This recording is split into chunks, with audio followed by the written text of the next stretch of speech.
We hope you enjoy hearing this classic book reading by Alexander Scourby on our YouTube channel. To hear more, click the playlist link in the description box below. Please subscribe, like, and share the link with others so they too can hear Scourby's classic book readings.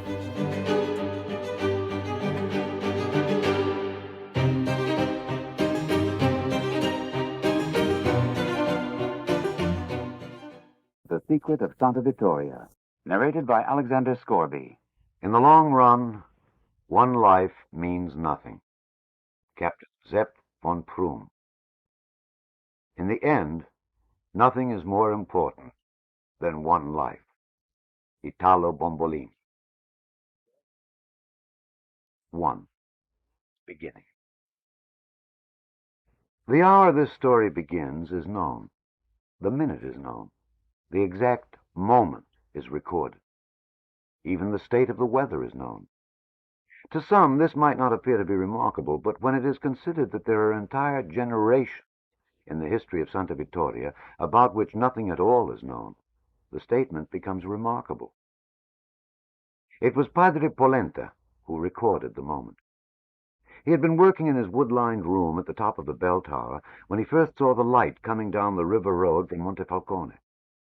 At times, the beam of light would be sharp and clear, and then the bicycle would enter a patch of fog clinging low to the mad river, and the light would become a round, wet globe like a lantern dropped in a lake, or the moon before a snow.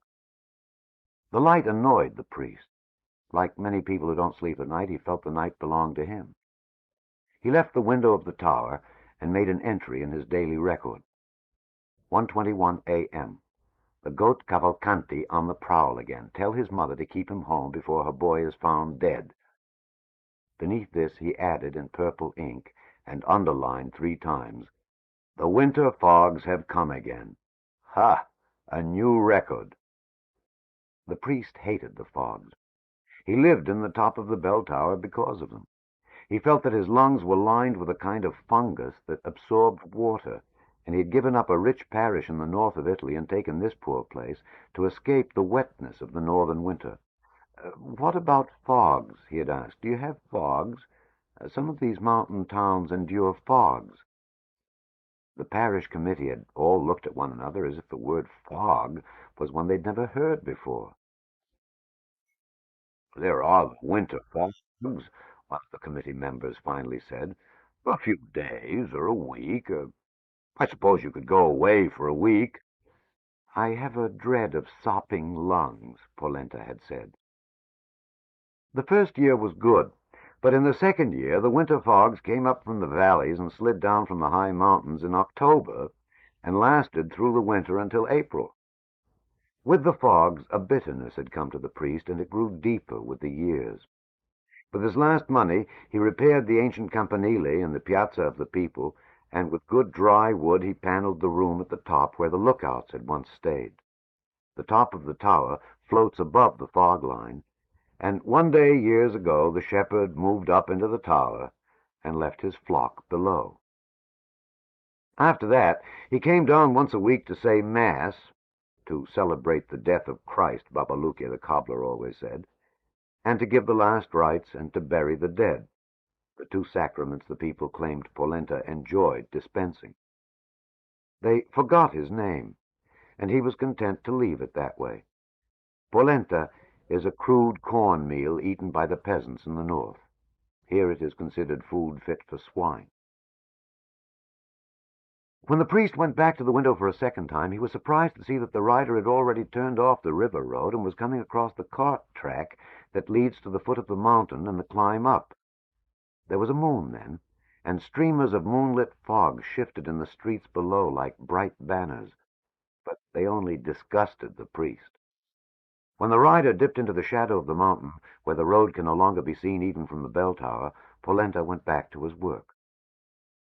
It was strange work for the priest to be doing. No one knew about it here until after he died, and then the people were amazed and felt ashamed of themselves for having despised him all along, which was after all how he must have wanted them to feel.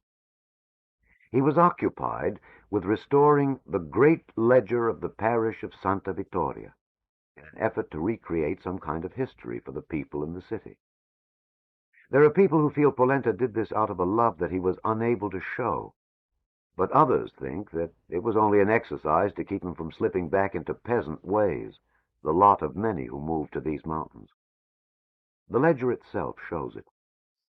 The young priests arrive here, and for a while the ledger is filled with entries of births and deaths, and each year the entries become fewer and less informative, until finally there are none at all for years on end, and the writing in the book, if there is any, becomes unreadable.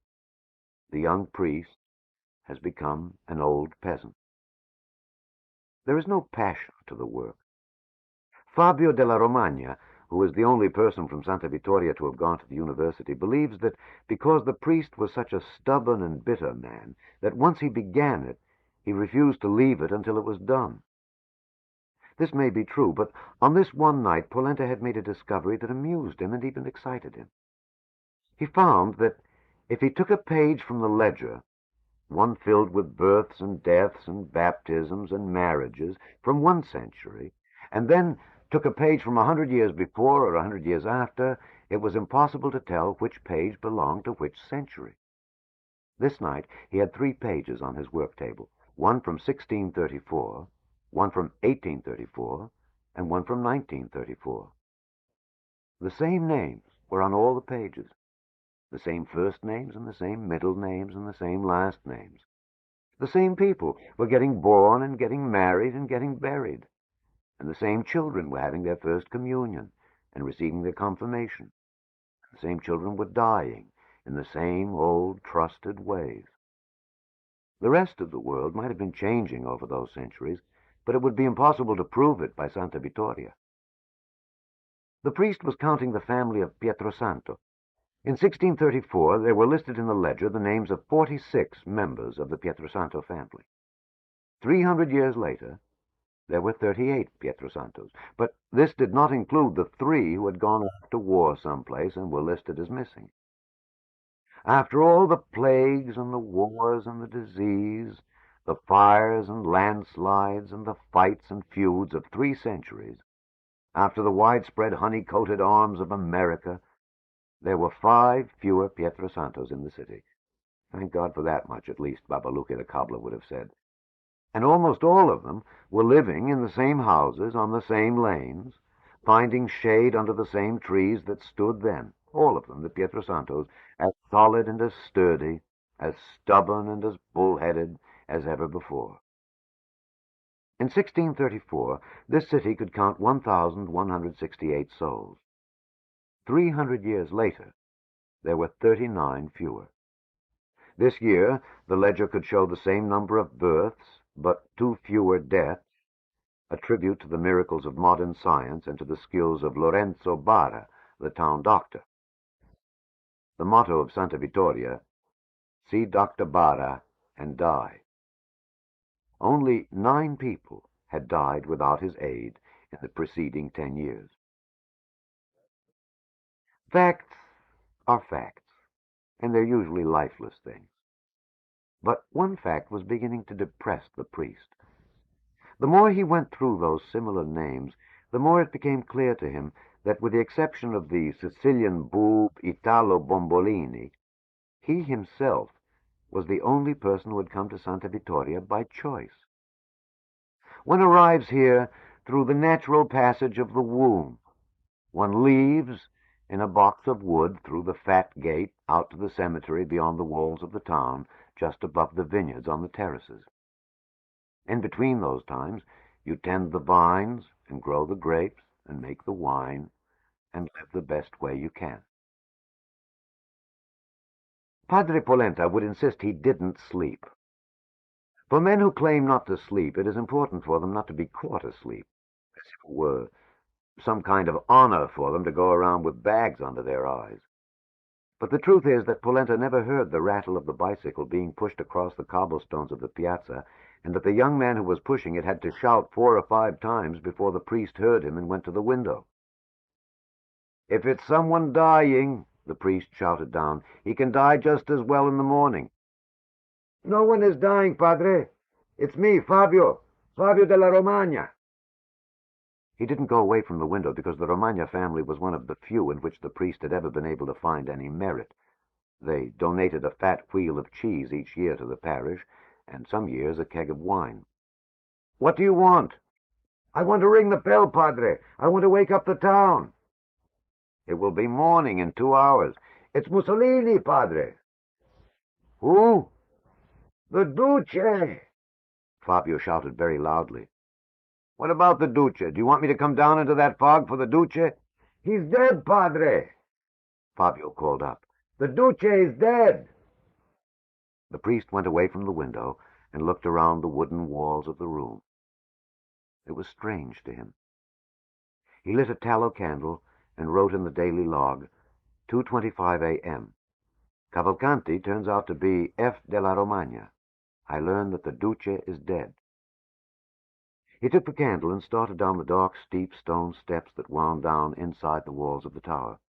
Fabio met him at the door. He was tired and wet with sweat, but he was happy. You should see them in Montefalcone, the young man said.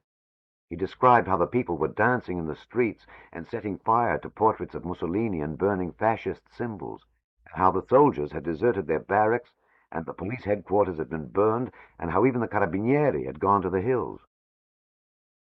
I suppose they'll go after the churches next, Polenta said. They usually do. Fabio was shocked. They're going into the churches to pray, Padre, he said. I'm sure. To give thanks for their deliverance, Padre. I'm sure. Go on, go ring your bells.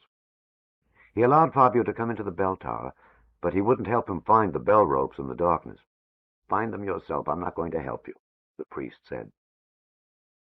He wasn't sure how he felt about Mussolini. There was the Lateran Treaty. The Duce had signed it, and by that act had done more for the church than any one other leader of Italy. But the Duce had been a fool and a clown, two traits that the priest despised above all others. Had he been born God, the priest had said, it was the clowns who would occupy the lowest rungs of hell. Despite the fog, he started across the Piazza of the People to his church, Santa Maria of the Burning Oven, to be there in the event of any trouble. He was near the fountain when he heard Fabio call to him. Oh, what a morning this is going to be for Italy, Padre! The bell began to peal and then thunder over Santa Vittoria, swinging free and out of control, the entire tower trembling, and then the windows of the houses around the piazza. No one came into the piazza. Fabio ran to Santa Maria. The people, he called to the priest. What's the matter with the people? You've been away at the school too long, Polenta said. They don't believe the bell any longer. The summer before, all the people had run to the Piazza of the People to help fight the fire when the bells had begun to ring.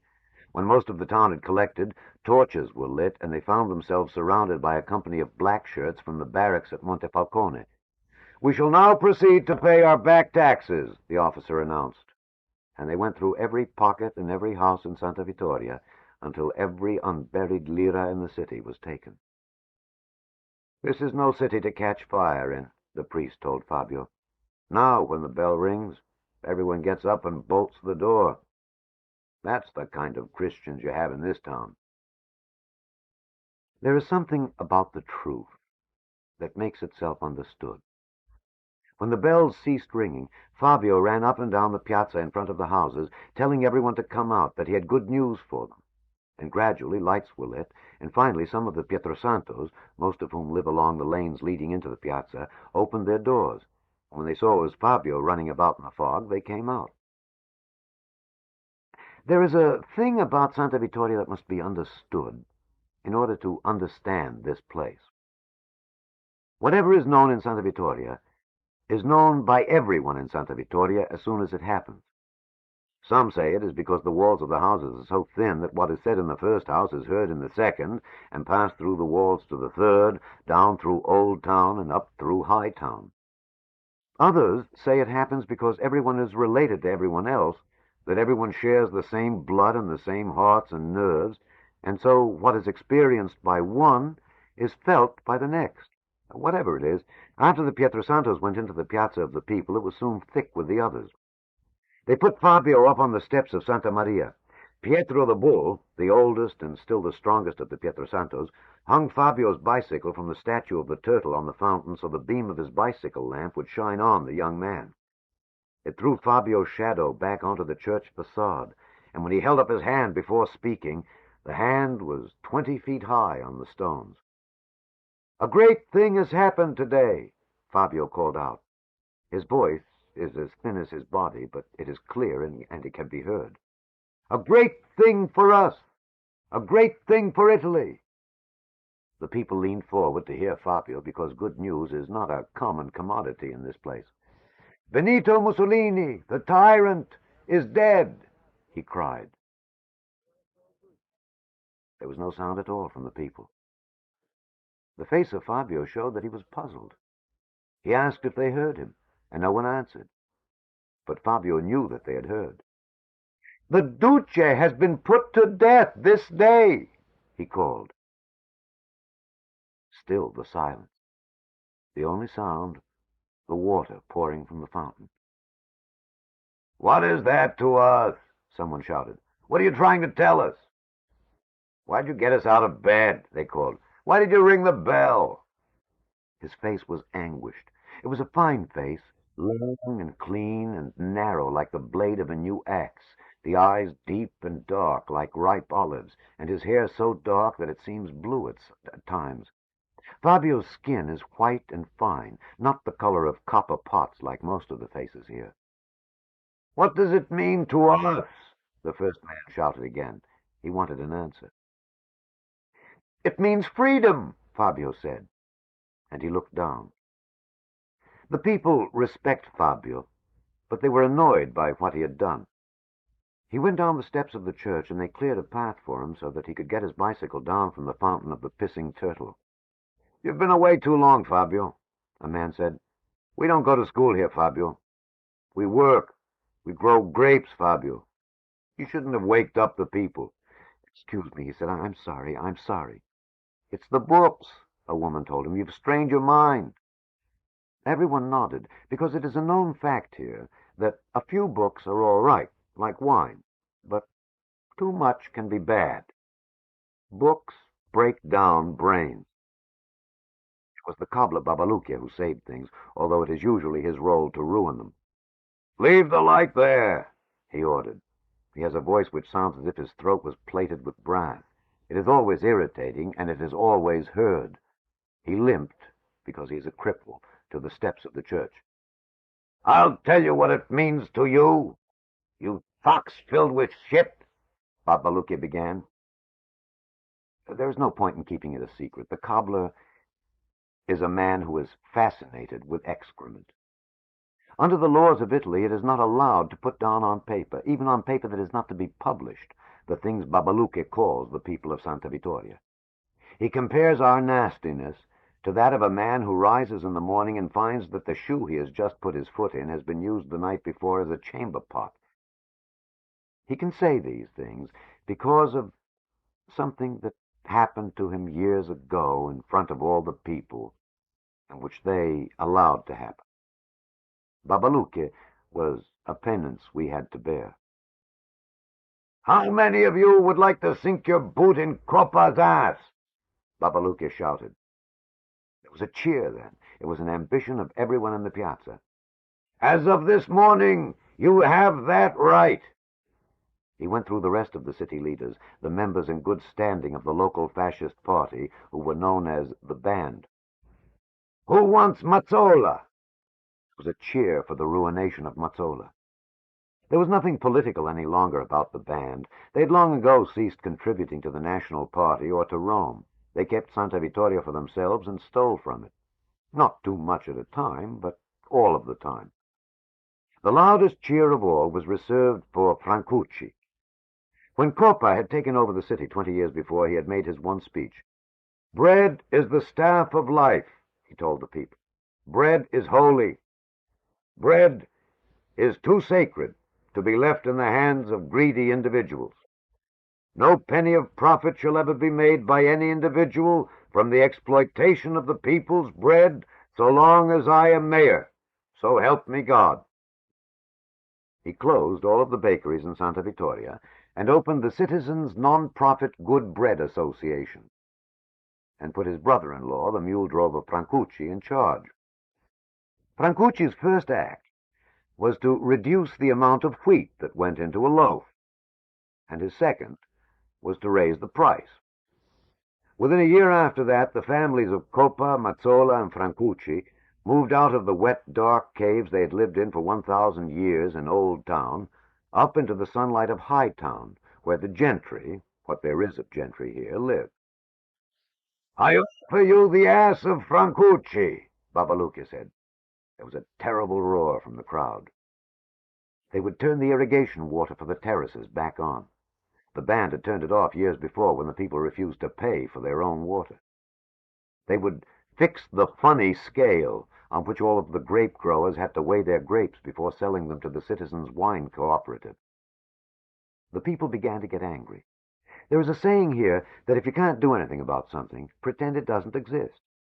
But now that the people could do something about them, the old hurts that had healed began to hurt again. It is impossible to guess what the crowd might have gone on to do had not Francucci chosen that moment to come down from High Town into the piazza. "Why were the bells ringing?" he asked. It is asking a great deal to expect anyone to believe that the baker would have come down then.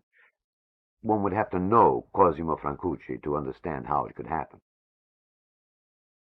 "Why are you looking at me like that?" he cried. "Take your hands off me!" They used the baker like a soccer ball. He went from one end of the piazza to the other, and every player along the way had a penalty shot at him. When he could move no more, they called his family to come down and take him away, and when they couldn't carry him, Fabio had to help them carry him back up the steep lane to High Town, more dead than alive. That is the way Fabio is. When he got back down to the piazza, the people were starting back to their houses. The bloodletting had had a soothing effect. As the baker's blood had flowed, the blood pressure of the people had dropped. "They shouldn't do that," Fabio said. "The people are entitled to their blood," Babalucci said. "The people have a need for blood. They have a taste for it. Now, give them big blood, important blood," the cobbler said. "Tell them how the Duce died." "They don't want to hear that," Fabio said. "They want to go home." "The people always want to hear when the mighty stag is brought to the ground by a pack of common dogs," Babalucci said. The cobbler was right. Fabio told them how the Fascist Grand Council had gathered in a palace in Rome the night before, and how one man, the Count Dino Grandi, rose to his feet and in the face of Mussolini, before the eyes of the Duce, began to read a resolution. "Resolved, the members of the Grand Council and the people of the glorious nation of Italy, having lost all confidence in the ability of the leader to lead any longer, convinced that he has destroyed the will of the army to fight any longer and the people to resist any longer." The people sat on the wet stones of the piazza and listened to Fabio. "Die!" one of them shouted. "How does he die?" Fabio told them how, at the end, the Duce turned to his son-in-law, husband of his own flesh and blood, and said to him, "And you, Ciano, flesh of my flesh, even you, yes, even me, you've done all that you can do." And how the next afternoon, on the burning, hot, empty Sunday afternoon in Rome, the king had summoned the Duce to the royal palace and met him in the garden, and, behind the hedges so no one could see them, sang the Duce a song that the soldiers were singing. "What have you done to us, Mussolini? What have you done with our Alpini? I'll tell you what you've done, Mussolini. You have murdered our Alpini. That's what you have done, Mussolini." "Do you believe it?" the Duce says. "All the soldiers are singing it," the king says. "Then there is nothing more to say." "No, there is nothing more to say."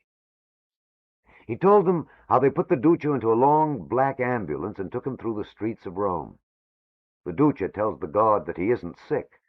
The guard says, "But the people of Rome are fickle."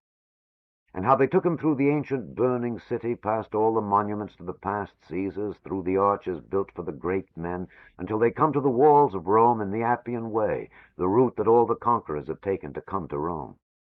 At a crossroads, the ambulance stops, and the people of the village look inside. "An old man is dying," one of them says. Mussolini says one sentence. The people of Rome have always destroyed their great sons. And how after that they drove past the country towns and then into the upland villages, the hills and the mountains growing higher, into the Abruzzi, and then up into the snow fields, into those mountains where the snow never ends. In the valleys it is night, but the snow fields are still touched by sun. And here he is met by 4 members of the Alpini, who tell him to undress. And when he is naked, 2 of them take his arms, and 2 of them take his legs, and they lower him into a hole they have cut into the hard ice, and they begin shoveling snow into the upright grave until only the great head is not buried. You dishonor Italy, the Duce says. They are simple men, but one of them was equal to the job. No, we honor the dead of 20 years by doing what we do. So, in the manner of the Alpini, Fabio tells them, the Duce has died, frozen to death in foreign snow. When he was through with the story, some of the women were crying, not for the Duce, but for the men of Santa Vittoria who were sent to the Alpini. They left one morning in May 1941. 23 young men marching down the mountain, singing and shouting all the way to the Montefalcone road, the feathers on those silly hats bending with the breeze, the people standing on the fat wall waving and waving, till the last of them could be seen no more. Not one of them was ever seen or heard from again. We know now that this isn't the way the Duce died, but we always tell it this way because we like his death this way, and it is more fitting to us. There was no way to keep the people in the piazza after that because the sun had come up. It had not yet reached down into the piazza itself, but the people could see it touching the tiles on the roofs of the houses, and nothing could hold them after that. No one works today, Babbalucca shouted. A day of holiday. A day of celebration, Bombolini called. But the people didn't listen to either of them. The sun drives the people here. It is an instinct that has been bred into them. Even when they can't see the sun, or it can't be seen in the darkest lanes in Old Town, when the sun comes up, the people get up. It drives them out of the houses, and it drives them down to the terraces to tend the vine. Tell them, Fabio, the cobbler said. This is a great day for Italy, Fabio said. No one should work today. They poured out of the piazza and down the streets to get their tools, deaf to anything now but the needs of the grapes, and in a few minutes there were only 5 or 6 of them left in the piazza of the people. These men went across the piazza from the church and sat around the edge of the fountain of the pissing turtle, while Fabio climbed up and took down his bicycle. For 20 years I dreamed of this day, Babbalucca said. And now, look at it. He swept his hand around the empty piazza. This is the kind of people you have in this place, Fabio. Don't ever allow yourself to forget it. They sat and listened to the water until the priest passed in front of them on his way to the bell tower. There will be a low mass for the dead, he said to Fabio. For one of the heroes of the church, Babbalucca said. The dead will be respected, the priest said. And when do you think the Vatican will get around to the living? The cobbler said. It was an old game that the 2 of them played, and neither of them heard the other any longer. But it bothered Fabio. To think that I, Ugo Babbalucca, outlived that bastard Mussolini, the cobbler said. It's something. I'm alive, and that bastard's dead. It calls for a drink, Bombolini said. And all of them at once, as if someone had set off a silent alarm, stood off and began to follow the wine cellar across the piazza to his wine shop. He was unlocking the folding iron gate over the front door when his wife looked out of the window above the door. See that they pay, she said to him. See that you make them pay. He was embarrassed. She lacks a sense of history, he said. It was damp and chilly in the shop, but the warm air from the piazza and the warmth from the wine soon warmed them. What do you think is going to happen? One of them asked. Nothing, Pietro Santo said. Why should anything happen? It is the feeling here No matter what takes place in Rome or happens in the world, for a few days or a few weeks, things might be a little different, but they always return to the way they were before. The Germans will come, Fabio said. He had put his head down on one of the tables because he was tired. He was suddenly embarrassed to be the center of the men's group. He had never spoken much with the men before, and now he was one of them. No, they won't, one of them said. Why should they want to come here? If Italy gets out of the war, Fabio said, the Germans aren't going to leave Italy for the Americans and the English. No, Pietro Santo said, there's nothing here for them. There's nothing here for us, Bombolini said. Fabio could only shrug his shoulders. He couldn't push too far, but still he told them about the tanks and armored cars he had seen coming into Montefalcone. Montefalcone is Montefalcone, and Santa Vittoria is Santa Vittoria, the cobbler said. One is a jewel, and one is a shithouse. They drank to this. Only a man born in Santa Vittoria can ever learn how to make a living out of it, one said. What would the Germans do here? They drank to this as well. The wife of Bombolini came down the back stairs and into the wine shop, and she looked at their glasses of vermouth and anisette, and she stared at their eyes. Did they pay? They paid, Bombolini said. Let's see the money. She went to the drawer in the table by the big wine barrel. There was nothing in it. This is a historic day, Bombolini said. You don't ask for money on a day like this, and you don't accept it. They nodded their heads at Rosa Bombolini. They were afraid of her.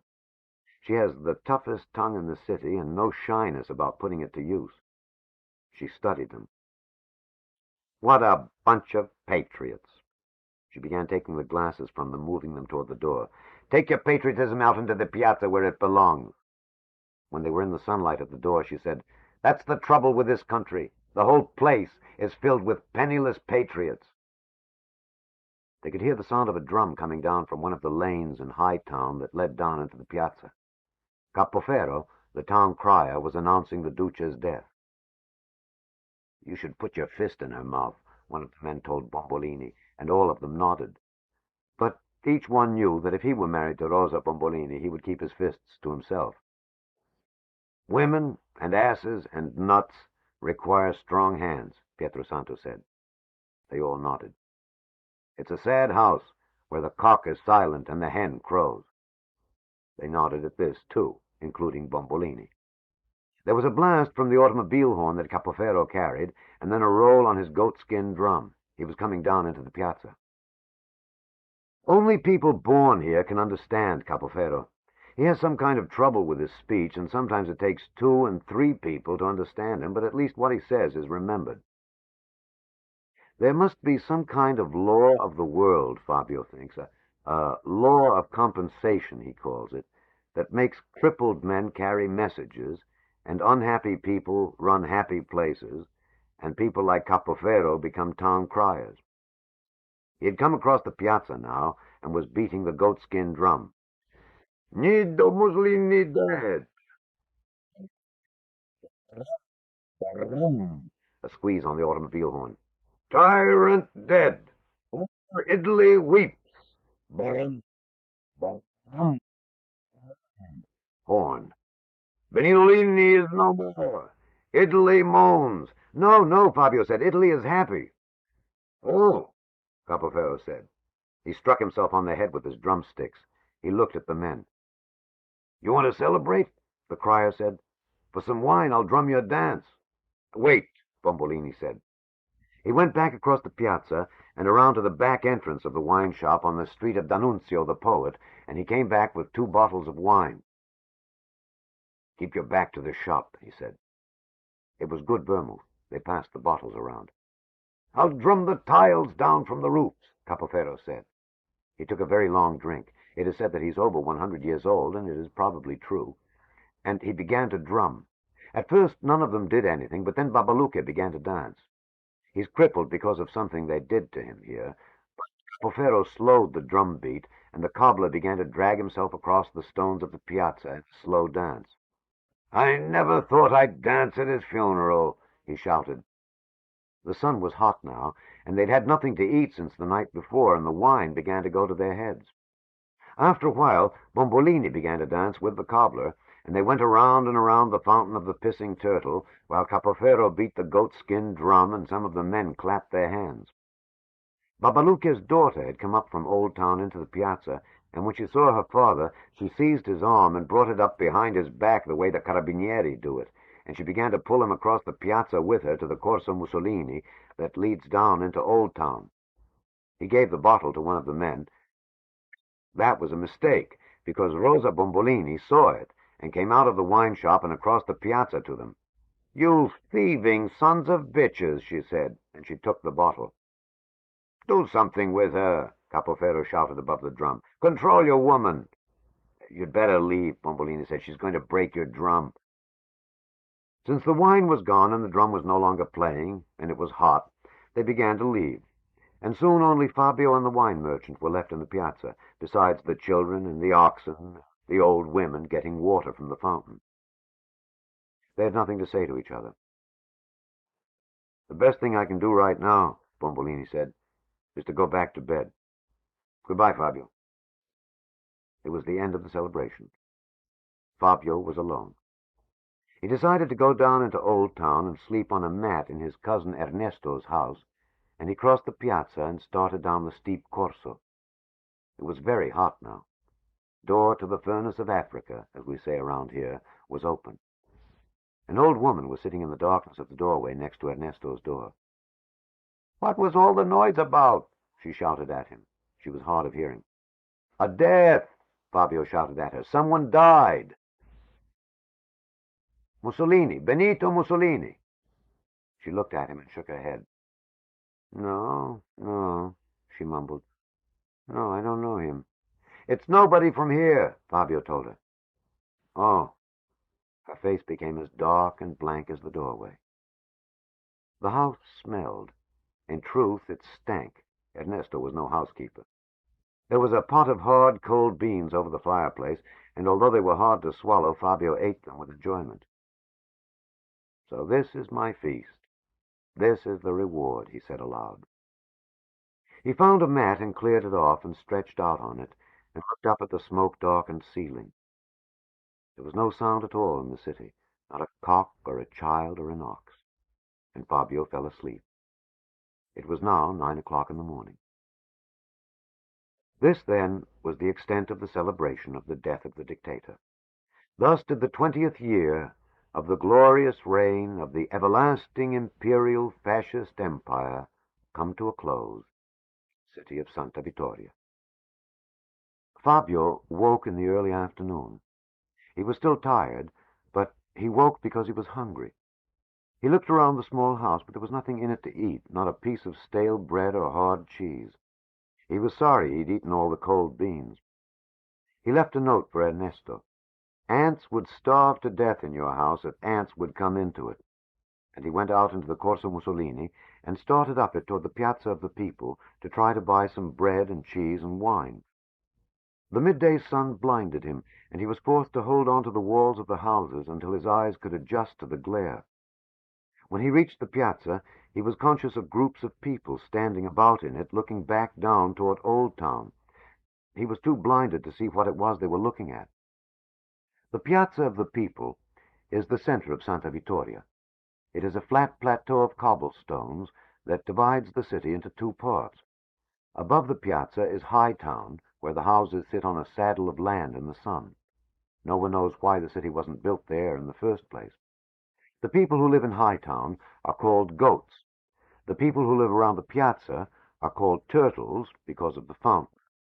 Below the piazza is Low Town, or Old Town, where the frogs live, because in the spring, after a rain, little green frogs hop in the dank, moss-green streets until the rats and the cats and the children get to them. On a tourist map, although tourists don't come here, Old Town is listed as the medieval section, which makes it sound better. Frogs almost never marry turtles, and turtles don't speak to goats. That's the way they are here. The city is steep. The Corso Mussolini, which runs through Old Town up to the Piazza of the People, is so steep in places that the street becomes flights of stone stairs. The Corso runs down to the Fat Gate, which is the main passage through the Fat Wall, which the Romans began and which someone else finished, and which runs all of the way around Santa Vittoria. There is another way out, the Thin Gate, but this is used mainly by small boys and goats, since the track that leads down the mountain from it is so steep. If you stand in the center of the Piazza of the People, where Fabio was standing, you are almost at eye level with the second pride of Santa Vittoria, the one achievement of the fascist movement here. The tall, soaring, cement-skinned water tower, which rests on three great, long, thin steel legs, like the head on the top of an enormous spider. Written on the cement tank in black block letters were these words: Mussolini is always right. On the other side, although little of it can be seen from the piazza, was Duce, Duce, Duce, Duce, Duce, Duce, Duce. Below the tower, in Old Town, near the Thin Gate, was the first pride of the city, the Citizens' Cooperative Wine Cellar, and on the roof of the cellar was a large blue and red sign which read Cinzano, since most of the wine made here is sold in the end to the Cinzano family. Fabio could see none of it. In the wine shop his problem was reversed. In the shop it was dark, and he was blinded again. He had passed Rosa Bombolini standing in the doorway with her arms crossed and staring toward Old Town, but she had not followed him when he entered the shop, and he was forced to feel in the darkness for a chair. He waited for his sight to return, and as he sat he heard someone crying. "Can I help you?" Fabio said. The girl didn't answer him. "Do I bother you?" He waited. "Is it you, Angela?" "Yes, it's me." He tried to say something that would sound helpful or sensible, but he could think of nothing to say to her, nothing at all. Not any single word would come to him. He closed his eyes and tried to force one single word to come, and nothing came. Only her name, and he knew that wouldn't do.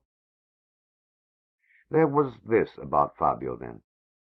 Although he had never actually spoken to this girl alone, or said her name aloud before, or heard her say his name, he was in love with Angela Bombolini. This kind of thing happens here more often than in other places. There is a kind of love here that is called thunderbolt love. A girl looks out of the window and she sees a boy she has seen 10,000 times before, and all at once a thunderbolt hits her, and she realizes that she is madly in love with him.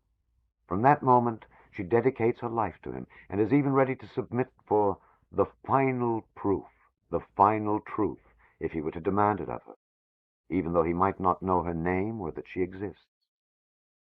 When it happens, they say, Fabio sees Angela in his soup. She is everywhere. The great torture and fear of the thunderbolt lover is that the one he loves will not return the love. Life is impossible then and unbearable. So great is the fear of being rejected, of being left with the empty horribleness of a life deprived of love, that many thunderbolt lovers never admit to their love and suffer their love in silence. Every once in a while, they kill themselves, and people always are amazed because they have no idea of the hell the dead person was fleeing from. Most people, girls and boys, when struck by the thunderbolt, show the effects as clearly as if they'd been struck with a true bolt. But Fabio is more clever than most people. All that he did was blush. When Angela's name was mentioned, he turned scarlet.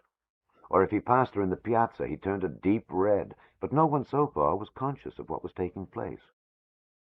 He was still trying to think of the proper thing to say when he realized that Angela's mother was standing over him. "Did she get you what you want?" Oh no, she didn't.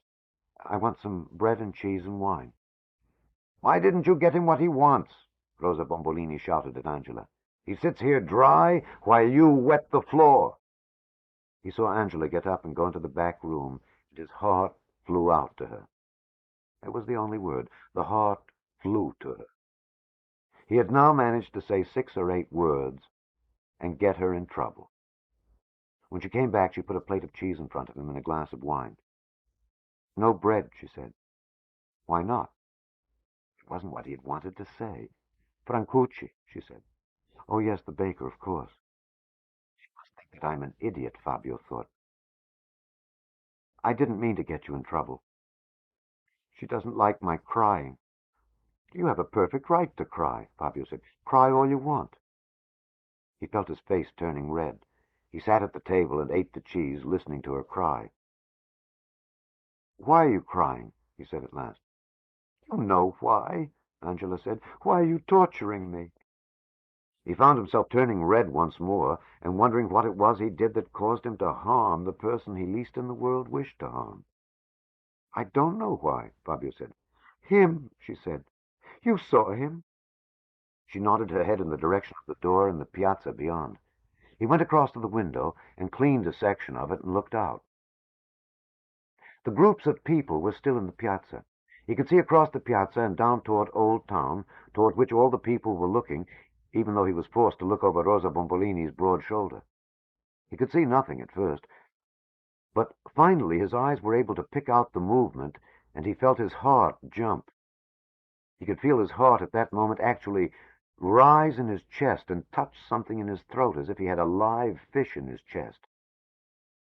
Oh, Mother of God, Fabio said. He made the sign of the cross. What is your father doing up there? 2/3 of the way up the water tower, still at least 100 feet below the concrete tank and the safety of the little iron railing that runs around it, not moving at all now, silhouetted against the sky and the mountains beyond Santa Vittoria, gripping the little thin, narrow, rusty ladder that climbs up to the tank itself, clung Italo Bombolini. What is your father doing up there?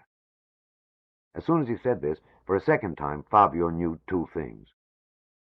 Someone was going to have to help Italo Bombolini, and that it was going to be himself. Why does it have to be me? Fabio said aloud. He was astonished and ashamed that he had said it aloud. He turned away from Angela then.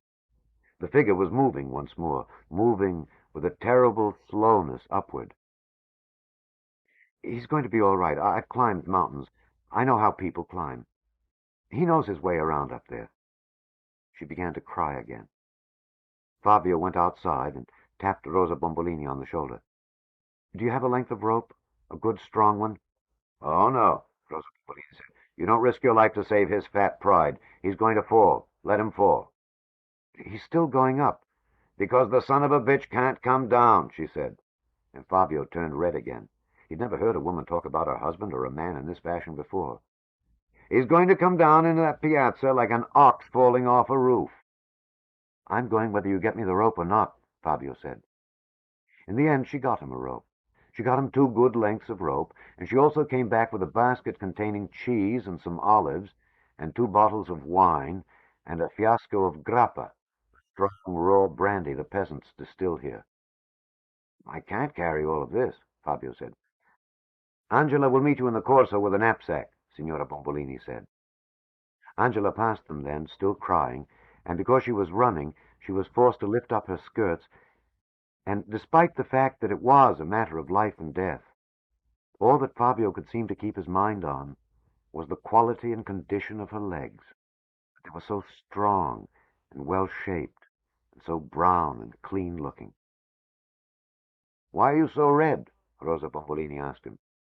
You sure you're all right? I'm very much all right, Fabio thought.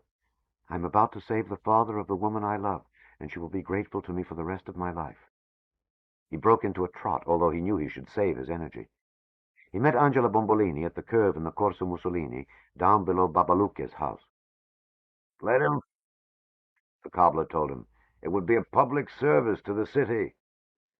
Angela handed him a black knapsack made of imitation leather that had once been the property of the young fascist scouts, and the outer flap of which read, This sack belongs to Bruno. Don't touch, or death. On the other side, burned into the leather, was, Believe, obey, fight. Your Duce. It caused both of them to laugh. I'll pray for you, Fabio, she said. It was the first time he'd ever heard her use his name. The ladder shocked Fabio. He had not looked at it in many years, and he was frightened to see how narrow and inadequate it was. It was not a ladder at all, but long lengths of pipe 5 or 6 inches around, which were joined together, and into which small round iron spikes had been fixed at intervals of 6 or 8 inches to serve as foot and handhold. "Don't look up, Fabio. Just go up," someone said to him. "Don't go up. You can't help him." He tightened his belt so his shirt would stay in, and slung the ropes around his shoulders, and tied the bottoms of his pants around his ankles with rough twine so they wouldn't flap. "You're a fool to go, Fabio. Why should you get killed for him?" Fabio pulled himself up onto the pipe, and for one moment he was forced to look up, and he was astonished to see how far up the fat wine cellar had managed to pull himself. The metal was hot to the touch, but not hot enough to burn, and he took a deep breath then and began to climb. It was not hard for him at first, but he was surprised how narrow the little spikes were. They felt even smaller than they looked. Something wet touched his hair, and he realized it was paint from the buckets Bombolini had yoked about his neck. He tried to look neither up nor down, but out across the mountain slope, the green terraces down below, across the valley. He fixed his eye on Monte Falcone. All at once there was a tremendous shout from the people in the piazza below. He pulled himself in against the pipe and waited for the body of Bombolini to rush by him. When nothing happened, he looked up, and he could see Angela's father hanging out away from the pipe like a door that the wind has blown open. Bombolini had missed his footing, but somehow, instead of falling, he'd managed to hang on with one foot and one hand, and now he hung there, swaying back and forth, trying to pull himself back to the pipe. Fabio could feel the pipe trembling from the effort, and it frightened him. And then he heard a second cheer from the piazza, and he looked up, and Bombolini was climbing upward again. Across the piazza from the wine shop, in the cellar of the leader's mansion, where the band had barricaded themselves, they heard the shout. "It won't be much longer now," Dr. Bada said. "They're getting the feel of it. The mob is feeling its muscle. It's only a matter of time now." All of them were there. Coppa and Mazzola, Dr. Bada, Vittorini, the mail clerk, their families, their children, and even Francucci, his eyes sealed, his teeth broken, his lips split. "Maybe they won't come," Mazzola said. "Maybe they're cheering something else." "They won't hurt us," the wife of Francucci said. "We've already paid the price." "What? For 20 years of rotten bread?" the doctor said. "You've only paid the first installment." "If we knew who was leading, then we might be able to figure out something," Coppa, the mayor, said. "Every man has his price," Mazzola said. "Where the hell is Pelo?" Coppa asked. "I'll break that bastard's neck." They had sent Romano Pelo, the least offensive of men, a shadow of a human being, to go into the town and find out what the noise from the Piazza Mussolini was about. He had not come back. Now they sat in the darkness of the cellar of the mansion, the government house of Santa Vittoria, behind barricaded doors, and waited and listened. "If we can only last into the night," Mazzola said, "they'll forget us. The people's memory is short." Mazzola was always hoping for the best. There was another shout from the piazza, this time loud enough to seem to come right through the stones of the house, and it made the baker begin to weep. "All I ever did for them was to bake their bread, and now they want to come and harm me," Francucci said. He was becoming obsessed with the idea that the people wanted to put him in his own bread ovens and bake him alive. "We must find a way to surrender to them before they can come to us," Vittorini said. "In that way, we can surrender on our own terms." Little by little, as the day wore on, the mail clerk was assuming command in the cellar.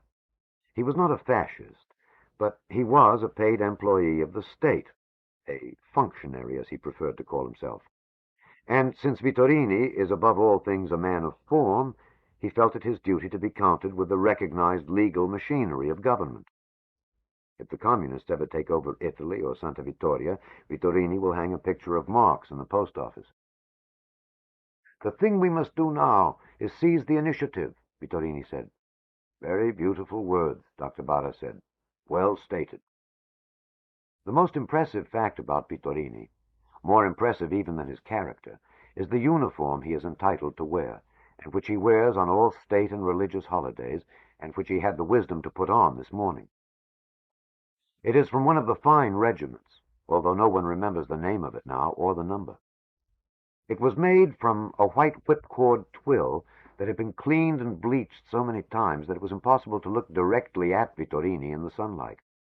Across his chest he wore a red and white and green silken sash, and on the sash was a gold medal that swam in the silk like a sun rising from the sea.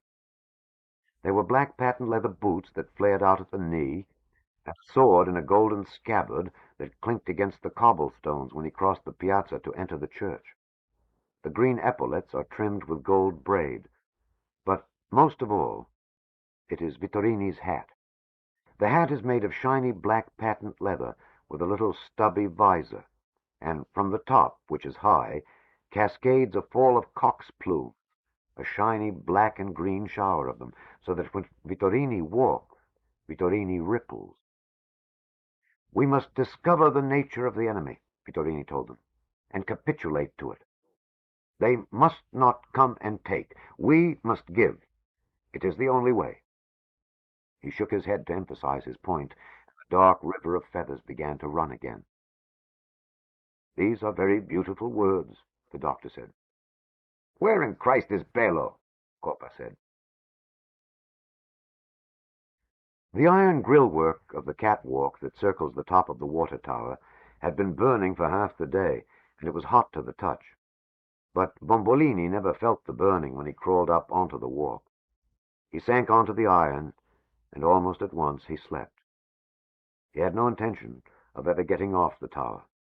He had prepared himself to die. He even yearned for the release of dropping softly down through the softness of the afternoon sky.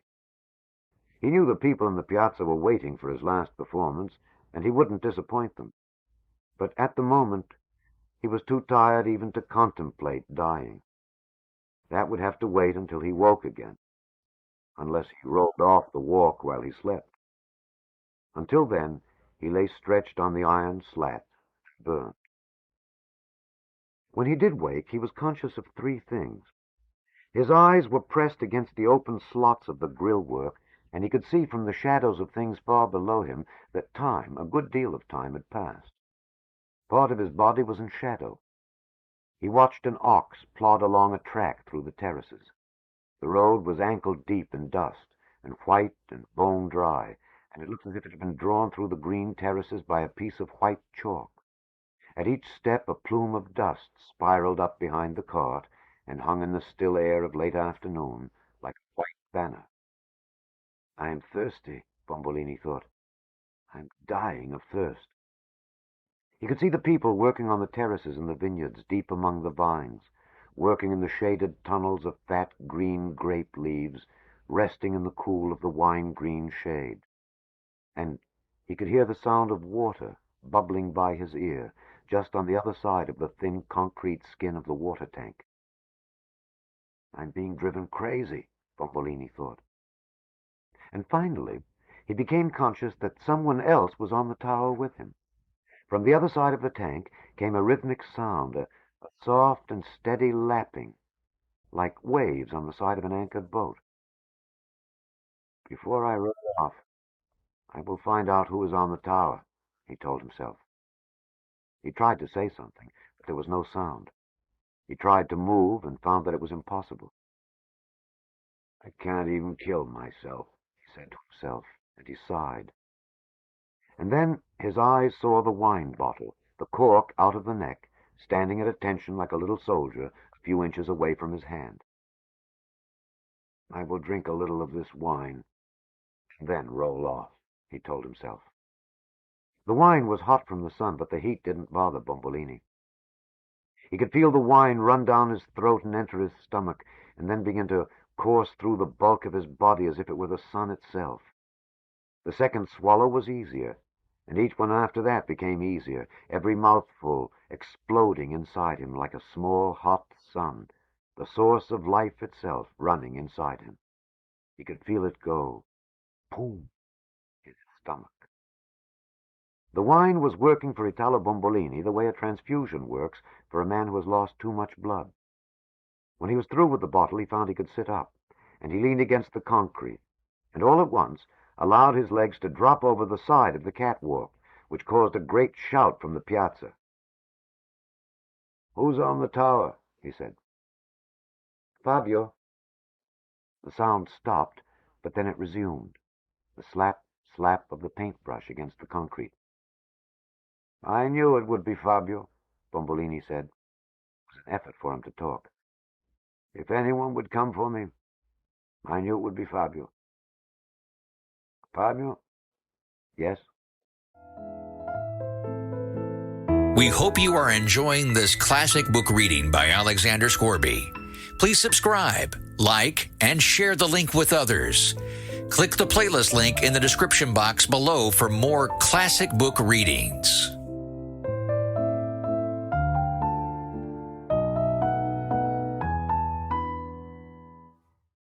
"God shower his blessings on you, Fabio." Fabio was unable to answer. Things like this embarrassed the people here. It might be all right for Sicilians, but not here. They are very emotional and vulgar and sentimental, much too emotional for us. "Let me see you, Fabio." "No, when we both are on the same side, the catwalk starts to fall off." "Fascist bastards," Bombolini said. "They cheated on the specifications.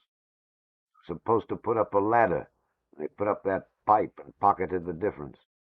They were supposed to put a platform up here, and they put up this thing. How far are you now?" Fabio had already painted out Mussolini is always right, and was halfway through the 8 duces. "4 more to go, eh?" "Yes.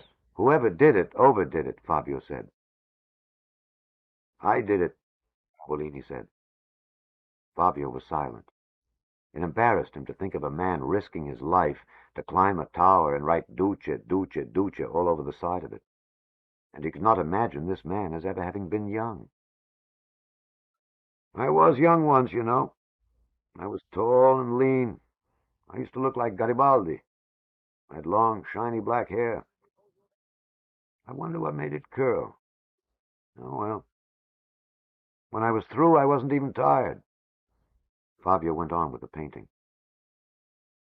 "I know what you're thinking, Fabio. You don't have to tell me," Bolini said. "But you have to try and understand how it was then. It wasn't like this now, at first, Fabio. It was beautiful at first, Fabio. It was promises for us." They felt the tower tremble. They gripped the iron railing. Then it passed. The mountain rises and falls here, a little bit each day, like a giant shifting in his sleep. "And what promises, Fabio?" "I don't mean the stupid ones like building the army and making Italy fierce again. They were going to help us build a school and pay for teachers. Everybody was going to join in. They were going to help us build a road. And we were going to plant the hillsides with grass and trees, so the land would stay on the hills and the water would stay on the land and there would be no more landslides. We believed that, Fabio. There was excitement then, Fabio. Everything seemed possible. And we believed." "How could you?" Fabio said. "You believed because you wanted to believe." "Yes. And because he believed, too. I really think Mussolini believed. And then none of it happened. Some of it happened. This thing, this tower happened. We were going to be like America here, Fabio. Look." The wine cellar pointed, although Fabio could not see him. "Can you see Scarafaggio from where you are?" Fabio said that he could. "When the tower was built, they fell down in the streets with envy from looking at us. 'Our turn next,' they said. 'It's happening. The miracle is happening.'" He told Fabio of the famous morning when the tower was to be dedicated. The dignitaries had come from Montefalcone in cars and been taken up the mountain in ox carts decorated with flags and flowers. A great flag had covered the top of the tower, and when the string was pulled and the tank was revealed, there, shining fresh and black in the morning sun, was "Mussolini is always right," all the duces, and on the catwalk was Italo Bombolini. I was a hero once for a few days. And then they turned the water off, Bombolini said. After that, I was a fool. When the leaders from Montefalcone had gone, the band assumed control of the water tower and began to charge for the water. When the grape growers refused to pay, the water was turned off, and soon the cement spillways began to fill with leaves and dirt, and the people went back to the old way, praying to God to send rain. And he was, as always, not quite generous enough. But the people forgot about the tower. While he talked, Bombolini threw the bottle off the tower, and there was a shout from the people as it arched out over the town and finally crashed in a tinkle of glass on the roof of the cooperative wine cellar. A minute or two afterward, an old man with white hair and a face as red as wine came out onto the roof and shook his fist at them. It was old Vines, the keeper of the wine.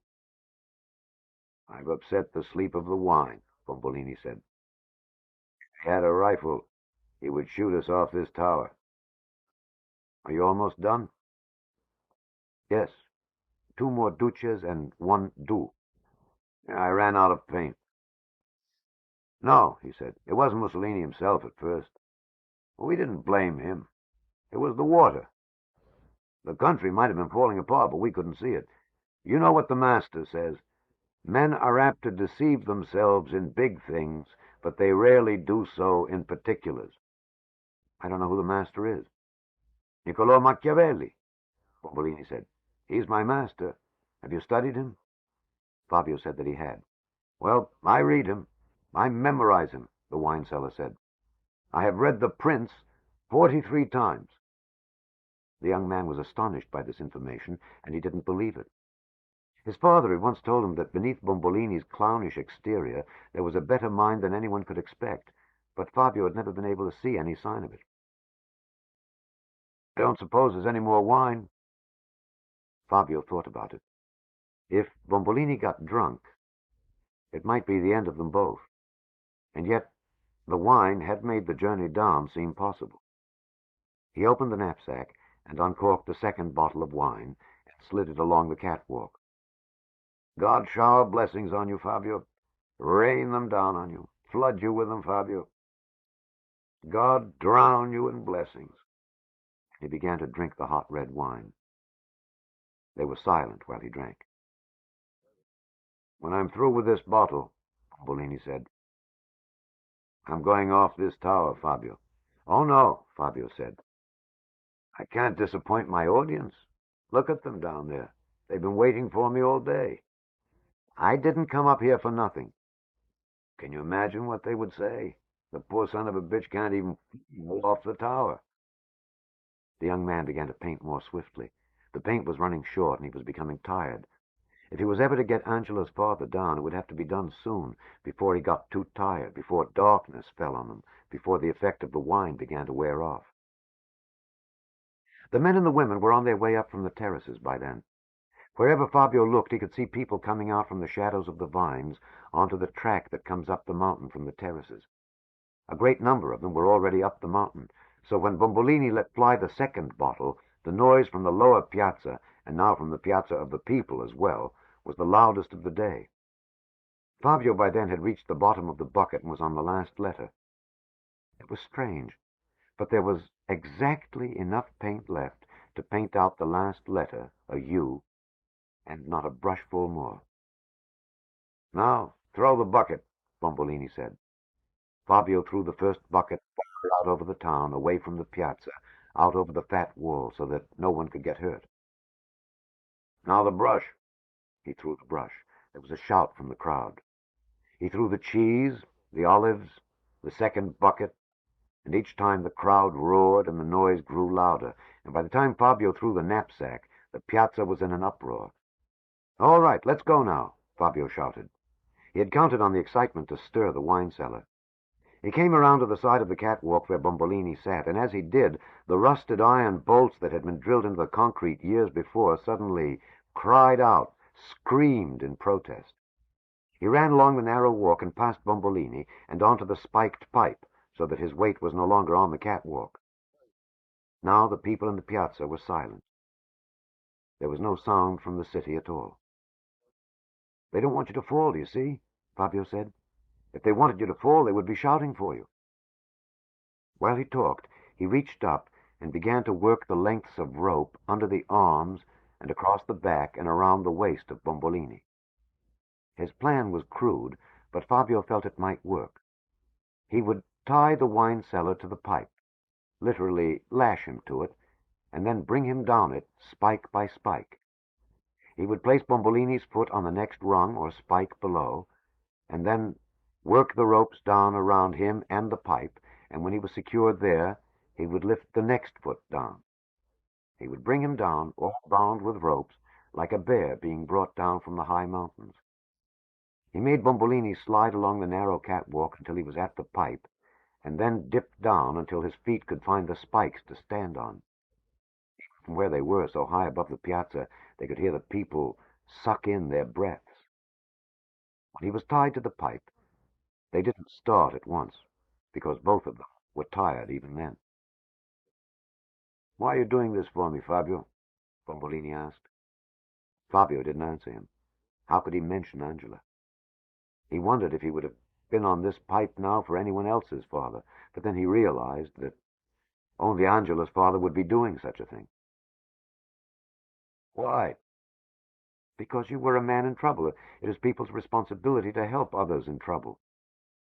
"Oh, Fabio," Bombolini said, "I don't know where you get ideas like that. It is people's responsibility to look after themselves, and nothing more. Let us try a step." Fabio lifted Bombolini's right foot and brought it down to the next spike below, and then he climbed up so that his head was level with Bombolini's waist, and he worked the ropes down a foot or more. They did it several times and rested. "Fabio." "Yes?" "I want you to know one thing, Fabio. If I ever get off this tower and I'm alive, if there is ever one thing in the world that you want and I can give it to you, I want you to ask me for it, and I will give it to you." Why couldn't he say it right then? Why couldn't he be honest with himself and with this man he had lashed to a spiny pipe and whose life he was saving at the risk of his own? One word, a few words. "Yes, there is one thing. Angela. I want your daughter Angela in marriage." Instead, all he could do was murmur, come on, and feel himself turning red. Just before they began again, Bombolini began to point to the north. "Oh, my God," he said. "Can you see that? Can you see there?" "Yes, something is burning," Fabio said. "Some city is on fire." They could see a cloud of gray, which the late afternoon sun turned gold at the top. It rose from a city which sat on the top of a mountain like a crown. The crown was in flames. "The whole mountain is burning," Bombolini said. And it was true. In the leader's mansion, they could hear the shouts from the piazza and the cheering. The noise was now steady, and they knew the crowd was growing, but none of them was ready to believe that the cheering was for Italo Bombolini. "Why would Pello tell a thing like that?" Mazzola asked. "Because Pello is a bastard, that's why," Coppa said. Pello had come back from the Piazza Mussolini, and when no one in the Piazza of the People was looking, he had knocked twice on the door as directed. "Who are they cheering?" Vittorini had called. "Bombolini." Vittorini could not believe his ears. "Italo Bombolini," Pello said. "The wine seller, the wine merchant, the Sicilian boob." "I don't believe you," Vittorini said. "But it is the truth," Pello said. And then he had run. And ever since then, the noise had grown louder, and with it had grown the need for the band to know who was the leader so they could plan some kind of counteraction. "Suppose it is true," Dr. Barra said. "Then we will have to deal with Bombolini," Vittorini said. "In a war, one doesn't choose one's enemies. If an insane mob has chosen Bombolini, then we have no choice but to deal with the man the mob has chosen." "Ah, well," the doctor said, "we will soon find out who the leader is, whether we want to or not." Francucci began to weep again. "I want the priest. I want my priest. I want to make my last confession," the baker said. And then some of the women began to weep as well. "Shut up and start acting like a man," Coppa shouted at him. "I don't know how," Francucci said. "He's right, though," Vittorini said. "We need the priest." Every member of the fiancheggiatori must be united for the common defense. The fiancheggiatori is the alliance of the Crown and the Vatican with bureaucracy and big business, which forms the traditional combination of power in this country. The man who can keep the fiancheggiatori satisfied and in balance with one another is said to hold the key to the kingdom. It was one of the postmaster's favorite words, but as Babalucchia pointed out one day, the only thing missing from the combination was the people. They sent a young boy into the piazza to go to the bell tower and summon the priest. "Tell him someone is dying," Mazzola said. "That will be sure to bring him." They put Francucci in a far corner of the cellar in the deepest part of the darkness, but even from there he could be heard, saying it over and over like a litany in the church. "They're going to roll me in flour and sprinkle me with water. They're going to put me in an oven and bake me like my bread. They're going to roll me in flour and sprinkle me with water." "No, I don't believe it," Mazzola was saying when the boy came back with the priest. "I refuse to believe it. No mob, even a mob from this city, would be insane enough to choose Bombolini for a leader." But Padre Polenta told them the same thing. They were forced to believe it. "Yes, it's true," the priest said. "The people are cheering Bombolini." "But why? Why Bombolini?" "It is in the nature of mobs to cheer fools," the priest said. "Now, where is the dying man?" Dr. Barra waved his hand around the room.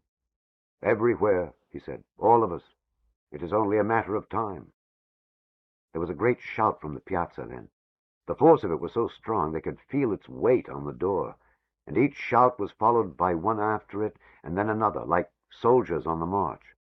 The shouts grew so loud and so steady that Francucci himself could no longer hear his own litany. The shouts were the counting. Fabio had gotten Bombolini 3/4 of the way down the pipe when the counting began. Someone in the piazza had counted the number of rungs that still remained, and when there were 50 of them, the people began to shout the number left. 49. 48. Great explosions of sound. The progress would come in flurries, 4 or 5 rungs, and when the two men got tired and held on, the people held the number and repeated it over and over until the men went on. 47. 47. 47. Like a steam engine waiting in the station. They'd come to see Bombolini fall off the tower, but now the mood had changed. Now they were cheering him down. When there were only 34 or 35 spikes still to go, however, with the end of the ordeal so near, and yet with the distance still great enough so that if he slipped and fell he would die, Bombolini found he could go no further. His leg muscles had become like strands of wet pasta. They trembled and quivered. The strength had gone. He hung from the ropes on the pipe like a quarter of beef in the marketplace. What happened to Fabio then must be seen at least as having the hand of God behind it. He was coming back up the pipe to put Bombolini's feet back on the spikes to keep him from being squeezed to death by the ropes, when the grappa flask that he was carrying clinked against the pipe. He'd forgotten about it, since Fabio doesn't think in terms of alcohol. But at the moment when he needed it, at a time truly of desperation, something caused the bottle to strike the metal. The grappa they distill here is strong. It can be used in a cigarette lighter or in a blowtorch. On a cold day, it is like carrying around a bottle of live coals or putting a stove in your pocket. Fabio took the flask from his shirt and reached up, and because Bombolini was now too tired even to drink, Fabio began pouring little surprises of grappa down his throat. The effect of the brandy was immediate. From the piazza, they could see Bombolini's vacant, glazed stare pass from his face. His color, which had passed through purple into a whiteness like the whiteness of the dead, began to return to him. When Fabio got his feet back onto the spikes, Bombolini was able to keep them there, and the boy could feel muscles in the legs once more. "Give me the bottle," Bombolini said. He began to pour the grappa down his own throat. Steady, strong swallows now, perhaps one a minute, an ounce or more each swallow, and in 5 or 6 minutes the flask of grappa was emptied, and he hurled it down into the piazza. He had drunk 10 ounces of grappa in less than 10 minutes. "We're going down," Bombolini shouted to Fabio. There was a great cheer from the people in the piazza. Take off the ropes. Fabio shook his head. Then Bombolini began to work the ropes off himself, and when they were loose, he threw them to the people and began to start down. He was slow, but he also was steady and careful, the foot feeling for the next spike, finding it, the whole body balanced correctly before the step, and then the step itself. 34, 34, 34. Another step. 33, 33, 33. They could hear it all the way up the Corso Mussolini. They could hear it through the barred doors and the stones of the leader's mansion. They could hear it from every corner of the Piazza of the People, although they didn't know what it meant then. It's starting again, Dr. Barra said in the cellar. They're getting ready to come again. It's stronger now. Dr. Barra had no fear for himself. It was his belief that the people would be too selfish to harm their only doctor. You had better have a plan, he said. I have a plan, Vittorini said. He said it so vigorously that the feathers rustled and it was reassuring. I will make him take our surrender. It is now a matter of timing, the old soldier said. Timing is all. And don't allow ourselves to forget one thing, Dr. Barra said. The Italian soldier is a master at the art of surrender.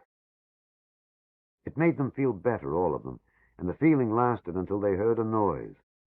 The noise, one so strong that they felt it, the loudest noise almost certainly ever heard until then in Santa Vittoria. Bombolini had gotten down by himself to the last spike on the pipe, and then his feet had touched the stones of the Piazza Mussolini. At that moment there was a great cheer, and he had fallen forward, and they caught him before he hit the stones and began to carry him, to shove him, actually, through the mass of the people in the piazza toward his cart. They put him up on a great, solid, two-wheeled Sicilian cart made of iron oak, with oak wheels rimmed with iron, painted pink and blue and covered with sweet religious sayings. And when the hands released him, he fell off and had to be caught once more and put back up onto the seat, where they propped him up so that he wouldn't fall again.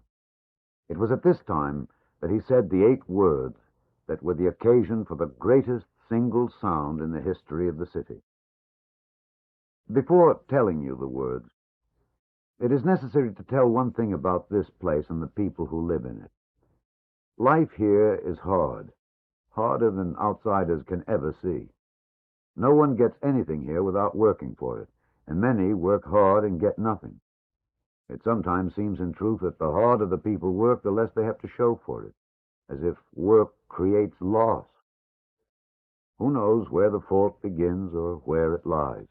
The only truth is that there is never quite enough of anything here. Why do they stay? For the same reason that all peasants stay. They hold on to hunger, which they are accustomed to, because they're fearful of starvation.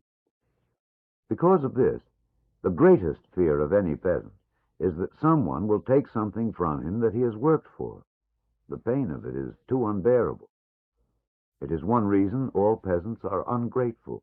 If someone gives a peasant something, he can only assume that it is a trick, or that the person doesn't want the thing he is given, or that the person is crazy.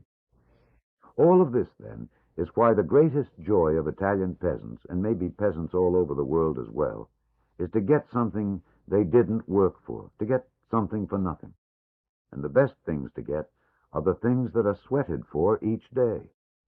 A pearl is good to get for nothing, but its value isn't known in terms of sweat. Pearls are good, but bread is better. So the shout, then. This noise, now it can be understood. They put Fabio in the back of the cart, and Bombolini was propped up in the high front seat, and they began to push on the heavy wheels back and forth at first to gain momentum to start the cart back up the Corso Mussolini, when he motioned to them. They didn't hear him clearly at first. "Say it once more," a man shouted at him, "clearly." He made a last effort. He swallowed, then cleared his throat, and called out, "Free wine for the people of Santa Vittoria." He slumped down in the seat, face forward, and it is doubtful if either he or Fabio ever heard the sound itself that greeted the words, although it soared up the Corso and it cascaded into the Piazza of the People, and it thundered against the door of the leader's mansion, and it caused the stained glass windows of Santa Maria of the Burning Oven to tremble. The Corso is steep and narrow, and it was hard to get the cart moving because not enough people could get behind it. But a crowd also has a will that makes itself felt, and just the sheer pressure of people, the desire of the crowd, seemed to be enough to start the cart moving upward. At the stone steps, the men were forced to stop and rock the big iron-rimmed wheels back and forth to get up over the stones, and as they did, they began shouting. Boom! As they went forward. As they rolled back. Lee! As they strained up over the stone, and a short explosive ni when they made it over the lip to the next step. The people behind the men pushing the cart took up the shout, and soon the Corso, and then the whole of Santa Vittoria was vibrating with it. They could hear it in the highest part of High Town.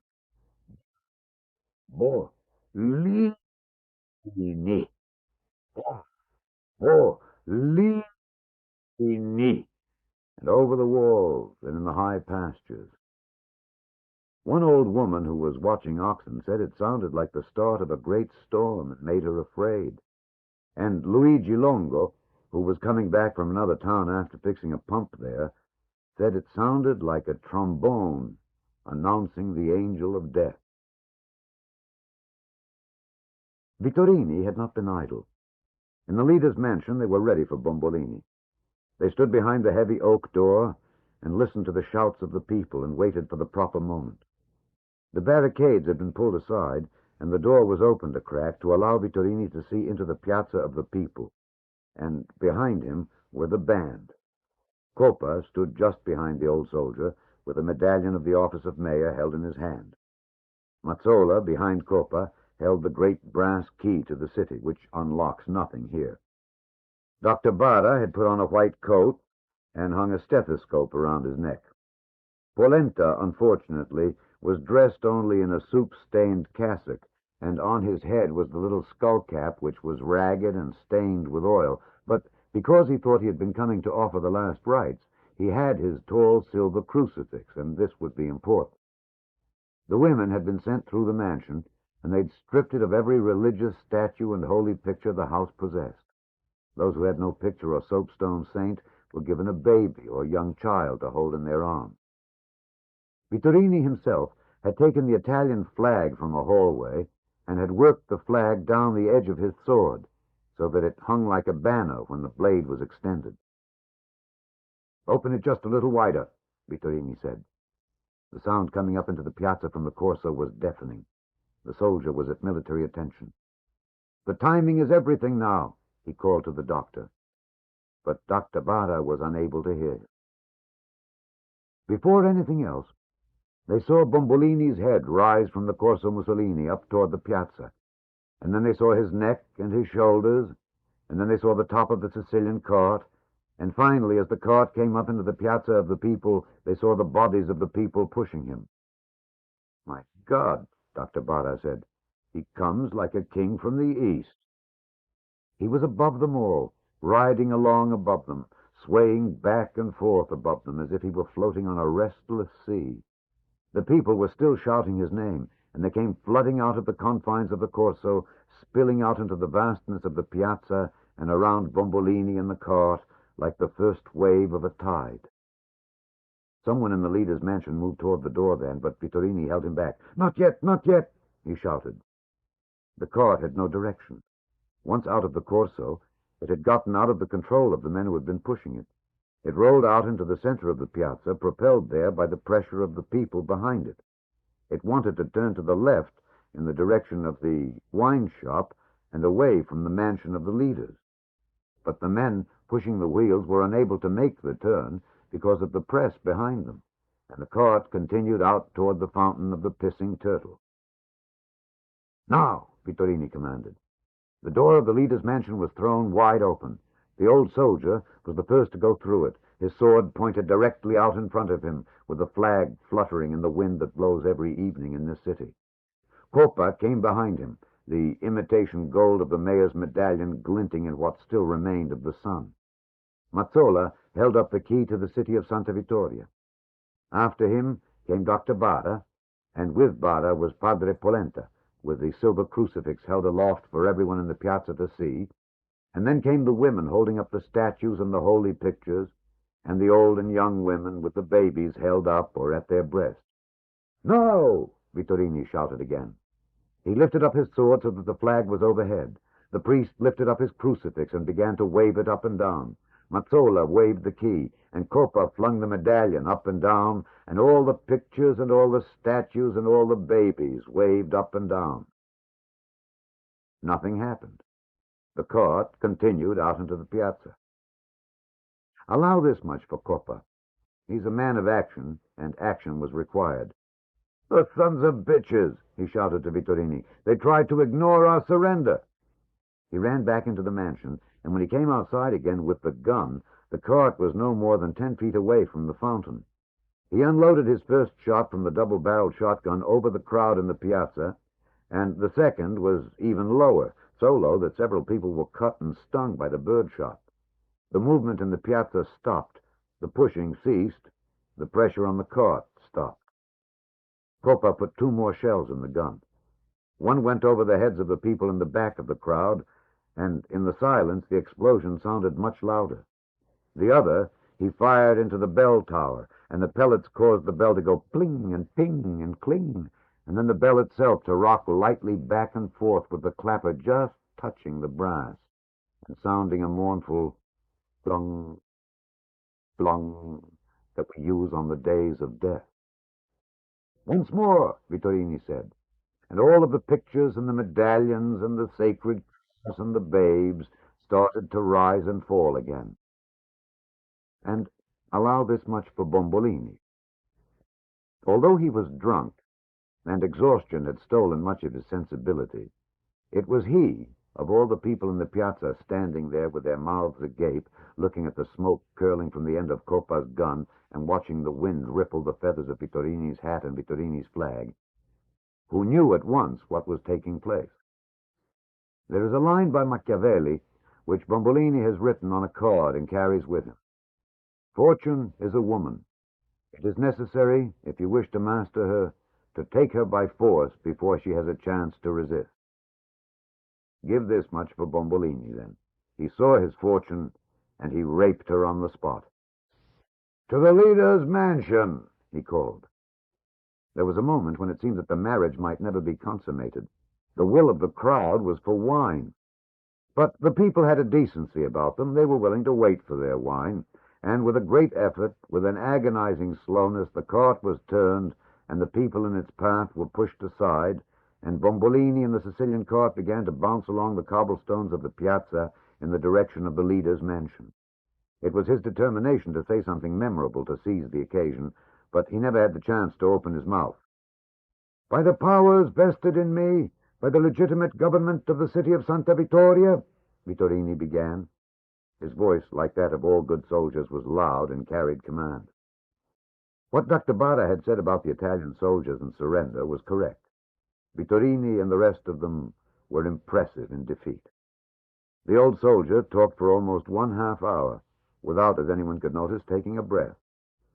Since they didn't understand the purpose of the talk, the people in the piazza didn't understand the words, but they liked to hear them because they were beautiful, and Vittorini was full of eloquence, and his sentences flowed like rivers, and his words glided like swans on still waters. It is not necessary to put down all the details.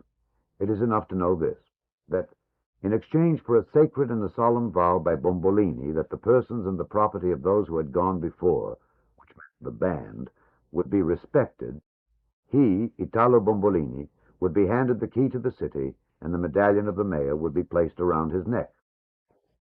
"Do I so have your sacred and solemn vow?" Vittorini said. "Remember, it is witnessed by the priest, and thus by God himself." Someone prodded Bombolini. "You so have my solemn pledge," Bombolini said. Vittorini turned directly toward the people in the piazza then. While Polenta sanctified the pledge by making the sign of the cross, Vittorini lifted his sword and the flag. "Citizens of Santa Vittoria," he cried out to them, I give you your new leader." There was almost no response from the people. They had not understood, and it still was not clear to them. What response there was, a few cheers and a few groans, a shout of laughter from Babaluque, the sound of snoring from Fabio in the back of the cart, soon died away in the rush of the late afternoon wind, and finally the only sound at all was that of Vittorini's flag fluttering. It was beginning to grow dark in the piazza, although the sun was still bright on the rooftops of the surrounding houses. Vittorini made a small sign with his hand. He turned it upward, as if to say to Bombolini, "I have done my job, the rest is up to you." And Dr. Bada pushed up behind the soldier. "Get the medallion," he said. "They don't want him. Get the medallion back. We've made a terrible mistake." But at that moment, Bada was proven wrong. Bombolini had turned around on the cart and back to his people and had said something to them, and this was followed by an enormous cheer and a great surge of movement. Vittorini turned to Bada. "And what would you call that?" Men seized the great cartwheels. They almost lifted that iron oak cart into the air in their eagerness to turn it around and drive it back across the piazza. "And what would you call that, if he isn't the leader?" Vittorini said. "They would have torn us apart." The women lowered the holy pictures and the statues, and Padre Polenta began to walk back across the clearing piazza to the bell tower. The others turned around and started back inside the leader's mansion, because one of the promises Vittorini had made was that they would be out of the mansion by sundown that evening. The wine seller had said 4 words. "And now, your wine." When Rosa Bombolini heard the sounds coming up the Corso Mussolini, she had shut the shutters of her windows and run downstairs and closed and locked the iron gate that guards the front of the wine shop, and then gone back upstairs and stood behind the shutters, where she could see into the piazza of the people without being seen. Her husband's cart came to a stop 20 feet from the wine shop. "Open the gate!" Bombolini shouted. When there was no answer, someone handed Bombolini a cobblestone that had been pried out of the piazza. Bombolini gave the stone to one of the younger Pietrosantos and made a sign, and the young man sent the stone crashing against an upstairs shutter. "Open the gates!" he shouted again. The shutter opened this time, and his wife looked down from the window into the cart.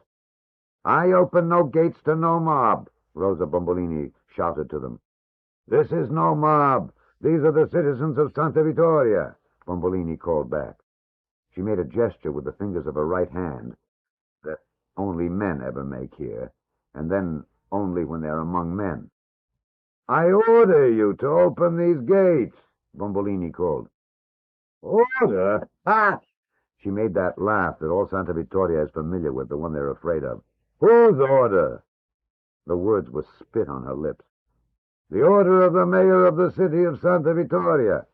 He held up the key to the city, and then the medallion of the office of mayor, and the people cheered. She opened the shutters wide then.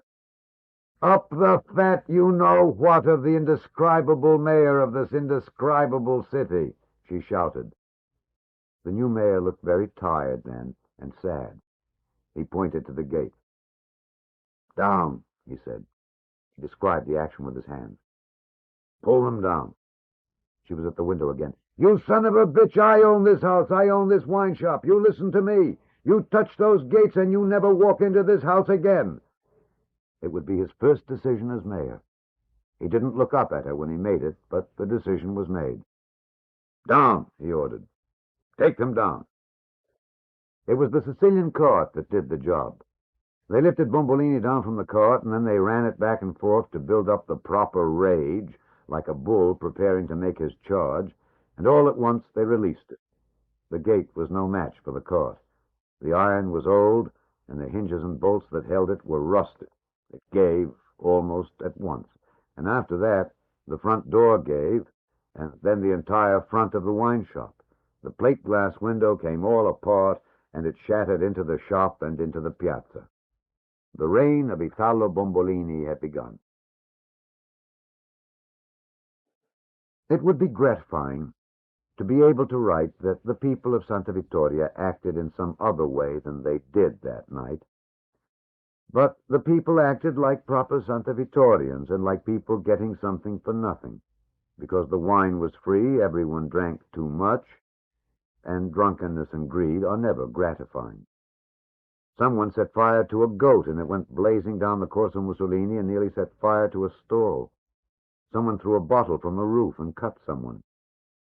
It was not all bad. Some of the young people had accordions, and a shepherd came down from the high pastures with pipes. And although they don't dance here often, the men danced, and then the women, and finally even the men with the women. There was an omen for Santa Vittoria that evening, the one thing that for a time calmed the people. While the first barrel of wine was being drunk, just after the sun had gone down, a strange early evening star was seen glittering to the north and east of the city. It hung up above the mountains there, shining in the gold of the late sun, before dipping down into the shadows of the mountains. Everyone agreed it was a good sign. "That bastard Bombolini's in luck," someone said. "Someone is looking out for him." If the harvest was good this year, for years to come people would look into the sky on this day to see the good omen again and announce that there would be another good harvest. If someone died, his family would look for the star on this day and fear that they would see it, and someone else would die that year. But the star was forgotten, that night at least, when the second barrel was opened. No one at the end was sure how much wine was drunk. Bombolini says that 300 gallons were drunk. It is a lot of wine for 1,000 people, when many of them are very old and very young, and over half of them are women. Long before midnight, the dancing stopped. No matter how much wine was drunk, the people would be down on the terraces in the morning when the sun rose. Only the young men were still up. A team of turtles was playing a kind of soccer game with a team of goats in the piazza, but even that was quiet and slow. One of the players found Fabio sleeping on the wet stones by the fountain of the pissing turtle. "You'd better get up," he told him, "or you'll die in the night air." "I have no place to go," Fabio said. He was more tired than drunk. The soccer player pointed him in the direction of the leader's mansion. "There's room for you in there. Bombolini is living there now. His wife has thrown him out."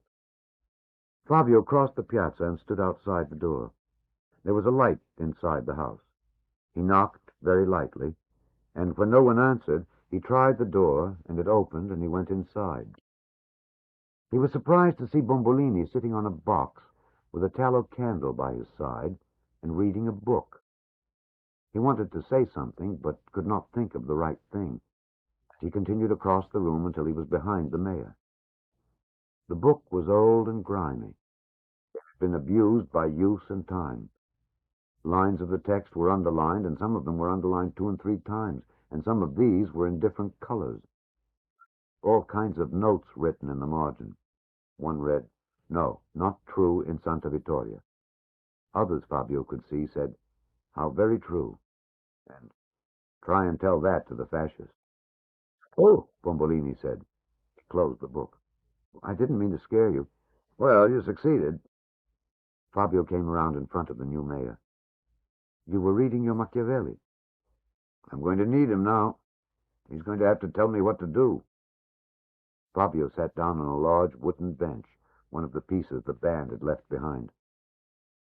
"I want to stay here for the night, if I may." "Fabio, you may stay here for the rest of your life," Bombolini said. "No, just for the night. I'm very tired."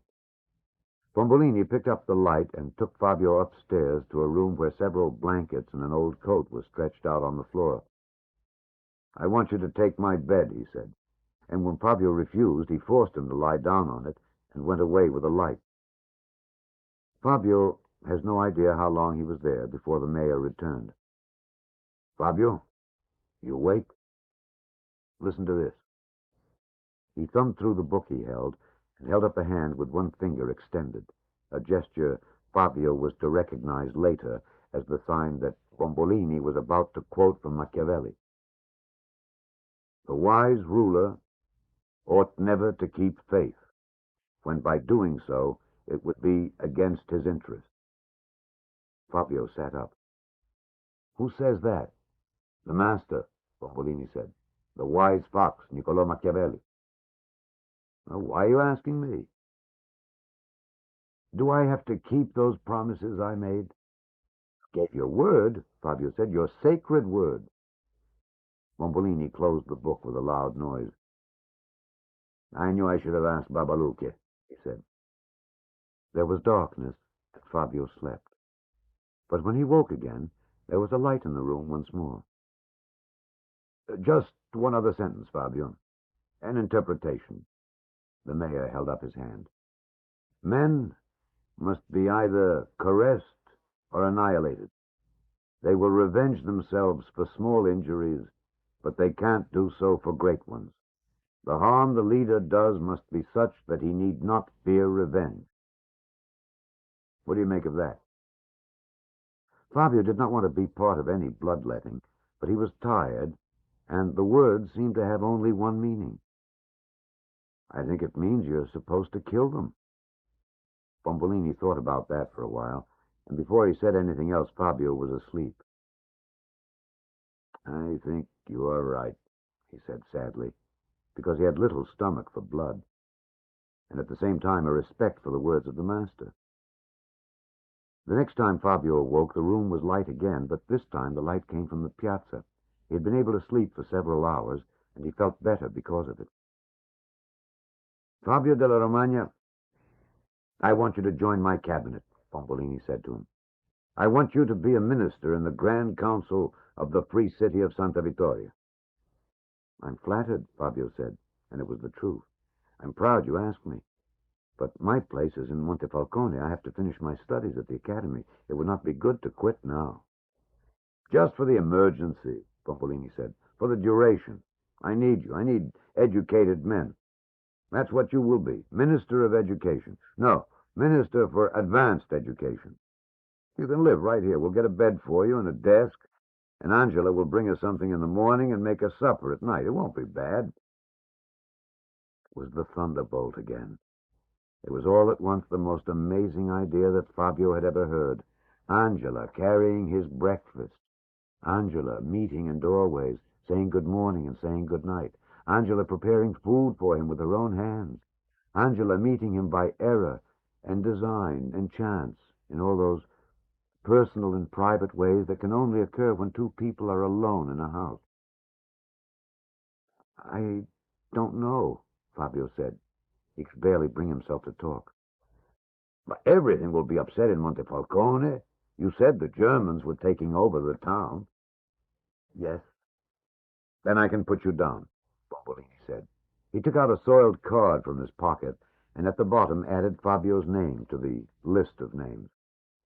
The card was old, and the names on it were old, and only Fabio's looked freshly placed on the card, and he realized with a start almost as strong as the one he had felt before, that this man, whom they called the Sicilian Bull, the least likely man in all of Santa Vittoria to ever become a leader, had for months and perhaps years been walking about with a fully formed government in his pocket.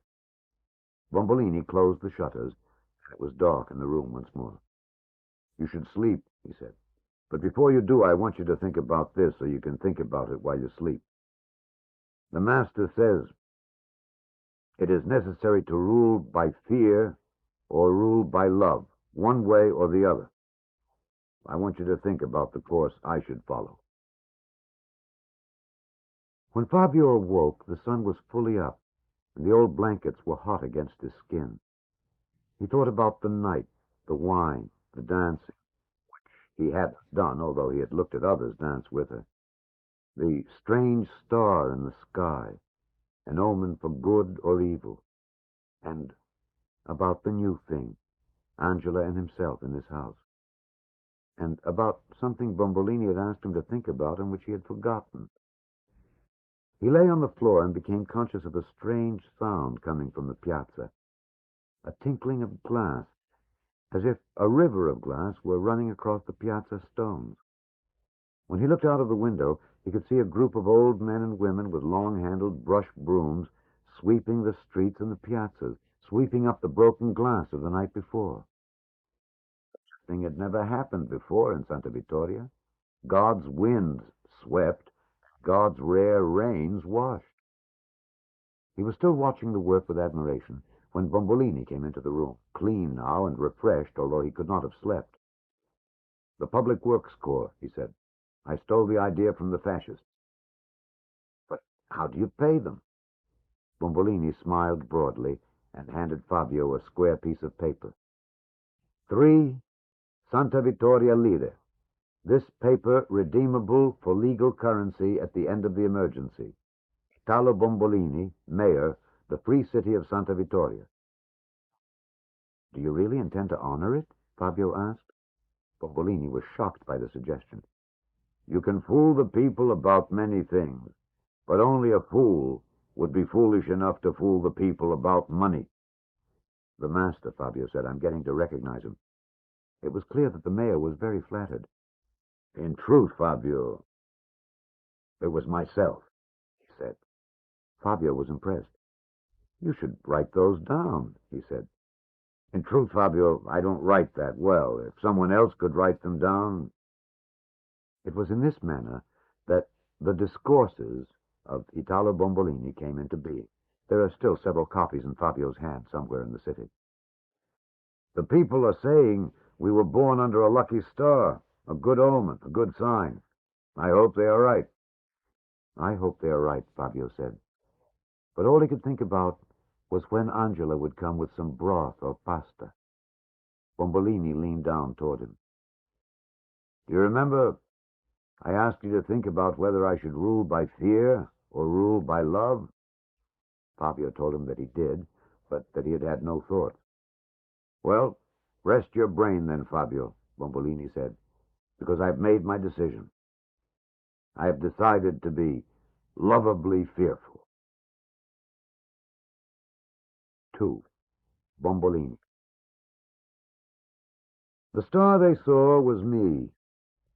The omen sent to Santa Vittoria was myself. This is the place where I enter the story.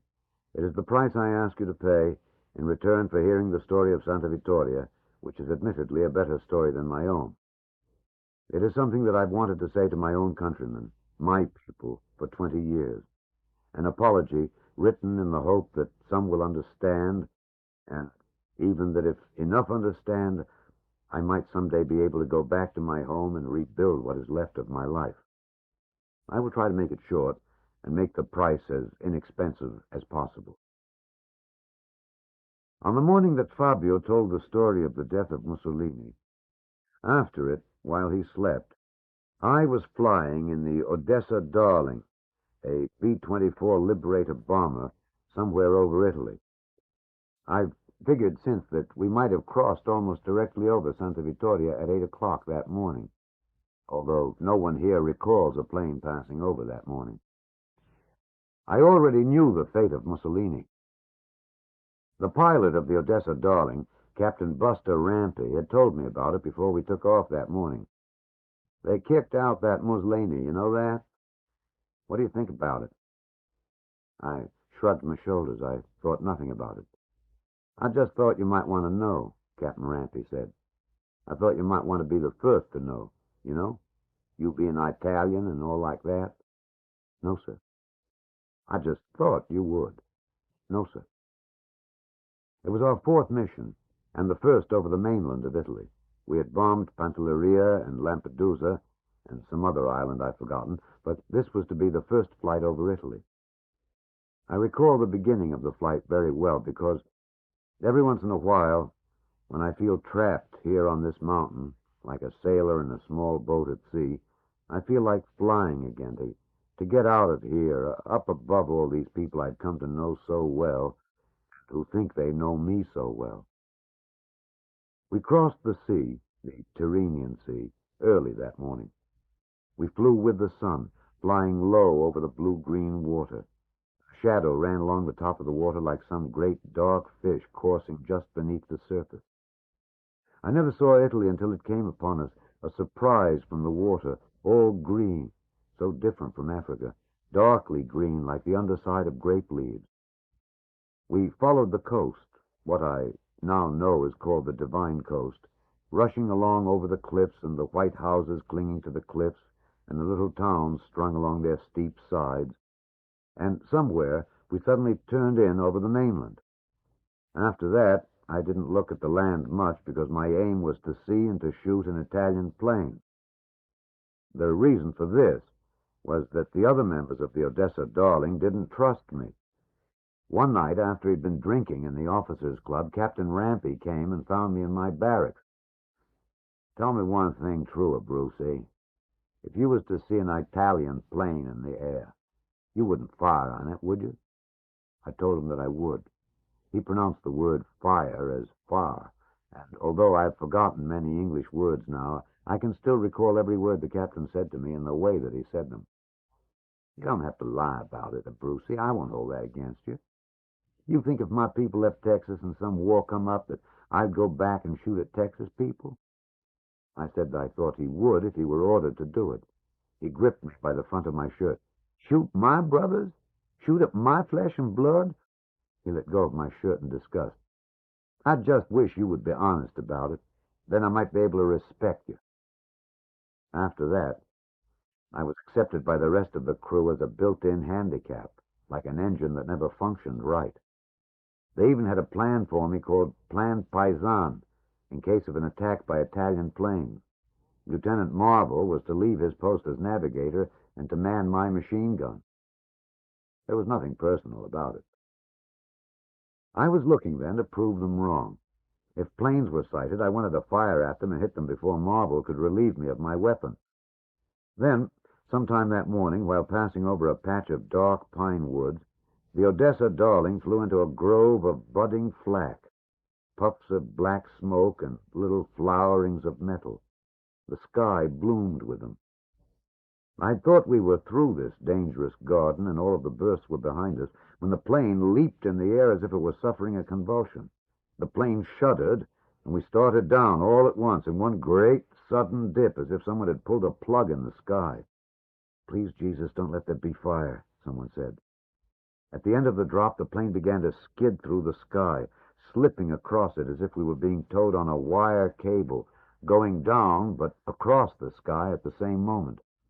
And then there was a thudding sensation, a series of bumps when I thought we were brushing the tops of trees or mountains. And then we held. The plane had gotten a hold of the sky again. He was a good pilot. It is strange now to think that I owe my life to Captain Rampy. For a long time we flew in silence, trying only to hold the plane in the sky, fearful of trying to turn or to even lift the plane. We flew on low, and the mountain towns came floating up at us and then faded away like islands in a high green sea. After a period of time, how long it was I couldn't say or even guess, we began to edge up in the sky again, and much later Captain Rampy began to make the turn back again, wheel the Odessa Darling around in a huge, slow arc in the sky. There was no talking. We listened to the strange sounds we were making. They frightened us. And then Rampy called to Marvel, "I want you to pick me out a nice little town on the way back, one directly on the line to home." I could see Lieutenant Marvel checking his maps from where I stood at my post. He was a careful worker. "I got you one," he said after a while. "We won't even have to bank for it. Name of... I don't want to know the name," the captain said. "Just tell me before we get there." "Yes, sir." "We didn't come this far for nothing." "No, sir." "Got to ditch these bombs someplace." "Yes, sir." "Don't want to waste the whole goddamn day." "Wouldn't do, sir." "Wouldn't do at all." We could see people along the roads, and I could even see the dust rising behind the carts when the oxen put their feet down. Some of the people waved to us.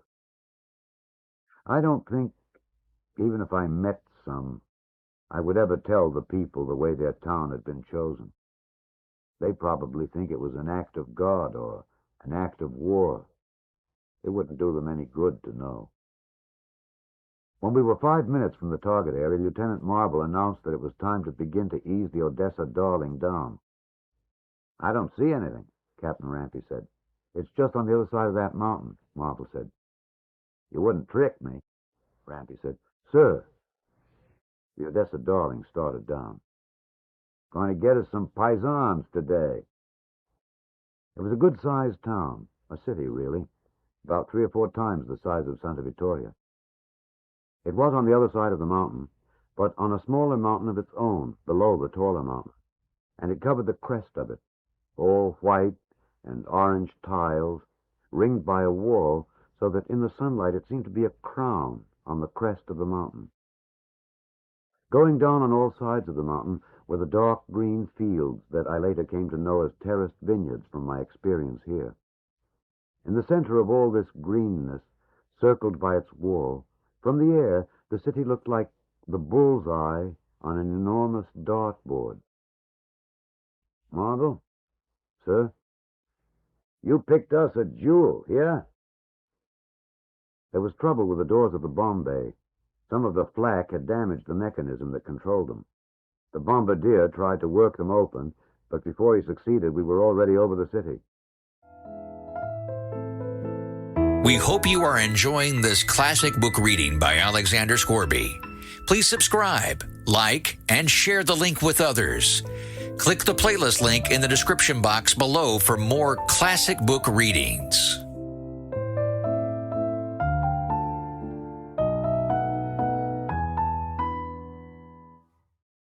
I can get you a target further down the line, Marvel said. No, I want this one, Rampy said. They unscrewed the barrel of my machine gun and began to use it as a lever to pry the doors open. We were low then, and I could see the city clearly. The piazza was crowded with people and stalls and carts and animals. It must have been a market day. At one end of the piazza was a large building, much like here, that I took to be the town hall. At the other end stood the tower of the cathedral of the city. There's your aiming stake, Captain Rampy said. The shadow of the Odessa Darling slid over the town, across the wall, and over the piazza and the church facade over the orange roofs, turning them for a moment a dark red, and then over the other wall, like a dark messenger. We have a saying in Santa Vittoria, good is recognized only when it goes away, evil when it comes. But in this case, at least, it wasn't true. When the shadow crossed over them, the people looked up. Some just went back to their work, and some of them waved to us. When the bomb bay doors opened, the Odessa Darling swung around and came back for the town. Captain Rampy didn't wait for the cathedral after all. When the plane passed over the city walls, he said, "Kick 'em on out," and all of us became bombardiers. We rolled the bombs through the door and pushed them through and kicked them out with our feet, and they began to follow each other down upon the city, wigwagging back and forth the way the bombs do, swimming along after each other like fish in a school. You try to follow the bomb that you personally sent on its way, one that felt the touch of your hand or your foot. You think that you do, but when the explosions begin and the stones and then the fire and the smoke begin to erupt, you realize that you will never be able to tell exactly what you have done. We were low enough to see the confused game the people in the piazza were playing. At each explosion, the explosion seemed to walk across the town with giant strides toward the piazza. The people would run in one direction, and at the next they would turn back and begin to run toward the place they'd just left. Eventually they must have found their heads, because the second time we turned and came back over the city, the people in the piazza were gone. In all of the piazza there was just one man, and he was kneeling in the center of it, working the bolt of a hand-operated rifle and aiming it at the Odessa Darling. That son of a bitch could hurt someone, Marvel said. This was the run on which the 500-pound delayed-action demolition bomb would be used. This is the heart and even the very soul of the Odessa Darling. You have it ready, and I'll tell you when, Captain Rampy told the bombardier. He was an expert at this, a genius at it, perhaps, the owner of a very special talent that God had given him and which could be used only once or twice in a lifetime. If it hadn't been for war, Rampy might never have known he possessed it. Now, he said, and on that word the bomb was pushed out. For a moment it seemed to fly along with the Odessa Darling before arching over the town and suddenly dipping down. And as it did, every one of us, even the ones without the fine instinct of Captain Rampy, could see that it was going to be a success. It appeared, when it reached it, to just touch the gray slate roof of the cathedral, and then to go through it so swiftly that the hole it made in the roof seemed to close behind it the way water does over a rock. It was a delayed action bomb, and with a bomb such as this, there is always the fear that it might not explode. But then this one did, somewhere down among the dark cellars and in the foundation, where a great many people from the piazza must have been hiding. The first sign of success was not the noise of the explosion or the sensation of pressure from it that can at times lift a plane into the air and drop it down like a boat when a wave runs beneath it, but the sight of the front of the cathedral, the entire facade, the great circular stained glass window that had once been the front of the cathedral, coming apart all at once, every piece seeming to come apart at the same instant, flowering out onto the stones of the piazza. After that, the fire began, a spurt of flame from the bowels of the church that took a great part of the slate roof with it, and then the sound, so that when we began to pull up, all four walls of the cathedral still stood. The man with the rifle was gone.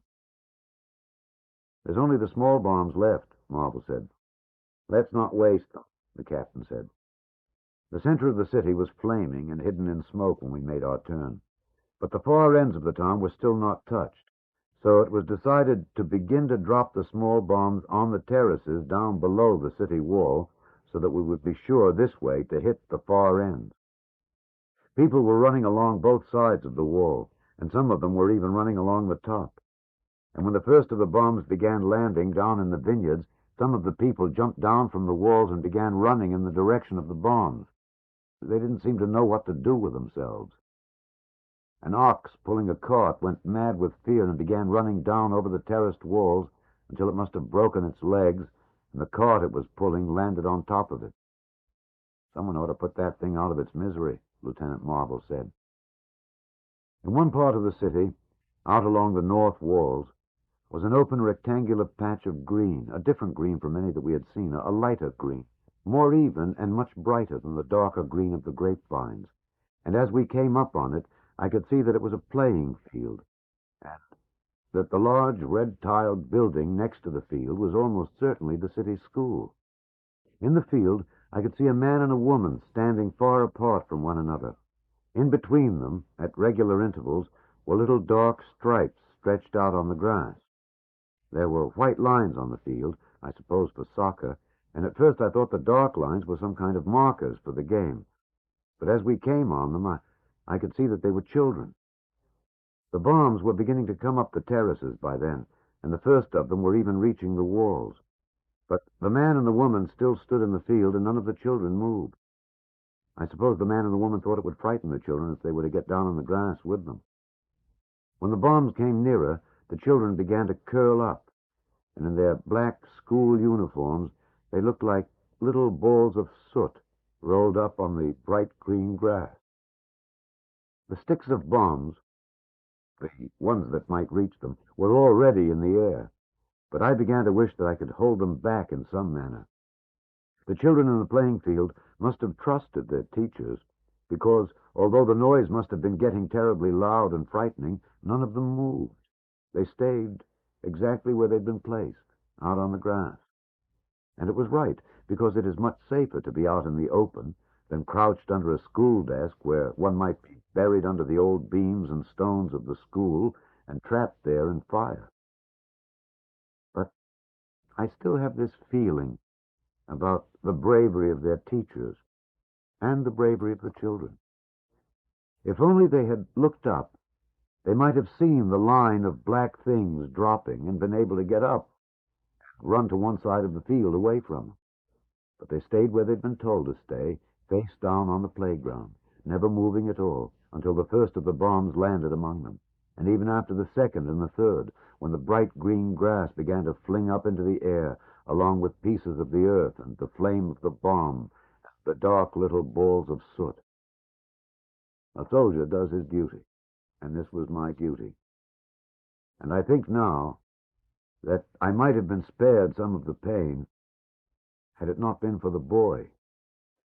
When the bombs had stopped, I could see him running across the grass to what still remained of the school gate, and I could see that his clothes were on fire and that the boy was burning.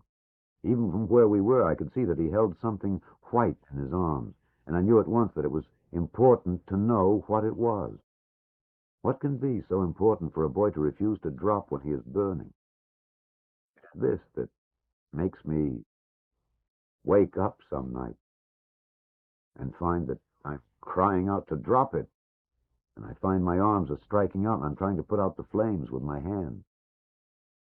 The street outside the school was wide, and there was no one in it, and so it was easy to follow the boy. It was impossible not to follow the boy. The street was steep, but instead of running down it, he began to run up the street, and so I know that he must have been trying to reach his home, and whoever took care of him there. He didn't run far. After a few steps, he went down to his knees, and he seemed to stay that way for a long time. Although it was probably a very short time, I hope only a moment, before he fell face forward onto the stones of the street. And as he did, the white thing that he was holding was freed. It began to roll, and then to bounce its way back down the steepness of the street. It was his soccer ball, and it continued to bounce and roll away from him long after the boy had stopped burning. We'd begun to pull up from the city to avoid the pillar of fire and smoke that was rising from it. But I could still see that white ball burning in my own eye, the way the sun will burn there for minutes after you've looked at it. And then even that ceased, and we had banked up and away from there. We headed back for Africa. That concludes the program for the afternoon, Captain Rampey said. The shadow of the plane was leaping over the green fields, and behind us the city was burning like a crown set afire. I will tell you one thing, Marvel said. We did us a job of work. Those were the last words that I remember hearing on the Odessa Darling. I have no recollection beyond that, but I must have done all the things that must be done to cut oneself loose from an airplane, as complicated as cutting the umbilical cord that ties the baby to its mother. I have no recollection at all of stepping out through the bomb bay doors, or of pulling the ripcord on my parachute, because at that moment I had no desire to do it. My first recollection is of dropping down onto Italy, the rays of the late afternoon sun glowing in the white nylon of my canopy as if I were hung to a silken lantern. And it must have been this that caused me to glitter in Santa Vittoria, far to the south of me then, like a star or an omen in the evening. I was happy at that time. Sometimes it seems to me like the happiest moment of my life, and I don't know why. At other times I see it as the saddest, because it cut me loose from myself, perhaps forever. I dropped out of the sun into the shadow of the mountains to the north of me. It was cold, and the gold of the canopy turned to a whitish blue. And then I struck the terraced side of a mountain that was no longer farmed. The earth was hard, the earth was clay and rock, and when I hit it I heard a bone snap in my leg, and a little later I felt it. The cooling air of the late afternoon caught in my canopy, and I began to be dragged down and across the old terraces until I finally became caught in some old vines and was held there by them. I pulled the parachute around me, and made a nest for myself as a wounded animal would do. Later in the night, I was wakened by some small, dark men who smelled of manure and wine. They said nothing to me. They lifted me up and put me in a large basket, stank of earth and manure and grape mold. They put the basket on the back of a mule and took me back up the mountain I'd landed on. I thought they were going to kill me, and I didn't care then. I was in great pain. I was now a deserter. I was alone. Of all the Americans I knew, I had for some reason declared my personal end to the war, and I was ashamed of myself. Who was I to have attempted such a thing? The arrogance of my act overwhelmed me, and I would close my eyes. As soon as I did, I would see the burning boy. As I look back on it now, there was very little reason to wonder why I wanted to die. They kept me in a little hut made of branches and twigs and straw out in the middle of a field. I have no idea for how long. They fed me some kind of white, runny goat cheese and hard bread and bitter olives and wine. If it hadn't been for the wine, I think I would have starved to death. One night they came and got me and put me in the basket again, and toward morning, when I could stand it no longer, I heard the clop of the mule's hoofs on stone, and looking up from the basket I could see the roofs of houses, and I knew I was in some sort of town. They dumped me here then, in the shredded old grape basket, in the piazza of the people at the door of the leader's mansion. Italo Bombolini was mayor of the city, as I was to learn, and he had already been mayor for several weeks by then, and perhaps for longer. From the Discourses of Italo Bombolini. The duty of the people is to tend to their own affairs. The duty of government is to help them do it. This is the pasta of politics. The inspired leader, the true prince, no matter how great, can only be sauce upon the pasta. Bombolini. 2 weeks after Italo Bombolini had taken over as mayor of Santa Vittoria, everyone, with the exception of the priest Polenta, who despised him, and the cobbler Babalucchia, who wasn't prepared to see him as he was, recognized one thing about him. Bombolini was a leader. He was a born leader. He was a natural leader. He was at times an inspired leader. He was, in his own words, sauce upon the pasta. His leadership was so natural, and he seized power with such grace, that people who only several weeks before could not say his name without first prefacing it with boob or fool began to realize that they'd seen these traits of leadership in Bombolini all along. Remember the time he kept Giovanetti from killing his wife by talking to him and getting the pick out of his hand? I said to myself right then, he may look like a clown, but here is the soul of the leader, I said. I can say this much. I was one of the first to recognize it. Everyone had his own way of discovering Bombolini. In the end, even Babalucchia was forced to admit that the wine cellar possessed certain qualities that were surprising, at least. But they won't last, the cobbler would say. He's running on nerve and luck alone. You watch. Somewhere inside that fat bastard a clown lives, and sooner or later the clown will come out, because a clown is a clown and will always be a clown. There were others, some of the old men who no longer believed in anything on earth except hunger and work and finally death. He'll stop running, they said. There's a saying here, an ass's trot doesn't last long. But when Bombolini continued to run, even the old men began to turn on Babalucchia. The ass is still running, one of them shouted at the cobbler. Maybe this ass is a horse. An ass is an ass and will always act like an ass, Babalucchia said. You wait. You'll see his long ears soon enough. From his first day, Bombolini seemed to have a feeling for the correct thing to do. The day after Vittorini had handed him the mayor's medallion, a group of citizens went across the piazza to the leader's mansion to ask Bombolini to surrender the office and put someone in it who wouldn't ruin the city. All right, Italo, they wanted to say to him, in all kindness. The fun is over now. We've all had our good laugh. Now, let's settle down and get ourselves a leader. But they didn't find Bombolini home that day. They couldn't find him any place. When they finally went down to the terraces to tend their grapes, Bombolini came out of hiding to tend to the town. He had the streets swept.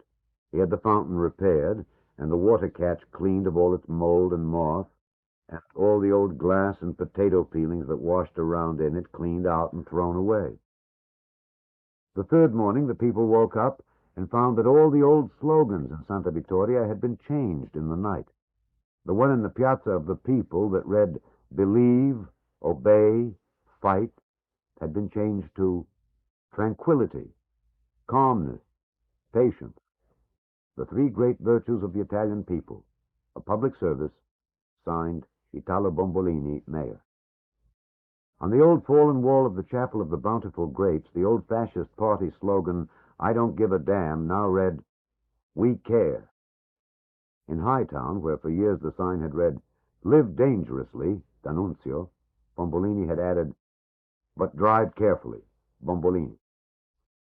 Although there were no cars in Santa Vittoria then, it gave the people a feeling of belonging with the times. As you went down the Corso Mussolini, it had been impossible to avoid the sign on the wall of the house where the Corso curves down to the left. Better to live one day as a lion than 100 years as a lamb. Today, when you go down the Corso, you read, better to live 100 years. Bombolini, Mayor. After the third day, the group of men who had wanted Bombolini's resignation no longer tried to see him, and he began to show himself in the street. It is impossible now to know whether the things the wine cellar did came to him from study and thought, or whether they were the reactions of instinct. It doesn't really matter. The important point is that he did them. The trouble with government in this country is that it is composed of the ins and the outs. There are blacks and whites, but no grays here. When the outs get in, they kick all the ins out, and the new outs do everything in their power to destroy the programs of the ins, even when they might help them. Brutal and sometimes bloody and almost always exciting, and usually no good for the town, but that is the way it always has been. Bombolini's genius, for that is what it must be seen as now, was that instead of throwing people out, he invited everyone in. He formed the Grand Council of the Free City of Santa Vittoria, and in 2 days, every faction that could be counted upon to be fighting one another, every family and every force in the city had a member in the government. Everyone was an in or had a member of the family who was an in. Membership in the council was almost evenly divided among frogs and turtles and goats. Half of the members were young and half of them were old, and every one of the large or powerful families was represented. The real secret was perhaps that if not everyone was in, because that was not possible, almost no one was out. Giovanni Pietrosanto was made Minister of Public Waters, which meant that he was in charge of the fountain and the water tower. Under Giovanni's direction, the spillways were cleared and the pump was put back in working order by Longo, and all the drains on the terraces were cleared and patched, and for the first time in 20 years there was water on the terraces for the grapevines. It isn't a great deal of water, but it is enough to keep a dry spell from becoming a drought, something that someone greater than Bombolini had not seen fit to do. Under his brother Pietro, the other powerful member of the family, the organization called Minutemen of Santa Vittoria was formed. "Why do you want to waste your time on this?" Fabio asked Bombolini. The mayor held up his hand. "The chief foundations of all states are good laws and good arms. I have no say in the matter. The master says we must have an army." At the start, people laughed at the army, but as they drilled in the Piazza of the People after work and the 20 men got better at their drill, the people began to turn out to watch them. Pietrosanto has a voice that can break windows, and the drill was impressive. Every soldier was allowed to wear a red armband on Sunday and to sport a hawk's feather in his hat. And soon every young man in Santa Vittoria was hungry for a feather. But the army was held to 20 because that was the number of weapons we had. There were others: Commissioner of Sanitation, Master of the Scales, Minister for Bread and Pasta, Minister for Advanced Education, Minister for Affairs of the Aged. He closed the second meeting of the Grand Council with these words: "A wise man once said, 'The first impression one gets of a new ruler and his brains is from seeing the men he has chosen to have around him.'" He put down his hand. "Men of Santa Vittoria, by these standards, I submit that I must be judged a genius." At first they felt that Bombolini was being egotistical, but as they went home and the words rolled around in their heads and they began to see what they meant, they were of course flattered. And as Bombolini had told Fabio, if you can't buy your way by money, the next best way is to buy your way with flattery. Because, as every Italian knows, flattery will always get you somewhere. There were mistakes. One morning, Bombolini decided to please the people by bringing democracy to the water fountain.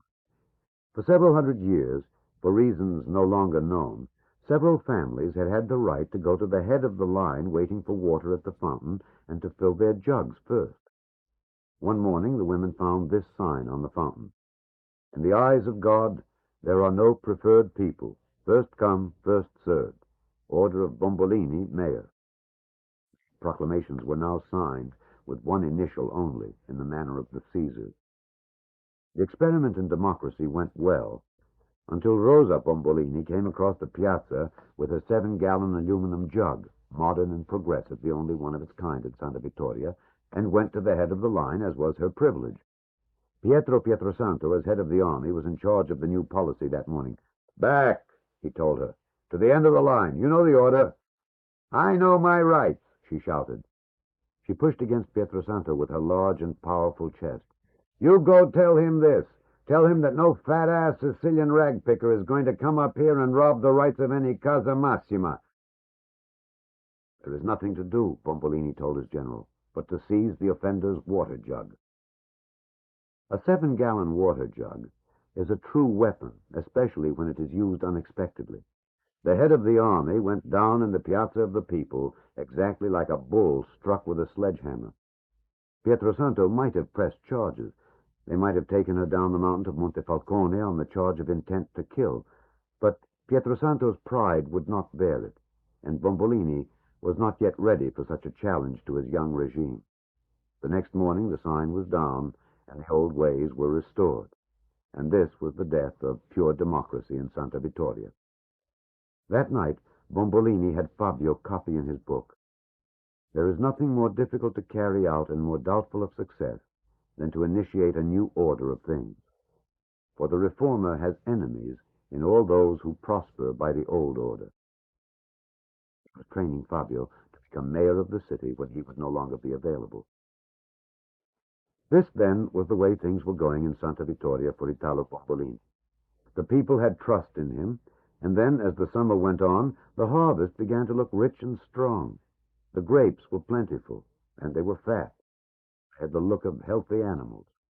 When the grapes are good, things in Santa Vittoria are good. If the failure of democracy at the fountain was his first error out of all the things that he did, I suppose it can be said that I was his second major error, since it was I who almost brought down his government. I came to Santa Vittoria the same morning that he was forced to take down his sign at the fountain. This much should be said at once. Although Fabio della Romagna, for a time at least, later came to hate me, if it hadn't been for Fabio, I would have died. The first people to find me in Santa Vittoria that morning assumed that I was dead. One of them felt my legs, and when he felt their coldness, the blood had run out of them hours before, he took my shoes.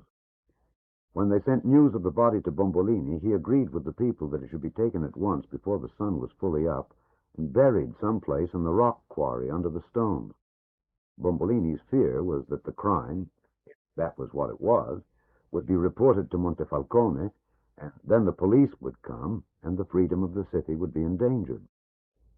He woke Fabio, and Fabio came down the steps of the mansion of the leaders to see about taking me to the rock quarry, and he took one look at me in the grape basket and knew that I was alive.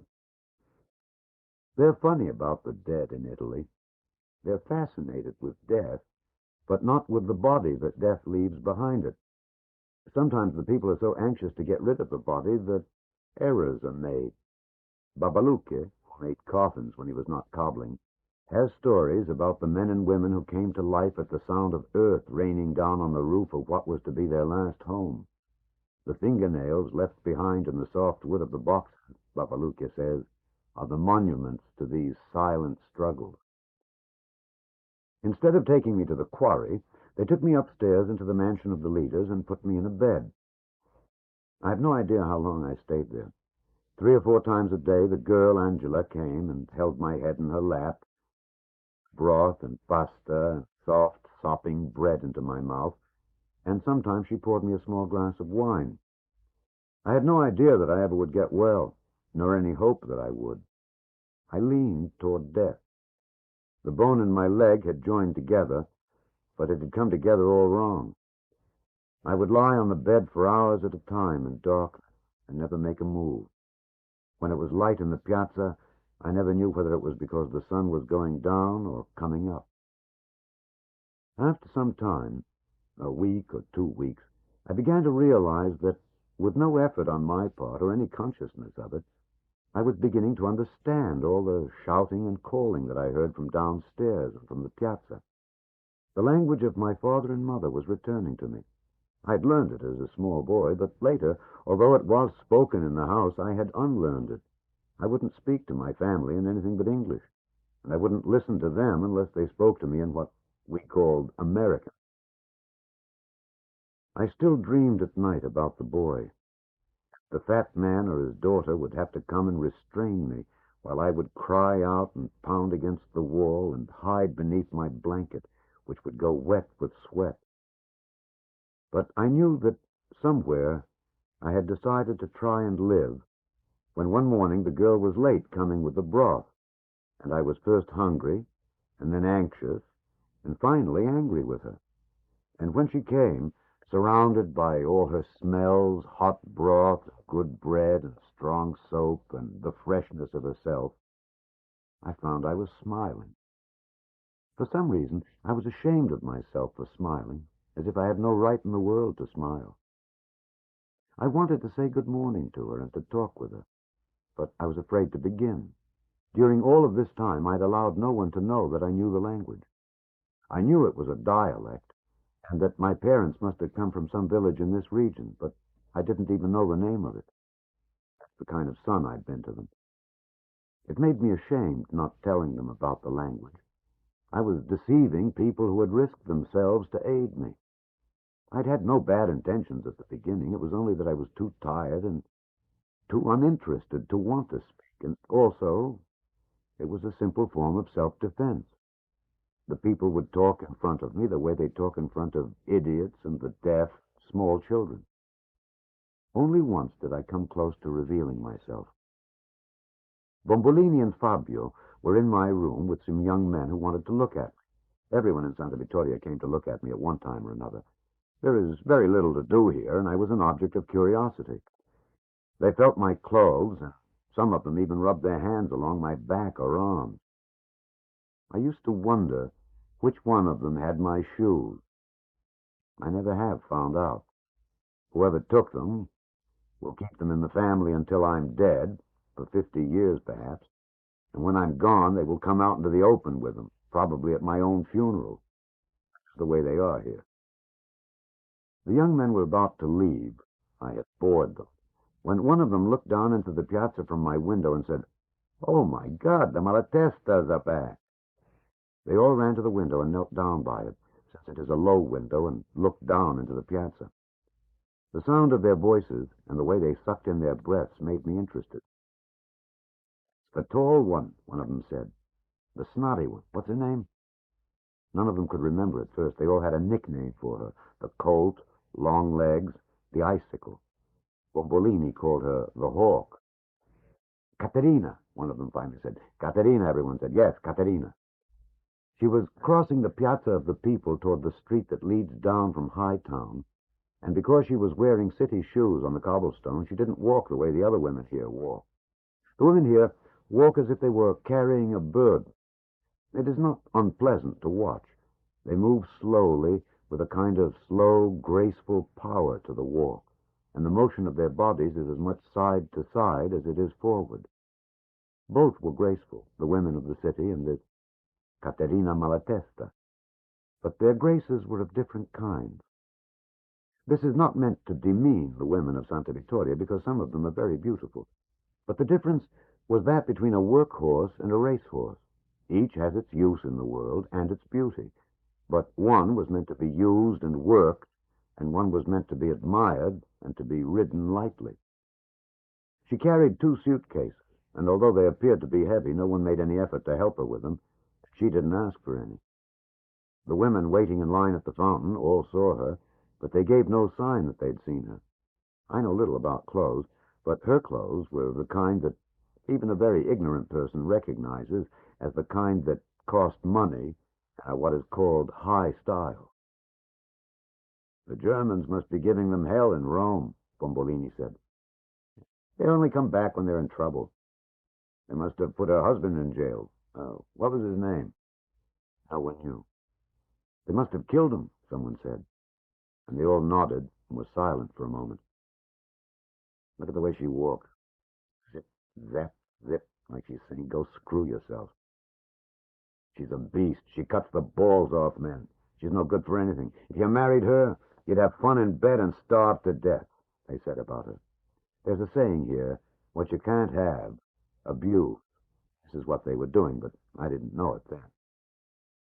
But she's very beautiful, I said in Italian, and not one of them noticed. She was the most beautiful woman I'd ever seen. One morning, I awoke and found that it was cool in the room. And when I leaned out of bed and looked across the piazza and over the houses to the mountains beyond, I could see that they were covered with snow. Sometime in the night, unseen and unheard by us, a great storm, a battle between the heat of the south and the cold of the north had been waged up there, and now in the morning rivers of white flowed down the mountainside. When Angela came in with the broth, I said, "If you go to my window, you'll see something beautiful." She put down the broth and went to the window and crouched down by it. In that moment she looked very beautiful to me. I had not noticed that she also was beautiful in the way of simple things. "I don't see anything," she said. "On the mountains, there's snow this morning."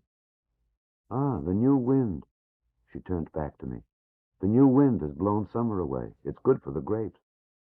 She spoke to me in dialect, and was not at all surprised that I could answer her back or understand her. "Cool nights now and warm days," she said. "It brings out the sugar in the grapes." "Aren't you surprised at my talking?" I asked. "We were wondering when you would begin to talk," she said. "After all, you've been here for weeks." "But I talk rather well, don't you think?" She shrugged. "Little babies can speak at 2 years of age. You're a man." However, she went downstairs and told them that I was now talking.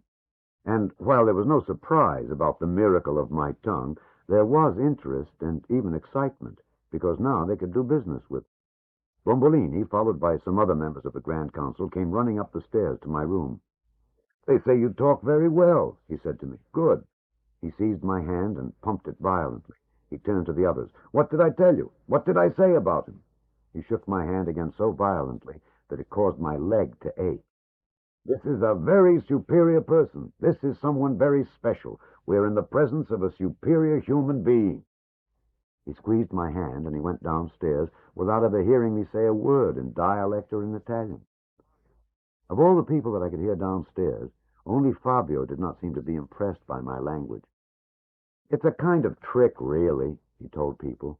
He told anyone who would listen about an idiot they hired at the academy to clean chamber pots who had learned German in 1 month.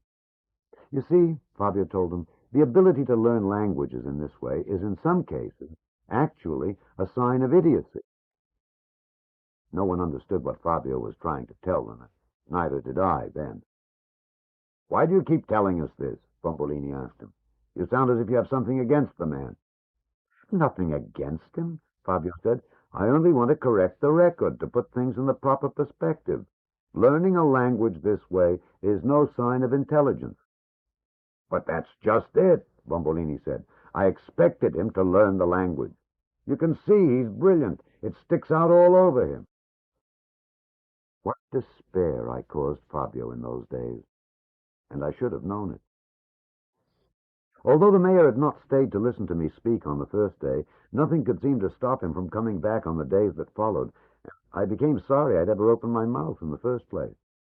He came in the afternoons when I was asleep, and at night, and he stayed until I fell asleep in his face, asking me questions about how they did things in America, about the government and the setup of the states, and the ruling of towns, and the conduct of the police and the courts, and the making of laws, and the collecting of revenues, until I came to dread the sound of his step on the stairs. More than the intrusion and the effort involved was my shame at my ignorance. "I don't know about that," I would say. "I can't answer that. I never studied it. I never found out about it."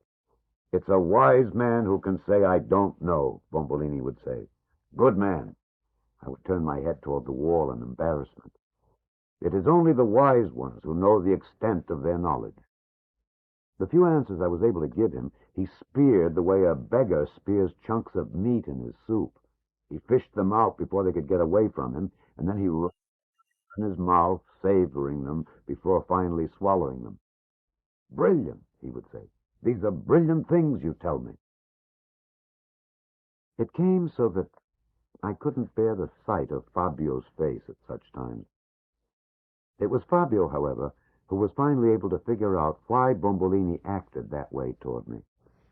He had already figured out the reason for Bombolini's amazing success at government that had changed him from a clown to a prince in one night. What Fabio found was that Bombolini was no longer Bombolini at all, but someone else who had lived 500 years before him. When faced with any problem or any decision, Bombolini would not become alarmed by it, but would go back to the Prince and the discourses and have Niccolò Machiavelli provide him with the proper answer. It was from these books and this man that he drew his wisdom and his assurance and his poise and his strength. Bombolini was only a face and a body and a mouth for the master. All of the answers weren't in the books, of course. But the important thing was that Bombolini felt they were, and believing that, he had no fear and suffered no qualms. But somewhere along the line there were problems that even the master couldn't provide answers for, and it was for this reason, and for no love of me, that Bombolini turned out to be such a formidable fighter in my behalf when the affair of Babalucca the cobbler and Abruzzi the American threatened to tear the free city of Santa Vittoria apart and bring down its government. Life has changed little here since the days when Machiavelli went sourly through the streets of Florence, and yet some things had changed, and it was these gaps in the master's knowledge that frightened Bombolini. To close them, he needed a representative of the new way, someone forged in the fire of the new culture, as Fabio says he put it. And who better than me, a dropper in from the new world? For the purposes of Italo Bombolini, for his well-being and his assurance, it was essential that I proved to be brilliant. He made certain that I was. As soon as I was able to stand with the aid of a crutch the cobbler had made for me, I was invited downstairs to sit in on sessions of the government, and after a week I was invited to join the Grand Council as a full member, as a minister without portfolio, to advise on current affairs. I used to wonder what they would think in Benjamin Franklin High School, which I left when I was a junior, if they could see me sitting in the Grand Council as minister without portfolio. This was the state of things when Babalucca came up onto the terrace of the mansion of the leaders one night during a meeting of the Grand Council, and came into the middle of the meeting and began pointing his finger at me. "Look at this son of a bitch," he said. "Feast your eyes on him." They looked at me, and I think I blushed because I'd always felt like a fraud at the meetings in the first place. I felt naked before them. "Because of this son of a bitch, each one of you stands to go to jail and to lose your vines." It was the loss of the vines that struck fear in their hearts. "Do you know who this bastard is? Do you know what he represents?" I felt they'd discovered that I'd been a deserter, and I looked down, which didn't help my image before the people. "This son of a bitch is an enemy of the state." "He seemed like a good man to me," Giovanni Pietrosanto said. "That's all that I know." "An enemy of the state."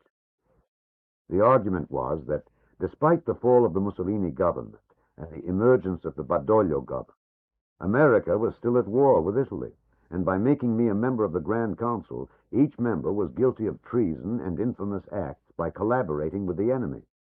"You are collaborators," Babalucca told them. "Do you know what they do to collaborators?" Everyone knew what they did. They took away your home, they impounded your land, they tore up your vines by the roots. "And even worse, you are guilty of consorting."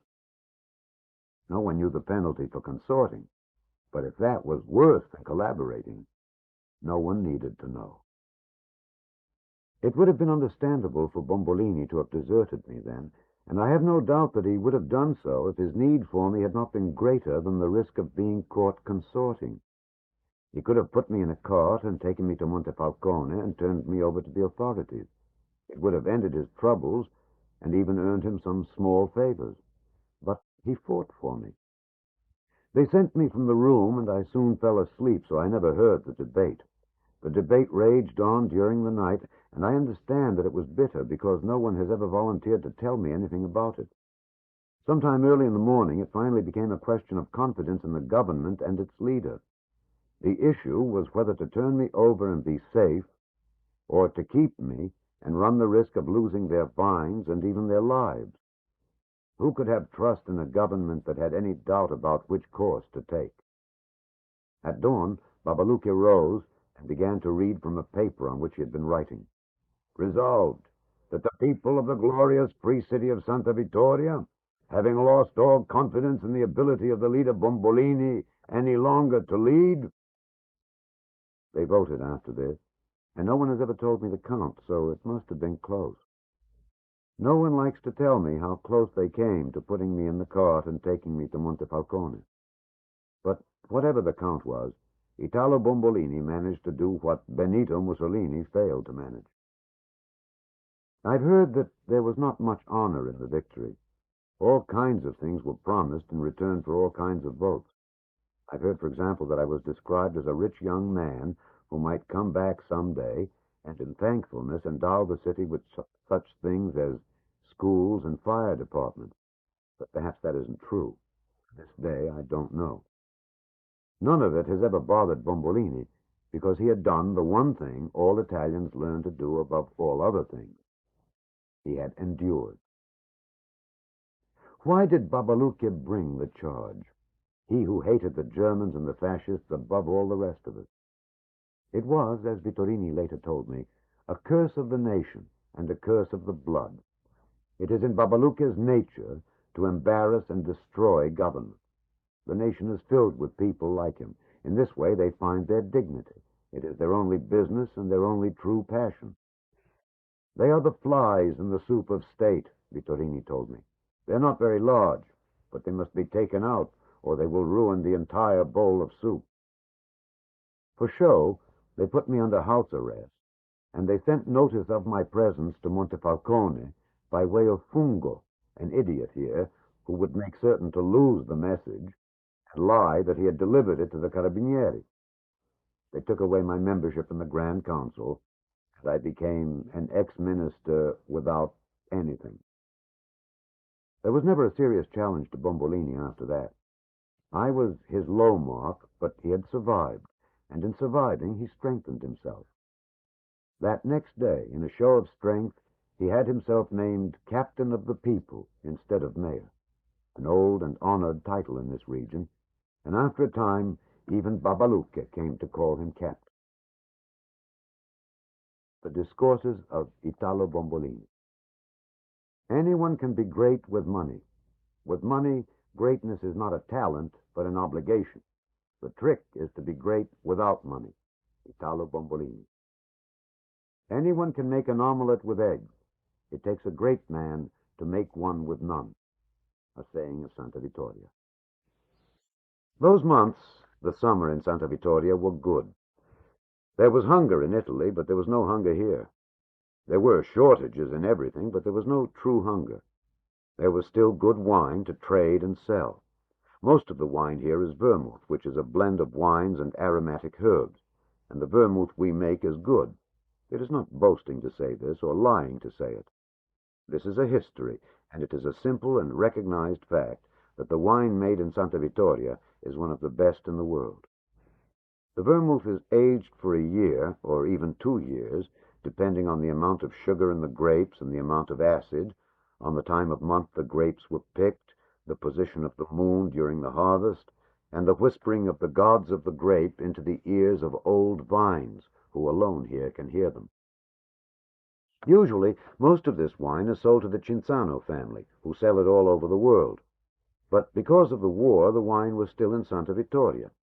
When we needed food, 3 or 4 carts were loaded with wine from the cooperative wine cellar and sent to Montefalcone, where there was always a market for our wine. The carts would come back up the mountain the next day, filled with flour for bread and pasta, with bags of onions and salt and peppers, green peppers and red peppers, with tins of sardines and mackerel from Sicily, with balls of cheese and wheels of cheese, whole carts filled with artichokes, sometimes boxes of cherries and baskets of fruit from the north, dry pork sausage, salami, black olives and green olives, cheap black wine in big wicker baskets, since our own wine is too good to drink every day, one basket of ours for 3 of theirs, baskets of beans and lentils, and tins and jugs of olive oil to splash on our bread. When the cohorts came back up the mountain, you would not know there was a war on in Italy. But something was happening in Italy. The feeling could even be felt up on the mountain. There had been a time when 2 or 3 trucks in the morning was considered to be traffic on the Montefalcone road. But now the sound of trucks and half-tracks and even tanks could be heard from the river road all day long and far into the night. You should see what's happening in Montefalcone, the men who went to get the food would tell the others. There are more tanks in there than there are people. There are more Germans than our own people. We felt it, but it didn't concern us. There was food, the weather was good, and the grapes were fattening on the vines like pregnant women. The people in Santa Vittoria looked up at the sky as a source of danger, for the signs of a sudden heavy rain or even a hailstorm, more than they looked down at the road to Montefalcone. If the Italian nation was in danger of coming apart, the city of Santa Vittoria had never felt closer together. And for this, Italo Bombolini must take all of the credit. He had embarked the city on a program for greatness. Beside his bed in the leader's mansion, he had hung this sign: "Nothing causes a prince to be so much esteemed as great enterprises and giving proof of prowess.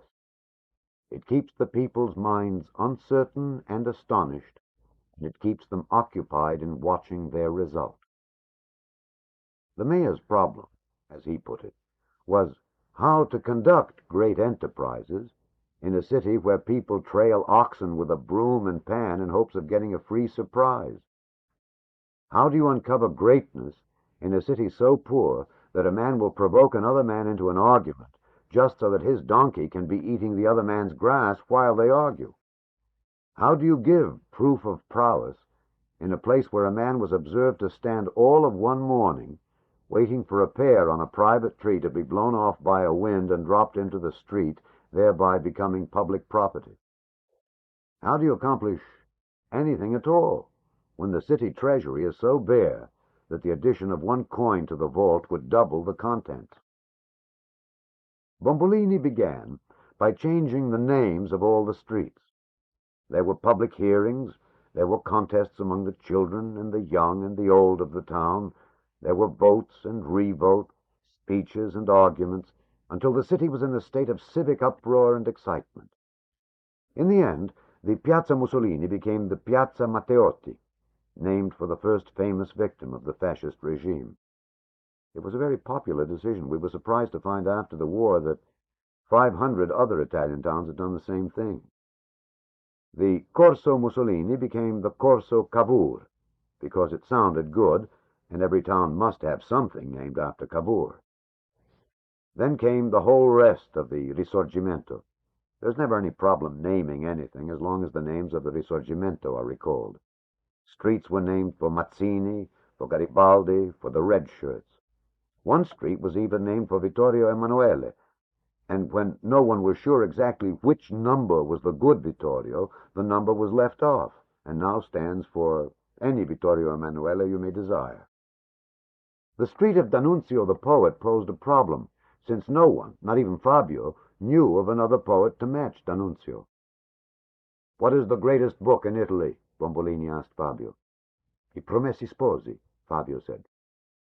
"Sure of that? I've never heard of it." "There's no question about it." "Who wrote it, then?" Bombolini said. And Fabio turned scarlet.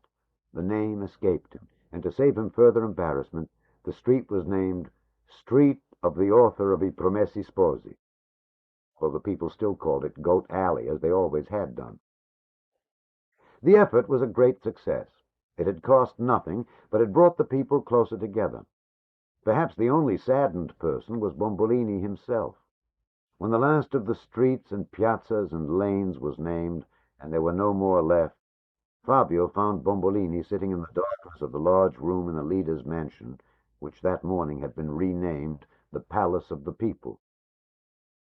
"The people have entertained the vice of ingratitude," he told Fabio. I was coming down the stairs on my crutches. "Never trust the people about anything," he shouted to me. "They'll show you the fangs of forgetfulness." It was embarrassing to both of us, and we attempted to look away from the captain without seeming to look away. "Look at them out there, walking about, enjoying themselves. Do you know why? Because I carry their burdens for them. That's why. Ingratitude." He slammed the door shut, and the room was dark again. "Do you know what ingratitude is? Ingratitude is the crack in the sewer that turns the sweet waters of life into a running shit-pot. The sons of bitches." We could hear him pull back a chair and sit at the table. "They didn't even name an arch after me." We were glad we couldn't see him, because both of us felt he was beginning to cry. In the morning, it was as if nothing had taken place. He was as bright as the sun. It is said somewhere that the art of art is to make the work seem artless, and this is what Captain Bombolini did with Santa Vittoria. With the exception of Fabio, and occasionally myself, no one had any idea at all of the work and thought that went into the things that he did, and how much of himself was in them. "Fabio," he said, "go and get your notebook. You're going to see a man make an omelette without any eggs, and I want you to see how it is done."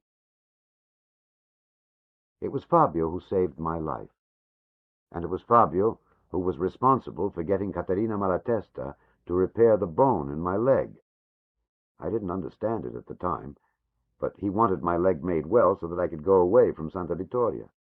"You're a soldier, and a soldier must make every effort to rejoin his own men so that he can continue the fight," Fabio told me. I nodded. Fabio was not the person he had been before. Even I, a stranger, could notice it. He was moody, and then sullen, and finally openly angry almost all of the time, and he'd begun to drink too much wine. In truth, Fabio was drunk a good deal of the time. Everyone said it was the books. They begged him to give up the books because clearly his mind had been pushed to the breaking point.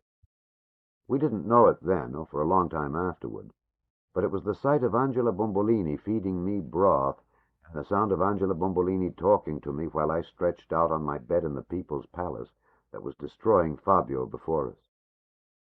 Bombolini himself had gone up to Hightown to see the Malatesta, as they called her, and she had laughed in his face. Even after that, as shy as he was, Fabio went to see her. For reasons we don't know, the Malatesta agreed to come and see me. It is a measure of how desperate Fabio must have been. She was not a doctor in the sense that she had a license to practice in Italy, but she had gone to medical school in Rome until the final year, when her father, to save the family, forced her to leave school and marry a very rich young Roman of a noble and influential family, who was a rising fascist and a friend of Count Galeazzo Ciano. Her family had once been a great family in this region. Once they held large holdings of land, but they began to lose it, plot after plot, in all the ways a family destined for disaster can find to lose its land. They had no love for the land, and worse, no greed for it. No one can hold on to land around here without it. There are too many who want it too much. At the time of the marriage, they were reduced to a few parcels of land and several houses in the region, one of which was in Hightown, at which various Malatestas retreated to from time to lick their wounds. When they would leave the house an unspeakable mess. The Malatestas didn't seem to know how to live any longer. No one knew how the marriage came out. There is a picture of the rich husband in the Malatesta house, but it is assumed by all that he died when Mussolini was ousted. The face in the frame is one of those faces that it takes 1,000 years of privilege and money to breed. When she came into my room, she never really saw me. She took off the smelly bandages that Dr. Bada had put on the wound, took them off with no gentleness, and threw them on the floor. I was ashamed of my wound because it stank, and I began to apologize for it to her. It is the effect she has on people. She didn't hear me.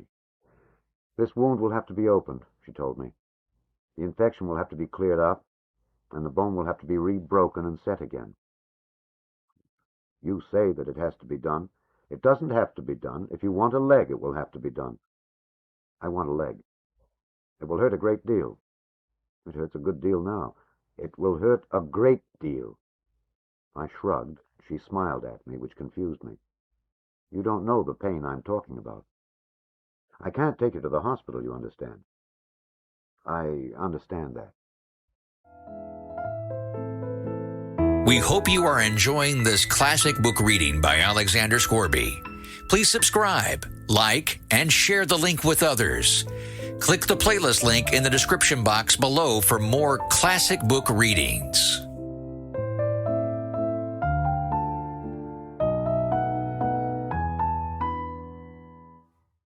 Americans aren't prepared for pain. They think they have a right to avoid pain, she said. The people here know different. They know that pain is the natural condition of life. I didn't understand why she was telling me these things. Angela had come into the room, and although the Malatesta was conscious that she was there, she gave no sign of it until, without looking at her either, she ordered Angela to pick up my filthy bandages. Yes, signorina. Signora. Yes, signora, Angela said, and to my astonishment she made a small curtsy. I will come for you when I'm ready, the Malatesta told me. Can't you give me some idea to prepare myself? When I'm ready, I'll come, she said. What are you going to do when they come? When who come? The Germans. I don't know yet, I told her. People say they won't come here. I speak the language. Maybe they won't know. She laughed at me. At the door, she turned to Angela, although she still didn't seem to see her. You come to my house after you clean up here. I have some work for you, the Malatesta told her. Yes, signora. She made a curtsy again. When the Malatesta was gone, I was embarrassed for Angela. You couldn't go up there, I said. Not after the way she treated you. It was Angela's turn to be surprised. Of course I'll go. We like to go. We charge her 3 times too much. But the way she talked to you. I could see that Angela didn't understand what I was talking about. I could see what I should have been able to understand myself. How much a luxury pride and honor can be. It helps to be well fed enough to nourish them both. And I should have been able to understand what they say about the peasant, that he needs 2 things here, a sharp mind and thick soles. The truth is that no peasant has ever died of a broken heart. Oh, yes, Angela said, picking up my bandages. The sight and smell of my own bandages made me turn away. We milk her well. The Malatesta was a hawk, but if there was a pigeon in the room, I began to understand who it was. The Malatesta came back several days later with no warning. She came with some local anesthetic and a bottle of grappa, with Fabio as a helper. In a half hour after she arrived, she cracked the bone in my leg. There was, as she had promised there would be, a moment of superior pain. It pleases me to this day to think that she was impressed when I didn't cry out. And she began to reset the bone. During all of that time, she never said one word to me to make me feel like a man, or even as if she were working on a human being. At the end of it, she said, "You lie in bed for 1 week, and then you get up and try and walk. The sooner you walk on this, the better it will be for you." She went to the door of the room and turned and looked out the low window into the piazza. "But I doubt that you will do it," she said. It was this, of course, that sent me stumbling out into the piazza of the people, my face stiff with pain and running with a cold sweat, exactly 1 week after the Malatesta had come into the room with her grappa and her rubber hammer. The more I walked, the stronger the leg would become. It had withered until it looked like the leg of an old man, and I began to go down through the streets and finally all the way to the wall and the fat gate and down onto the terraces. The people liked me down there. I gave them an excuse to stop their work and talk. I had the strongest feeling that I'd been in all of these places before, in the town and on the terraces. I seemed to know everything in advance, and there were no surprises for me. I think now it must have been caused by all the images left in my mind, even when I wasn't listening to them, by the talk of all the people from the other side, from the old country, who sat around the table in my mother's kitchen, drinking coffee and wine and anisette, and telling about the old days and how their children were falling to pieces in America. In the end, I would make it a point to go all the way down the mountain to the foot of the terraces, and then to rest in the enormous ancient wine cellar at the base of the mountain before forcing myself to climb up again. This was one thing that was different. I'd never seen anything like the cellar before, and I came to love it for its coolness and quiet. It had been built by the Romans, and then sometime in the Middle Ages it had been rebuilt entirely, and so it wasn't the goal for tourists that it might otherwise have been. It had finally been abandoned in the 18th century. There were two cellars, actually, and one day this was to mean a great deal to Santa Vittoria. There was a small opening in the mountainside, which led into an enormous room hollowed out of the mountain itself, which was called the Great Room. It was as large as the inside of a cathedral, and I have no idea why they ever built such a room, unless in Roman times it had been used as a temple to some god of wine. From the back wall of the Great Room, two long, deep wine cellars were cut into the bowels of the mountain. I didn't go into the cellars themselves because they were humid, and I could sense that they were filled with water. But the Great Room was cool by the entrance, and I would lie on the dry sand and take a nap before going back up. I soon found that I was the only person in Santa Vittoria who ever went into the old wine cellar. They were afraid of the spirits who lived in there. Everyone in Santa Vittoria has some story about some member of his family who strayed into the tunnel in a sudden storm. Terrible things that happened to them in there.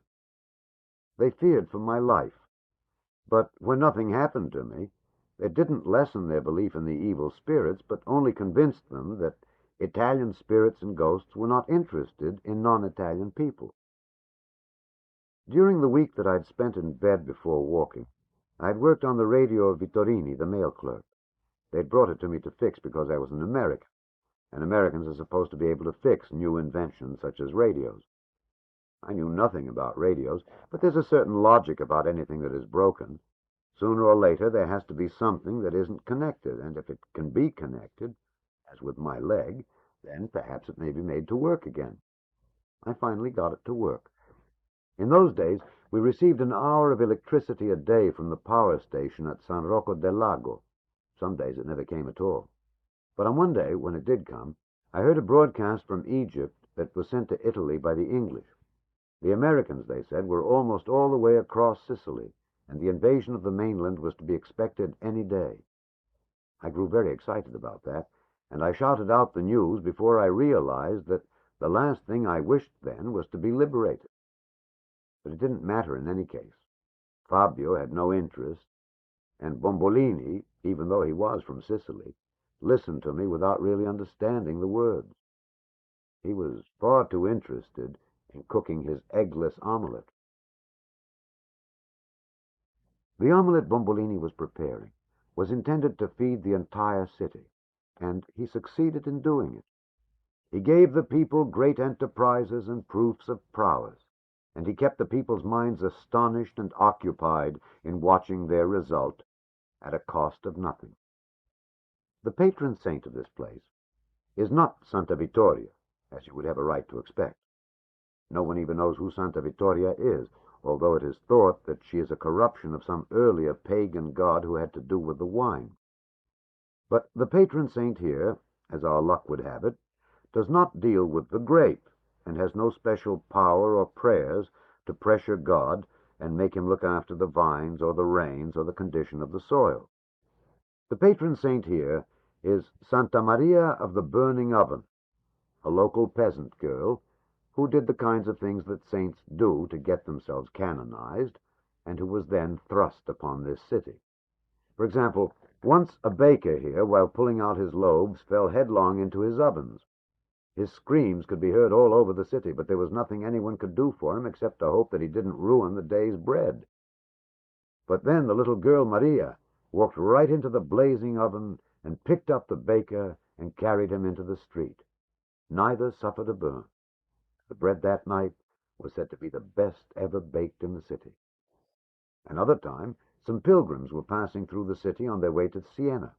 They'd been caught in a snowstorm and were starving.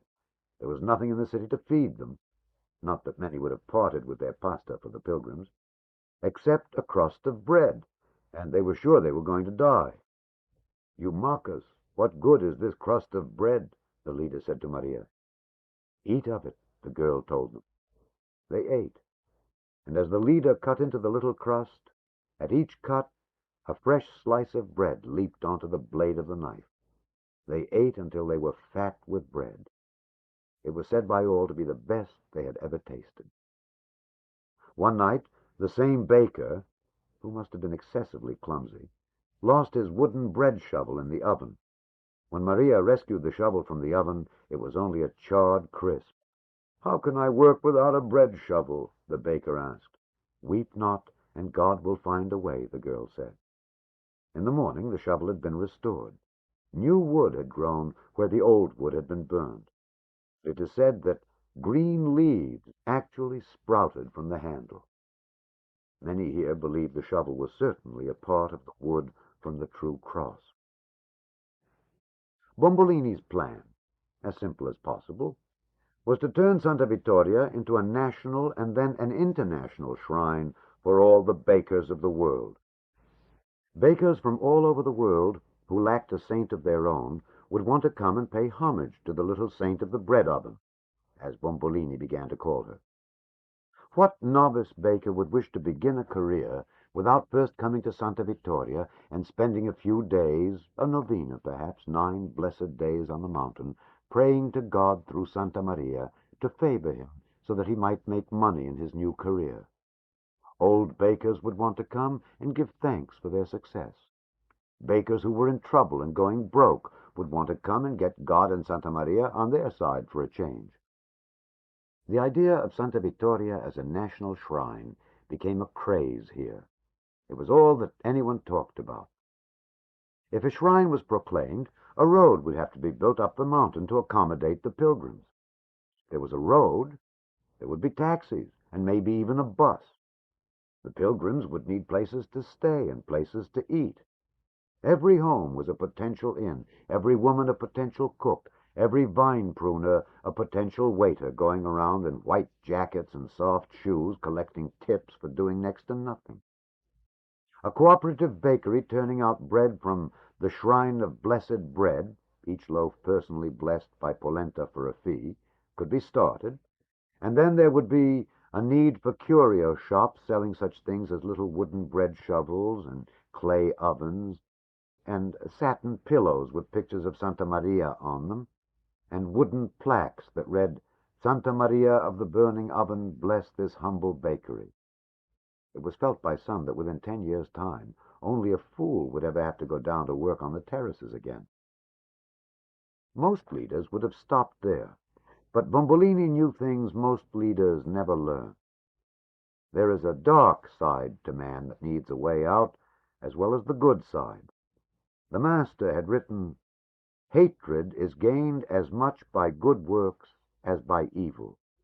As they say, if there is no acid in the grape, the wine is tasteless and finally useless. The wise prince, Bombolini told Fabio with his finger in the air, must foment some enmity, so that by suppressing it he will augment his greatness. It was this that led him to declare war on Scarafaggio, and which also led to Fabio's leaving Santa Vittoria. Scarafaggio. You've only to say the word and you can picture the town. There is no beauty to it. It sits across the valley on the other mountain, a feeble imitation of Santa Vittoria. It huddles over there like a sheep-dog whose master beats her. It cowers there, filled with fleas and ticks and roaches. We have bedbugs here, but they only survive here. In Scarafaggio they flourish. The people of Scarafaggio are known as the greatest fools in Italy, which is no easy title to claim. One example must suffice. 50 years ago, they found that their church was too small, and since, of course, no one in the town was capable of enlarging it, they were forced to go outside and ask bids for the work. No one would go there, of course, But finally they found a man who said he would stretch their church for them. And since his fee was so small, they were willing to believe him. He told everyone to go to bed, that his magic must be done in silence and in secrecy. And then he went in the church and locked the door, and sometime in the night he took out the last pew of the church by the back wall and threw it over the wall down into the bushes. After this, he took strong raw soap and he soaped all the floor along by the back wall where the pew had once stood. In the morning, 20 of the strongest men in Scarafaggio were blindfolded, since the magic must be done in secret, and they were led into the church and placed against the wall, facing it, with their hands on the stones. "Now, push," the stranger ordered. "Push! Push! Push!" And it was incredible. They pushed, and they felt the wall move away from them. They pushed and pushed until the last of them was face down on the ground. "Now take off your blindfolds." When they did, they could see that it was true. A miracle had been passed. They got up and ran down into the piazza outside the church. "A miracle!" they cried. The church had been stretched. The back wall was now a full 5 feet away from the back pew, and there was room for another row of pews and more. The people were pleased with their new church. You could hardly tell it was stretched, they said. They were so pleased with the results that they paid the church stretcher exactly half of what they had said they would pay him, which was considerably more than they had planned to pay. And to this day it remains a mystery in Scarafaggio as to how the newer, bigger church, with the added pew, holds exactly the same number of souls as the old one. In the first week in September that year, Bombolini called a meeting of all the people in the Piazza of the People on a Sunday, and he asked the people to look out over the valley at Scarafaggio. "They're laughing at us over there," he told the people. This was astonishing news. For 200 years they had been going around every day, laughing at us. It was hard to believe. He allowed them a few minutes to study the miserableness heaped up across the valley, and then the bell in our tower rang out. "Do you hear that?" Captain Bombolini asked them. Everyone nodded, and then he pointed across the valley. "Well, so do they." He allowed them to think about this. "They get up by our bell. They go out by our bell. They go to Mass by our bell." The people were astounded by this. It had never occurred to any of them before.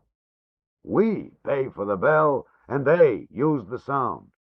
While someone here sweats to make it ring, they lie in their beds and listen to it sing. They lie in their beds and they laugh." If the best thing in the world is to get something for nothing, it follows that the worst is to give away something and get nothing back for it. "It is as simple as this," Bombolini told them. "Scarafaggio is stealing our sound." The people were violent about it. Pietrosanto, for example, was all for calling out the Santa Vittoria army and marching on Scarafaggio. It became a little foolish after that, and everyone today is willing to admit it, but at the moment there seemed nothing foolish about it. "Take down the bell," someone shouted, and that seemed like a very good solution. "Better no bell than to give away our sound." There was a roar of approval. "Keep the bell, but cut the rope so no one can ring it," another man shouted. That made even more sense. To his credit, Bombolini was able to restrain the excited people. He pointed to the new sign at the end of the piazza. "Remember the 3 true virtues of the Italian people: tranquility, calmness, patience. Restrain yourselves. Your captain has a plan for you. The old wrong will be righted." So the city was excited after that. The people, as the master said they should be, were astounded. That Sunday night, 3 men left Santa Vittoria with a mule and a donkey and some of the old Etruscan vases from the room in the Palace of the People that had once served as a museum. Everyone knew it had to do with the solution. Only Fabio, to whom Bombolini had already told the solution, was unexcited. "If you go through with this, I leave Santa Vittoria. Fabio said. I resigned from the Grand Council. I returned to Montefalcone, where I belong. Bombolini was hurt by this, because Fabio, in a way, is the conscience of Santa Vittoria. It is an evil thing, Fabio said. You know it is. It appeals to the people's worst instincts. That's not such a bad instinct, Fabio, to want what is yours. It's a rotten instinct, and you know it. You forget one thing, Fabio. The people are the people, yes. But they also are only human beings. They're only Christians, not Christ. Fabio put on his hat to show that he was leaving. You have no right to sell the Etruscan vases. They belong to the people, to all of us. No one ever looked at them, you know that. They sat in there covered with dust. You couldn't even carry water in them. The vases, Fabio said with elaborate disgust, happen to be 2,000 years old. And what good is a vase if it can't carry water? The look of pain on Fabio's face was genuine. You hurt me deeply, Bombolini said. You make me feel like some kind of evil person. If they come back up this mountain with that thing, I go, Fabio said. And he left. It was not known at the time. No one could understand Fabio's ways then. But he wanted an excuse to leave the city other than for his own self, his own broken heart, and he had found it. If anyone should have been able to see it, it was myself. But I was young then and didn't wish to see things like that. The men who had left Santa Vittoria with the donkey and the mule came back to the city early one evening, a few days after they'd left. The Etruscan vases were gone, but on the back of the mule was a large package wrapped in old sheets and tied around with grapevine. The people went down into the streets to see them come. They tried to touch the package, but the men pushed them away. Fabio came to see me in my room. All right, he told me, I'm leaving. You can have her now. She's all yours. I told him I didn't know what he was talking about. In a way I didn't, and yet, in a way I knew what he meant. You know what I mean, he said. I'd never seen him angry in this way before. He was cold, and he seemed at once years older than before, and years older than myself because he had suffered. If I had fought with Fabio then, it would have been the sort of fight that could not have stopped until one of us was dead or close to death. She eats you up with her eyes, he said. She devours you. She falls all over you. I never asked her to. Oh, no. You lie there and lead her on, because you Americans don't have manners as we do. You take advantage. He was suddenly very generous toward me. It's all right. I would do the same thing. Do I hate you for it? I envy you. It's nothing. I was simply born in the wrong place. I was thankful that it was dark in my room and he couldn't see my face then. I'd meant nothing by the little games I played with Angela, although some things seemed to take place between us when we played them. Why do you think an American wouldn't marry you? I would say to Angela. Oh, Americans don't go for girls like me. They want rich girls. It helps, but they like pretty girls, too. Then I'm not pretty enough. Maybe not, I would say. Then again, stand up there by the window, let me see you. She was so simple and so sweet, and of course she would stand by the window. Americans want women like the Malatesta.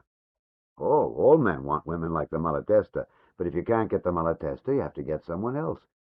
Someone like... She would turn scarlet.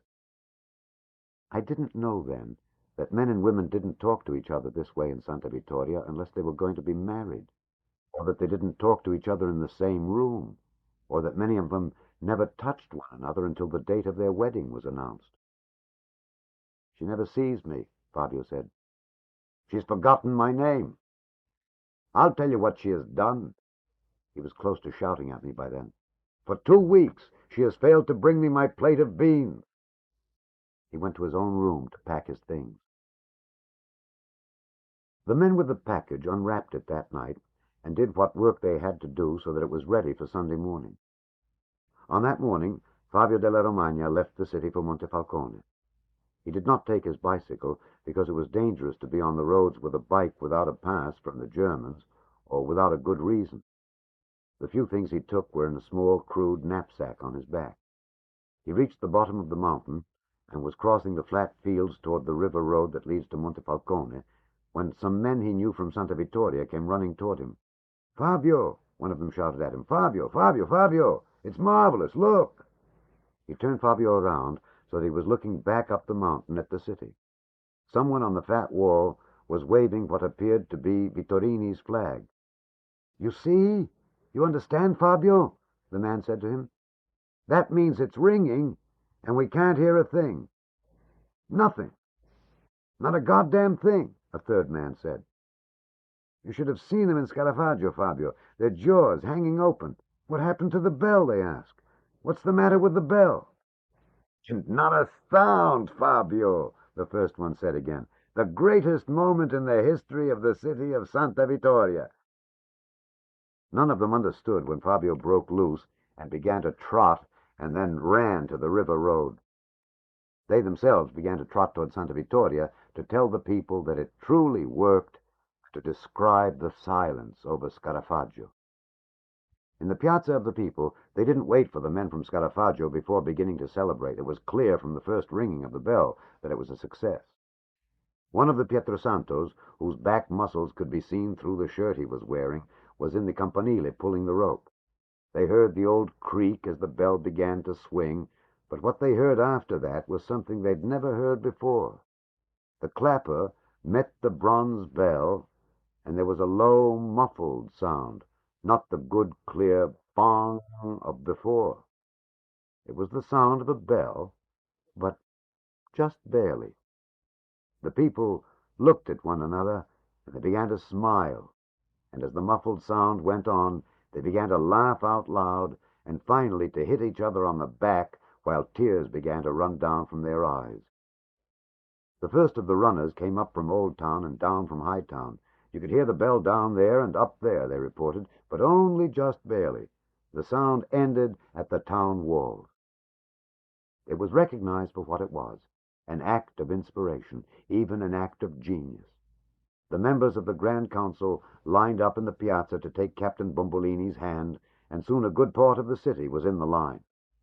After shaking his hand, they went up the steep, winding stairs to the top of the bell tower itself to feel the clapper. Cork! A cork clapper! There could be no doubt about it. It was an act of inspiration, an act of genius. The Grand Council authorized some young men to go down to the cooperative wine cellar and withdraw 200 bottles of wine, and the celebration for the cork clapper began. This much can be put down, not as a guess, but as a fact.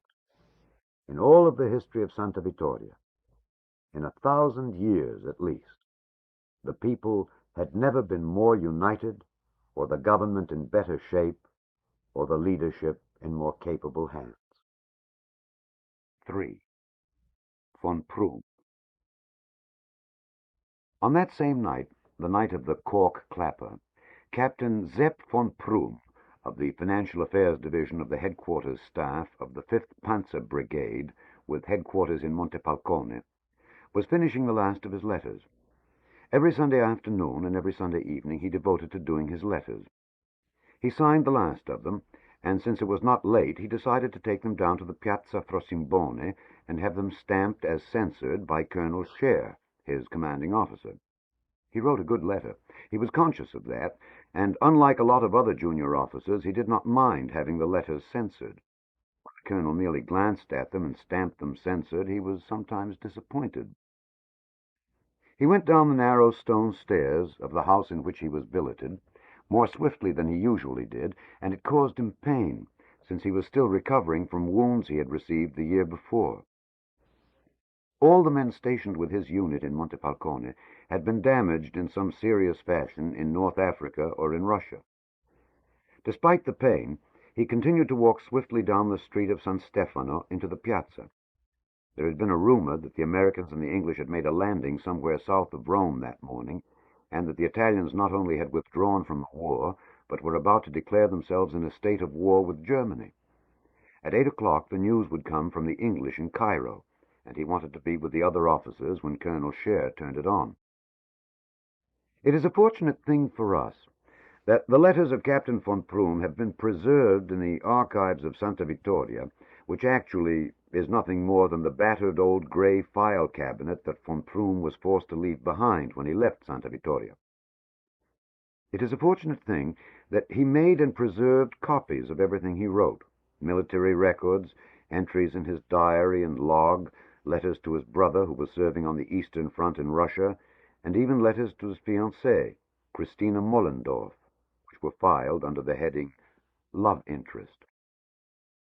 From the letters, we were able to obtain a picture of the captain that might always have puzzled us here if we had not been able to have them translated and read to us. It doesn't seem out of place to print parts of several of the letters the captain wrote that day.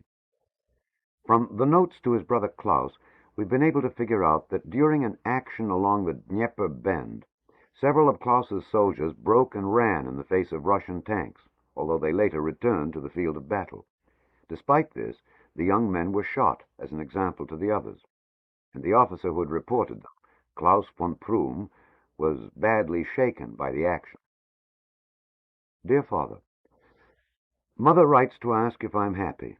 It can only be German mothers who write to ask if their sons are happy at war. Actually, I am happy. Happy to be alive. Happy to still have my leg.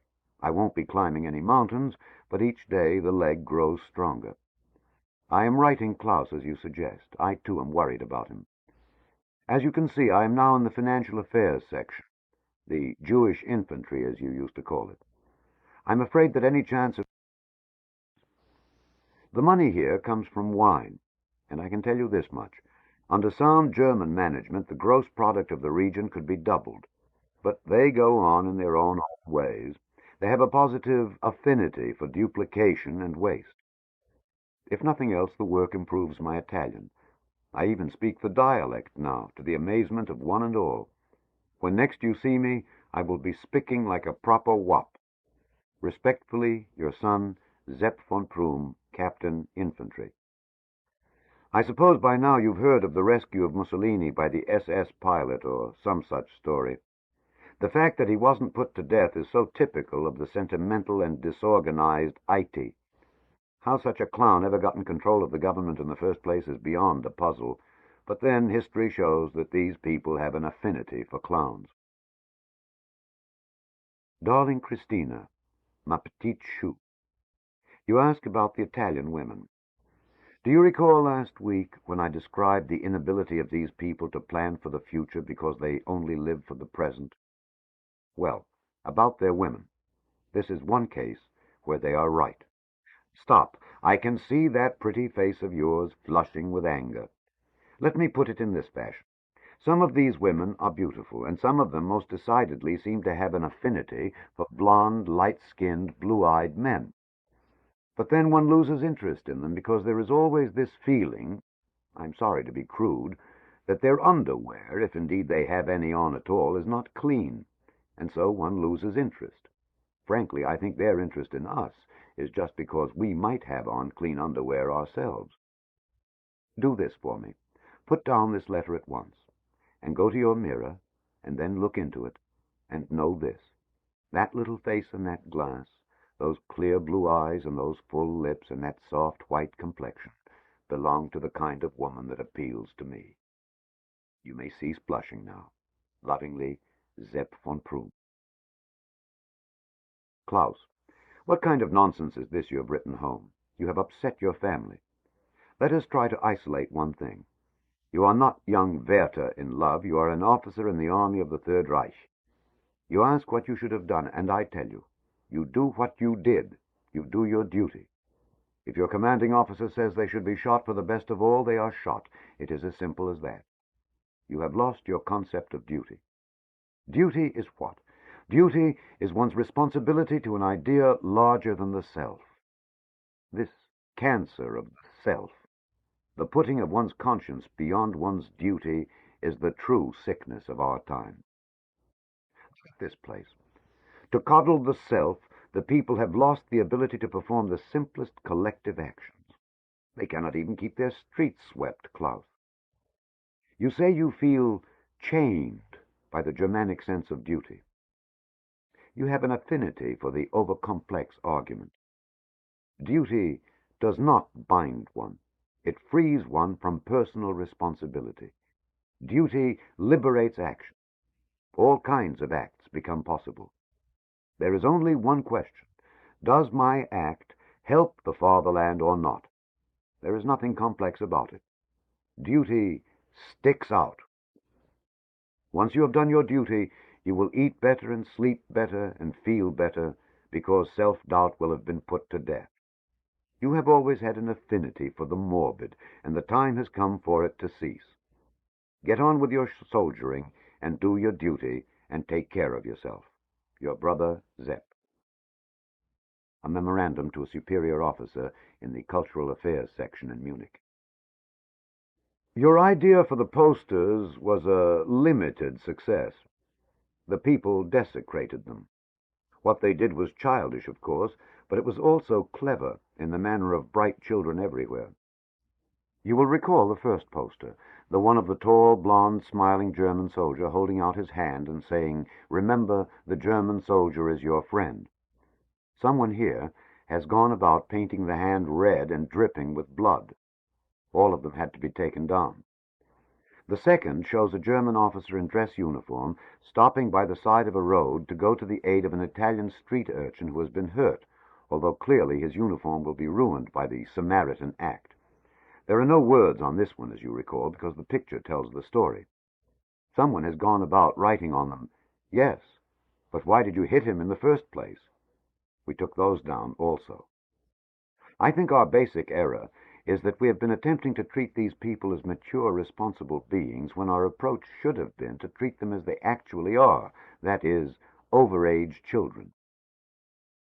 The last paper is a memorandum to himself under the title, "Some Thoughts on the Italian Character." In general, Italians act from emotion, not reason, in the manner of children. Conclusion: treat them as such. Specific: Germans have a sense of cultural inferiority toward Latins. They appear quick and clever, whereas we seem dull and stolid. Answer: cause is not cultural superiority, but a lack of any values or beliefs. Since the Nordic functions from a firm set of values, he is limited in the breadth of his movement, but not in depth. Example: the German has an affinity for truth. The nation is a reservoir of truth. When a German says he will be someplace at 6, he will be there.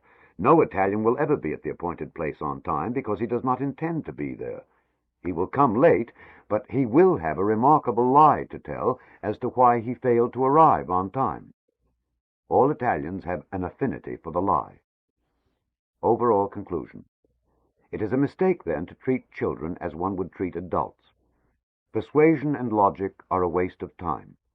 During the occupation, the leader must conduct himself as a father, stern but understanding. As the father, one can take advantage of the German virtues, of organization, of planning, of moral and physical strength. As such, force, the usual method, is not needed, except as a potential threat, such as the whip in the woodshed. We should rule by respect, as any father is respected by a child. Such a policy should release thousands and thousands of men for active duty, now tied down in occupation police duties. Police are not needed for errant children.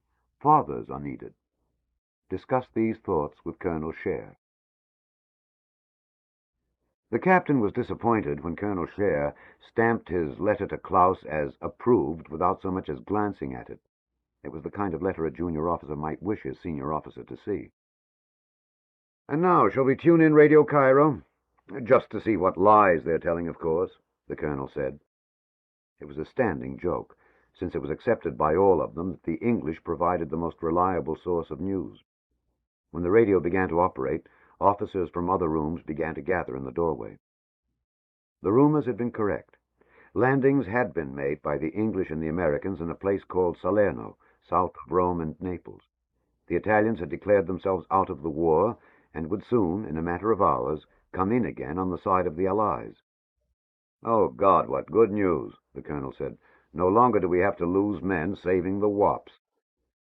When the broadcast was finished, the colonel turned off the radio and faced the officers in the room and at the doorway.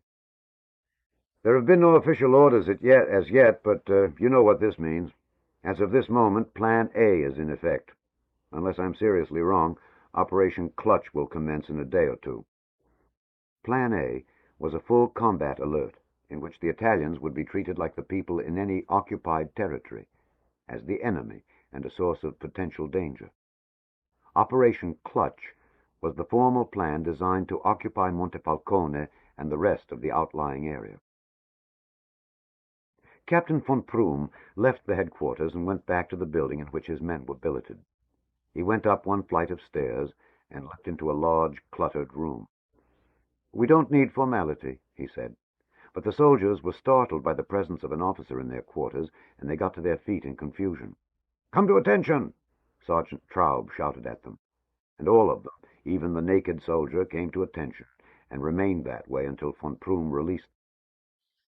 Along one wall of the room were buckets of glue, brushes, and rolls of posters, this one showing a German soldier helping an old Italian woman cross a busy street. The captain pointed to them. "You won't need those any longer," he said. "We're at war with Italy." Some of the soldiers smiled, and some waited to see what the proper action was supposed to be. The captain took this chance to examine his detachment. It was the first time he had seen them all together, and it was not a reassuring sight. There were only 8 of them, and all had been seriously wounded and were now on limited duty. The senior of them, Sergeant Gottfried Traub, had been hit in the face by shell fragments, and the muscles had been severed so that the captain found it impossible to know what the sergeant was thinking from his expression. He had reached one conclusion, which was that the sergeant appeared happier when he wasn't smiling, at which time his face became distorted. "We're all going to become soldiers again. No more glue pots," the captain said. Once again, the men didn't know how to take the news. He took out the map of this section of Italy. It was so typical and correct, von Prüm thought, that the only reliable map of the whole area had been sent to him by his father from Mannheim. "You will note," he said, "a good German map, and so we are safe. At least we will be sure to wind up in the town we have been sent to take." His slender finger touched the city of Montefalcone. "We are here." The soldiers, who were timid about doing it at first, began to gather around the map. "We eventually will be here." He began to move his finger down the line from Montefalcone and out to the Mad River and along the red line on the map which marked the river road. It was dark by then, and the noise of tanks and half-tracks from the streets and piazzas outside was so loud that he had to shout to make himself heard. They were wasting no time. "It's on the mountain, as you can see." The soldier who had been naked, Corporal Heinzig, had put on clothes and was leaning over the map. His thick, stubby finger touched the city and then crossed the map to the road. "There's no line to it. There's no road." "There's a road. It is a track, really, for oxen and carts. Our equipment will be equal to it." "Are there other questions?" The soldiers were silent because they were not accustomed to asking their officers questions. It bothered some of them and made them nervous. But one thing had been troubling them from the beginning, and they looked at Sergeant Traub, and so he finally said it. "Sir, there seem to be only 8 of us, not counting yourself." "That is correct." Again there was an embarrassed silence, and the men kept looking at Traub. "Captain Faultz has 50 in his command. They feel they need 50 to take and hold their town, sir." "We need only 8. They knew that it was the end to the questions, and they made a show of gathering around the map again to exhibit interest. Traub touched the name on the map. "Santa Vittoria," he said. "Yes, Santa Vittoria," the captain said. "Ah, yes, Santa Vittoria," the sergeant said. Long before Fabio reached Montefalcone, it had grown dark. Walking the river road in the dark is hard, but the darkness had brought the traffic out. Hundreds of cars and trucks and half-tracks moving by the little light of hooded parking lights, all heading south, and he could see by them. He was forced to the side of the road, but he could see. A few soldiers riding the trucks shouted at him and made gestures at him, and 1 or 2 actually aimed their rifles at him, but Fabio failed to respond. He was no fun for them. At the gate into the city, still guarded by an Italian and a German, Fabio felt they would arrest him, but he didn't really care about that. "You're not going to learn much at the academy," the Italian guard told him. "It's closed." He only shrugged, and they passed him through. "Make goddamn sure you check in with the prefect of police in the morning," the guard told him. Fabio gave no sign of even having heard. Every foot of the city seemed to be filled with trucks and armored vehicles pressed up alongside the walls of the houses for protection, some of them with men in them, sleeping under camouflage nets. A few of them said things to Fabio in German, but he didn't really hear them. He went to the pensione, where he had shared a room with 2 other students, and he found that Germans were in it. "What the hell do you think you're doing here?" the woman who ran the house shouted at him. "Don't you know about the curfew? Don't you know what's going on? You better get off the streets and out of here and stay out." "What happened to my books?" "They burned them. They used them to heat food, page by page." "Didn't you stop them?" She laughed at him. "Then they would have used my furniture. I told them to do it. You read too many books anyway." He didn't know where he was going. He decided to try to reach the house of Galbiati, an instructor he had been fond of and who had been fond of him. He went down the Corso directly into the Piazza Frosimbone. Soldiers sitting in the darkness of doorways said things to him, but he walked on at his own pace. It is hard to frighten anyone who has no more use for life. At one side of the piazza, a large sign had been put up, and it was lit by a light that was shielded from the sky. A group of German officers and non-coms were gathered about the sign, discussing what it said and taking notes, and Fabio walked across to it. The sign was a large, carefully drawn map of the Montefalcone region, and on it, broken down into 10 areas and 20 sub-areas, were the names of all the towns and villages that would be occupied within the next several days. The information included the names of the occupying units, the day they would take the town, and the hour in which they would arrive. Fabio, even in the condition he was in, could appreciate the thoroughness of the work. San Pietro would be occupied tomorrow morning, Garafano Maggiore tomorrow afternoon, San Rocco del Lago the next evening. Santa Vittoria and Scarafaggio were listed as being in Area R, sub-areas 5 and 6. The Germans would come on Wednesday at 1700 hours. 3 days. Not quite 3 days. At 5 o'clock in the afternoon. The bad time. How often things seem to happen at the bad time, the 17th hour, Fabio thought. It is enough time for them, Fabio told himself. He wasn't sure if he said the words aloud. They can ring their cork bell when they come. He went through the little dark park in the center of the piazza, and as he did, he heard a girl struggling with a man. "Don't do that to me," she said. "You promised. You gave your word to my mother." "You little bitch," the man said, in good Italian, although he was German. And Fabio heard him hit her, and then he heard her fall back through the underbrush and strike the ground, and by the sounds he knew the German had run. "You'd better stop that crying," Fabio told her. He didn't know where she was, but the crying stopped, and when he went to find her, she had already gone. Girls who went with German soldiers deserved what they got, he thought. Although, as he said it, he knew the soldiers sometimes went to the girls' houses and made it impossible for the families to refuse. All they could do was hope the German proved to be decent. "Oh, God," he said aloud. Angela. They would do it to Angela. He knew at once, the same way he had known when he had seen Bombolini on top of the water tower, that he would have to go to Santa Vittoria and be the one to warn them. Now that he cared, he found his heart was beginning to beat hard. He was excited, but his mind was clear, and he knew exactly what he wanted to do. He got the rest of the way across the piazza without being seen, and up into a dark, narrow lane, and from this lane off into a series of lanes that kept him away from the Corso and the piazza, but moving deeper into the city where the workingmen lived.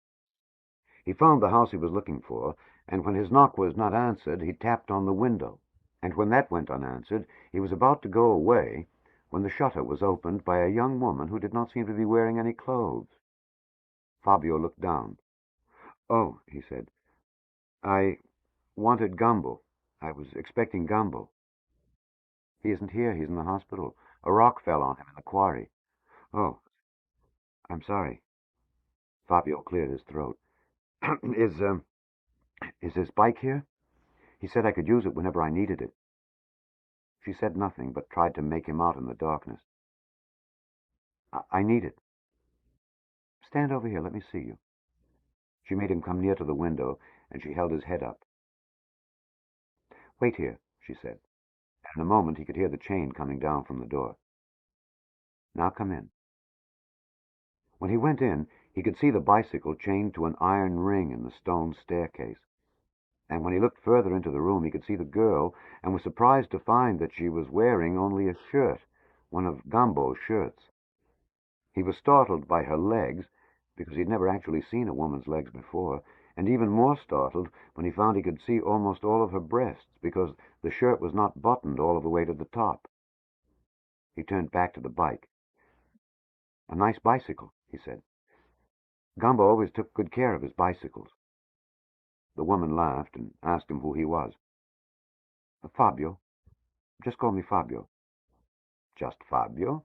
I can't loan a bike to someone called just Fabio, eh? Bombolini. Fabio Bombolini, he said. From the Resistance. She motioned him to come away from the door and into the room, and he looked at her quickly because he had never seen anything like her. But when she sat down on the bed and turned back toward him, he looked away again. The shirt was almost completely open. How long have you known Gambo? Oh, for years and years and years, Fabio said. How long has he been in the hospital? She leaned back on the bed, and Fabio could feel his heart pumping.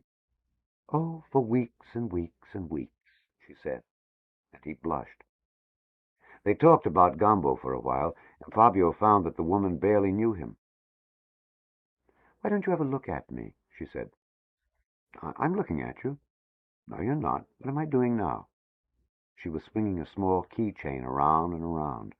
Her breasts were bare. Why do you look away? I'm not looking away. I'm looking at you. It's just that I was interested in the bike. I came for the bike. The bike is more interesting than me? It's a beautiful bike, Fabio said. The nature of the silence, the coldness behind it, informed Fabio that he would have to say more.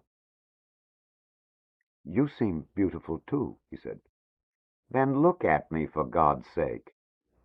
He took his eyes away from the bike and looked at her, as calmly as he could, determined to examine her in all objectivity, as if she were in anatomy class or was a new shirt. But he felt that the pounding of his heart must be making a sound in the room, and then he found that his right leg was shaking so that anyone could see it. The key to the bike. See? She held up the keychain. If you want it, you can come and get it. He'd heard about things such as this. There would be a game to get the key. Sex games, his father had called them. He realized he would have to play, but he didn't know how to begin, and he didn't know the rules. She ended this by bringing his hand to her neck so that he could feel the chain. It's thin, you see, but very strong, she said. The game went swiftly enough after that, although it was a one-sided game. She was expert at it. Why are you trembling? She said. And he told her it was cold, although he was sweating, and she pulled back the sheet and pulled it over them, which made it somewhat better. What's this? It was his holy medal. St. Anthony of Padua. Take it off, she told him. I can't make love with a saint in between us. Your first time, eh? Oh, no, Fabio said. She laughed nicely at him. You'll have a good teacher, she said. That's very important. You're awfully old to be beginning. I will think only of Angela while I do this, Fabio promised himself. No. I will think only of the bicycle. I will remember that I am doing this as a duty in order to get the bicycle. He was conscious of the woman, but he did not allow himself to enjoy the consciousness. In a way, he was performing a patriotic act in the line of duty. Well, she said at last, Fabio, you're a good student. He wished she hadn't said it, because it implied somehow that he had invested himself beyond the point of duty. Some day you'll make some woman a good lover.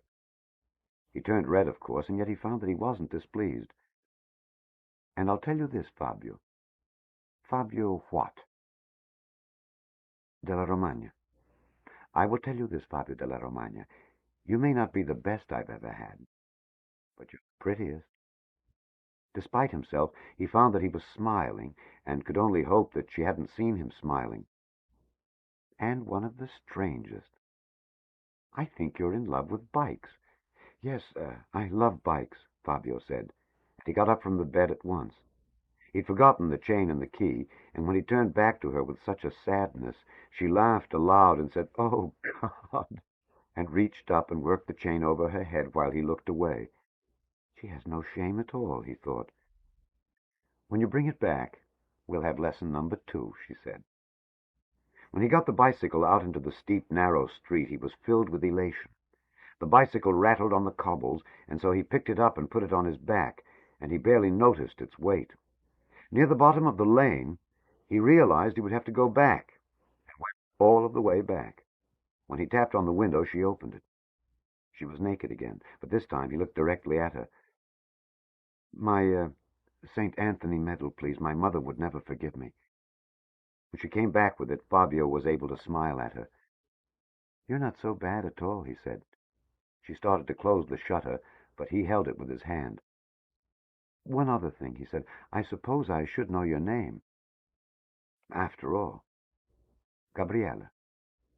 "Gabriella. What a beautiful name. It is very fitting," he said, and he trotted back down the narrow, dark street. "Fabio," he told himself, "you are becoming a goat." When he reached Santa Vittoria, some of the older men were still in the Piazza of the People, seated around the fountain, waiting to hear the cork clapper strike 12. They could not feed enough on the sound. "Fabio! Oh, Fabio!" Bombolini said when he saw him. "I knew you would come back to me." The mayor embraced him. "You're sweating like a pig, Fabio." "I pedaled all of the way up the mountain. I have bad news." "What could be bad news?" Bombolini said. "I want you to hear the good news first. Paolo, go and ring the bell for Fabio. I want him to hear it." "No, no." Fabio stopped them. "The Germans are coming." Once again, Fabio experienced the blankness of the faces that he had seen the other time. "I've seen the orders. Elements of the German army will be arriving in Santa Vittoria at 5 o'clock in the afternoon on this coming Wednesday." It meant nothing to him, even Bombolini. He threw his bicycle down onto the stones of the piazza. "All right, I've told you. I've done my duty. I risked my life. I've stolen a man's bike. I've done all that I can." For a moment, he had the wild idea of riding back to the arms of Gabriele, his lover. But he was too tired. Bombolini came after him. "We know it's important, Fabio. We appreciate your coming and telling us. It's just that we've expected it all along, and there's nothing much to be done about it. You could put your women away someplace. If they touch the women, they'll pay for it, and they know it. You could get that Abruzzi out of town before he gets us all shot." "No, he's going to stay. He'll be dressed like one of us. No one will be able to tell." "Do you think all these people can keep a secret like that?" "We can be a very loud people," Bombolini said, "but when it is to our advantage to keep a secret, we can keep one. Keeping a secret is a form of lying, you understand." They were almost all the way across the piazza by then, and at the edge of the Corso Cavour, where it drops down from the Piazza of the People into Old Town, Bombolini took hold of Fabio's arm. "Don't go away again, Fabio," he said. "We need you here." "Oh, I don't know. I'm thinking of going into the mountains." He hadn't thought of it before. "The resistance, you know." "I shall go to the hills," Fabio told himself. "I shall stay in those hills even until I am the last one left, but I shall be unbowed. When the Germans come, the policy here is going to be one of accommodation. Do you understand?" Bombolini said. Fabio made a face, but Bombolini didn't see it and didn't hear the sound of disapproval, because men generally seem to hear and see the things they wish to hear and see. "When they push, we will give. We'll be like quicksand." "And I intend to be a rock," Fabio said, but to himself. "We don't intend to be heroes here. We don't want or need any heroes. We intend to do something a little better. We intend to survive. Thank you, Fabio. And now you get some rest." He tried to answer the good night, but he could not force his lips to say the words. The only words in his head then were the ones of Petrarch he had memorized at the academy. Valor against fell wrath will take up arms, and then be the fight quickly sped. For sure the ancient worth that in Italians stirs the heart is not dead. It was midnight. It had been a long day. He was tired. He'd come back to save Angela, and they had no desire to save their women. So be it. They wanted to accommodate themselves to the Germans. So be it. The day hadn't been all wasted. There was Gabriella, his lover. What was it she had said? Someday you'll make someone a good lover.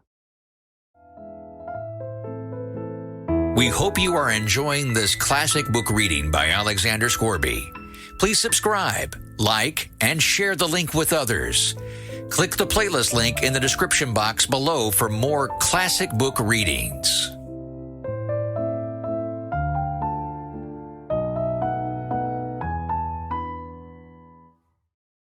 If he hadn't been concentrating so hard on the bicycle, he probably could have shown her a thing or two.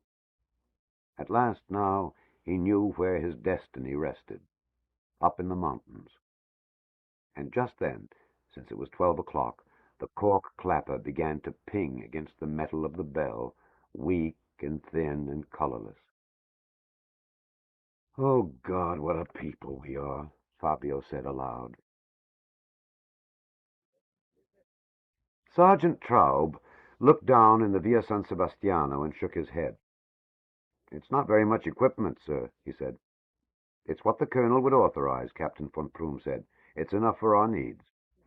In the street below them, parked up against the walls of the houses across the way, was one small truck capable of holding 4 soldiers in the back and 2 in the front. They would have to find a way to fit 2 more in. Behind the truck was a motorcycle with a sidecar that appeared to have been used in the First World War. Behind the truck, as an afterthought, trailed a small, battered 20-millimeter dual-purpose gun, which had been designed for use against tanks and airplanes and people, and which now was used mainly to frighten street mobs. "In Russia, they would have authorized us 3 times as much," the sergeant said. "But this isn't Russia, is it? And these aren't Russians, are they?" von Prum said. The soldiers nodded, and one said in a low voice, "Thank God for that."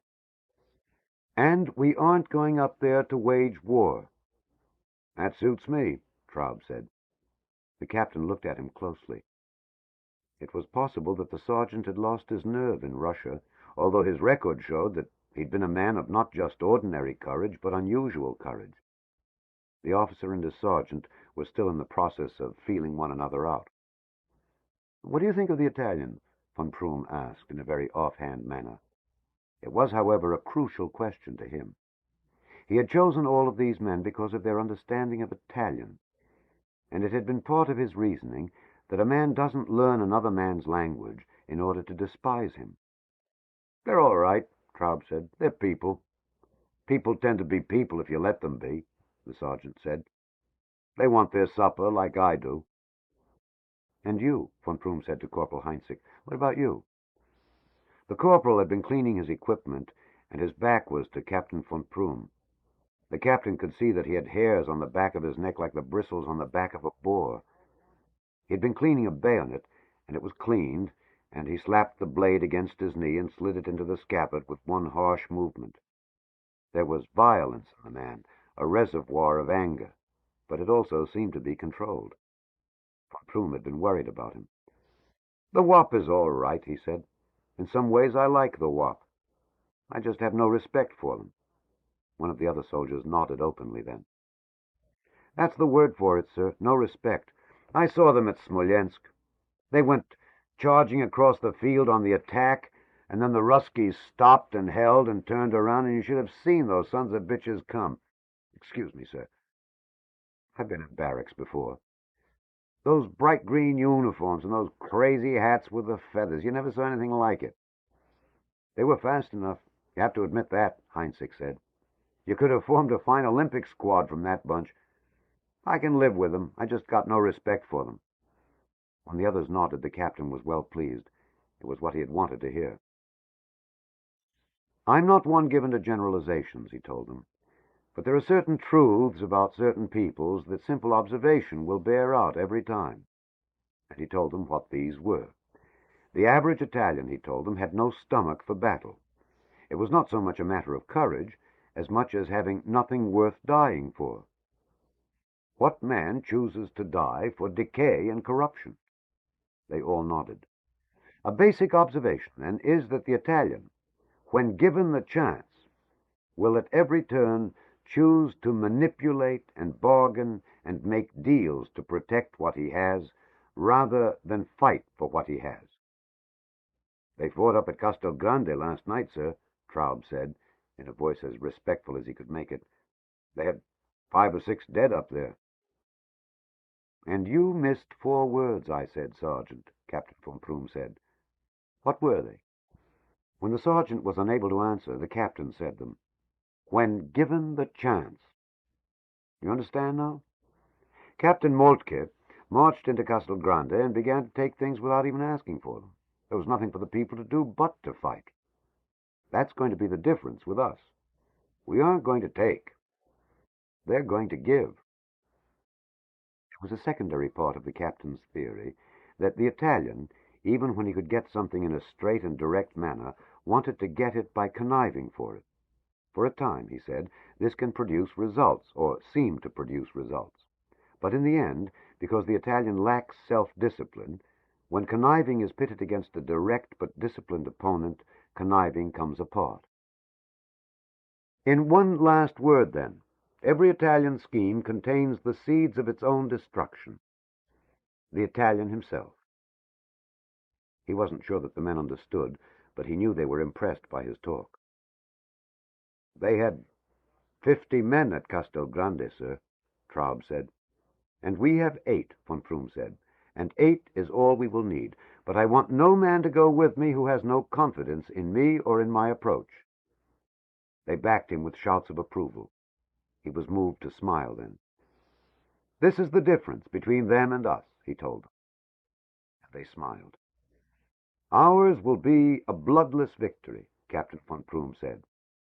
And he knew at once that this was the title of the report he would write. Bloodless Victory, a technique for the conservation of manpower and equipment during the confiscation of enemy assets, a report on the occupation of the city of Santa Vittoria under command of Sepp von Prüm, Captain Infantry. He even took time to write it down while the men were still standing about him. The only red I expect to see is the red of their wine, Captain von Prüm told them. When Fabio had gone and the bell had rung for the last time that night, Bombolini went back across the piazza, but all of the men had gone home. He turned toward the People's Palace and then turned away, because, although he was tired, he knew he couldn't sleep then. He decided to walk through the city. He liked to walk through the city at night, because he thought of it then as his city and of the people as his people. They could sleep because they knew he carried their burdens on his back. It was the price the leader paid, and one he was happy to pay. He walked down past the memorial glade, and it was sad to look at the trees. During the other Great War, the people had planted one beech tree in a little plot of land for each man who had gone away to the war. Each tree carried the soldier's name and a little picture of him. There was a belief that as long as the tree lived, the soldier would live. But then people who had grievances against another family would sneak into the grove at night and cut down that family's tree, or at least take off a limb, in the hope that a member of the family would lose a leg or an arm at least. He went back up the Corso Cavour because he knew he could sleep, and went inside the Palace of the People and to his room. Before going to sleep, however, he stopped at Roberto's doorway. "Do you think the Germans will come here?" he said. Roberto was annoyed. It was 3 o'clock in the morning. I don't know about those things. I was in the Air Forces. There's nothing for them here." Roberto nodded. "Only your wine," he said. And he was sorry to be disrespectful, but he closed his eyes and fell back to sleep. "There's no road up here at all," Bombolini said. The sound of Roberto's breathing told him that his argument was being wasted. "I'm sorry. Sometimes I get to be a bore," he said. and he went to his room and to bed. When he woke again, the sun still had not risen, and so he knew he could not have slept for more than an hour at the most. Something had been troubling him, and he found a candle and a flint to light it with and began going through the book. Men are apt to deceive themselves in great things while being scrupulous about the small ones. He felt a cold hand rest on his heart and begin to squeeze it. He put the book over his heart as if that might stop it. He knew what the words meant. It was only that morning that Babaluki had said to him, "We lie about the truth. That's what ruins us here. And do you know why we lie about the truth? Not because we like to, but because we're scared to death of it. If we looked the truth in the eye, 9 out of 10 of us would run to the graveyard and demand to be buried at once." He got up then, walked by Roberto's room, and was going to wake him, but decided against it, even though it was Roberto who had seen the truth. Man sees what he sees and hears what he hears, he thought. The few who don't are generally considered to be mad. He went downstairs and out into the piazza of the people, where one of the madmen was already in the piazza, on his knees by the fountain, screaming at him, Bombolini. "You son of a bitch!" he was screaming. "Do something! Do it now!" It was old Vines. Bombolini trotted across the rough stones. "Get up now," he said. "I know. There's no sense in terrifying the people before we have a plan." Others had heard, however, the ones who get up in darkness before the sun even, and they were coming across the piazza. "Tell them the truth," old Vine shouted. "Don't lie to us." He got up from his feet then, his face as red as any wine he had ever aged, and turned to them. "The Germans are coming," he shouted, "and they're going to take our wine." To the south, there is an old Roman city that was buried in the ash of a volcano. Although no one here has ever seen it, people say that in this city there are figures of people who are locked forever in the ash at the moment of their doing. Those who were about to eat will forever be a spoon's length away from eating, and those just reaching for the wine will never taste it. It was this way in the piazza in Santa Vittoria that morning. When people heard the words, they recognized them as the truth at once, and they seemed, for a time at least, to be turned into stone, and to be so stiff that if they moved, they would crack and fall into pieces on the stones. Bombolini was the first to move. He turned away and started back toward the palace of the people. "They're going to come and take our wine!" old Vines screamed. The mayor continued to walk away from them as if he didn't hear. "What are you going to do?" someone shouted. "What can we do?" Bombolini closed the door behind him and locked it, and went up the stairs and woke Roberto. "You have to help me now. Don't let anyone in. I must rest. I must go to sleep," Bombolini said. "It's all that I can do." Traub was one who rose with the sun. It was a habit that had begun on the family farm and continued with him into the army. He believed it was a sin to be down when the sun was up. "The early sun is gold in the mouth," his mother said to him. "Yes, the bed is a thief," his father would say. He was worried. In 2 days' time they would be going up a mountain into an unknown city with 1 officer and 2 non-coms and 6 privates, all of them limited duty soldiers because of previous wounds. He waited for an hour and finally knocked on Captain von Prum's door. "I want to put a reconnaissance up in Santa Vittoria this afternoon, sir," Traub called through the door. He could hear that the captain was up, but he wasn't asked into the room, because in the German army it wasn't considered good for morale and discipline for soldiers to see their officers in their underwear. "No," Captain von Prum said. "But the book says, sir," Traub said. "I'm not interested in the book. This is not a military problem, it's a psychological problem. Do you understand the word?" The sergeant said that he did. "I want to make the strongest possible first impression on these people. If we arrive there with 9 men, it will impress them. These people lay great store on first impressions." "But, sir, if there's a roadblock—" Von Prum opened the door of the room and looked at his sergeant. "The German army has not yet become a debating society," Von Prum said. Von Prum smiled, because the words had the same effect on the sergeant that they had had on himself the night before, when Colonel Scheer shouted them at him. The colonel had had second thoughts about the wisdom of the bloodless victory. "The bastard is making me pay in blood for my bloodless victory," von Prüm put in his log. But when the colonel summoned him, he had gone at a run. "No, it all stinks of an experiment," the colonel had said. "It's all right to experiment with Poles. It's all right to try things with Jews. It's not all right with the grandson of Schmidt von Knobelsdorff. If anything happens to Captain von Prüm, Willy Scher will be the one to hang for it." Scher was a rare case, the peasant who had risen through the ranks to a position of power without discarding his peasant ways. His manner was rough and direct, his speech was filled with folk sayings, most of them coarse, and he looked as if he had been carved from a potato. It amused him and it flattered him to have aristocrats around him and beneath him. "No, I can't let you go," Scher said. "The cream of our culture, the flower of our people." He was being sarcastic, but good-natured. "If your name was Schwarz, you could go, but a blood relation of Alphonse Mumm von Schwarzenstein? Oh, no. It's not your ass I worry about, it's Willy Scher's ass." The captain had stared at him. Von Prüm knew it was the correct thing to do then. For reasons he didn't understand, Scher enjoyed being stared at in a cold, haughty manner. "You look at me as if I was manure in the field," he said. "Like I was shit." But he smiled. "You heard what happened at Castel Grande," the colonel said. "They went in with 50 men. And Moltke," von Prüm said. Captain Moltke was famous for his short temper.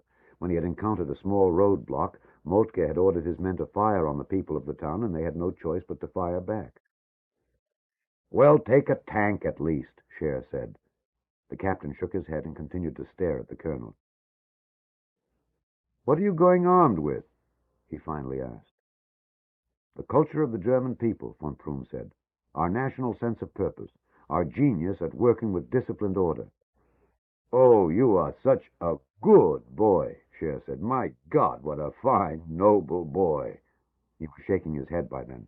"Do you really believe this?" "I really believe it," von Prüm said. "It isn't the idealist's way.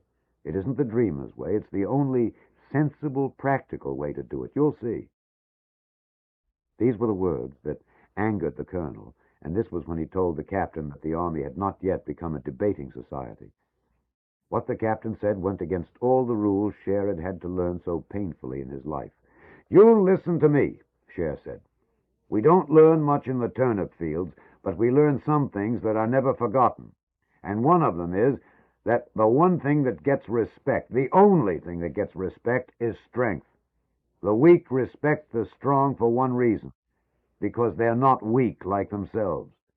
The colonel thumped his hard, brown, stubby hand down onto the hard wooden table. "Here's one of those quaint peasant sayings, Captain von Prüm. One must be either the anvil or the hammer. You think about it. There is no other way." But in the end, von Prüm had won, as he knew he would win, because in the end, he was what the race aspired to, and he knew this, and knew that Scher knew it and approved of it.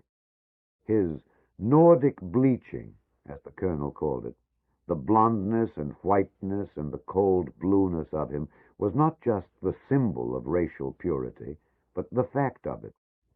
Most Germans, like most of the people of the world, are dark and short. But unlike other people, the Germans despise their darkness and their shortness, and they don't believe in it. It is von Prüm they put on all their posters, and when they have a baby, it is von Prüm they hope to produce. "You push me too goddamn hard," Scher said. "But then again, the German army has not yet become a place where officers go back on their words." They smiled at one another then. "Take a tank," Scher said. Von Prüm shook his head. "My God, you're stubborn," Scher said. His voice became hard again. "This experiment has only one solution, and that is that it must work. I understand. If it doesn't, I come up there and do things in my way," Scher said. Von Prüm nodded his head. "Because I'm committed for that wine." "You will get your wine." The colonel began to walk toward the door of his office, and by this the captain knew the interview was over. "I want the wine, I want it soon, and I want all of it." He stopped at the door. "When you're ready, you let us know. Make it soon. and we will come and get the wine." "But that's all part of it," von Prüm said. "When the time comes, I intend to have the people bring it out themselves." "You expect the people to collaborate in their own robbery," he said. His voice was bitter. "Yes," von Prüm said, so quietly and with such little doubt that his arrogance finally caused the colonel to laugh aloud. "You know one thing that isn't right for a Schmidt von Knobelsdorff?" He ran his stubby fingers down the front of the captain's tunic. "You're a virgin here, no decoration." It had bothered von Prüm's father. Once he had even offered to lend the captain several of his before they went to church. "I will tell you what I will do," Colonel Scher said. "If you can get the people of this place, what's the name? Santa Vittoria. If you get these people to bring their own wine to the railroad here, I will recommend you for the Iron Cross." Von Prüm smiled at this. "Third class, of course," Scher said, "but an Iron Cross nevertheless." The captain was excused then, but at the foot of the stairs he turned back to the colonel. "As for you," he called up, "I'll put your name on the cover of The Bloodless Victory." "Oh, to hell with that," Scher said. "After the war you invite me to your home for dinner. Let me come in the front door." He smiled his hard, tough smile. "Have me with that fellow you're always quoting." Von Prüm was puzzled. "Nietzsche," Scher said. Your friend Nietzsche." "Nietzsche," the captain said. "He's dead." "Oh, I'm sorry to hear it," Colonel Scher said. "Have me with all the ancestors, then." "I'll do that," Captain von Prüm said. "And I'll toast you in the wine of Santa Vittoria." Considering the state of things in Santa Vittoria, they were good to Bombolini. They allowed him to sleep until 11 o'clock, and then they told Roberto to go and wake him. When he looked in the door, he was surprised to see how peacefully the mayor was sleeping. "They're waiting for you down there," Roberto told him. "Yes, I know that. I can sense them. The whole piazza is filled with people. They don't know what to do. They don't have their leader." The mayor rose from the bed and moved very slowly and easily, and the manner in which he moved convinced Roberto that he must have found an answer during his sleep. "The Grand Council is downstairs." "I can sense them," Bombolini said. "I can feel them. I can smell them. They say a horse can smell water before he can see it when he needs it. I can smell them, and they can smell me." "Do you know what I did, Roberto?" "No." "I had a good sleep."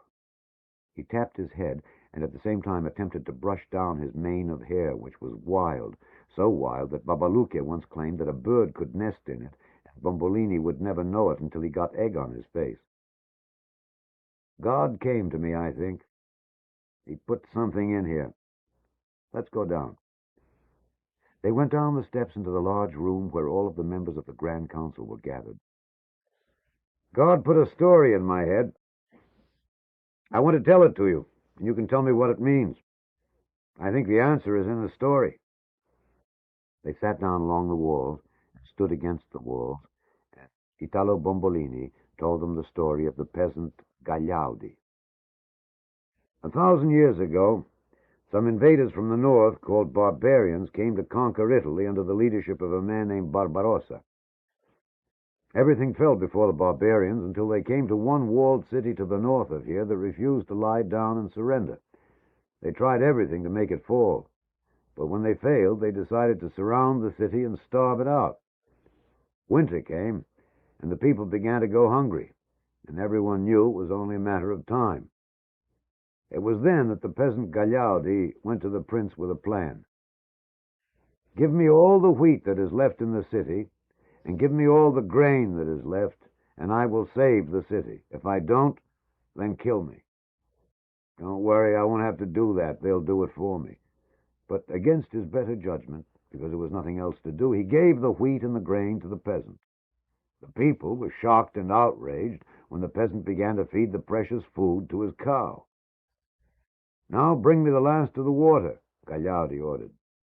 The people by then were chewing stones to keep their mouths wet, but the cow drank and drank. "Now bring me the last of the wine." They watched in rage as the peasant sat before them and drank the last of the wine and got drunk before their faces. When he was drunk enough, early in the morning, just before dawn, a little side gate in the wall was opened, and the drunk peasant and his bloated cow slipped outside the city's walls. Once outside, along the road where the enemy camped, Gagliardi began to sing and laugh and roar, and he kicked the cow so that it mooed and bellowed in protest. The enemy could not believe their eyes, any more than the people of the city who were peeping from the tops of the walls could believe theirs.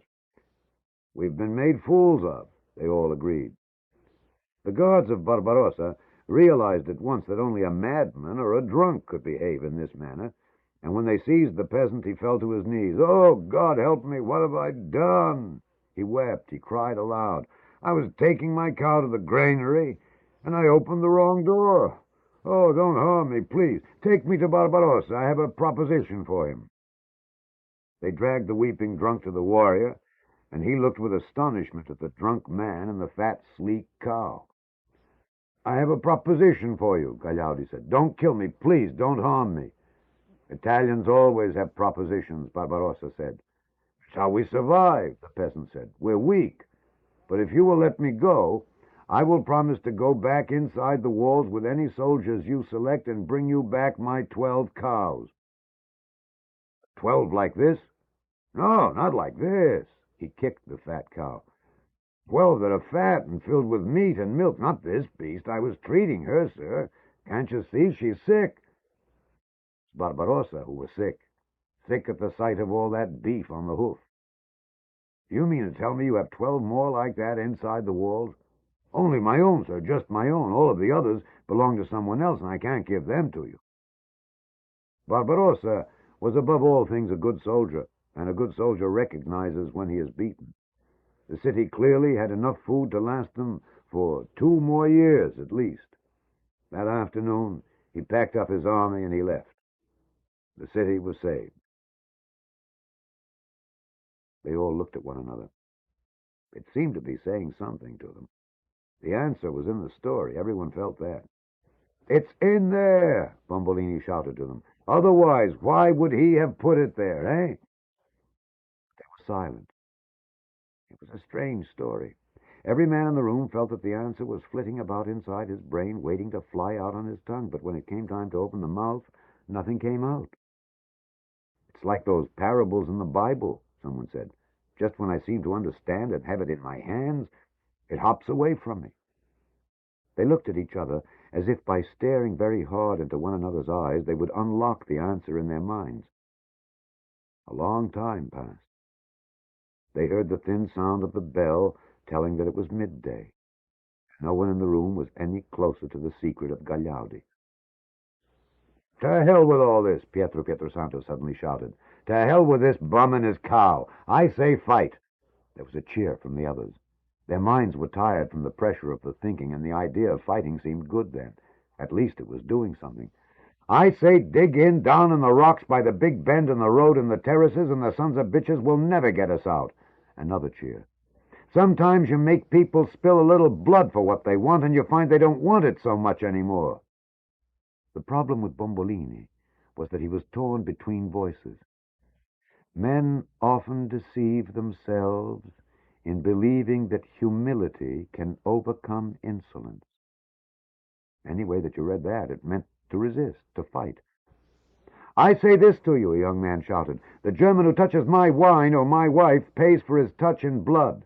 A very big cheer then. And yet the master had also said, "Cunning and deceit will every time serve a man better than force." Bombolini was confused, and even worse, he began to feel a kind of fear dancing in the back of his mind, like cold needles, like the sun, cold and brilliant on ice. The master was failing him. "Fabio was right. He was the one who knew," another young man was now shouting. "What good is it to save yourself and then crawl around your own country like a dog looking for a bone? Mussolini was right. Better to live 1 day as a lion than 100 years as a lamb." A great cheer then, and the eyes turned on the mayor because it was he who had painted out the sign. All these brave words, these cries of valor, how to answer them? He thought of one more saying of Machiavelli: "Deceit in the conduct of war outweighs valor and is worthy of merit." How could that be explained to them? How to tell a bunch of men bent on becoming heroes that it would be more heroic of them to practice being cowards? Just as Fabio had once been saved by Babbalucche, now Tommaso Casamassima, Rosa Bombolini's uncle, stood up in the room and struck the floor with his mulberry stick until they were silenced. "You forget who you are," he shouted. "You forget where you come from. You think you're warriors, and you shout like heroes, and you're a bunch of grape growers." There was silence, because everyone knew what Tommaso said was so. "A bunch of grape growers." Silence. "We have no heroes here. This is no country for heroes. If you want to be martyrs, go be martyrs somewhere else. We can't afford martyrs in Santa Vittoria." Silence. "Tend to your grapes." Silence. "Because you forget the one lesson that every Santa Vittorian has known for the last 1,000 years. Brave men and good wine don't last long." Everyone went outside after that. All idea of the fight was ended. The people were waiting for them in the piazza. "We're thinking, don't worry, we're coming up with something." As if it were a command, they began to go across the piazza of the people and down the Corso Cavour to the Cooperative wine cellar. In the absence of anything to do, they were making a pilgrimage and performing an act of faith in the wine, the way people in other places might go into a church and pray for guidance. They filed in through the narrow door into the cool dimness and smelt the incense of the cellar, that sweet, sharp smell of the herbs that go into the vermouth, and went down through the tiers of wine which looked like tall pews in an attitude of reverence. It is a true sea of wine in that cellar, a rich, dark red sea held in bottles. To the south of here, there are towns where people make the sign of the cross over each crust of bread before they eat it, and we're the same way with the wine. To say something loud or vulgar, to utter an obscenity in the presence of the wine, would be the same as urinating in a cathedral. The sight of so much wine, all that wine to be stolen, was too great for Bombolini to bear. He went out of a little used side door and back up a narrow back lane until he reached the piazza and the palace of the people and found Roberto. "Have you figured out the story yet?" he said. Roberto looked puzzled. "The dream, my dream, what does it mean? You're the American, you know everything." He was shouting at Roberto, but then he stopped and sat down. "What are you doing?" "Arithmetic, my arithmetic. Figuring out the hours until they come." Bombolini didn't want to know. He preferred it that way. Without any plan, it was better to just let them come when they came, unprepared for and unannounced. "All right," he said finally. "How many?" "They'll be here in 53 hours. When he heard the hour now, it began to flash in his mind in large block letters, as bright and clear as the lights on the theater in Montefalcone, flashing on and off. 53, 53, 53, 53. And it was minutes before the glow of the lights would leave his brain. He went to the window of Roberto's room and looked down at the people standing in the midday sun in the piazza, and he looked at the wall and at a picture of St. Sebastian being rent with arrows. "Quick now, as fast as you can say the words. If you were me, what would you do with the wine?" "Hide." "What?" "Hide it." "You would hide it?" "Yes, hide it," Roberto said. "Roberto! So simple and clean and beautiful that it's almost stupid," the mayor said, and he struck Roberto such a blow on the arm that it was weeks before the American could raise it without feeling pain. On that same afternoon, Captain von Prüm wrote this, the second letter to his brother Klaus. "Klaus, you falter, you lose sight again. I cease to preach to you. Don't take a brother's word. Take instead the words of a man you profess to admire. You say it is the good cause that hallows even war. I say unto you, it is the good war that hallows any cause. Need I say more, Klaus? It is a sad fact, but a fact, that war and courage have accomplished more great things than love of thy neighbor. Not your pity, but your courage will save the unfortunate. Need any more? One more, then. What is good, you ask? To be brave is good. Your men were not brave, Klaus, and for that they paid the price, as any evil person must pay. I finish with Nietzsche. What matters long life? What warrior wants to be spared? Your brother, Zepp. Klaus, we move out within 2 days, as I intimated to you. I have my duty, you have your duty. Wish me luck, Klaus, even as I wish you the same. The effort to hide the wine was a failure. Within the first half hour of the experiment, before 20,000 bottles had been taken from the cooperative wine cellar and brought up into the piazza of the people, it was clear to anyone who wished to see it that the experiment was no longer worth going on with. But people sometimes are more willing to go on with the work than face up to the failure. They piled the bottles in the piazza, and then the different families began to hide them in their houses. They put them in closets and under beds and behind pictures and in the backs of fireplaces, and then in the drains and on the roofs and under loose tiles, and then in the manure piles and on grapevine hung down the chimneys. "Keep the wine in the shadows, the sun is bruising it," old vines shouted at the people. "Would you put a newborn baby in the sun? This wine isn't even born yet. Don't shake the wine. Would you shake a newborn baby? This wine isn't born yet." Sometime in the early afternoon, Bombolini summoned the courage to ask the keeper of the wine how many bottles remained to be hidden. And when old vines told him, it was a matter of several minutes before he could make himself hear the figures. And when he did, he wrote them on a card. 1,320,000. Each time he looked at the number, he found it hard to comprehend. He held the card up, first on one side and then on the other, as if somehow if he twisted it in enough ways, the value of the numbers might change. Even if they hid 100,000 bottles, which was impossible, it was only 1/13 of the wine, and by enormous effort they would have achieved nothing. At 4 o'clock there was to be an inspection of the hiding, and the teams went out, even though all of the people knew what they would report. A few minutes later, the first of them came back. "It's no good, Captain. It isn't working right," Longo's son said. "You can see bottles everywhere. Every time you turn around in the Pietrosanto house, you sit on a bottle, you step on a bottle, you break a bottle. The beds are lumpy with bottles." It's the same everywhere. "Bring the bottles back out," Bombolini ordered. He felt at that moment the dread of failure. To the credit of the people he passed, none of them said anything to him. He went back across the piazza, passing the bottles piled on the cobblestones and piled in carts, seeing and not seeing at the same time the people going into the houses and starting to bring the wine back out. He had the weight of the city and of 1,000 people, now 1,000,000 bottles of wine to carry. Too much for any one man, he thought. He felt someone pulling on him, and he turned to look. It was Fungo, the idiot. It is said that when a man is drowning, just as he goes down, he will grab at a twig in the water, and for that moment really believe that it will hold him. And so at this moment Bombolini stopped to listen to Fungo. "I have something to tell you," Fungo said.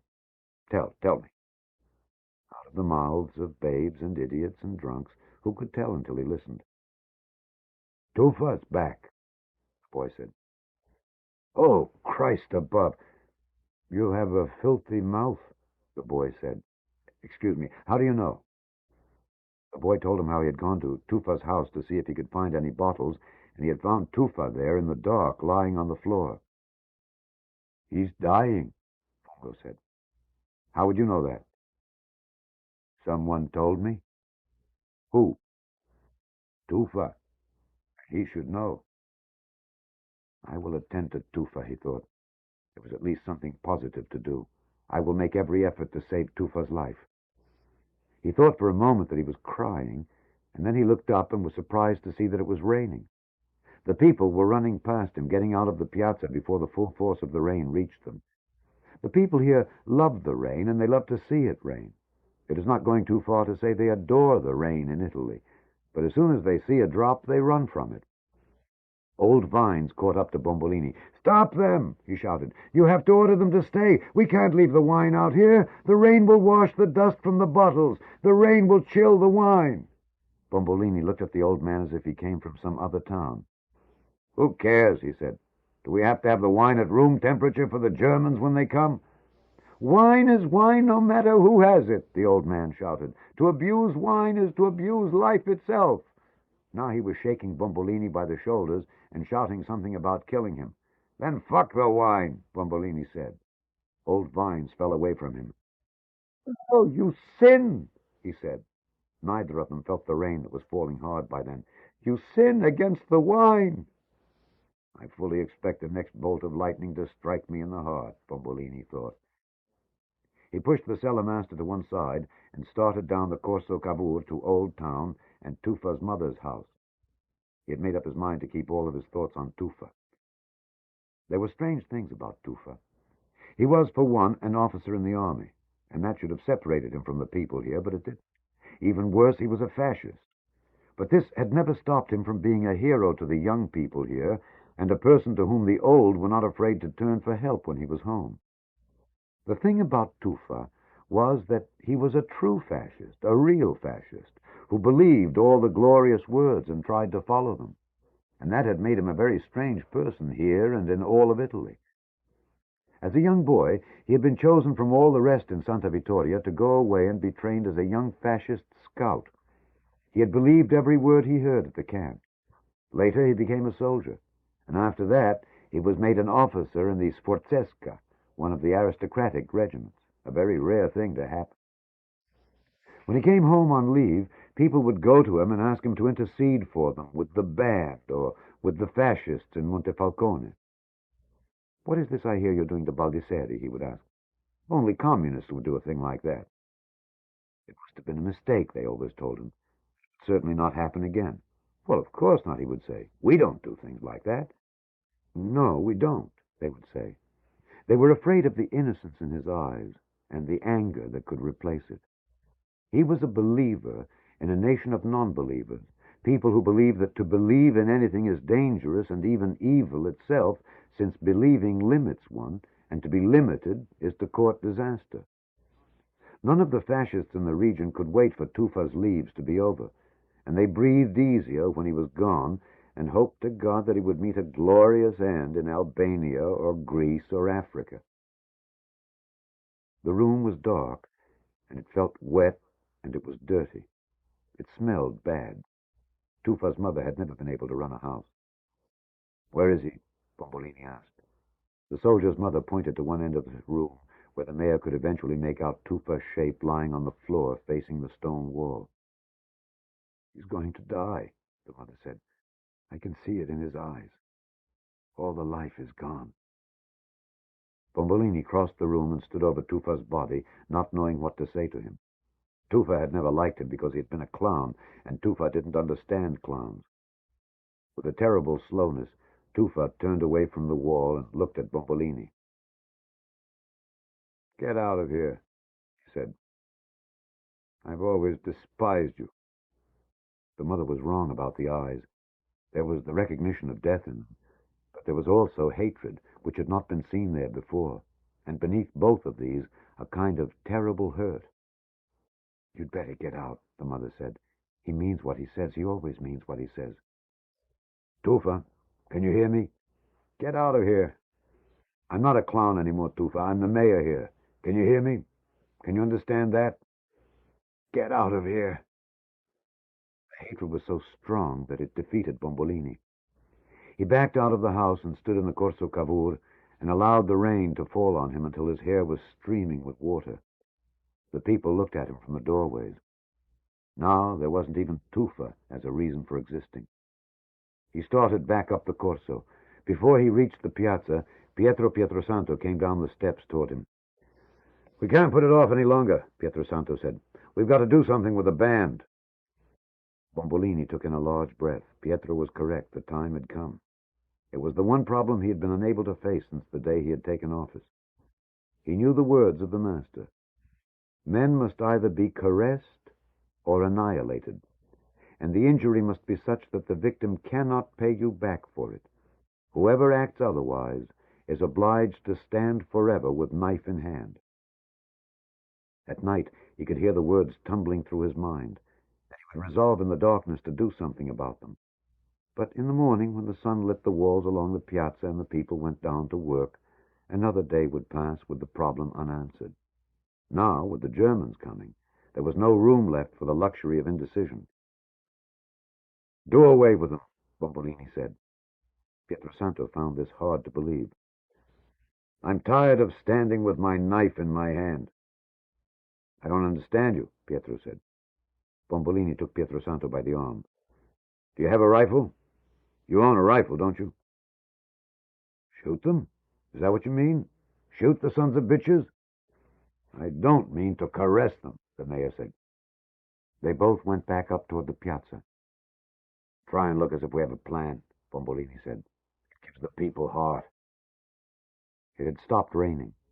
It had been a good, drenching rain. As old vines had feared, the rain had washed all of the dust off the backs of the dark green bottles, and in the grayness of the light, the wetness caused them to sparkle as if the stones of the piazza were strewn with jewels. "I don't know about shooting," Pietrosanto was saying, but Bombolini didn't hear him. Now that he had ordered the final solution to the problem of the band, it didn't concern him anymore. He looked instead at the wine. "What do you think they would think if they were to come now?" Bombolini said. "That we were trying to butter them up, that it was a gift for them." He was probably right, the mayor thought. "They'd take it as their due," Pietro said. "It's the way they are." "Yes, that's how they are," Bombolini agreed. That evening, Bombolini asked Roberto to go and ask the Malatesta to take a look at Tufa. "She'll listen to you," Bombolini said. "You're not from here, and she thinks you're brave." "She doesn't think I'm brave," Roberto said. "She thinks I'm afraid of pain." "Ah, but that's just it. Because you're afraid of pain, the way you acted to it makes you a brave man," he said. "Besides, I think she has an eye for you. She thinks you're handsome." "How do you know?" "I heard her say so once."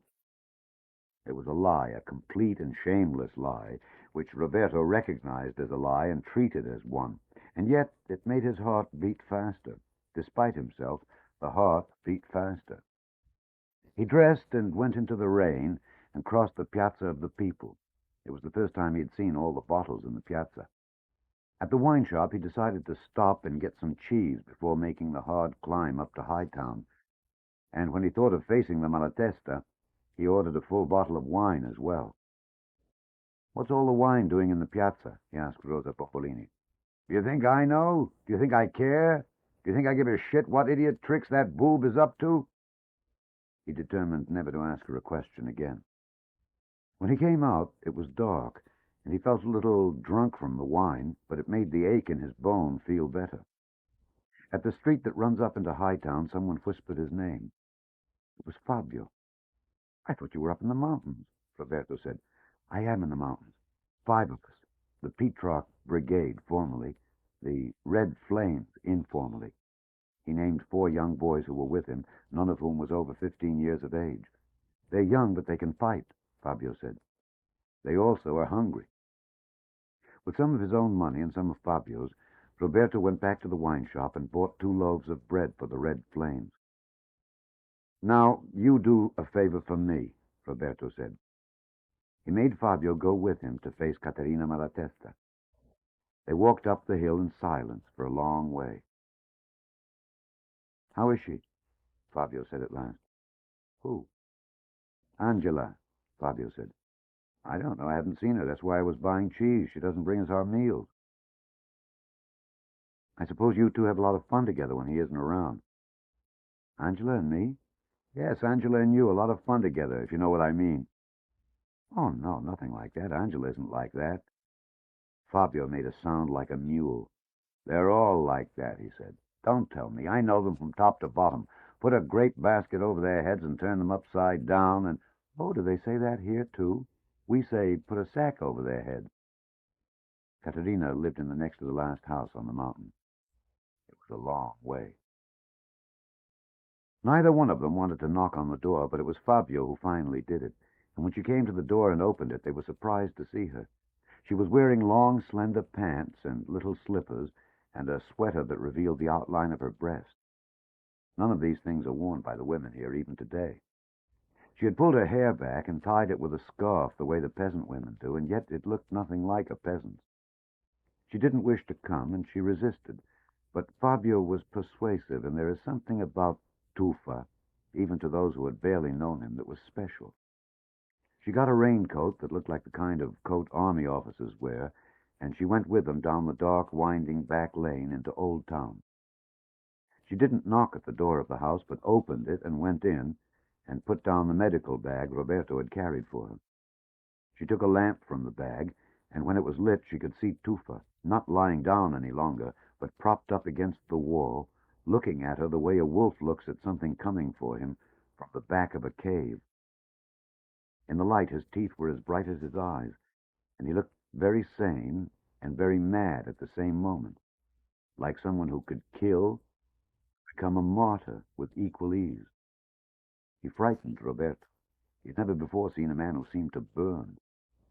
Caterina had known him from when she was a girl, but when she saw him she made a sound, a stifled sound of astonishment. She was not able to take her eyes away from him. "You're hurt," she said. "You aren't going to touch me." Tufa has the finest voice in the city, sweet and yet strong. Sometimes it sounds as if Tufa was whispering through the pipe of an organ. "You're badly hurt. I can help you. You'd like to die, but your body won't allow you to." He said nothing. "It's the fate of your kind," she said. "My kind die easily." All of this while, Caterina kept moving toward him. Somewhere in this book it tells of thunderbolt love.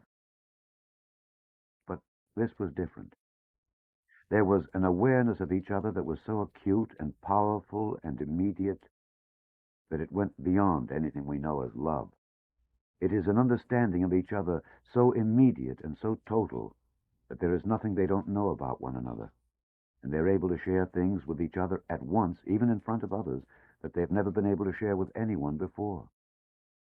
They have always known each other at once. Some people feel that this is proof that people must have lived before. People such as this are playing out again a love affair from some other age. Except for one thing. There is no love. It goes beyond love. They exist totally for one another, and nothing else exists. The attraction supplants all else, and yet there is no love, not even any tenderness, only the attraction and the understanding of one another. They are like vacuums, and when they meet, the crack is formed, and they rush into each other, each into the other.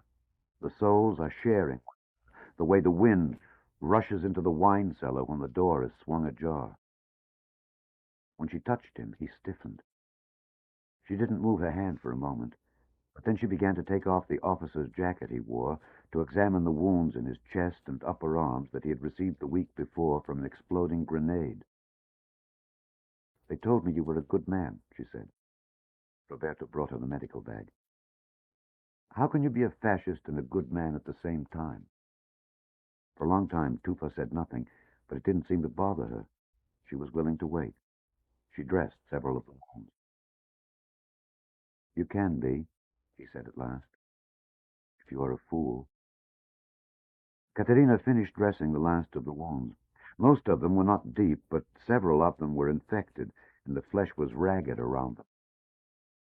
"You're not going to get better here," the Malatesta said. "You're going to have to get out of this room." "Where are you going to take him?" Tufa's mother asked. "He can't go to the hospital."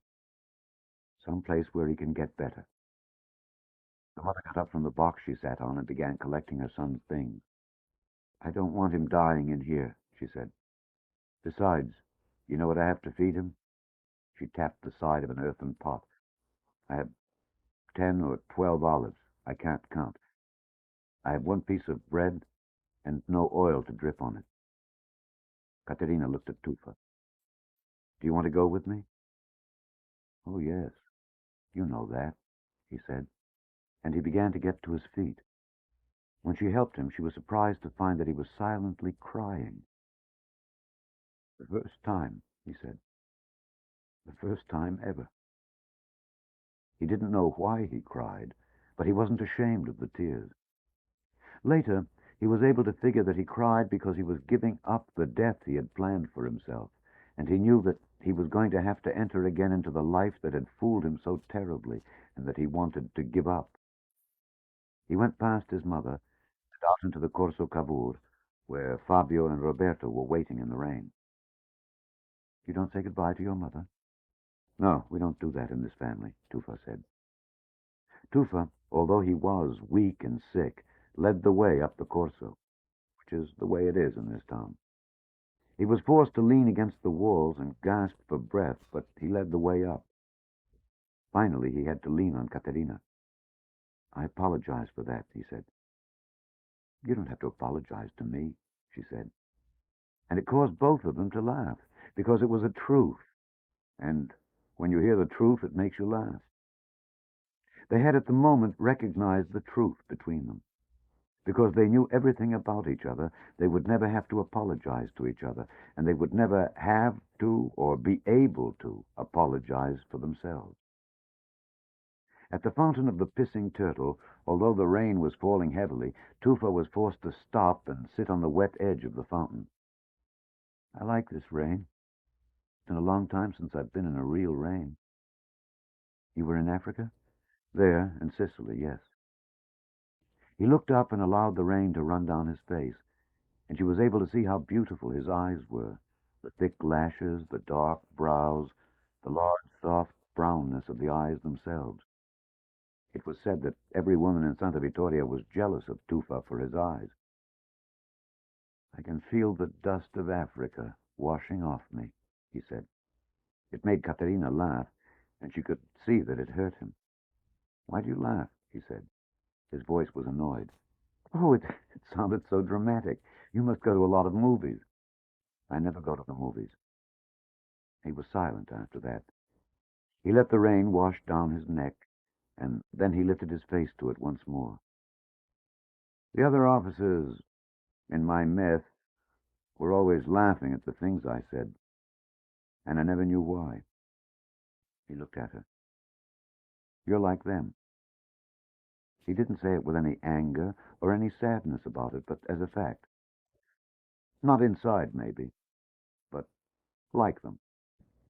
It was, she knew, a matter of class, the education of people who were trained to respond to innocence with scorn or anger, because they were terrified of what innocence might see. Although she understood him, there were things she would have to do differently. Do you think we can go?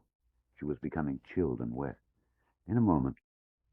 Then tell me the story of the fountain while we wait. Tufa looked up at the fountain and smiled, and it was the first time she had seen him smile.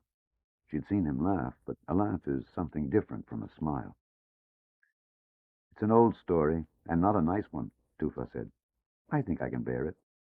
It's very dirty. You're apologizing. No, I'm warning you. He took her hand. Here, help me up. They started to walk across the piazza once again.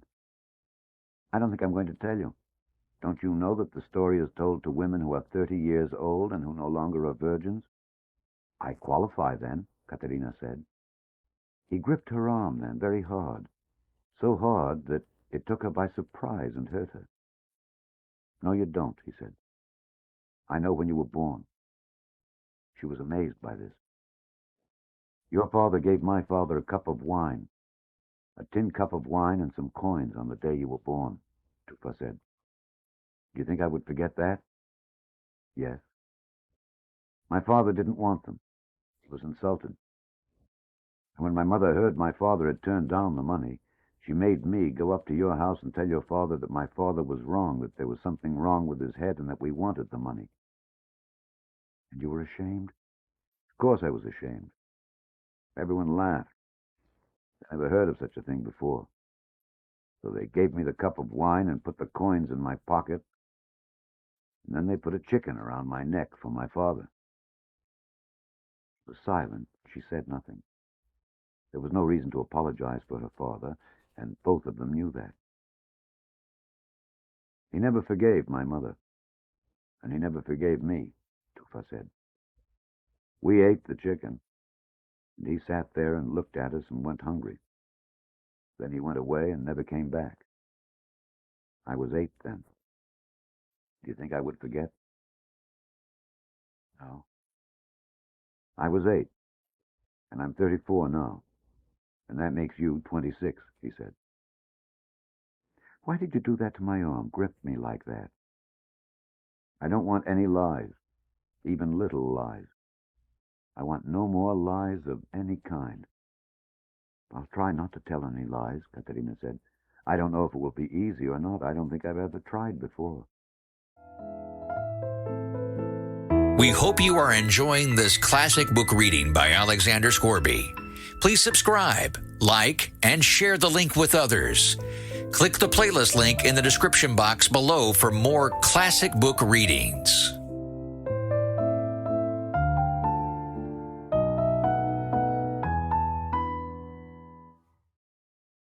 At the end of the piazza, they came upon the last of the rows of wine. The hell is all this? Tufa said. The Germans are coming. She could feel his body stiffen and then relax once more. They were trying to hide the wine. How do you know? The mayor here, what's his name? The fat man. Bombolini, Italo Bombolini. He used to run the wine shop. I refuse to believe that fat bastard is the mayor here, Tufa said. Does that telling lies apply to yourself as well? Because he is the mayor. The captain of the people, they call him. Oh, God. Oh, Maria, Tufa said, and both of them were laughing again. He looked at the bottles glistening in the rain. No, I believe you, he said. This is the work of some kind of idiot. They went up the long hill, and it was midnight when they reached the door to the Malatesta house, and Tufa stopped to regain his breath before going inside it. I never thought I would go inside here again, Tufa said. I never thought I would go inside of my own choice. He hesitated at the door. I never ate chicken again. I've never had a piece of chicken in my mouth from that day, he said. But then he went through the door. It was cold inside and dark, and when Katerina managed to light the little lamp that was fed by ox fat, she found that Tufa was trembling from cold and wet and from exhaustion. The lamplight made the room seem warmer, but he could not control his shaking. Take off your clothes and get into that bed, Katerina said. My bed. I'm not used to taking orders, he said. He made no move of any kind.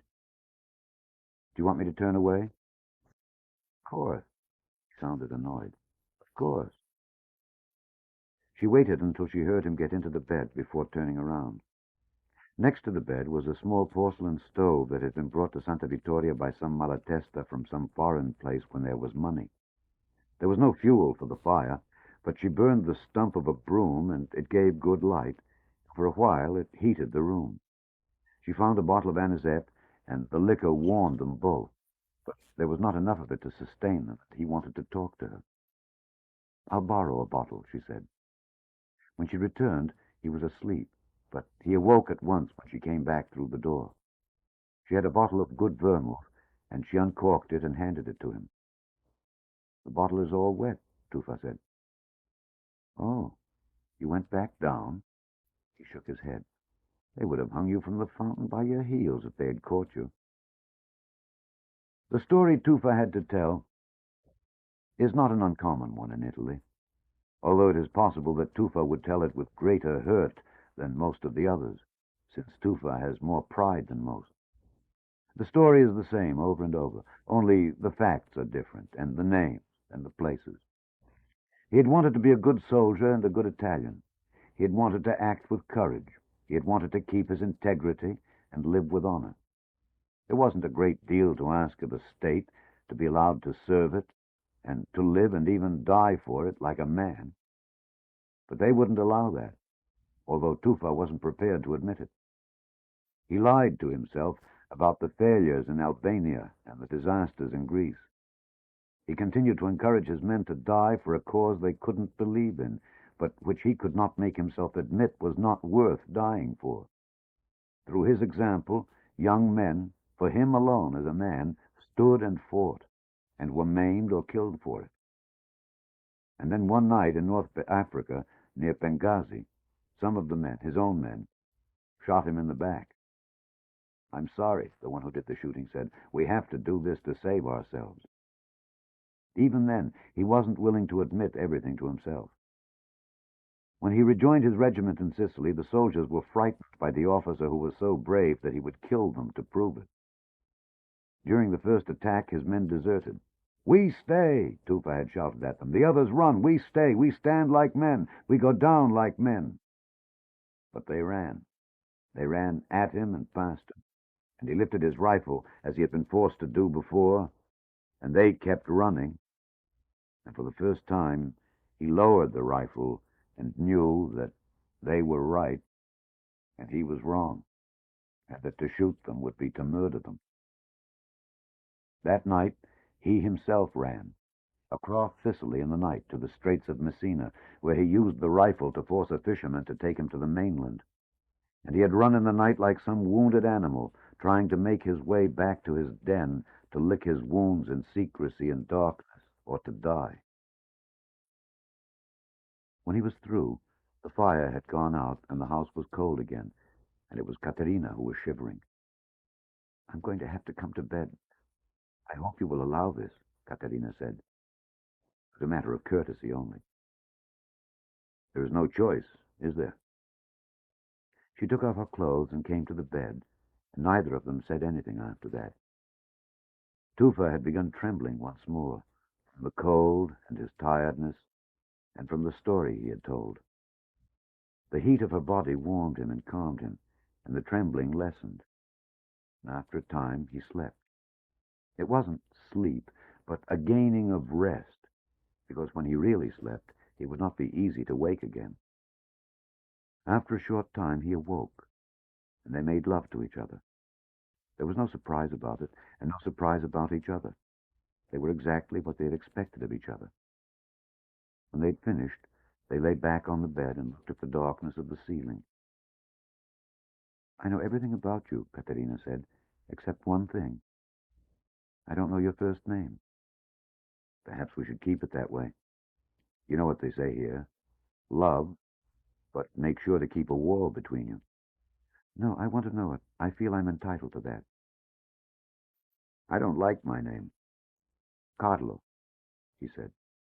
She tried it several different ways. "It doesn't suit you." "It's German. It comes from Karl. I've come to despise it." They could hear the rain running down from the roof tiles and the filled gutters, splashing down into the shutters outside the windows and onto the cobblestones of the street. "We have no wall between us," Katerina said. "Maybe that is bad. Maybe that will destroy us." "Why do you bring that up?" He said that he didn't know. He said that he had lost faith and was no longer sure. "They say something else you should know. Love as if one day you will hate." Maybe they're right. "Why are they so mean and hard?" Katerina said. "Because life is mean and hard.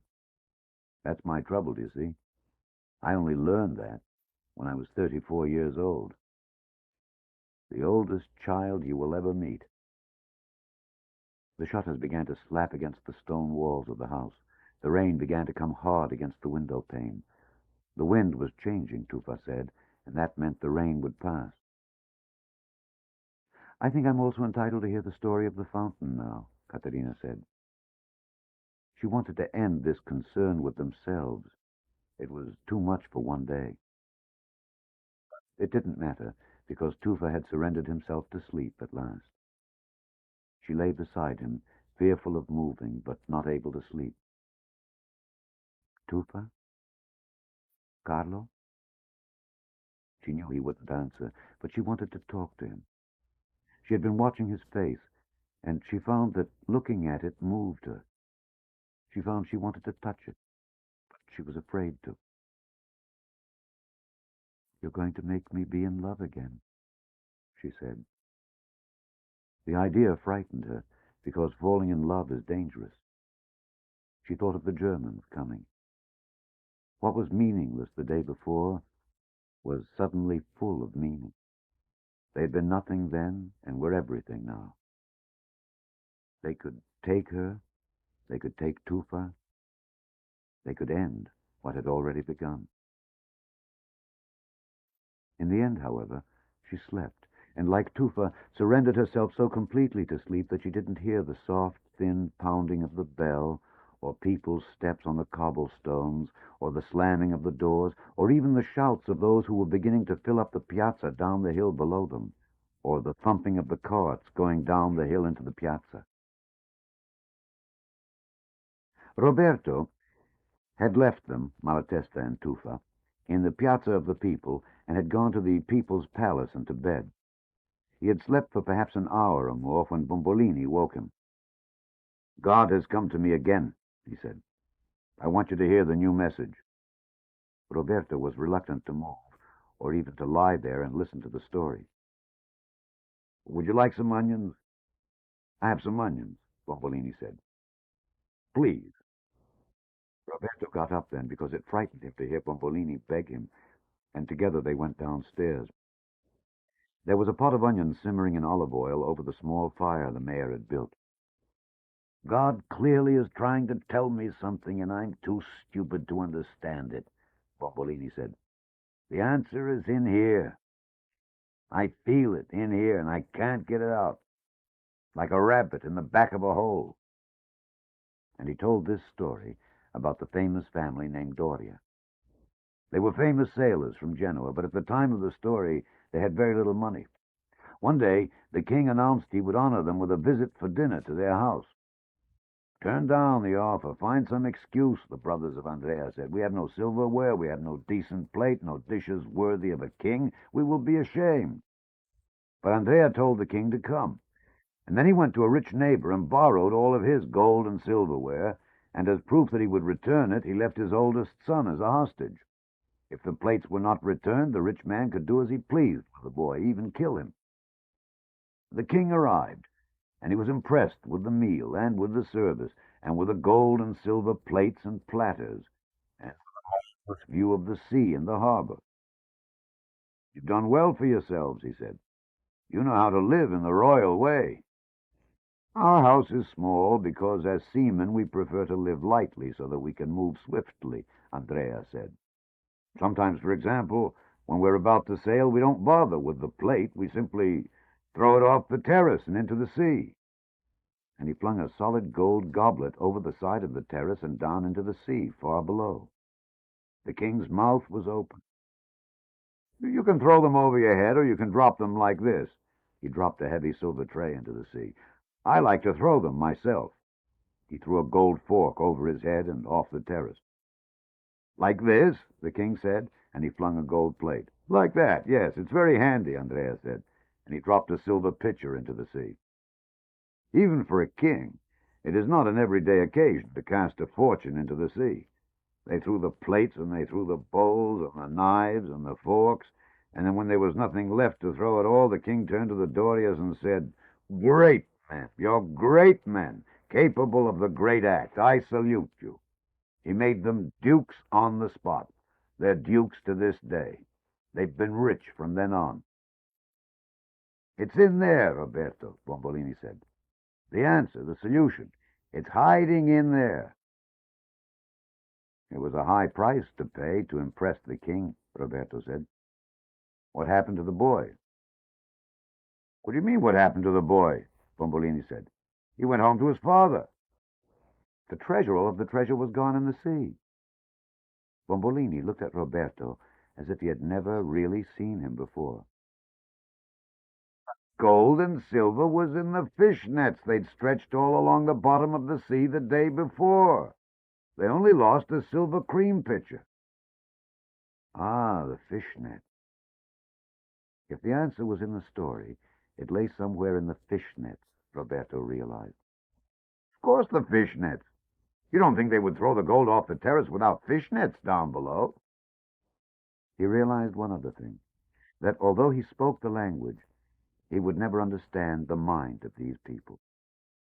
Any peasant would know there was a fishnet down below. And the point of the story was not how to fool a king as much as what a clever way to use a fishnet. Do you see it now? Roberto had to admit that he didn't see it.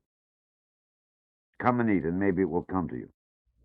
He ladled out the hot browned onions, and he poured the bubbling olive oil over bread, and while he did that, Roberto told him about Tufa and the Malatesta. You know there's only one bed in the house, don't you? Bombolini said. Roberto shook his head. One bed. Can you imagine it? He said. A Malatesta copulating with a Tufa? You don't know what it means. A revolution. A new world entirely. A Tufa copulating with a Malatesta in the house of Malatesta. How do you know they're doing it? Roberto said. Once again, Bombolini looked at him as if he had not seen him before.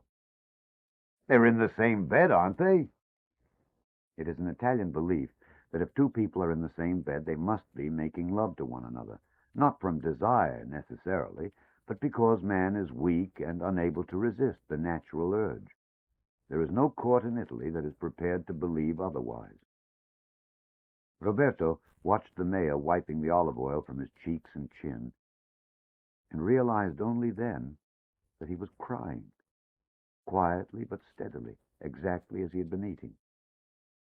When the last of the bread and onions had been eaten, Bombolini turned to Roberto.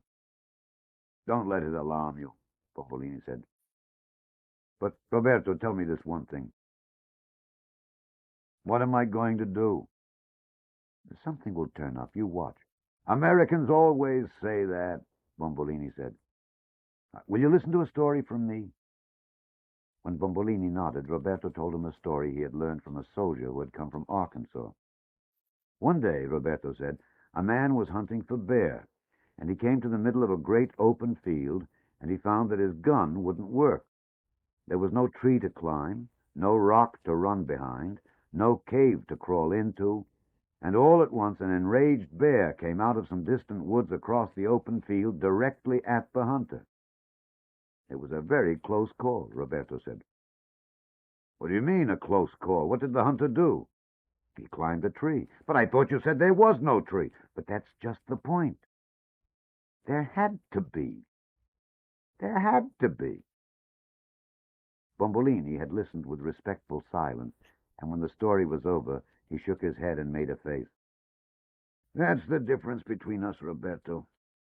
You think there has to be an answer, but we know different.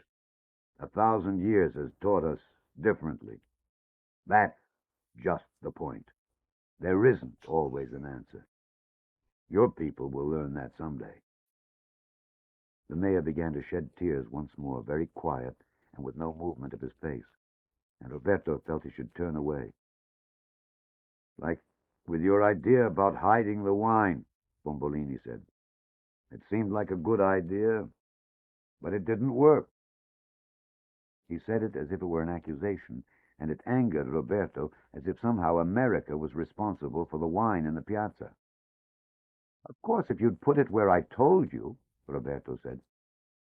What do you mean, where you told me? In the place I told you about, Roberto said.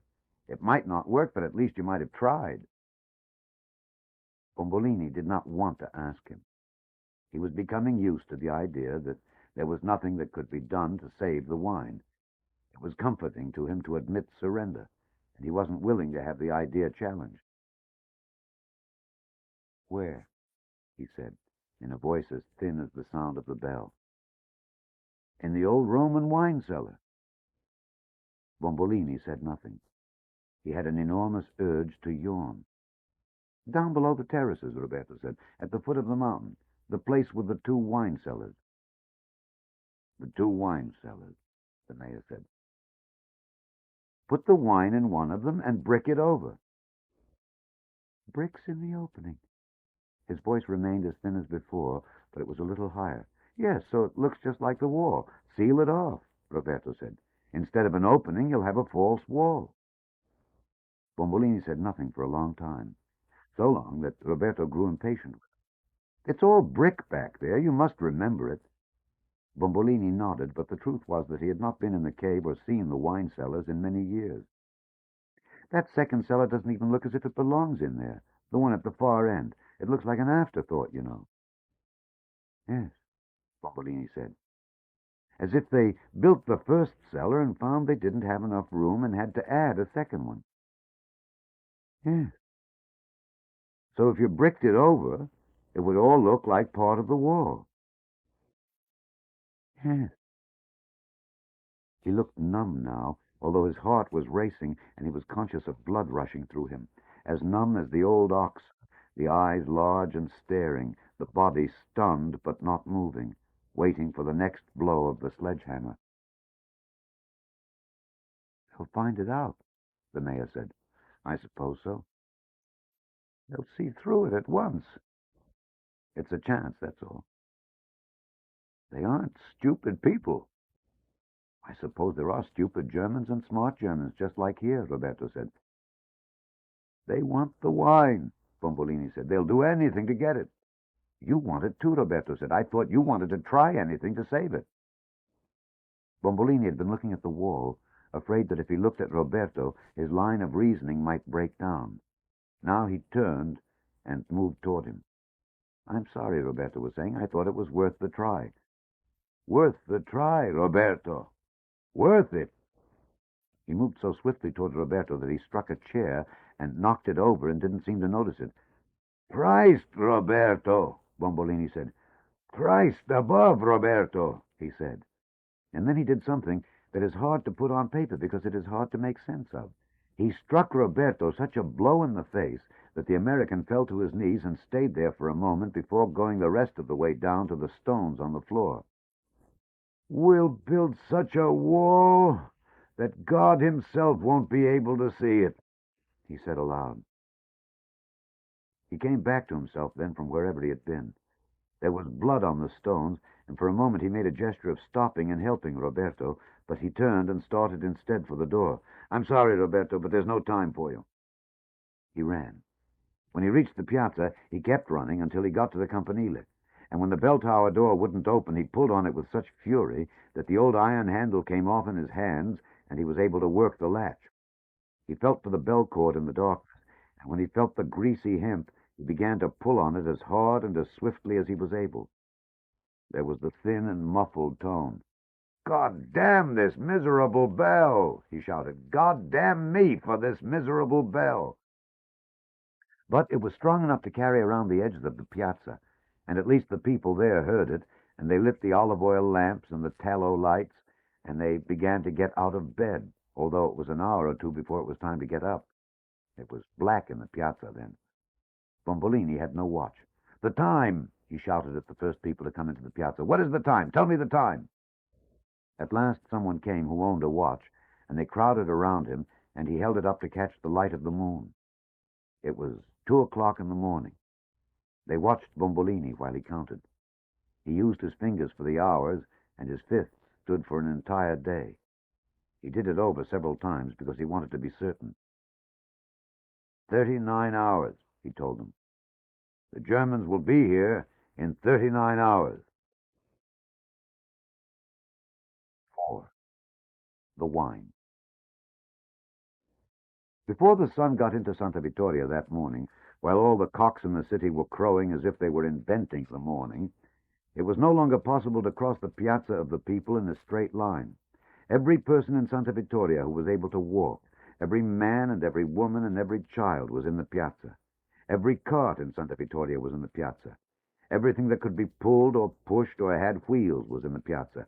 Every animal that could carry a bottle of wine was in the piazza. Every donkey and every mule and every ox in Santa Vittoria was in the piazza. When Bombolini and the members of the Grand Council came out of the People's Palace into the piazza, they were forced to nudge the people to get by them, and finally to push them out of the way to reach the Fountain of the Pissing Turtle and start their inspection tour down the Corso Cavour. Everyone wanted to say something to Bombolini, to touch him, to hit him on the back. A woman took him by the arm. "I want to tell you this, Italo. You're a great man," she shouted at him, and she kissed him full on the lips and stood there and smiled and approved.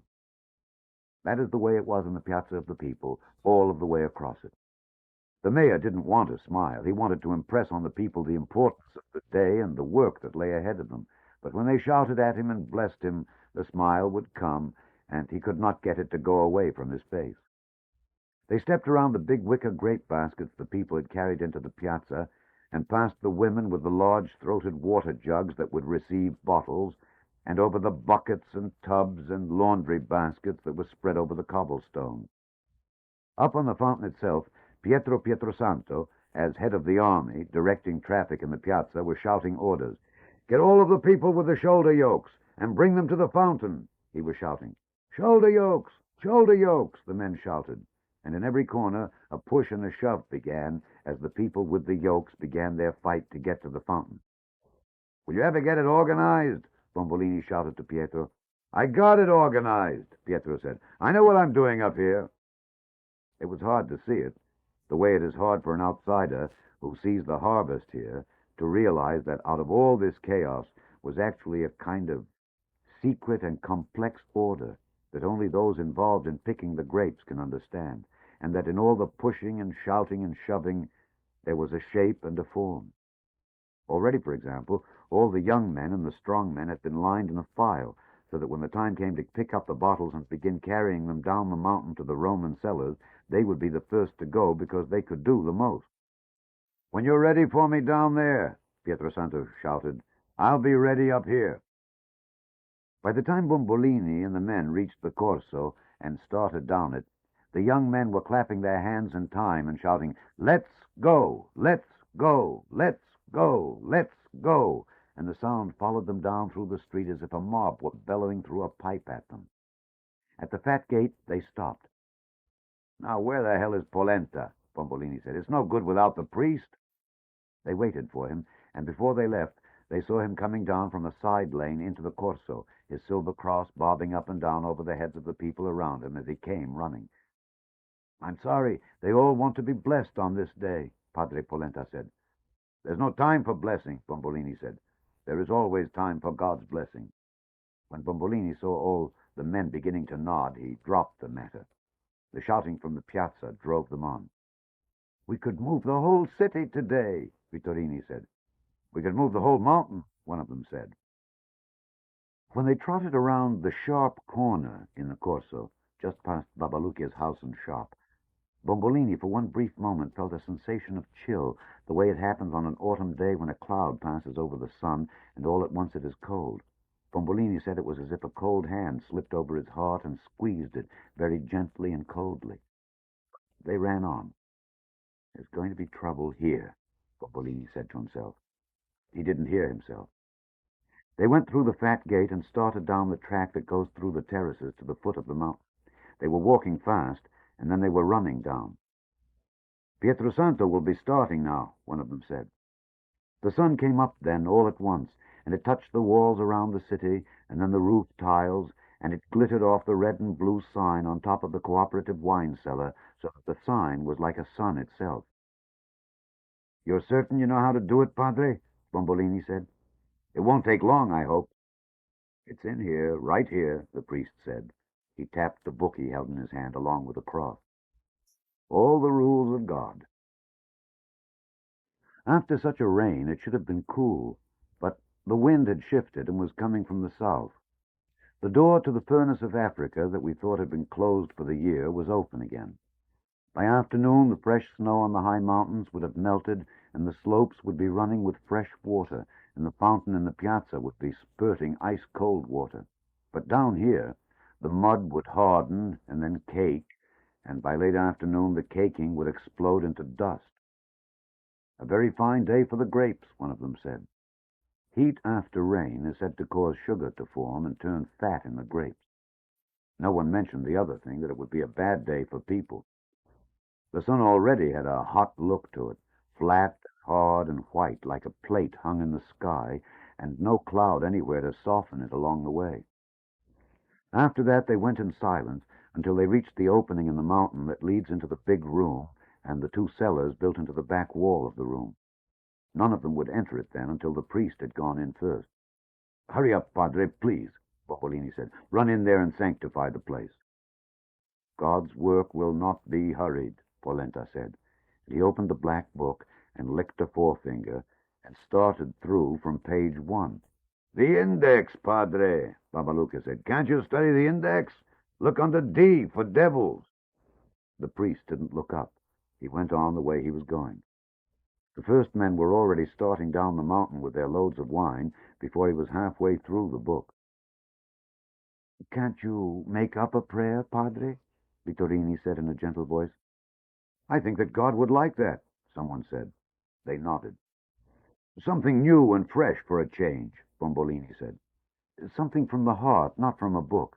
"Yes," Bombolini said. "God would like that. If I were God, I know that I would." "There is a right way to cast out spirits, and there is a wrong way," Padre Polenta said. "It's all in the book, and God goes by the book." The first of the men had put down their wine on the sandy flat outside the entrance to the cellars and started back up the mountain when Polenta found what he was looking for. "Exorcise," the priest said. He looked up at them. "Not under devil, not under ghosts, not under spirits. Under exorcise." Polenta waved his finger at him, and the mayor leaped forward to seize the book. "Don't lose your place, Padre, in the name of God," he said. It wasn't easy even after that. The priest read to himself for a long time, and then announced that he needed water. There was no water, and they offered him wine, but since the book said water, it must be water. It was fortunate that it had rained the night before, and the drainage ditch alongside the cart track to the road was filled with muddy water. They got the water in Vittorini's leather hat, and the cock feathers were limp with water and clogged with clay. Bombolini handed the hat to the priest. "Now go in there and start blessing, Padre," he said. Polenta went inside the entrance, and several of the braver men went with him, staying behind the cross and the aspergillum and the priest, while he flayed and scourged whatever evil spirits were hiding in the darkness of the big room. When he started further in, back toward the two wine cellars built into the back wall and dug far into the mountain, even Bombolini lagged behind. And so the priest was all alone when he stepped down into the first of the cellars and fell head first into the water. When he came up again and shouted for help, no one went to his aid at once, because it was felt that the battle between evil and good must have been joined there, and that good was losing to evil, as sometimes happens. Finally, Bombolini and Vittorini crossed the room and found the priest standing waist-deep in the water, and they led him out onto the dry, sandy floor of the big room. The ice-cold hand had slipped over Bombolini's heart once more. His heart, or perhaps his soul, which he felt was associated with his heart, was as cold as the priest's skin. "It's all over now," one of them said. "There's nothing left to be done." The cellars were flooded with 4 feet of water. Men began to come into the big room, although no one would go to the cellars. Some of them had even been afraid to stand by the entrance for fear that the spirits, chased out of the cave by the holy water and the cross, might somehow fly down into them. 5 people at least now claimed to be the one who first suggested what to do. "Get Longo," someone said. "If anyone can do anything now, it is Longo." When you write a history and look back, you see there are many points and times when everything might have changed if it had not been for some one act. If Fabio had not gone to Montefalcone that evening. If Gambo's bike had not been available because Gambo had been hit by a rock, and Gambo had not shared a room with a woman like Gabriella, and Fabio had not been pretty enough to please her, and if Tommaso Casamassima had not made his speech about brave men and good wine. Longo belongs to one of these moments. They seized his name and began to shout it in the big room, booming it off the rough stone walls. "Longo! Longo!" A miracle in their midst, one more twig for people who were drowning.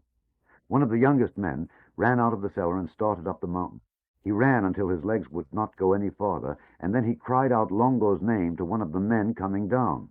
There was now a steady line of people coming down the mountain with their burdens of wine, and the man turned and called the message back to the man behind him, and that one called it back to another, and in this way the message flew up the mountain from mouth to mouth, leaping up at 50 feet a step.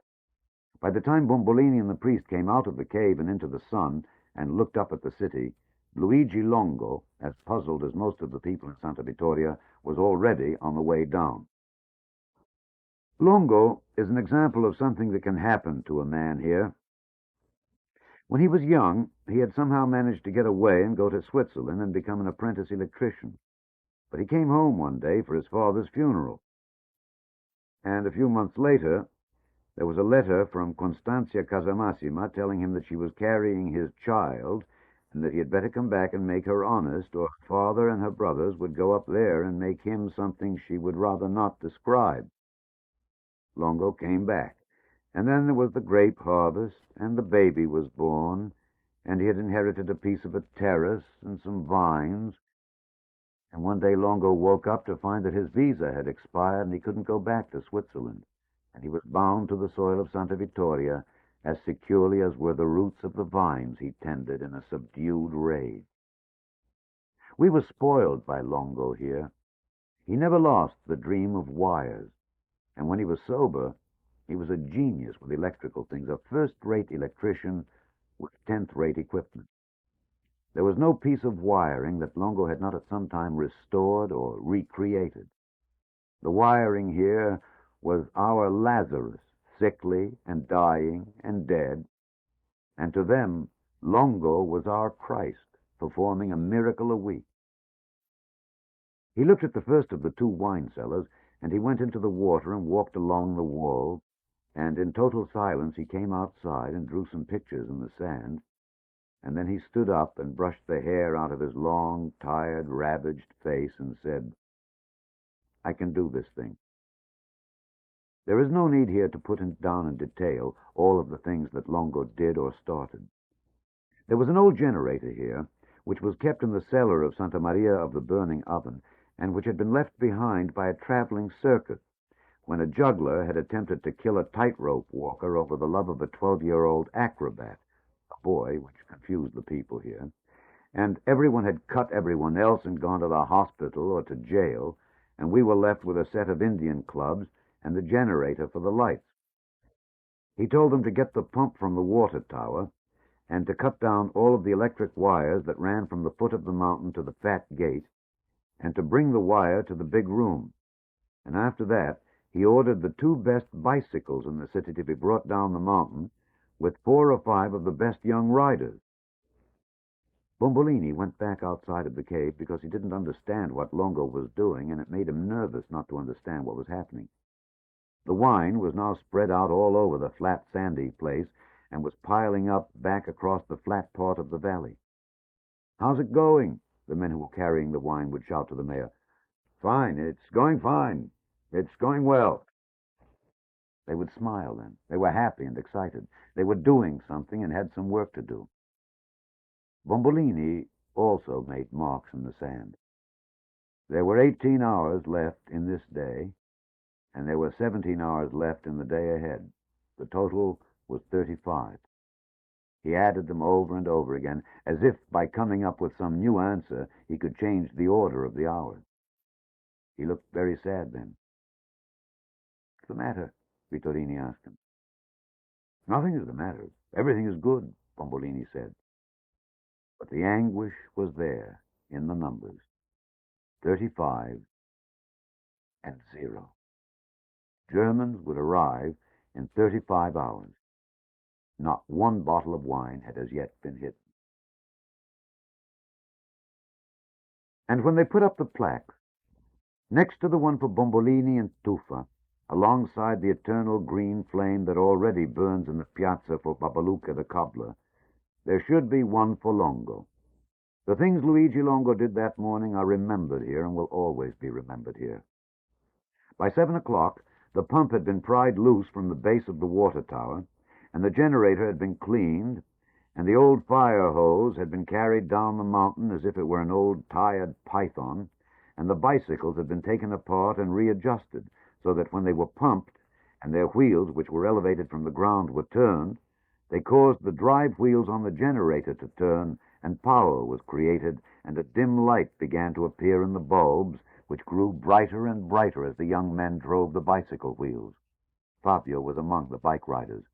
"Now you have come back," Bombolini said.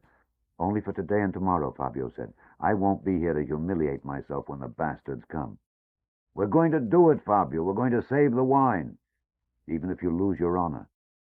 Bombolini was hurt by the boy's bitterness. "You get on fire, Fabio. It's no good. Fire in the heart only ends up causing smoke in the head." Babalucche, who was fashioning the leather belts that connected the generator to the bicycle wheels, had heard them. "It's more peasant wisdom," he said to Fabio. "Don't listen to him. It's more smooth words. What did my father say? Beware of the man who makes cream with his mouth. He winds up making butter with his nose. You watch him, Fabio. When the crowds come, he'll wind up with butter all over his nose." Fabio was disgusted. He turned away from Bombolini, who disgusted him. "Where are the real Italians?" he said. But no one heard him, or if they did, no one answered. "That's exactly what I plan to do. When they come, I plan to have butter all over my nose," Bombolini said. When the generator had built up a store of energy, Longo connected it to the pump. At first, for the first few minutes at least, there was terror in the big room because nothing happened to the pump. The moving parts were heavy with old oil, stubborn like an old ox. But then Longo began to move the parts by hand. They began to move on their own after that, grudgingly, only as far as they had to go, the way a snail moves when it is prodded, but then to go a little more swiftly each moment, and then to gurgle and cough and burble, and finally to thump now and then, and all at once to go thump, thump, thump, thump, and water began to gush from the mouth of the hose. They heard the cheer from the big room all the way up the mountain, because the hollow roars went up the ancient air shafts out into the pastures above the cellars, and they could hear them in the town. When the old hose broke, which happened often, it was Longo who fixed that as well. He sent boys up onto the terraces, and they came back with grape leaves and vines, and they tied them over the breaks in the tired old fabric of the hose, like crude bandages to stop the bleeding of a wound. Longo came out of the cave after that, and he sat down with Bombolini in the warm sun. "We're going to do it," Longo said. "The first cellar will be empty in an hour." Bombolini rose and took Longo's hand, and he kissed him on both cheeks. "He says we're going to do it," he said to Vittorini. "Yes, I heard him say it. We're going to do it." Old vines came out of the cave after that. "That was clever of you," he said to Longo, "using the grape leaves. So the grapes will save the grapes. It is fitting." "We're going to do it," Bombolini said. "Yes, we're going to do it," the cellar master said. Bombolini started back up the mountain then for Santa Vittoria, and he was conscious that never in his life had he ever felt happier than he felt right then. Tufa was like the others here. He had come awake with the sun, and in the end he couldn't stay in bed with the sun up. He wanted to stay in bed next to this woman, but he heard the sounds in the piazza and the oxen in the lane, and he felt that he must get out of the bed. Before he did, he was conscious that she was awake also, lying next to him, looking at him. "You should go back to sleep," she said. "It's very important for you. You should lie here for days and get your strength back." It caused him to laugh, and that offended her. One of them was always laughing at something the other had not meant to be funny. "Do you really think I'd get my strength back, lying here next to you all day?" "Oh, that. Oh, I see. Soldier talk. It was uncalled for." "Why? You have no shame. You told me." She smiled at him then. "It's true. I was born outside shame. It used to worry my teachers at school. They always felt I was going to get in some terrible trouble." "And did you?" "Of course not. Since I had no shame, I wasn't attracted to the kind of people who get you into trouble." "Which is why you're here in bed with me."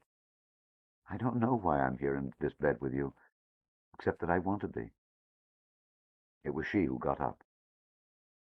What are you doing? Tufa said. I'm the peasant here. I'm the one who gets up. I'm going to get us something to eat, Katerina said.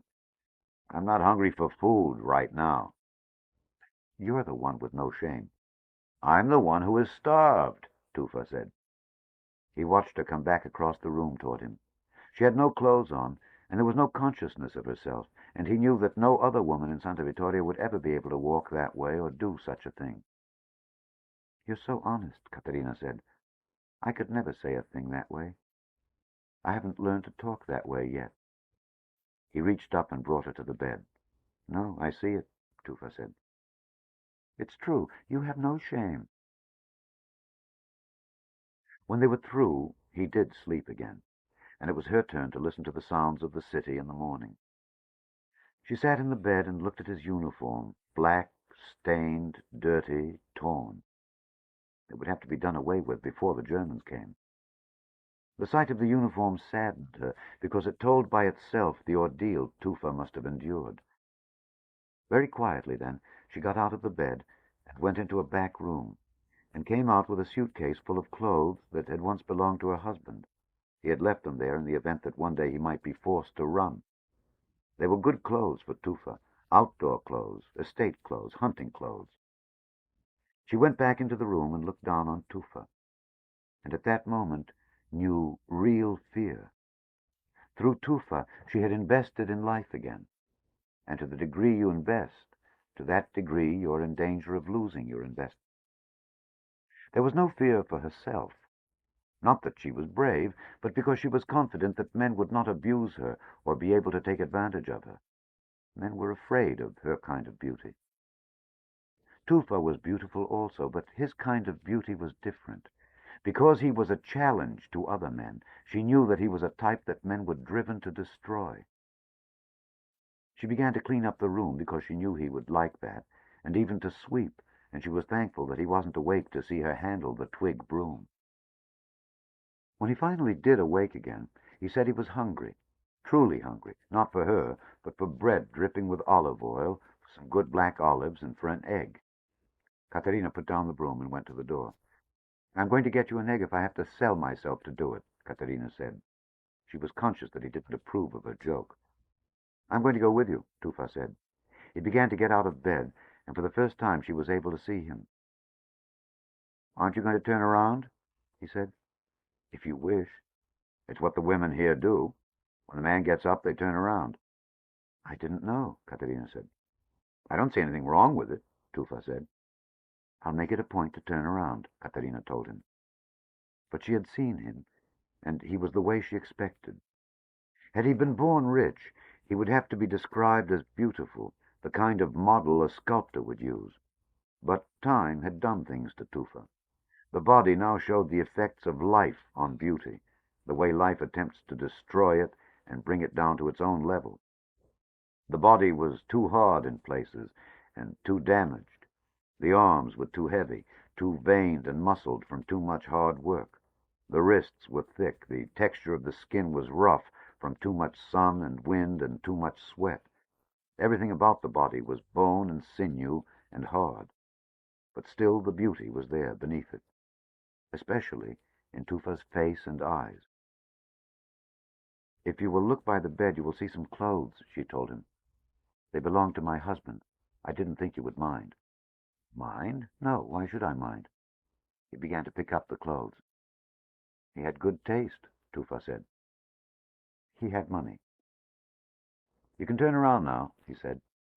He was wearing brown corduroy pants with leather patches on the inside of the knees, and a white linen shirt that opened at the neck, and a large brown leather belt, and a soft, dark hat. He was very handsome, and he knew it.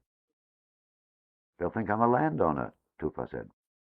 It's better than knowing you're a fascist officer. Come, you must be starving. I am starving.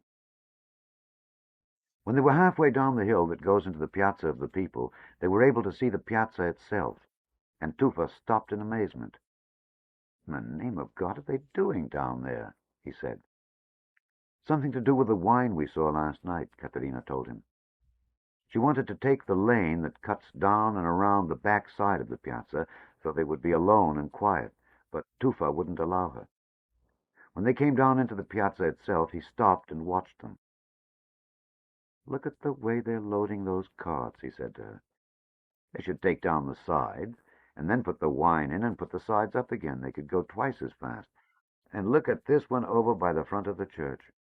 "Come," Caterina said, "it's not our concern." She looked at him and made him take his eyes away from the scene in the piazza. "We have so little time, you know." "Oh, you're right," Tufa said. "It's a habit. You see them doing it wrong, and you want them to do it right." He took her by the hand, in the daylight, something that isn't done here, and they started around the outer edge of the piazza. Not many noticed them. It was hot in the piazza then, and loud, and the ox manure and mule droppings steamed on the cobblestones, and there was the smell of people and wine from broken bottles, and the sound of them all mingled into a thick soup.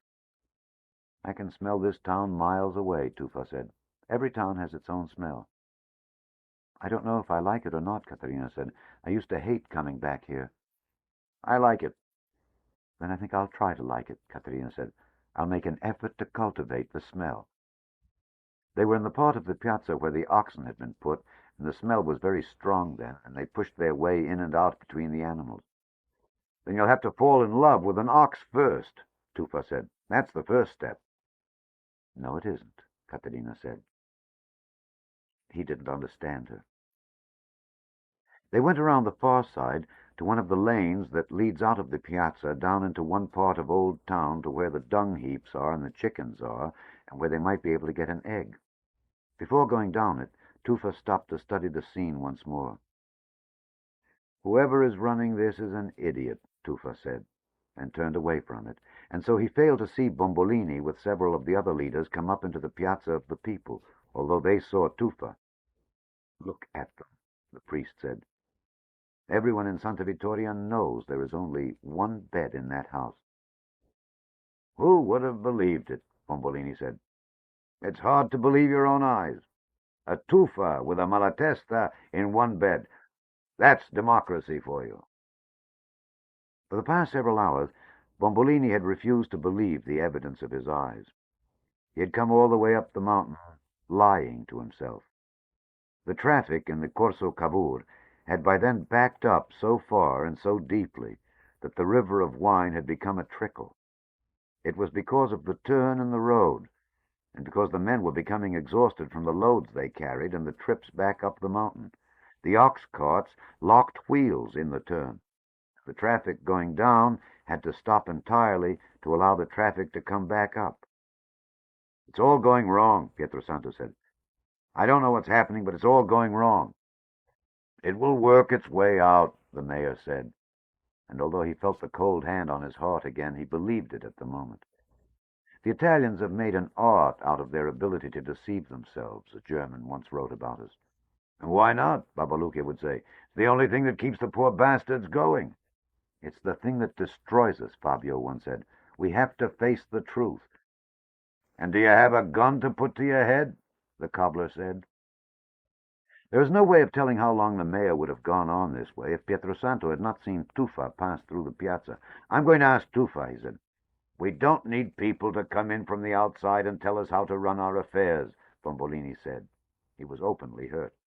"Outside!" Pietrosanto shouted. "Outside? Tufa's one of us. Tufa's a frog. Tufa's our blood. What are you? A Sicilian—" He didn't say the rest, but began running for the back lane, pushing and shoving people as he went. Caterina and Tufa were already far down when Pietrosanto reached the head of the lane, but they didn't stop or turn around. "No one looked at us in the piazza," Caterina said. "I thought they liked you here." "They saw. Under the veils, behind the oxen. They don't know what to say to us. They don't know how to speak to us. They don't know whether to call me Signor or Don because I'm sleeping with the Malatesta." "Do you think they know about last night?" Tufa looked at her first with astonishment and then with real humor, and he began to laugh as he hadn't laughed for a long time. "Do they know? My God, Caterina!" It was the first time he'd used her name. "They know how many times?" "They must think I'm terrible." Tufa was serious then. No. They think I'm lucky." Pietrosanto seized him by the shoulder. His face was as red as a pot, and he was taking big breaths because Pietro is not young. "I saw you looking in the piazza. Do you know something? You know something to do?" Pietro put his hands on his knees and bent over to get his breath and stop his heart from pounding, and Tufa took a long time in answering. "Yes, I have a plan." Pietro Santo stood up then. "I knew he would have a plan," he shouted at Caterina. "He's smart, you understand? He has a head, a head, a head." Pietro Santo isn't one to hold back when he's excited. He hit himself on the head with the heel of his hand so hard that if he had done it to someone else it would have begun a real fight. He hit Tufa in the head, and he would have hit the Malatesta if Tufa hadn't blocked his hand.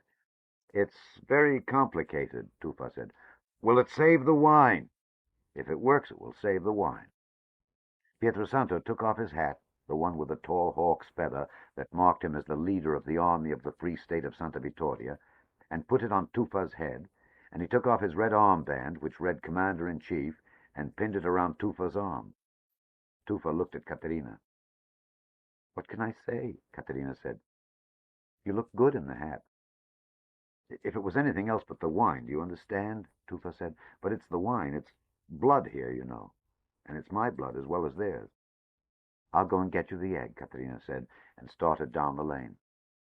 Pietrosanto and Tufa started back toward the Piazza of the People. Tufa's name ran ahead of him the way they say it happens in Rome when the Pope passes. "Tufa! Tufa! Tufa's here! Tufa's back! Tufa! Tufa! Tufa's in charge! It's going to be all right! Tufa's back!" When they reached the piazza, although no one had been able to move before, a path was somehow opened in front of them.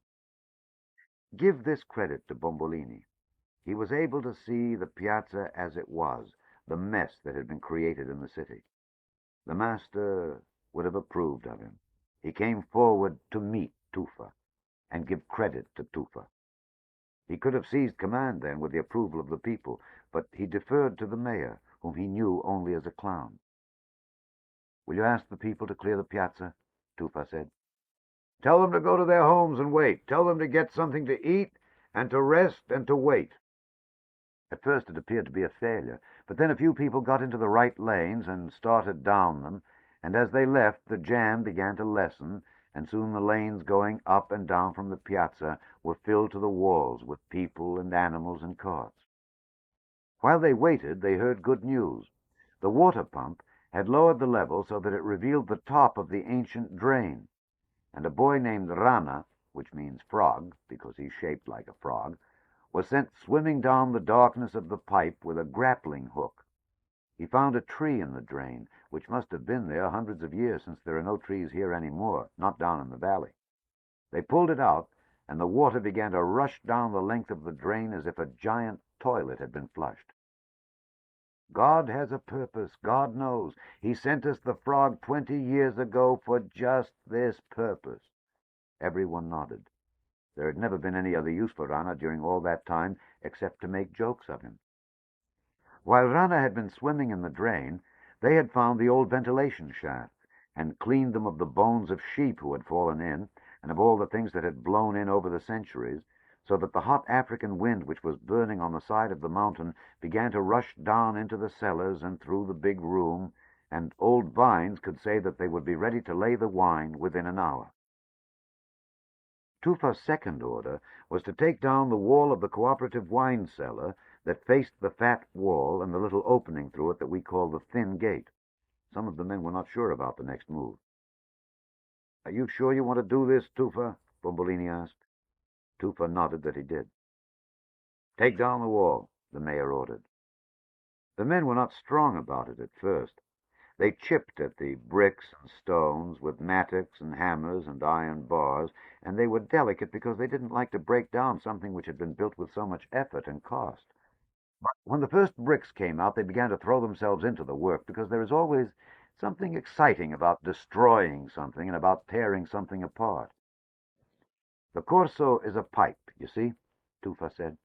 "As with any pipe, it can take so much water and no more, no matter what the pressure behind it." "I see. You thought you could push it through by desire because you wanted it. But there are laws of nature." "I see." Now we have to find a stream that can handle a larger flow. I see. Call out the people now. Leave the carts and leave the animals and bring the people down. The wall was down then, and the wine in the cellar could be seen inside, naked, exposed, looking out of place, like a woman caught with no clothes on in a place she has no right to be. Ring the bell, Tufa said. They looked at one another. The bell doesn't play so well, one of them said to Tufa. Something happened to the bell. It's a very complicated story, Bombolini said.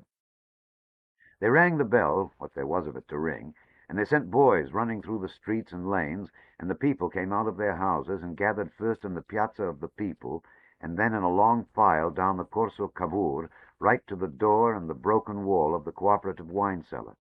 Some of them had managed to sleep for a few minutes and to eat, and they rubbed the sleep out of their eyes and the bread from their beards and lips. As they came down then, Tufa and Pietrosanto and the soldiers and Bombolini began to make a line of them, beginning at the open wall and running down across the open area where the grapes are pressed at harvest, and down to the thin gate, and through the wall, and then down the steep track that the goats take down the mountain. We hope you are enjoying this classic book reading by Alexander Scourby. Please subscribe, like, and share the link with others. Click the playlist link in the description box below for more classic book readings.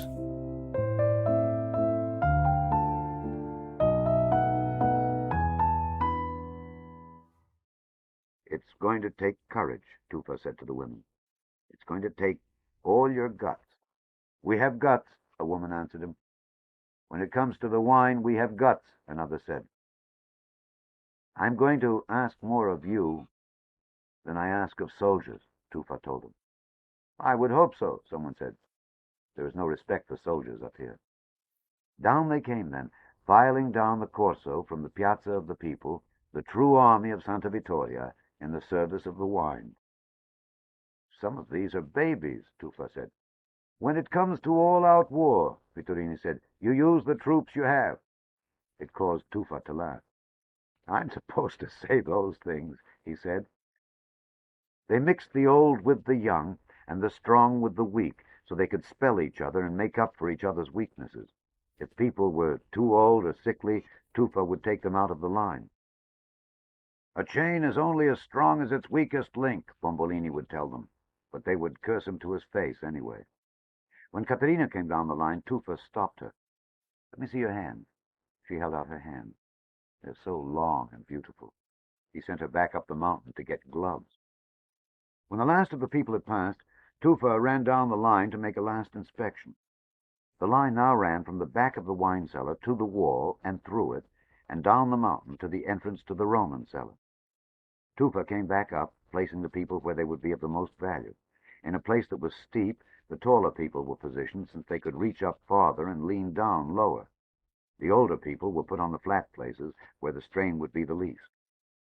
At a few minutes after 1 o'clock on Tuesday afternoon, Carlo Tufa was able to stand on the floor of the valley, 100 feet from the entrance to the ancient wine cellar, and look back up the mountain, over the terraces, all the way to the city wall and to the thin gate, and even a few yards inside it, and see one continuous line of people. And he was able to know that the line continued all of the way beyond that into the heart of the cellar. He ran across the flat, sandy stretch in front of the opening. Are you ready in there? The men inside shouted back that they were hot to go. He ran outside then, and back away from the base of the terraces, so that Bombolini would be sure to see him, and he gave the sign by a motion of his arm. Start them going, he shouted. Let them go. Pass them on, he called out, even though he couldn't be heard. But you could hear the people on the mountain then shouting and cheering when they saw the sign, very loud in the valley, and perhaps all the way to the river and over it in Scarafaggio. Pass them on, the people began to shout, and the word flew up the mountain. It shot from mouth to mouth, and it was the start of the rhythm. The bottles began to flow then, hand to hand, a stream of bottles at first, out of the cellar, down to the gate, through the wall, and then down the mountain. A stream at first until they found the rhythm of the flow, and then it was a river of wine. running down the mountain. The shouting stopped soon enough because the day was hot and the work was hard, but the wine kept coming, so that 3 teams of men were finally needed to put down the wine. It isn't easy to describe how they lay the wine here. It is a simple-looking job, but outsiders never learn to do it well. It is something you grow up knowing how to do, the same as spooning soup into your mouth. No one remembers learning how to use a spoon. It is something that is learned and not taught. It was the same with the wine. The first row of bottles is laid on the ground, and then long strips of wood, just strong enough to support a second row of bottles, are laid on top of the bottom row. The second row is placed in the opposite direction, 1 row of corks, 1 row of butts, and this goes on tier after tier, 18 and even 20 tiers high. All of the while, long, thin strips of wood are worked down through the rows of bottles, to the left of the neck of a bottle in 1 row, and to the right of the neck of the bottle below, so that the bottles pull and push against each other, and in the end provide the very force that holds them all together. It is very simple and very strong, and it can be put up or taken down as fast as men can put down bottles. At the beginning, the wine layers were gay also, shouting to each other to move it, slapping the bottles from hand to hand, the rows rising and going back into the dimness of the deep cellar to where Longo's pale lights could barely reach. But they soon ceased. As the wine kept coming, they began to feel that they were running just ahead of a flood that in the end would drown them. Some of the men who worked in the cellar that day and night had never put down another bottle of wine, because the memory of it was so painful to them. In the first hours, the enemy was the sun, which sat on the people's backs as if it were a hot iron pressing down on them. But later, it became the mountain itself. To keep from falling off it, the people were forced to brace themselves with one leg and step up the steep flank with the other. And more than any other part of the body, it was the legs that began to tire, and then to sting with fatigue, and finally to cramp and knot. Tufa worked out a good plan. At a blast from the horn of Capoferro, every 10 minutes, the people passed 1 more bottle and then stood up and massaged their legs and moved up the mountain to the spot above them. This gave the people a sense of going somewhere, and it changed their positions, and different muscles were put into use. After that, the problem was water, and there was a second plan. At 2 blasts from the horn, the wine passers put down the bottles and walked across the terraces to the concrete spillways that run down through the terraces and waited for the water to come. They got 5 seconds, and the water came down hissing and rushing like a runaway train. Some of the people put their faces in the spillway and caught what their mouths would hold, and some caught water in shirts and hats, broken bottles, and some climbed into the spillway itself and let the water run over them. After the second hour, the bottles began to break. There were tired hands and sweaty hands, and the bottles would slip or swing against a rock, and there would be the sound of breaking glass, and a groan from someone on the line, and then the smell of wine, good and sweet at first, but then sticky and sour as the sun reached it. Then there was blood. Many of the people had no shoes, and although their feet are as tough as ox leather, glass will finally cut through leather, and blood began to run with the wine, and the whole length of the line to glitter with glass. In the late afternoon, when the sun was not so direct, and when a cooler breeze began to slip up from the shadows in the valley, the people passing the wine had settled into a true rhythm. They gave into the bottles then, not seeing, but only feeling them, swinging to the left and right, slapping the bottles from hand to hand, so that at times it sounded like a regiment of soldiers marching on the mountain. When the boys came down from the mountain where Tufa had sent them to cut pine branches to use for torches in the coming night, he had another plan for them. He sent them into the line because they were fresh and still strong, and the people they replaced were allowed to get out and to crawl under the thick green shade of the grapevines, and to rest and even sleep there for a little while. It was only a taste of rest, but it was enough to keep them going.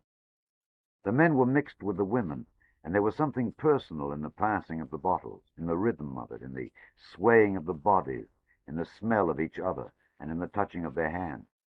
Fabio, for instance, found himself next to a woman he had hardly ever noticed before, and as they worked, he began to appreciate a kind of stubborn beauty about her in the calm, passive set of her face, and the smooth, solid strength of her arm, and the sureness of her touch, and the way her solid, full breast rose and fell with each passing of the wine. Up above him, in the line, he could see Angela working, and it didn't bother him. She was a girl, and this was a woman. "What are you looking at?" the woman finally said to him. "You," he said. It was the kind of thing that a week before would have caused him to turn scarlet and sent him running down the mountain. "Well, keep your eyes and your hands where they belong," the woman said. "I will make an effort, but it will be hard," Fabio said, and he smiled at her. "Fabio," he told himself, "you are becoming a goat." Up the line, beyond Angela, Fabio could see Caterina, and he decided that when the chance offered itself, he would work next to her. She was surrounded by women. She was the only one who wore gloves, and in spite of the rough clothes she wore, ones designed for hunting or riding, it was easy to see that the Malatesta stood out from all the other women. The other women were black with sweat, but Caterina didn't sweat. There was only dampness on her brow and beads of wetness on her upper lip. "Even when they work, the rich don't sweat like the poor," a woman said, and it was true. From time to time, Tufa came down the line to encourage the people on it and to change positions and to keep the bottles flowing, and when he did, he took her place for a few minutes and allowed her to crawl under the vines. "Why don't you sweat?" he said to her. "It would be good for you." "Malatestas don't sweat," she said. "They must have forgotten how. They gave it up a long time ago." "The dream of every Italian is some day not to sweat," someone said. "And who will grow the grapes?" "We'll hire people to do that," the cobbler told them. "We'll hire Germans to do it. They like to work," Babaluka had said. One time, when he had to go on, Tufa found Caterina asleep under a vine. He kissed her then in front of others. "You have to get up," he said, "but I'm proud of you." Later, Tufa realized that it was the first compliment he had ever given to a woman, because the men don't learn to do that here. The sun at the time had been partly hidden by the tall mountain to the northwest of here, and then swiftly, in a matter of moments, it went behind them completely, and the mountainside, and then the city itself, was thrown in shadow. There was a sigh then all along the line, mixed with the slap, slap, slap, slap of the glass against flesh, because at once it was cooler, and also because many had promised themselves that if they could last until the sun went down, they could make it through the evening and perhaps the night. In the beginning of the night it was better. The cool winds had come, and after that the fog. It clung to the dew on the grape leaves, and it moistened the ground and cooled the rock, and it softened the skin that the sun and the wind of the day had dried and cracked. But the fog got thicker, and there was new trouble on the line. When someone fell out, it was hard for the replacement to find where the chain had been broken. "Here! Over here! Down here!" the people would call. But at night and in the fog, voices are strange and distances are obscured. People stepped on the glass and fell on the stones, and the bottles began to break again. At 10 o'clock, Tufa made a mistake. There had been no food, and a tiredness was beginning to settle on the line like some disease that paralyzes the muscles so there is only numbness left. To bolster the spirits, he decided to allow every other person on the line to open the bottle he was passing and to share it with the person next in line. Because they were so starved, the wine made many of the people drunk, and the bottles began to break even worse than before. The night gave us protection from the eyes on the road, and although the idea of mourning was desired by the people, it frightened them as well. But what frightened the people most of all was the knowledge that, as hard as they had gone, and each hour they were going slower and slower, the cooperative wine cellar on the mountain was still more than half full. Sometime after 10 that night, when the wine was moving badly, Tufa decided that the time had come to risk the use of light. The pine boughs that had been cut that night were bound with wire and dipped into barrels of ox fat, and lengths of rope were dipped in the same barrels, and they were lit and passed down the mountain, one every 50 feet or so. It was dangerous. Beneath the fog, the light of the flaming torches was magnified, and the line glowed like some flaming arrow pointing down from the city to the ancient cellar below. It was dangerous, but it gave the people heart again. The people here are afraid of the night. Many of the men were afraid to step off the line and go into the vineyards to relieve themselves, and the women also worked in fear and pain both. The lights gave them courage. And it was these lights which drew Roberto down to the wine-passing line. He had recovered from the blow and gone to bed, and when he awoke he went out of the palace of the people, and, not finding Bombolini, took a walk in the piazza to clear his head. He had thought the city was asleep until he saw the lights. He went down the Corso to witness what his words had begun. "What happened to you?" Bombolini said. "You know what happened to me," Roberto said. "Oh, yes," the mayor said. Seemed to have taken place weeks before. "It was excitement, I know you understand. A blow of admiration, a blow of love. I'm a Sicilian, you understand." "Being Sicilian must be a very strange thing," Roberto said. "It provides an excuse for everything." He watched the wine going down the mountain, and he knew what was taking place, and then he went back up to the cooperative wine cellar. He could see that almost half, or perhaps even more than half of the wine was gone by then, and he could also see that the people on the line were working by instinct at the level of the lowest animals, like blind mules grinding grain at harvest. "It's good that you're almost done," Roberto said. "The people can't go on much longer." "What do you mean, done? There's still half of the wine to go," the mayor said. "But you wouldn't take it all. You have to leave some of it for them." "We don't leave a drop for the bastards," a man shouted to Roberto from the line. "Don't give away our wine, friend." He felt guilty not helping, and although his leg pained him, to work he took a place in line from a woman, and was pleased to find that he could do the work, and that he was near Caterina Malatesta and Angela Bombolini, although he knew he shouldn't think of such things. The work helped, but it bothered him because he knew they were wrong about the wine. While he passed the bottles, he remembered something from his youth, and he knew he was right, and that he also could tell it to the people in a way that they could understand. It was the rabbit god that since has become famous in Santa Vittoria.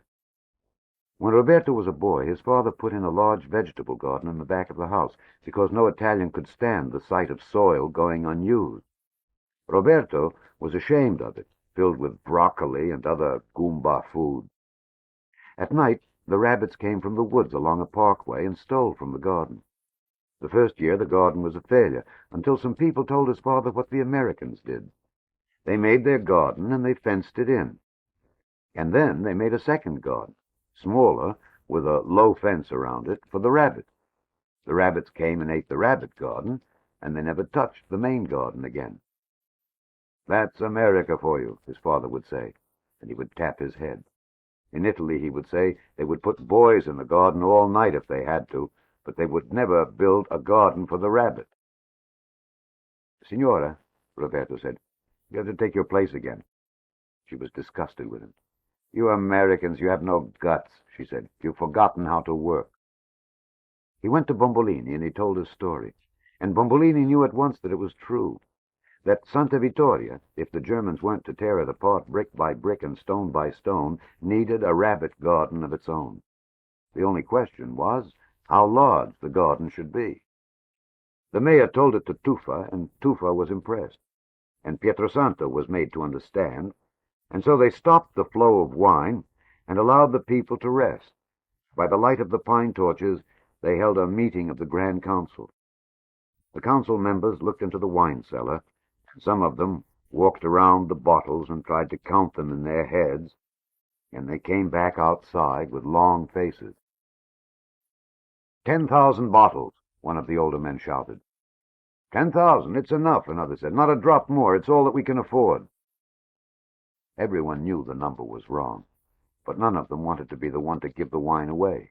It goes against everything in the blood. Pietrosanto is tougher than the rest and a realist, and it was Pietro who began the bidding again. 100,000 bottles, Pietro called out. One older man clapped his hand over his heart as if a knife had been put in it. "Jesus, Mary, and Joseph," he said. He made the sign of the cross. For a time after that, no one dared to talk, because, although there was not much time, shocks such as these need time to be absorbed. Tufa and Roberto knew that 100,000 bottles were not enough, but it was Babaluque who let them know it in a manner they could understand. He began by calling them bottle-grubbing bastards and penny-pinching peasant pigs, and he ended by saying things that in Italy it is forbidden to put on paper, even in one's own home. And in the end, he named a proper figure, 500,000 bottles. He was correct, and at the same time, he was wrong. No bearer of the blood of the men who cut the terraces an inch at a time out of the stony sides of the mountain, no sons of those whose sweat watered the vines that had first been planted here 1,000 years before, was capable of giving away 500,000 bottles of wine, even if it was the only correct thing to do. There is a limit to how far men will go even to save themselves. But the figure had the virtue of making the figure that was finally decided upon seem believable. After more minutes of bidding and debate, during which men wept and threatened to put themselves to death first, it was agreed to plant the rabbit garden with 300,000 bottles of wine. It is possible that at any other moment in the city's history such a figure would have led to rebellion, but the people were then too tired to rebel, and the truth, which was not admitted for a long time afterward, was that to many it meant 300,000 fewer bottles to carry down the mountain. It gave the people on the line a second or third or last source of energy, the way it must be with a runner when he finally sees the tape ahead of him. There was at last a goal in sight, and it was one that could be reached. At a little after 4 o'clock in the morning, when the sun had warned of its coming by making the torches useless, Tufa stepped in front of the man who had just bent once more and picked a bottle off the floor of the cooperative cellar, and he took it out of his hand. "This is enough," Tufa said. "You can rest. This is the end. This is the last bottle." The last bottle. They started it down the line with tenderness. They handled it with enormous delicacy. "Don't drop it," they said. "This is the last." People expected it to look different from all the rest, but it was the same, and it was hard to believe that one more would not be coming after it. They passed it along the way women pass around the newborn child, or as if they were passing the Holy Eucharist, the body and blood of Christ, down the mountain. In a manner they were, since this was the wine of God and the body and blood of Santa Vittoria. It was strange when the bottle had gone past. There was no sense of joy, but only one of emptiness. "What do we do now?" a woman asked Tufa. "Go home to our bed," he said to her. "But it's time to get up." "We go home to our bed." They began to leave the line, the young helping the old, many so bent over they could not then straighten up. They went up the Corso Cavour and off into the lanes, and were lost in the corners and dark pockets of fog in the piazzas. It was agreed that the city should sleep until 4 o'clock in the afternoon, and then some of them should go down onto the terraces so that the Germans would not be suspicious, and some should be in the piazzas and the streets. Tufa waited for Caterina to come up the line because he was too tired to go down after her. "This is the man who saved Santa Vittoria," Bombolini said to the Malatesta. "Tufa doesn't like this kind of thing." "We aren't saved yet," Tufa said. "And if we are, the people saved the people." "We know," Bombolini said. "Everyone knows." "Oh, Christ, he can be a bore," Tufa said. "And Christ, he can be true," Caterina said. "Don't use language like that," Tufa said. They stayed behind the others in the cellar and rested, because they were too tired to climb up through the city without rest. She slept again, but he woke her. "Let's go," he said. "They'll be here in 12 hours. "And what if they come sooner?" "They won't come sooner," Tufa said.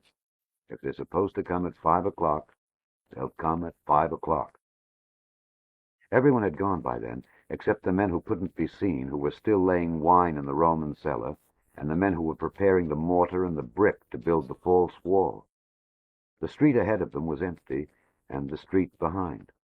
And when they went through the Piazza of the People, it was empty as well. If it is possible to hear a city sleep, Santa Vittoria slept. Caterina slept when she reached the bed. She had taken off her gloves, and he could see the soreness and the blisters of her hand. On the table was the egg she had found, a small one, a jewel of an egg, still stained by the dung heap in which she had found it. He broke the shell and drank the egg, put his head back on the bed. He had no idea whether he had slept or not, when there was a shout at the door, and he tried to get up and could not. And then someone was beside him. "Tufa?" He shook him. "Tufa, you got to get up. You hear me?" Tufa nodded. "Something terrible has happened on the mountain." Caterina didn't hear him get up and go. The Expeditionary Force to Santa Vittoria. They were ready to go by 10 o'clock that morning. They could have left and been in Santa Vittoria before noon, but they remained in the street that leads into the Piazza Frosimbone and waited for later in the afternoon. They wanted to move while it was still light, but late enough in the day so that any planes that might strafe them would have gone home for the night. There was the motorcycle, and behind it the small truck, and behind the truck the 20-millimeter dual-purpose gun. They were dressed not for war, but as if they were going on parade. "If I had flowers, I would put flowers in your buttonholes. Is that understood?" Captain von Prüm had told them that morning. They had all nodded. They were restless. They wandered from the convoy out into the piazza and back into the shadows and out into the sun again. And as they waited, they began to talk with the informality that boredom can induce. From the piazza, it was possible to see from Montefalcone across the river to where several villages and towns, much like Santa Vittoria, were hanging far up on the sides of their mountains. "Why did they build them up there, sir?" Sergeant Traub asked the captain. "People like us," von Prüm said. The sergeant didn't know whether to laugh at that or not. He tried again later, however. "I have to admire those terraces, sir," Traub said. "It must have taken work." "Yes, hundreds of years' work," von Prüm said. "Back-breaking work." "I didn't know the wops had it in them," the sergeant said. At a glance from the captain, he changed that. "The Italians," he said. "That's better, Sergeant." Because of that, Traub decided to bring up one thing which had been troubling him, and which he might have kept to himself. "Sometimes it seems like a shame to take their wine," Traub said. The captain looked at him, and so he was forced to go on. "They work so hard for it, I mean. It's what Schnabel was saying, sir. He worked in the vineyard. A bottle of sweat for every bottle of wine. And then we come and take it." "Yes, sir." "And then you'd better think of it this way. We're engaged in a war, and wars aren't pretty things to be engaged in." "No, sir. What we do to aid the state, the fatherland. Whatever aids the state is good." "Yes, sir." "And now let me tell you something a very wise German once wrote, Sergeant, to put your mind at rest." The others had come around them, which pleased the captain. He wanted to give a lecture at this time, but without making it seem to be one. "The essence of life is a taking over." Do you understand that? Not only Traub, but the others too nodded. He repeated the words. "We don't invent this fact. This is life itself." He paused to allow them to think about his words. "The people who are rising in the world take over. The ones who are sinking are taken over." "The Germans and the Italians," Traub said. "It is the natural order of things. Nothing can alter it. The strong take, the weak surrender. Do you think that is wrong?" None of them were sure how to answer. "It isn't right or wrong. It is nothing. It is the way of life, the fact of life, the truth of all life."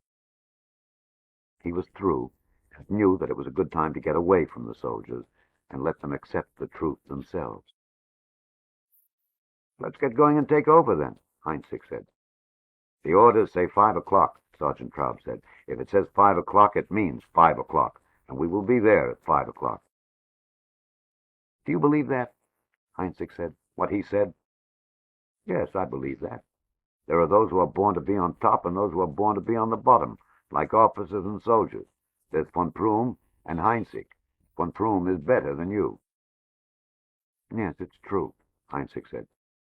But then, you're superior to most wops. Yes, that's true. They met him in the Piazza of the People, Bombolini, Pietrosanto, Fabio, and Roberto, and started at once down the Corso Cavour. It can't be described to you. You have to see it, all at once, Bombolini said. Down through the fat gate, down the track that goes through the terraces.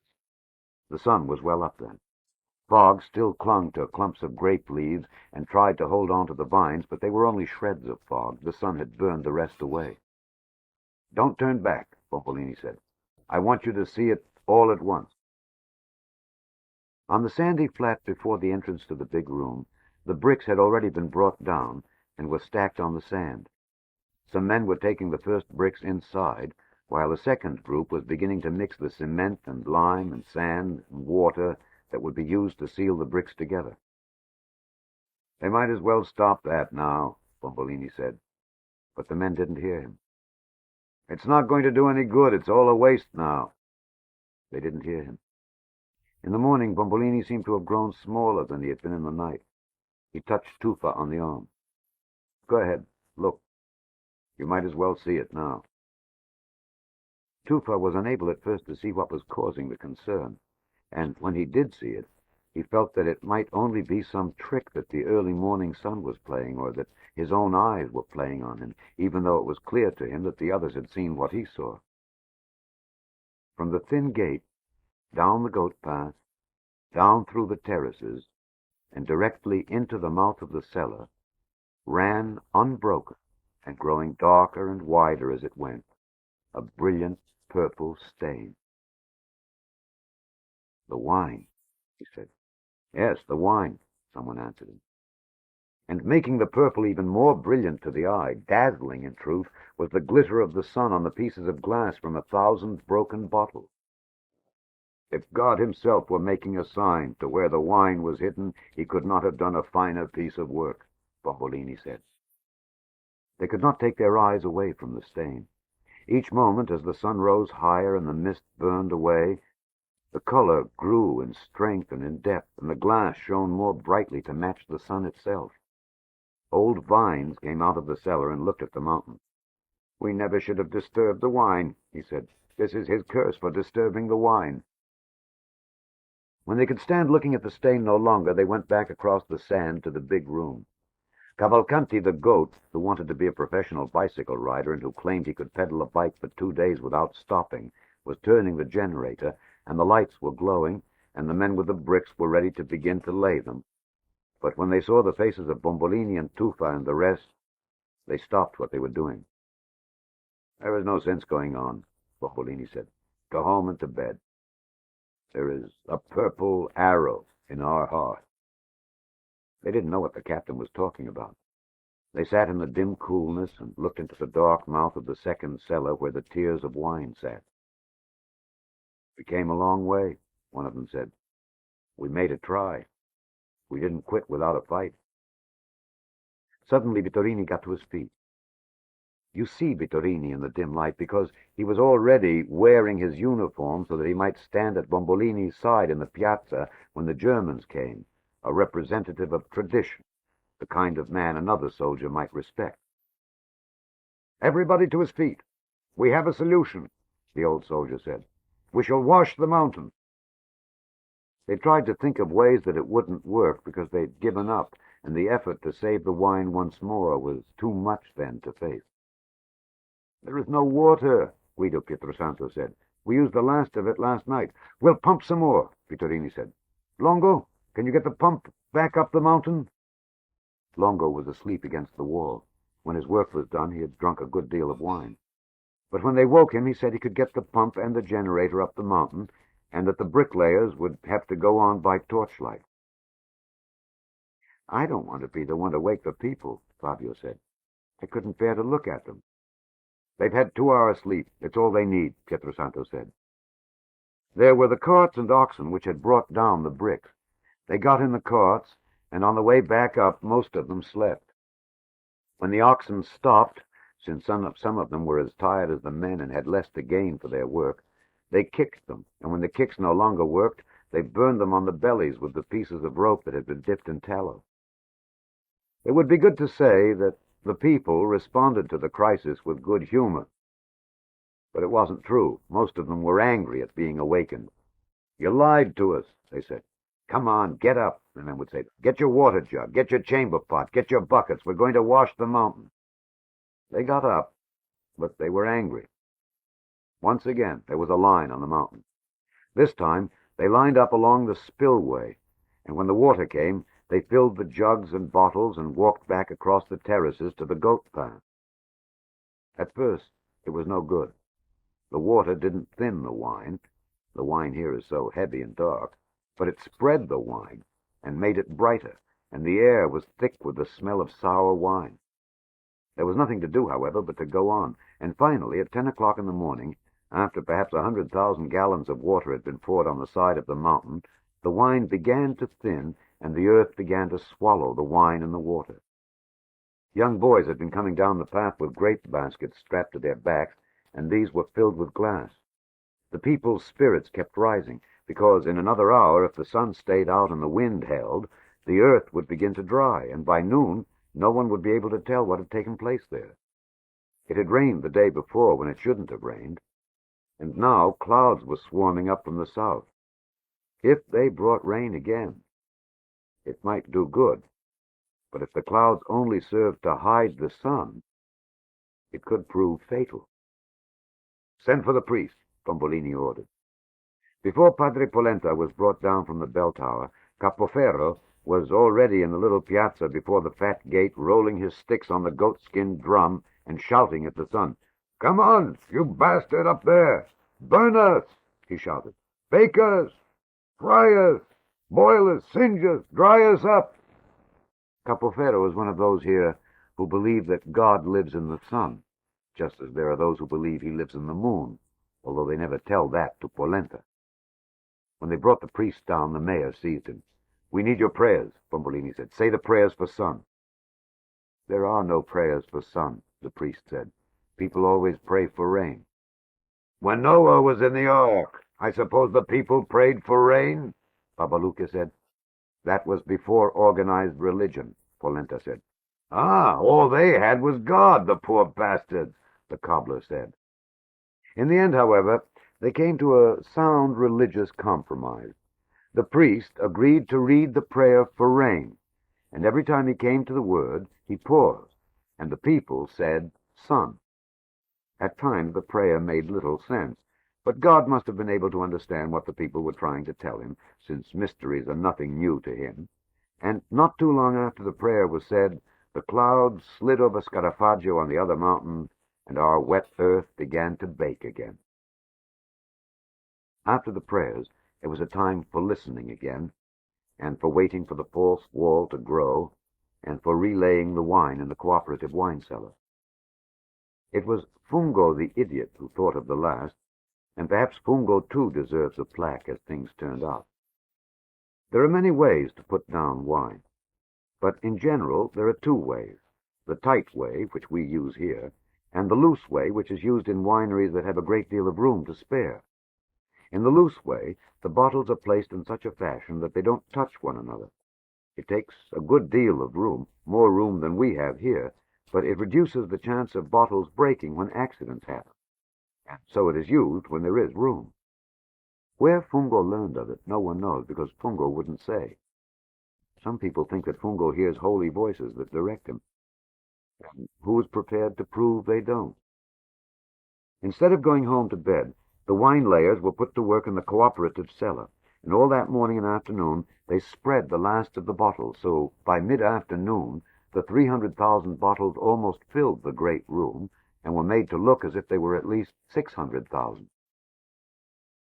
The listening was for the boys who were stationed in the drainage ditches, and in the reeds and rushes along the side of the river road, with high-pitched little whistles carved from reeds by Babaluka and his family in the night. The boys were spread out along the road, as far apart as they could go, and still hear the next whistle down the line. When the first of them saw the Germans approach, he was to blow on his whistle, and it would be picked up by the next along the line and all the way up to Santa Vittoria, so that we would have an early warning of their arrival in case they came too soon, or in case they came late under the cover of darkness. In that way, we would have some chance to put away things, to hide signs that might be revealing, to sweep the sand around the entrance to the cellars, to put back up the brick wall of the cooperative cellar, to get the people out of the piazzas, and to get people down onto the terraces. But most of the worry was with the wall. How does it grow? The people asked. It grows, Bombolini would say. But the work went slowly. The light of the flares was bad, and it caused smoke, and the men were on the edge of exhaustion. But, as Bombolini said, it grew, and it wouldn't stop growing. It was 2 feet by 11 o'clock, and 6 feet by noon, and 8 feet by the time the people had had their bread and soup, and the old people at least, and some of the women had fallen asleep. At 1 o'clock, a boy rode up the mountain on a mule, and he had good news to tell the town. The wall would be finished no later than 2 o'clock that afternoon, 3 good hours before the Germans came. At 15 minutes before 2 o'clock, Italo Bombolini and Tuffa and Pietrosanto and Vittorini and Fabio and Roberto and 20 other members of the Grand Council of Santa Vittoria went through the fat gate and started down the mountain. Every so often they stopped to listen for the sound of a reed whistle, but when they heard nothing, they went on. The men had done a good job. They had done a fine job. It is not too much to say that it is doubtful if such a wall could have been built in such time and under such circumstances in many parts of the world. It is not to boast, but it is a fact and part of history that Italians have a genius for stone and brick. From the floor of the cellar entrance in the back wall of the big room to the arched ceiling, the bricks had been fitted with enormous care, shaped and fitted to the old bricks of the wall so that they looked as if they had grown there and not been laid by the hand of men. You have done a great thing for yourself and for the people of Santa Vittoria, Bombolini said. He cried. What had been that morning a gaping entrance to a great ancient wine-filled cellar was now one solid blank wall. Cellar and the wine were gone.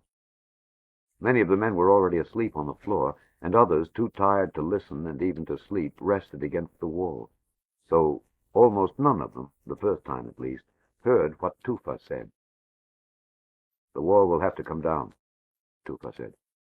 The ones who heard him, or wanted to hear him, turned around. Why did you say that, Tuffa? One said.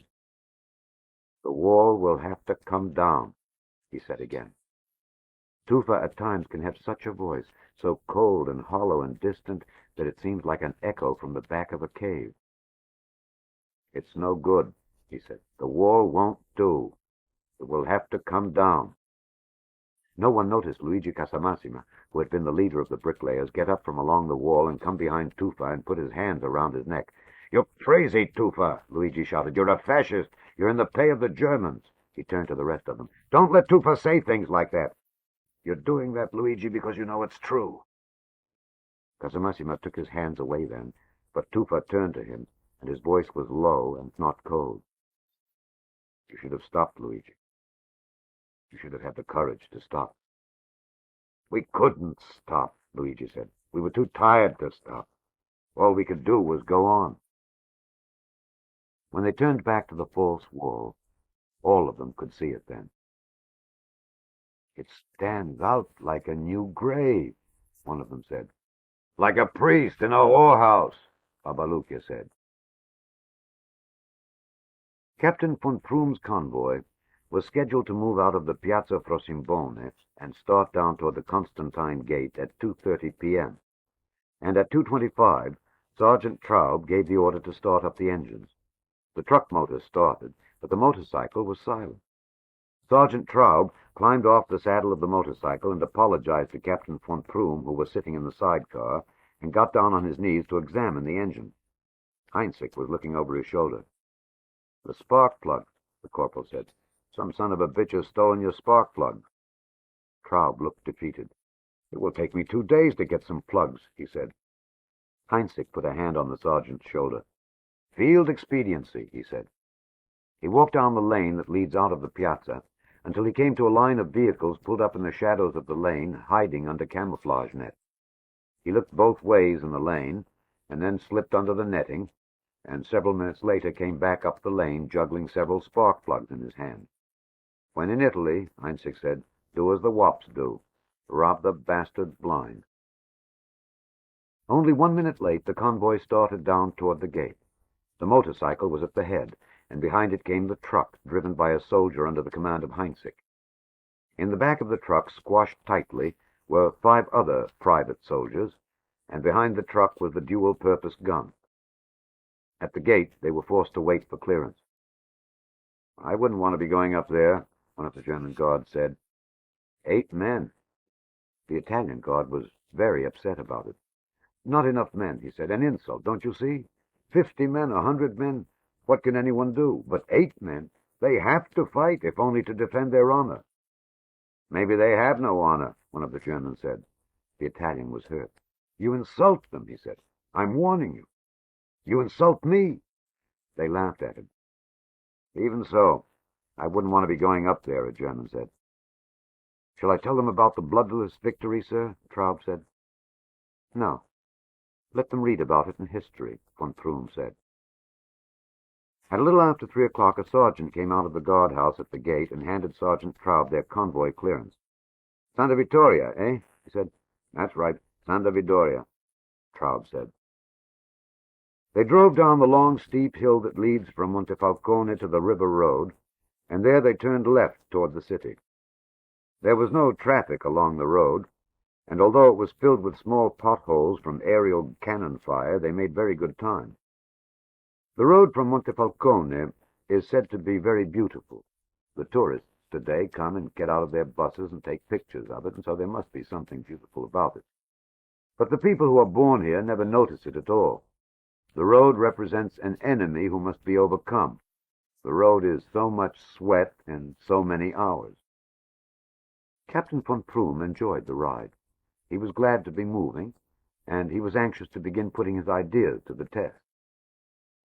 And so begins the first phase of the bloodless victory, the captain said, and Sergeant Traub nodded. We can find a place for ourselves in history up there, Sergeant, the captain said, and Traub nodded again. And a grave, too, he thought. When the convoy was a mile from the road, it is a cart track, really, made for oxen and carts, by the feet of oxen and the wheels of carts. Von Prüm raised his arm and signaled, and they came to a stop under the shade of a beech tree that for some reason had been allowed to stand. We're early.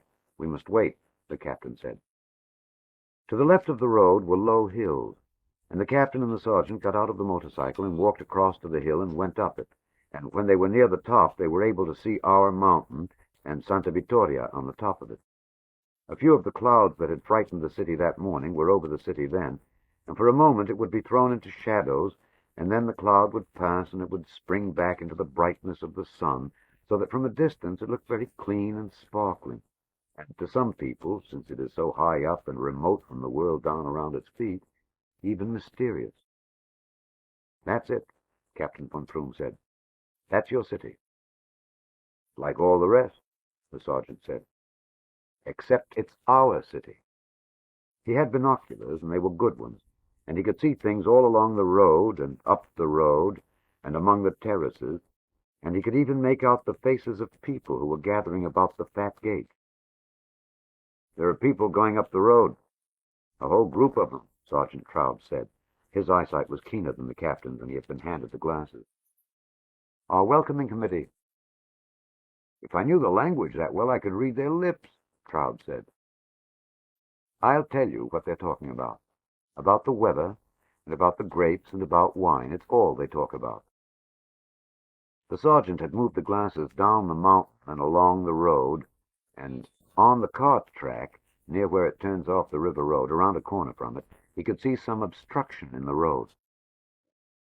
Put something on the road, sir, Sergeant Traub said. Is there anyone around it? Any sign of anyone?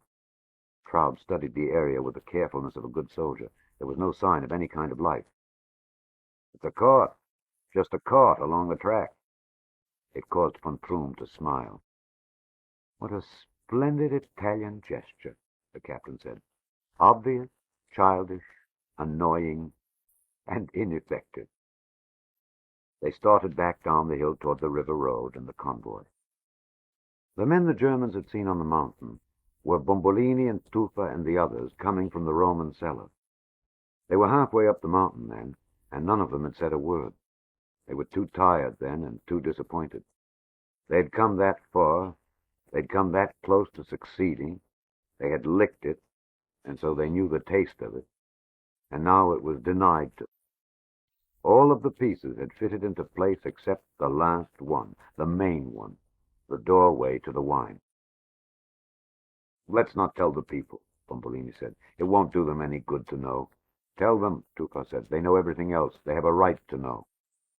Fabio was forced to smile at hearing the ex-fascist putting his trust in the people.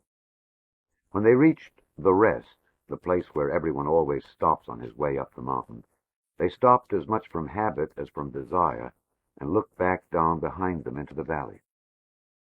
"Now you want to quit, and I won't let you quit," Tufa said to them. "Why do you tell us now?" someone asked him. "Because I hope the shock of the wall has died in you," Tufa said. "The shock of the wall will never die in me," Bombolini said. "If the Germans don't look in the entrance on their way up, if the Germans don't look in the entrance tonight, if the Germans don't look in the cellar tomorrow, the wall will be built." "Ah, yes," Bombolini said. No one wanted to believe Tufa. It was too much to believe and too exhausting to hope. "The Germans won't look in the tunnel. They'll go right by the tunnel and not look in." He turned on Tufa. "You yourself told us how thorough they were." But the false wall was coming down. Even from where they were on the mountain, they could hear the first of the bricks being dropped into the great copper kettles that we use here to blend all the wines and ingredients that go into our vermouth. The kettles, the most valuable property in Santa Vittoria, had been brought down the mountain to be hidden behind the wall along with the wine so that they wouldn't be taken too. The problem with the wall had been the bricks. They were not new. They were very old bricks. But they were bricks that had been bleached by several hundred years of sun and leached by thousands of winter rains, and scoured by winds too numerous to be considered.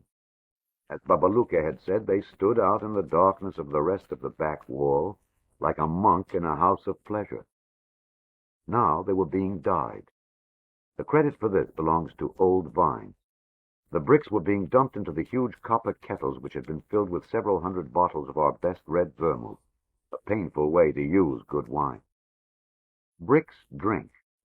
They absorbed the wine, they drank it into their open pores, and they turned a deep, rich, dark red, as dark and rich as the wine itself. While the bricks drank, the bricklayers were painting the rest of the wall around the opening with the wine, so that when the false wall rose again, the bricks would blend and belong to one another. "It is as I said," old Vine said. "The wine will save the wine."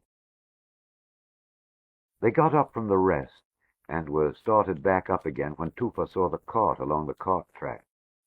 "What is that?" he said. "Who put that along the road?" "A cart," Bombolini said. "My cart, to be exact. I allowed Fabio della Romagna and the Cavalcanti boy to put it there this morning." Tufa's face was annoyed and finally angry. "As a gesture of defiance, you know," Bombolini said. "If that cart makes them late, do you know that it will make them angry?" Tufa said. "Do you know they like to be on time? Do you know they hurt people for things such as that?" "It was only a gesture, a small thing," Bombolini said. "So was the answer that the man gave them at Rocca di Camera," Tufa said. "They asked him which direction the enemy was, and he said why I thought the enemy was you, and for that they shot his wife and they shot his children, and they allowed him to live with his joke." "I could go down and move the cart," Fabio said, but Tufa told him there wasn't time for that now, and that it was better that no one be near the cart when they came. They went up in silence after that.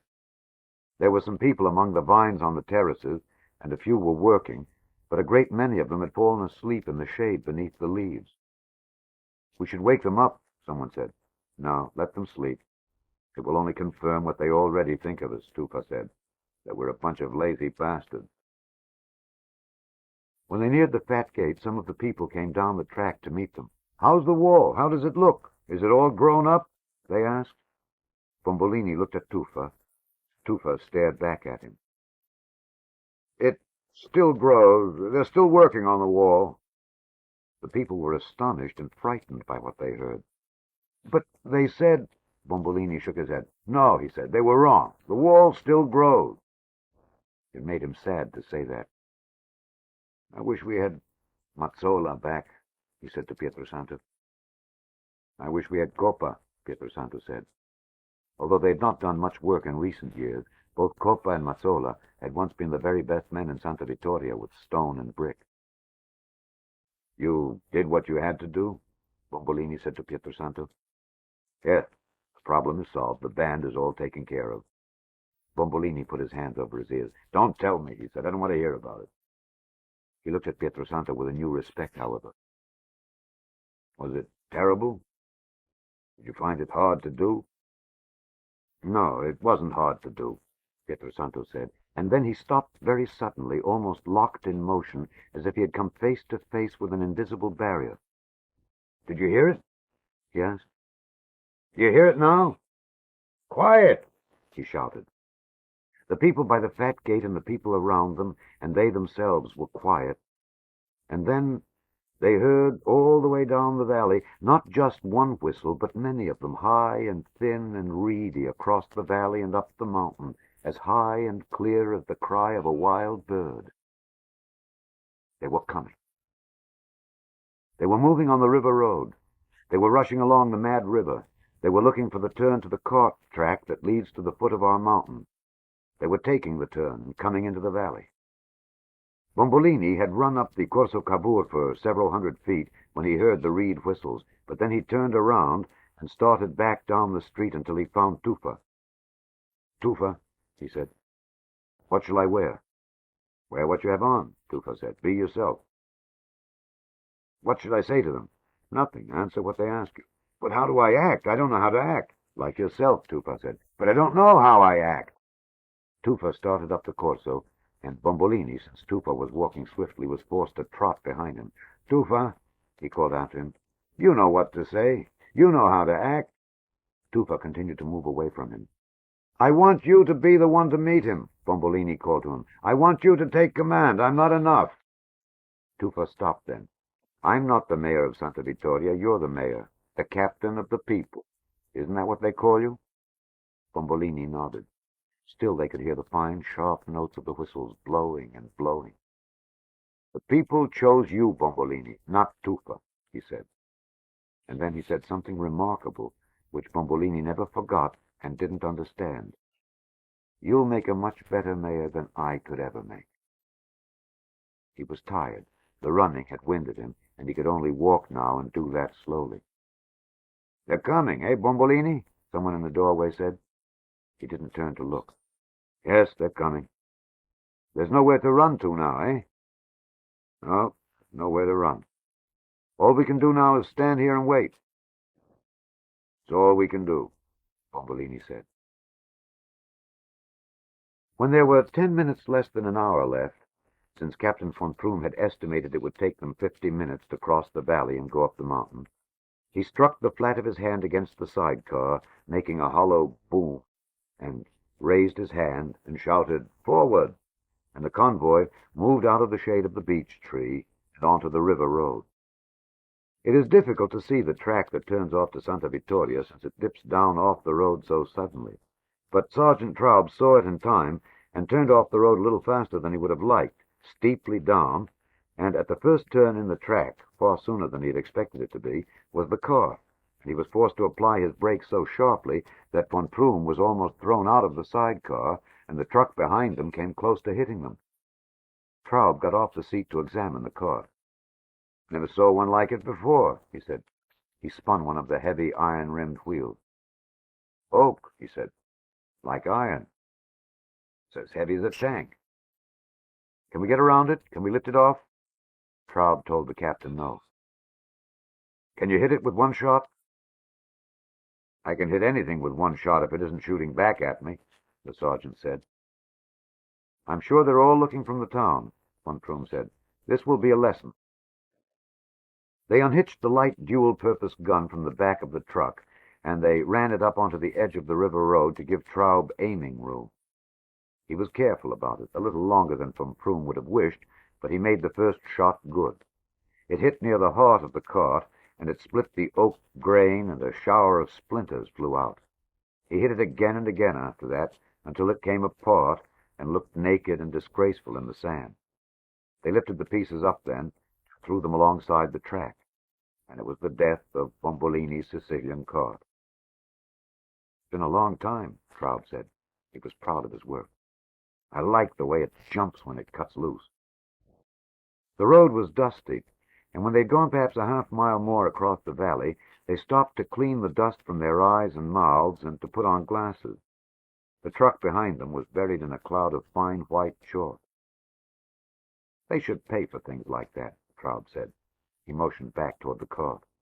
He had liked the feeling of the gun and the smell of oil and powder and the hot metal under his hand, and the feeling of satisfaction he had felt when the shell had entered the oak and split it apart. It's like with a puppy, sir. You aren't cruel, but you make them pay for their annoyance. A kind of reasoned ruthlessness, the captain thought. An enlightened ruthlessness. A civilized ruthlessness. We hope you are enjoying this classic book reading by Alexander Scourby. Please subscribe, like, and share the link with others. Click the playlist link in the description box below for more classic book readings.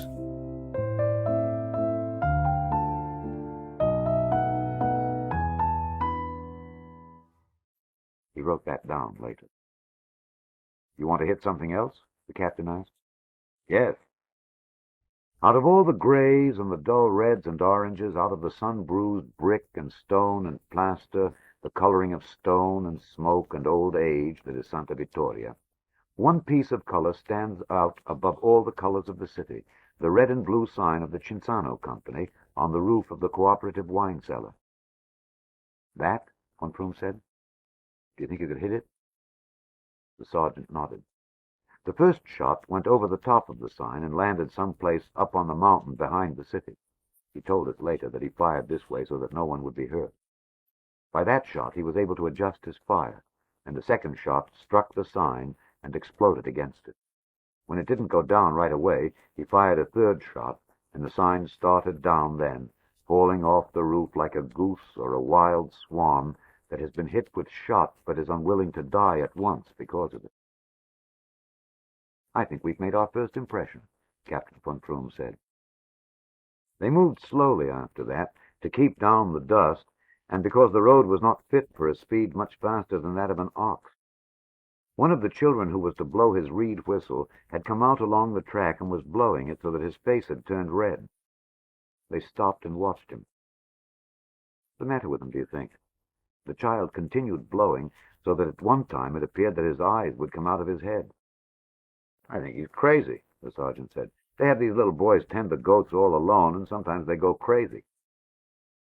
In another 10 minutes they had reached the bottom of the mountain, where they saw Fungo, who in truth looks crazy when he smiles, sweeping the sand in front of the entrance to the Roman cellars. Another one, Sergeant Traub shouted. They had turned and started up through the terraces, the first motor vehicle ever to attempt to come up the mountain, when the captain looked back once more at Fungo in the cellar entrance. A place to examine, he said, and Traub nodded. It might make a good place for an air raid shelter. When they were halfway up the mountain, they stopped to allow the engines of their vehicles to cool. Among the vines and beneath the leaves, they could see people hiding in the shadows or people sleeping. Now prepare yourself for the Italian pageantry, Captain von Prüm told the sergeant. There would be the mayor of the city in his one black suit stained with wine and manure, and several old men holding flags and with their medals from the other war dangling from their worn shirts, and there would be the members of the Fascist Party swearing undying allegiance to those who had come to conquer them, the captain told him. It was 10 minutes before 5 o'clock. Just before they started up again, Captain von Troom sampled some of the grapes that grew alongside the cart track, and they were bitter. Paolo Lapolla had the bad fortune to be near them. "What's the matter with your grapes?" von Troom asked Paolo. At first Paolo found it impossible to find his tongue. "They aren't ripe yet," he finally said. "You came too soon." It caused the Germans to laugh. "When would you have wished us to come? Next year?" Later, Paolo said. "Much later." "Your grapes are bitter. How's your wine?" "Ah, the wine," Paolo said. "The wine is something else. You must try some of it sometime." "Ah, we will," von Troom said. "We will." Paolo was frightened by the loudness of their laughter. "You speak very good Italian," Paolo said. "So do you," von Troom said.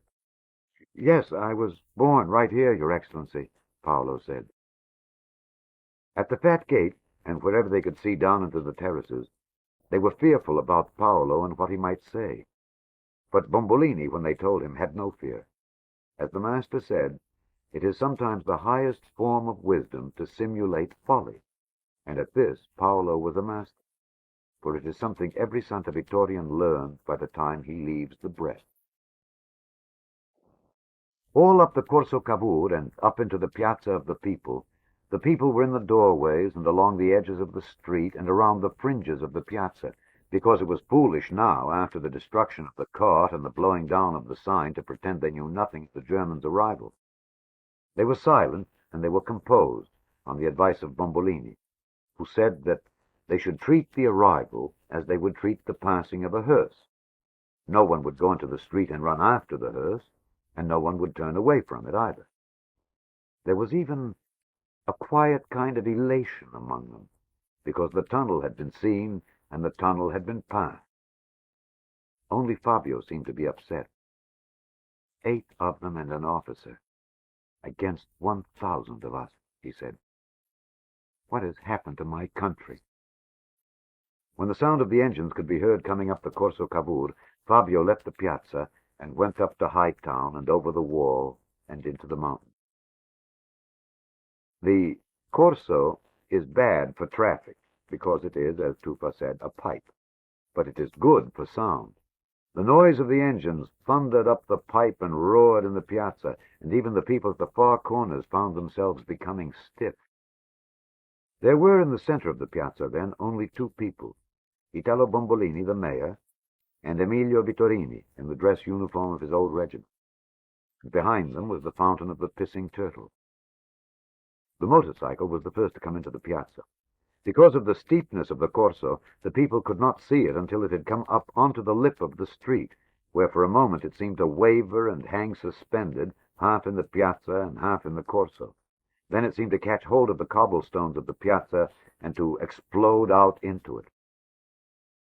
They must have seen the 2 men, but they didn't go directly toward them, but turned to the right and circled the piazza, roaring along the rim of people who were pressed back against the walls of the houses, and going all the way around the piazza and back to where the Corso begins. Bombolini and Vittorini kept turning with them so that they would always be facing, much as the matador does when a bull is on the loose in the arena. Once was not enough for them, and they went around the piazza a second time, until the truck and the little cannon had ground up into the piazza and could follow them. They went faster this time, with a great noise of engines and the crying of rubber on the stones. It was impressive. It was terribly impressive. There had been a great many who had denied that any motor vehicle could ever come up to the Corso and get into the piazza. At a sign from the officer, the truck pulled to one side of the square, and the soldiers leaped from the truck and unhitched the gun and pointed it out across the people. And when this was done, the motorcycle very sharply turned, and only then headed directly toward the 2 men. Vittorini's wife shouted for him to jump, but everyone knew Vittorini would never move. It seemed to us then that Bombolini would be forced to break and run if the machine was not to hit him. But he, too, stood in the piazza as if this was the ordained thing to do. Some in the piazza at that moment turned away, but the motorcycle, with a terrible screeching of brakes, came to a stop less than a foot away from the 2 of them, and actually at the edge of Bombolini's shoe. "Welcome to the free city of Santa Vittoria," Bombolini shouted above the sound of the engine. "We of this city know that in times of war It was the last they heard, as Traub raced the engine and the mayor's voice was lost beneath it. "Pay attention!" Traub shouted. He shut off the engine. Captain von Prüm rose on the sidecar. "Have 16 mattresses delivered into this piazza within the next 20 minutes, von Prüm ordered. Vittorini now had come to full attention and was beginning the execution of a formal military salute. "We know that in time of war," Bombolini began. "Quiet!" Sergeant Traub shouted. 16, von Prüm said to Bombolini. "Did you understand that?" Bombolini nodded his head.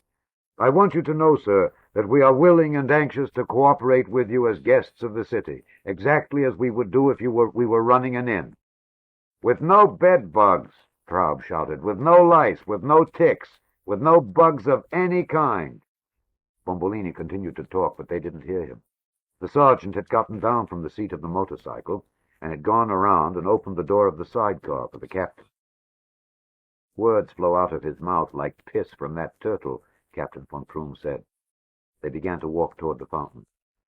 "Go ahead," von Prüm called to Bombolini. "Keep talking." They walked around the fountain and examined it carefully and came back past Vittorini, and the captain touched the old soldier's epaulette. "Do you know that a museum would give you good money for these?" he said. Vittorini was still at parade salute. Von Prüm stopped in front of the mayor. "Why did you stop talking?" he asked. "I had nothing further to say," Bombolini said. "Do you expect us to believe that?" von Prüm said. "Would you like to hear what the sergeant said about you?" Bombolini nodded his head. "He said you were like the piazza, very large and very empty." He had said the words very loudly, and someone in the piazza laughed. It was Babalucche. "And what is he doing?" von Prüm said. "He is waiting for you to return his salute, sir." Vittorini's arm and even his body were now trembling from the effort of holding the salute. "But why should I do that?" von Prüm said. "Because he is an old soldier, sir." "Oh, is that what he is?" Von Prüm took several steps away from Bombolini and came to a stop in front of him and came to attention. He lifted his arm and shouted, "Heil Hitler!" "Long live Italy!" Vittorini said. "It is my hope that we can find a way of living here that will be profitable for both of us," Bombolini said. "I will insist on it," the German said. He was back in the sidecar then, and Traub started up the motorcycle. It made a great noise, but it did not start at once. It seemed to strain to release itself, much like a young horse held to a stake, and then it broke loose. As it did, the foot pedal on the left side of the cycle struck Bombolini's leg, and it sent him moving backward. Had he fallen at once, there would have been nothing funny in it, and it might have even alarmed the people. But he didn't go down at once. He began to fall and to run backward at the same time, going a little faster at each step, trying to keep his balance, but losing it a little more at each step, going backward and down, clutching the air to hold him up. There must have been 20 desperate steps in this way before he was moving at such a speed and was bent over backward so far that in the end nothing could support him, and he went down, flatly down, fully down on his back, so that his legs flew up in the air and hovered there as if he were about to do a backward somersault.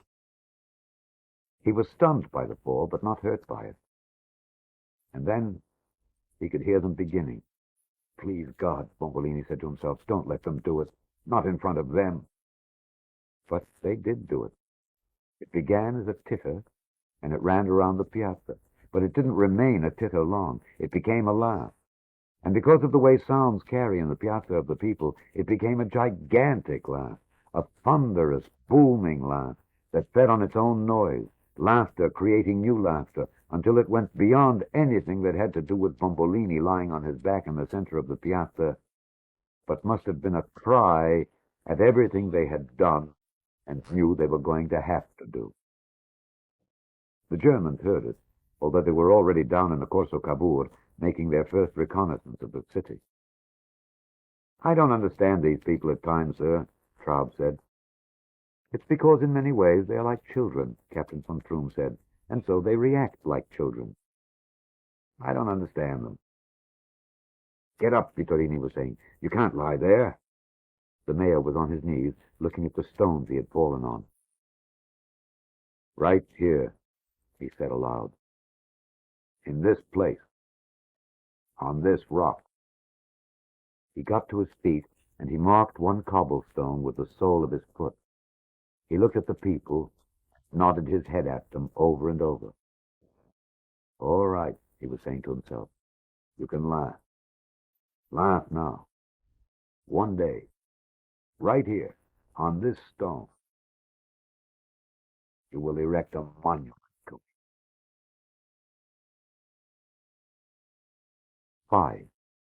The Shame of Santa Vittoria.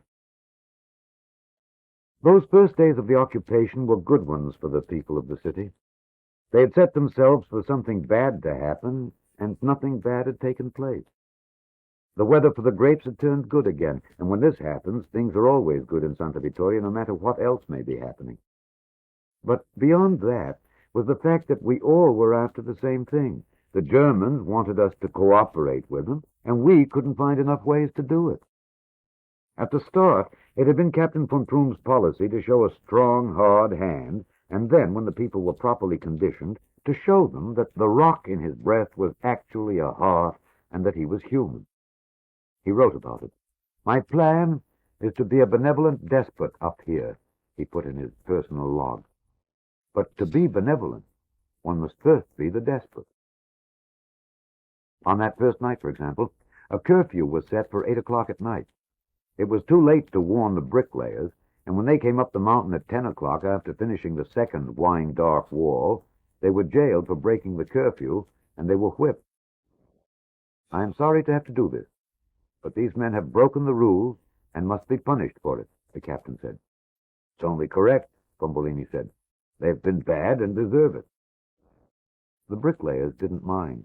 They were so tired they were numb, and later said they had barely felt the blows. Nothing mattered to them. Some of them slept all through the 3 days of their confinement and never missed the food they were supposed to be deprived of. Padre Polenta was arrested and brought down from the bell tower for using his light at night. And what was your aim? Captain von Prum asked him. To guide the bombers in? I was at God's work, Polenta said. 1 week on bread and water for God's work, the captain said. Why not a few strokes of the lash as well? Bombolini offered. He might have gotten us all blown up. These weren't the only ones. Many people were arrested that first week and treated roughly. But it was the fines that bothered the people most.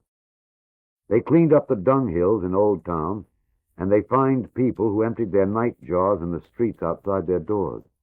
They beat the people who opened their doors after 8 o'clock or who showed a light of any kind. At the end of that first week, Captain von Prum wrote this letter to his father. So far, so good. It goes better than we ever hoped or dreamed. I keep my fingers crossed. I try to keep in mind that saying from Clausewitz that you always quote. The first rule, never underestimate the nature and the quality of the enemy. I had not intended to work with the mayor here, but he is so available and so willing to please and carry out our requests that I find it useful. He is a clown, and as I think I wrote you before, these people have an affinity for clowns. But he also seems to get things done. I'll try not to underestimate him. I try to remind myself that even clowns can possess a kind of cunning and even wisdom, although I must admit that, in this case, it is hard to see. He wrote that he had been stern and that he had twisted the screw tight, and that now he was going to release the pressure a little. If things go right, the people will be grateful for small treats, he wrote. It was one of the captain's beliefs that decency, not backed by superior force, was merely a symptom of weakness. The weak have to be decent, while the strong can choose to be decent. This coming week, I will choose to be decent. He had taken over the Palace of the People that first day, but it was too large and gloomy for his needs, and Bombolini had persuaded him to cross the Piazza of the People and move into the home of Constantia Pietrosanto, which was small but well-built and clean and airy and light.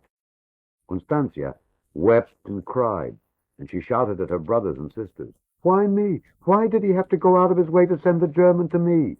"Quiet," they told her. "Bombolini has a reason. It's for the cause, for the wine." And then one morning, at the end of the week, she was delivered an envelope by Corporal Heinzig, and in it was 50 lire, and they came every week after that. Under the rules of war, the German had no need to pay, but he chose to pay. The rest of the soldiers were quartered in the office of the cooperative wine cellar, all except Sergeant Traub, who had a room with the captain in Constantia's house. He might have put them in private homes, but he didn't want his men to go soft or to face the temptation of corruption, and he paid the city of Santa Vittoria for the use of the wine cellar office. Each week he gave Italo Bombolini 50 lire. That was the only source of income in the entire city. You see, Sergeant Traub would say to Bombolini, he's firm, but he's fair. You watch. You have a friend here, whether you know it or not, just so you cooperate. It was always that word. I think I'm winning them over, the captain wrote to his fiancée, Christina Mollendorf. Each day a little more, I earn their cooperation. He didn't know then, and he never did know, that Bombolini's policy, which he had actually written down, was named Creative Cooperation. We didn't just go along. We tried to do the German one better. We didn't grudgingly do what was asked. We did it eagerly and willingly. There was a great deal of smiling going on in Santa Vittoria those first weeks. We smiled at the soldiers, and although they were supposed to be firm, they began to respond and smile back. There was a great deal of saying good morning and good evening.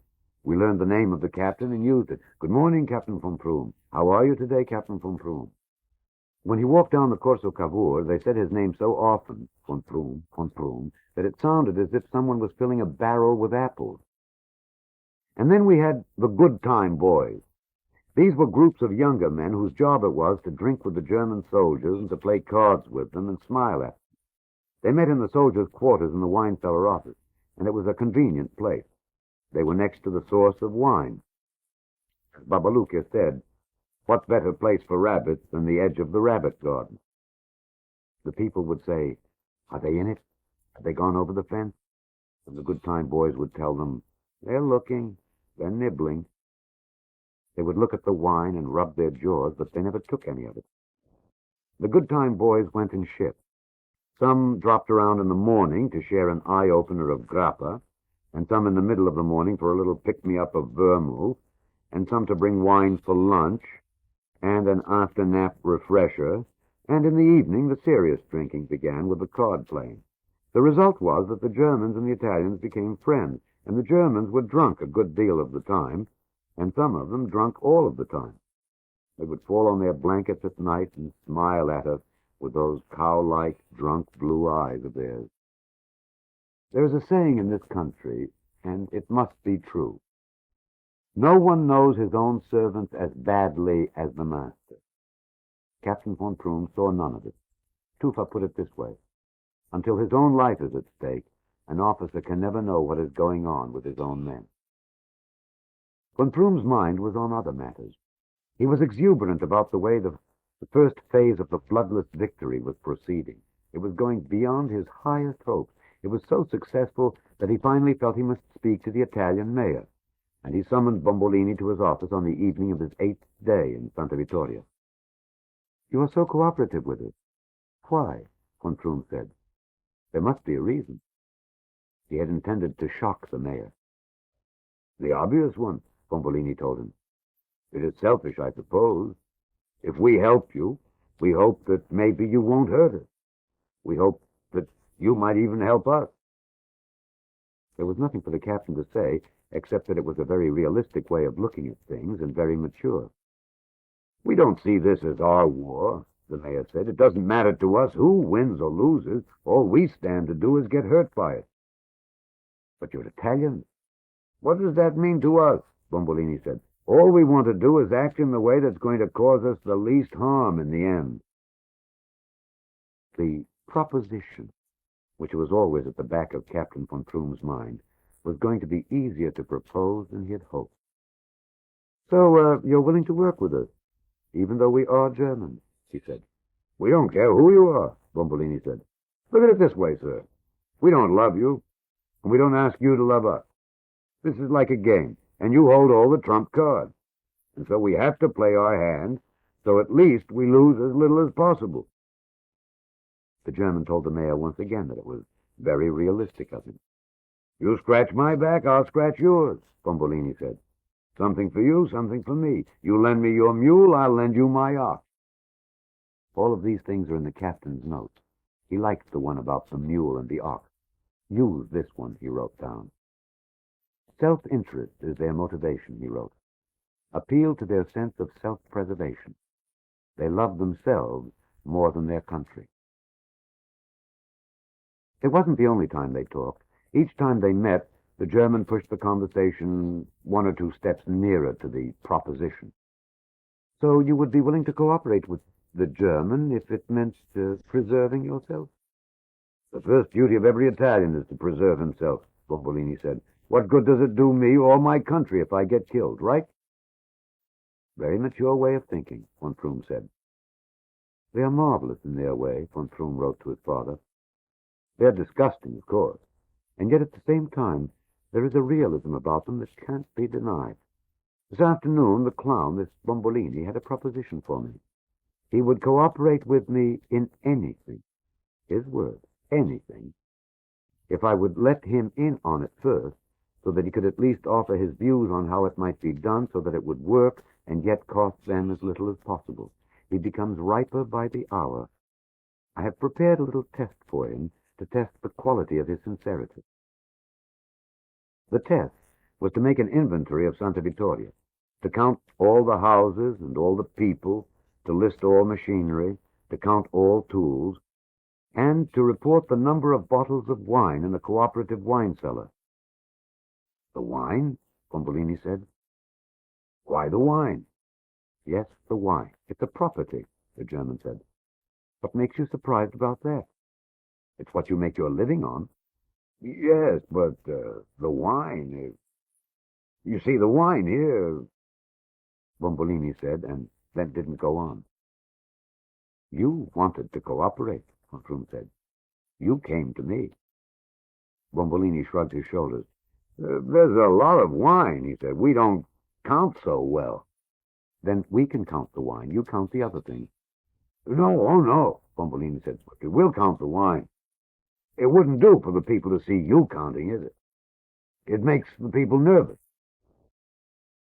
That night the captain put in his log, he has the bait and he is running with it. Traub says that he will lie and lie and lie. I don't know. I suspect Traub is right, but we can only see. The counting begins tonight.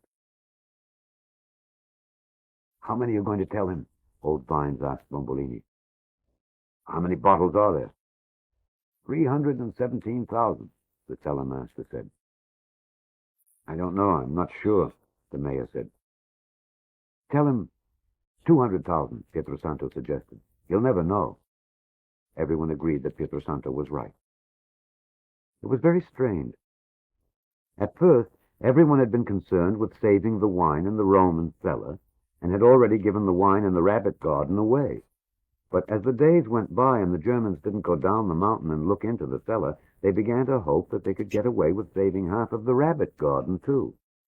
Bombolini was a little wiser than the rest of them. He went to the captain's headquarters the next night. 302,000 bottles, Bombolini told him. The German smiled at him. Your counting isn't very accurate, the captain said. The right number is 317,000 bottles. We counted them last night.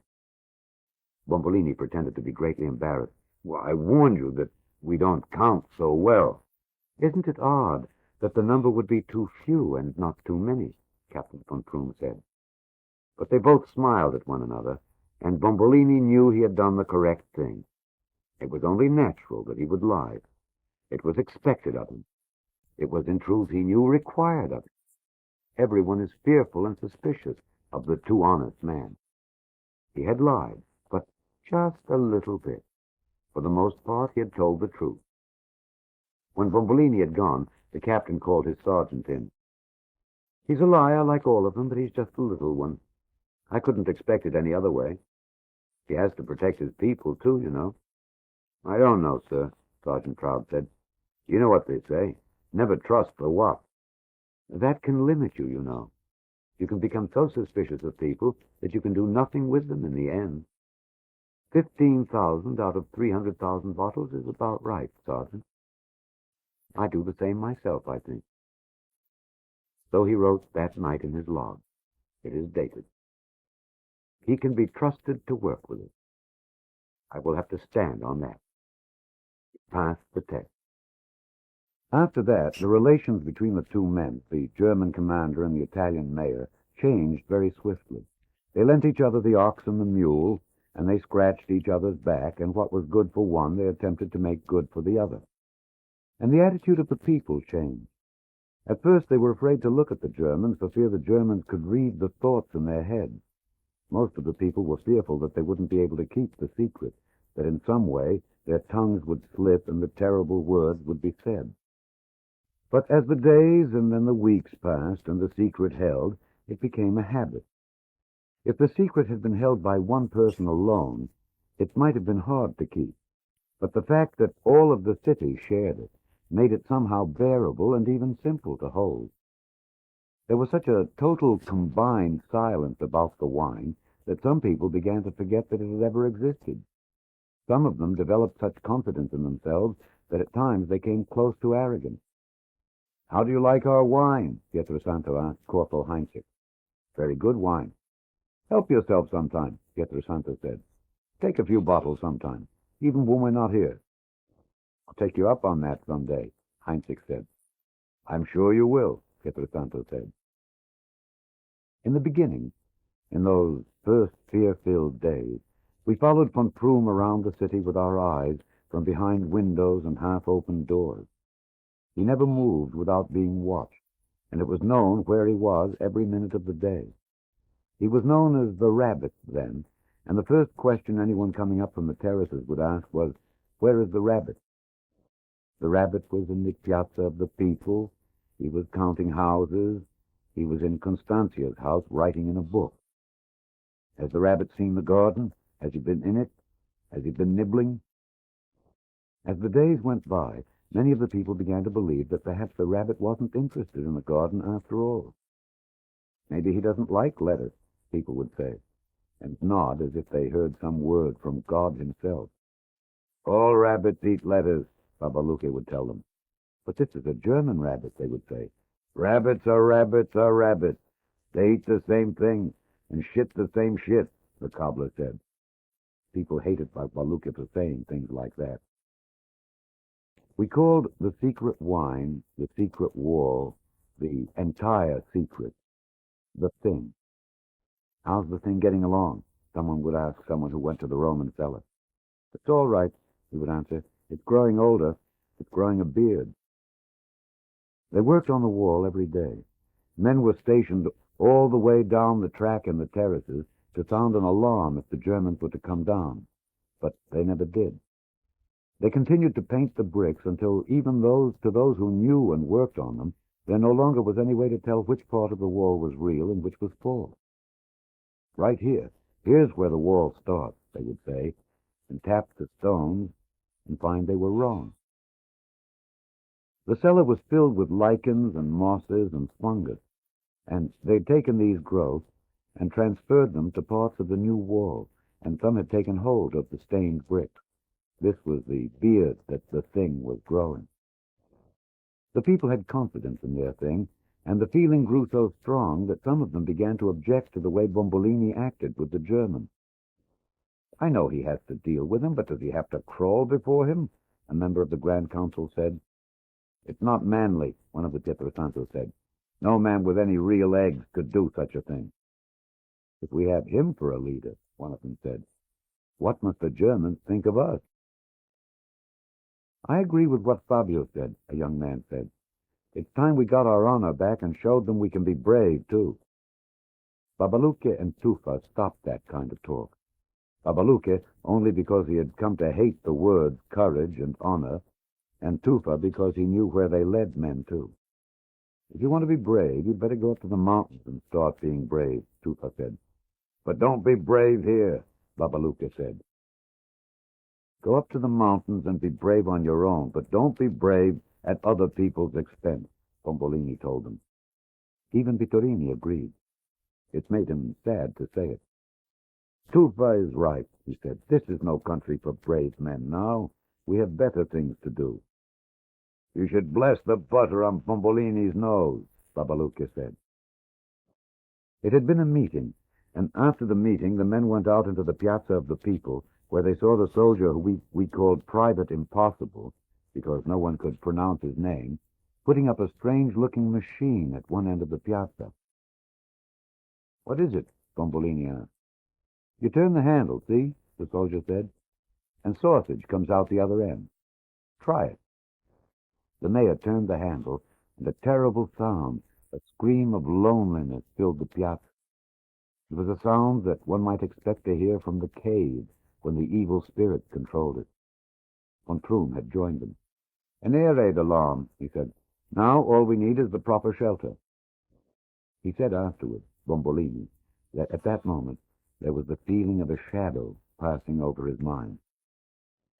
The church would be good, Bombolini said. It's strong, and there's a deep cellar, and besides, they never bomb a church. God won't let them bomb a church. It caused the German to laugh, and then he looked at all of them, and it was a look of disdain. There is a better place than that, he said.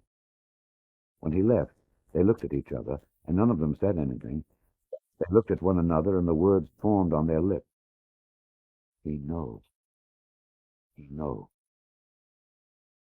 We should kill him now, Dictator said. No, Bombolini said. Not now, not yet. He tried to work that afternoon. He was putting down the rules that would guide his policy with the Germans. There had been many rules and ideas, but he had reduced them to 3. All men can be reached by flattery. Even God can. What, after all, is prayer? All men can be led to believe the lie they want to believe. All men can be corrupted, each in his own way. He wrote them down on the back of a photograph, the last clean piece of cardboard he could find in the city. It was a picture of himself taken on the day of his marriage to Rosa Casamassima. He no longer liked to look at it. In the picture, they appeared to be in love, as much in love as people here are likely to be when they marry. They were not an unbeautiful couple. At the bottom of the picture is printed, "May this marriage become a vine and produce a bountiful harvest." The words always caused Bombolini to wince and turn away from them. It had produced one grape, sweet and beautiful, and a wine barrel full of bitterness. When he finished the 3 rules, he lay down and tried to sleep, and the thought wouldn't go away from him. He knows. He was not surprised when Heinzig came to the Palace of the People and told him the captain wanted to see him. He crossed the piazza, and he realized that it was the same way he had gone years before when they came and told him his brother Andrea was injured in the rock quarry and that they wanted someone to sign a paper. He knew at that moment Andrea was dead, and yet he went, pretending he wasn't. Von Prüm came to the point at once. You have one of the finest air raid shelters I've ever seen, and you mentioned the church to me, the captain said. I'm surprised at you. Bombolini said nothing to this. He looked at the stones of the floor as if they were the most important objects in the world. He turned his head to the left and to the right, and he bent down to look at the stones again. Sometimes it takes an outsider to see things an insider cannot see, von Prüm said. We don't go in there, Bombolini said. It's filled with evil spirits. Oh, so you know where I mean? And let's he play this game, the mayor thought. Yes, I know, he said. It used to be an ancient wine cellar, I believe, von Prüm said. Roman, perhaps, or even Etruscan. I would not discount Etruscan. I wouldn't know. No one goes in there.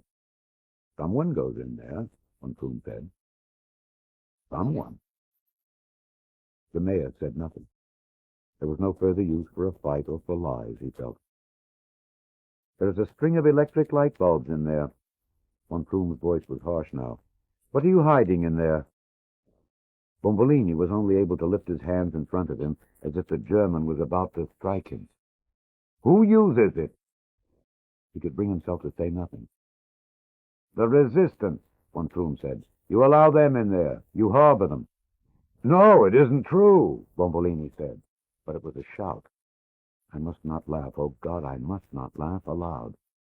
It's true, the German said. Bombolini lowered his arms and then his head. Von Krum looked at the mayor and finally laughed at him. They say the Italians are good liars, that you're all good actors. It isn't so. You're a rotten liar. Instead of laughing, Bombolini found that he wanted to weep. You will get them out of there and keep them out of there. Yes. You lied to me about the wine. Yes. Not much of a lie. You lied. Yes. And you lied about this. Yes. Then he looked up at the captain and was serious. I am not a good liar, he said. I won't lie to you again. It does you no good. I'm ashamed, Bombolini said. He went out into the piazza, and he saw no one and heard no one. Once there was a man in the city who was dying of some strange disease, and they took him to Montefalcone to die. When he got there, they found nothing the matter with him. He came back and danced through the piazza because he was alive again. I am born again. It was this way with Bombolini. It was the happiest he had ever felt in his life. He had died and been reborn. The Roman cellar would be used as an air raid shelter. And it was frightening, too, but he was alive again. That day wasn't over for Bombolini, however. That night he got drunk. By nightfall the story was known all over the city, and the entire city drank wine and told the story again and again. It was the secret drunk of Santa Vittoria. They drank, but they kept their mouths closed, except to drink, or to talk in low voices. It was a drunk that was owed to them all. A soldier came to get Bombolini while he slept drunkenly in his bed. Despite your behavior, I have decided to continue the policy of informing you about affairs.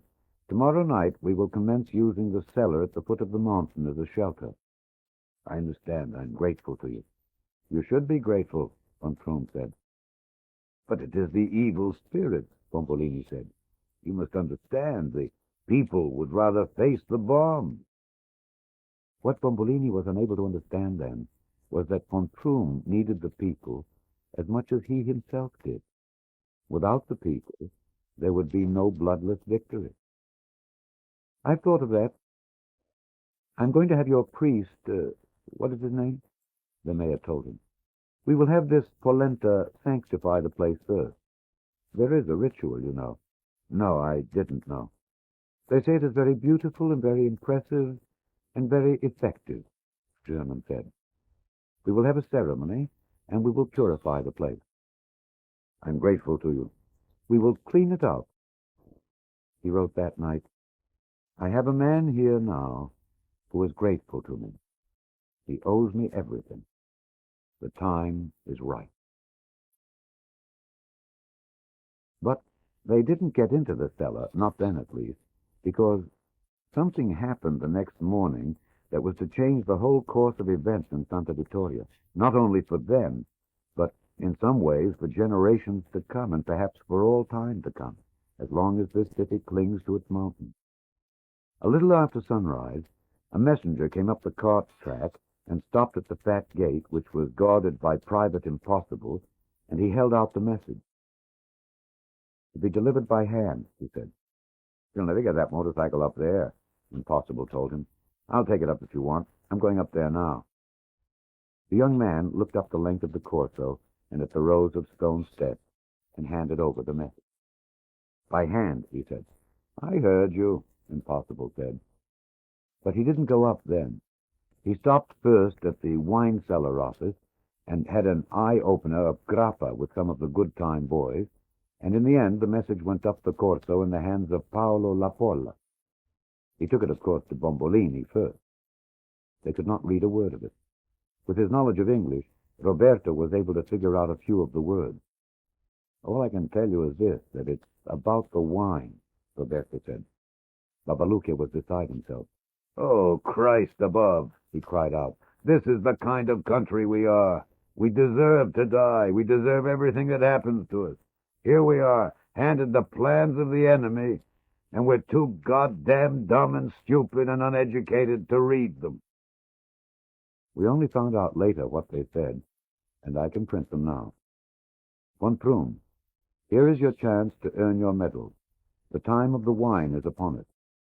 May Schmidt von Knoblersdorf have reason to be proud of you. Share. I must admit that you have surprised me. I was certain that you would send a call for help and for reserve. What do you do to them up there? But the real test, of course, is now.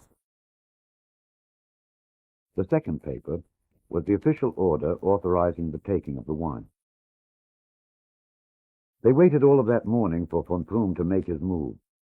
In the afternoon, he summoned Bombolini. "Sit down," he said. It was the first time he'd ever allowed the mayor to be seated in his presence. "I think that so far we've worked together well," von Thrum said. Bombolini was forced to admire the direct manner in which von Thrum was able to come to the point of his business. It would have taken an Italian 6 aperitivi to arrive at this stage of the talk. "I think we've been able to act in a mature and realistic fashion," the German said. He stressed the word realistic. "You told it to me, and now I tell it to you. One of the reasons has been that I have lent you my mule, and you have lent me your ox. Except, you son of a bitch," Bombolini thought, "you want to steal my ox." Bombolini nodded. The captain picked up the official orders that they'd been unable to read. "Can you read this?" Bombolini said that he couldn't. "It is a pity, since it would make my work easier." The captain got up and turned away from Bombolini. "It is your fate to be a civil authority, and it is mine to be a soldier. What do soldiers do?" Bombolini didn't answer. The German turned around then. "Soldiers take orders. I want you to remember one thing now. I do not want to do this personally. This is not my business. I can only follow my orders because I'm a soldier." An aperitivo or two would help right here, Bombolini thought. The wine of the night before was still throbbing in his temples. "It is also true that we are at war with one another." "I forget," Bombolini said. "And in a war, someone gets hurt. Someone loses things, and someone pays a price." Bombolini dropped his head then. "I know who pays," he said. "I'm asking you to be mature," von Thrum said. "Mature, yes," Bombolini said. "What is it they want?" The directness of the question had upset the order of the captain's approach, and he was for the moment off balance. Many men might not have recovered it, not in the manner that von Thrum did. In the end, he turned it to his advantage. "Some wine," he said. "Are you strong? Are you able to hear it?" Bombolini nodded. "They want your wine." It is not necessary here to put down all the things Bombolini did after that. He did what was expected of him. He did what he had been rehearsing every night in his sleep since the day they had hid the wine. He slapped his hand over his heart as if he were suffering a stroke and shouted, "The wine!" And he gripped the region of his heart as if he were squeezing a grapefruit. "They want our wine!" he cried, and he fell to the floor. It was only the start. It is embarrassing today to put down all the rest that he did. The running into the piazza and the bathing of his head in the fountain, the cries and the tears, the hitting of his head against the stone wall, the drinking of a bottle of wine without taking the bottle from his lips, always with cries of, "No, never, no, no, no, never, no, it is too much, too much," and finally running back into the headquarters with eyes as wild as those of a calf who has been hit with a sledgehammer and who has not died but has gotten loose from the ropes that hold him. In the end, he collapsed, as he had planned, on the floor of Constantia's house, where von Thrum could talk to him. It was the signal, of course. Everyone knew then. The rabbit had gone over the fence. The rabbit was in the garden. The rabbit was eating. The rabbit was gorging himself. "In the name of God," Bombolini shouted, "the wine is us!" "You must stop," von Thrum ordered him. I trusted you as a mature man. But my God, above the wine! The wine! The German leaned down toward him then. His voice was almost a whisper. It's not all that you think, he said. You must hear me.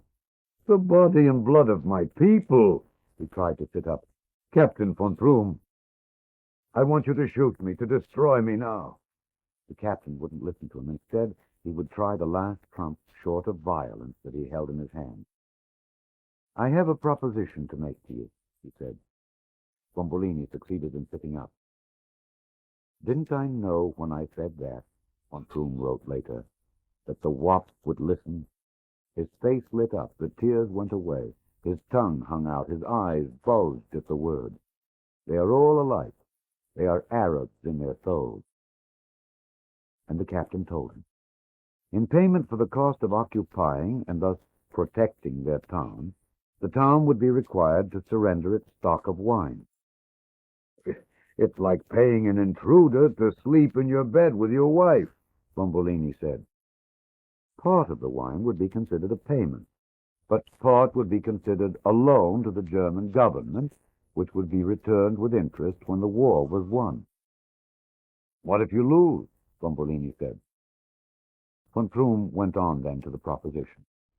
Because transportation was becoming increasingly hard to obtain, any city that would volunteer to bring its own wine to the railhead at Montefalcone could retain for itself some part of the wine. How much? Bombolini said. They began at 20%. I can't ask my people to rape themselves for that amount, the mayor said. I could force them.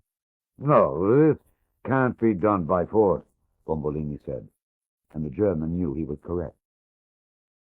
I ask you one thing. Has this been done by any other town? The German was honest about it. He told him that it hadn't. Then the price will be 50% for you and 50% to stay with us. It's high, the German said. I don't know if they will accept it.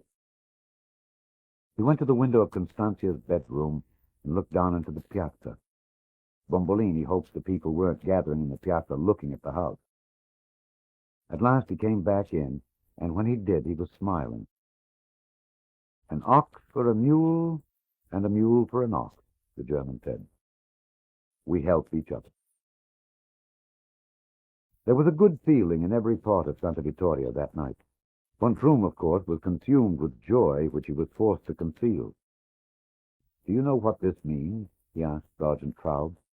Can you conceive of what this means?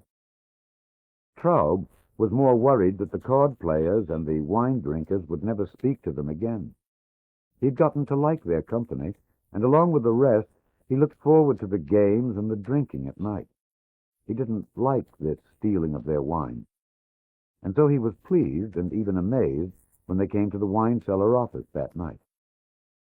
We know that you're soldiers and you have to follow orders, one of them said. We don't hold it against you. Who has the card? They even got out the grappa that night.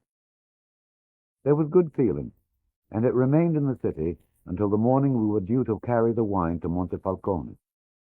The feeling remained even when it was found that the order which von Troom had shown to Bombolini had required him to requisition only 50% of the wine in the first place. Maybe we are realists. We were content with our victory. It was more wine than we had counted on, and we were content to let the German have his. No one here likes to look back on the journey to Montefalcone. It began as if we were going on a picnic, and it ended in misery. Tufa tried to tell us, but no one listened to Tufa because no one wanted to hear what he had to say. Have you made any arrangements for anyone dying? Tufa asked Pietrosanto, who was the leader of the march. Why should anyone die? You better plan for someone dying, Tufa said. We should have known better, but Tufa alone seemed to know what was involved in carrying 150,000 bottles of wine so many miles by so many mules and donkeys and oxen and carts and people and backs all the way over the hills to Montefalcone. Some of us can still recall Tufa's words as we started through the fat gate and down the mountain for the river road. The sun was not quite up then, and it was cool and damp, and we felt light, as if we could go on forever. This will be a terrible day for Santa Vittoria, Tufa said. Do you know that sometimes you're a troublemaker, Pietrosanto said. You've seen some bad days and think that all of them are bad. We were all right before you came along. The people were actually gay at the beginning. They should be crying, Sergeant Traub said. I tell you, I don't understand these people. They have accepted what can't be changed, Captain von Troom said. Why not make the best of it? As this Bombolini says, the people are realists. I don't know, Traub said. I don't know. By his standards, they were carrying realism too far. The trip down the mountain, even in the dimness before dawn, was easy, because the people know the mountain and how to take it, and they know every stone on it and every turn and hole where one might twist an ankle. When we reached the river road, the sun was up, and the column began to spread out along the road. The wine baskets on the people's backs began to get hot and heavy even then. Many of the people had never been to Montefalcone before, and they looked ahead toward it as an adventure, although Montefalcone was many miles away and out of sight. When we passed Scarafaggio, the people all stood in the piazza of the brass urinal, their mouths gaping open wider than usual, and pointed down the hill at us, and then began running. I could tell you the story of how the piazza got its name, how they came to Santa Vittoria and stole a huge brass urn we used for the wine during the harvest festival, and how they used it for a public urinal, and how we then went down and put dynamite in the pot, blew it into 1,000 pieces, so that every home in the city had some brass chip of Santa Vittoria in it. But the story is too long and involved and sad. They came down their mountain and across their part of the valley until they were lined up along the opposite bank of the Mad River, where they stared at us. "What do you think you're doing?" one of them finally shouted to us. "What are you doing with the wine? What are they making you do with it?" No one bothered to answer them, because they were Scarafagians, and because breath already was becoming valuable, and because how do you explain to people that you're helping to steal your own wine? When the column began to fall apart and the older people to drift back through it like pebbles sifting down in the water, still being carried along by the tide but sinking all of the time, Tufa, from habit as much as anything, attempted to keep the long march organized. It was the first time the Germans noticed. There was a manner about him, the way he controlled himself, and the quiet, sure way that he gave orders, a sense of keeping within him a stronger power than he chose to reveal, that made itself apparent. "That son of a bitch is a soldier," Traub said. "We're supposed to turn them in." Von Troom had been watching.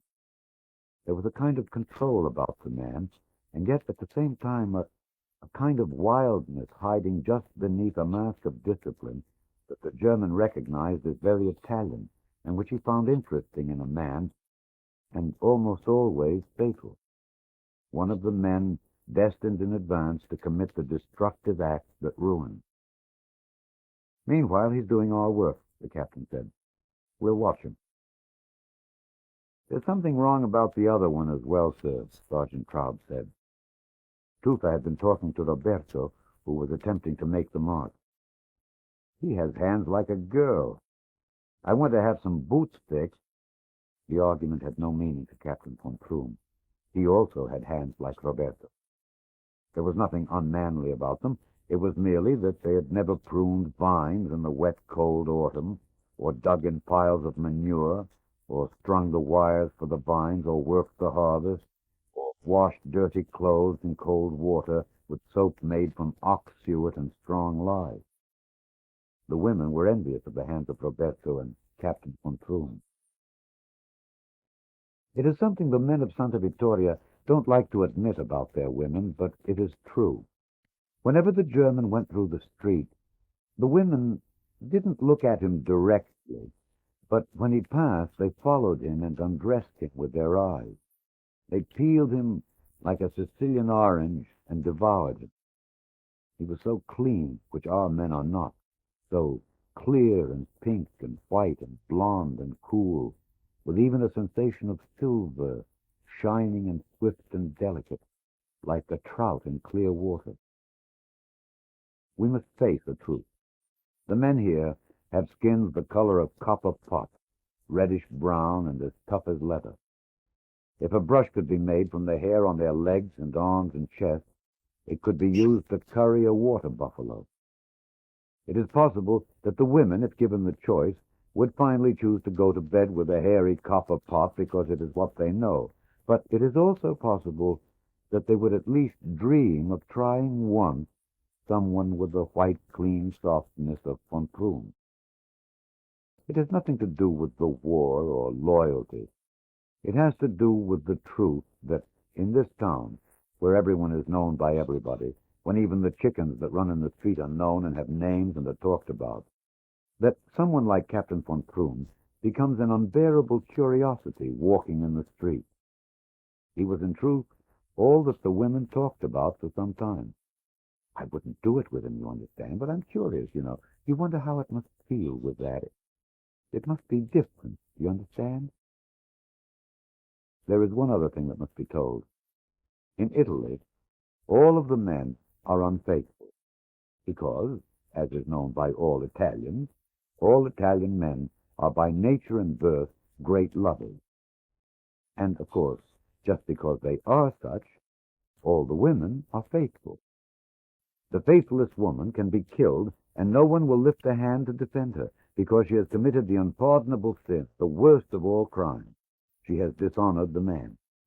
And then the seducer must be harmed and punished, and sometimes killed, to restore the honor of the man who has been made to wear the horn. If he can't do it alone, his brothers will help him, his family, his whole section of the city, because the honor must be restored.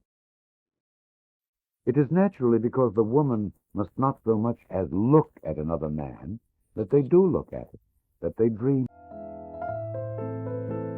We hope you are enjoying this classic book reading by Alexander Scourby. Please subscribe, like, and share the link with others.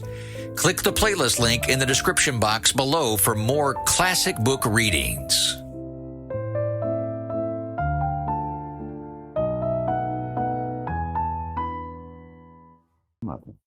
That they fall in love with him at a distance, that they commit rape with their eyes and adultery in their dreams. There is only one question that has never been answered. If all Italian men are faithless and sleep with all the women in the town, how is it that all the women, except one or two, are faithful? Either the men are not the great lovers they claim to be, or all of them must wear the horn, neither of which any Italian man is willing to admit. It is a very great mystery. At the first of the hills, the first of the people began to fall out of the line of march. The Germans had made some effort to keep order on the way. "I don't care where it is or what it is," Sergeant Traub said. "A line of march is a line of march." But at the hills it was no good. The soldiers stopped prodding the people with their rifles. "I take it back," the sergeant said. "A line of march is a line of march everywhere but in Italy." By midday, those who could march had settled into themselves and had developed a rhythm, an almost silent, shuffling cadence that pulled people along with it, the same way it had been on the day of the passing of the wine. There was the sound, and then the smells that chained the people to each other, of sweat and leather and salt against the wicker of the basket, of urine and oxen and manure, and the stale water of the drainage ditch alongside the road, and the sound of the mad river itself, rushing against the stones and boulders in its bed. People came down along the road to look at us, the caffoni, who for shares worked the vegetables and the corn of the landowners' farms along the river bottoms.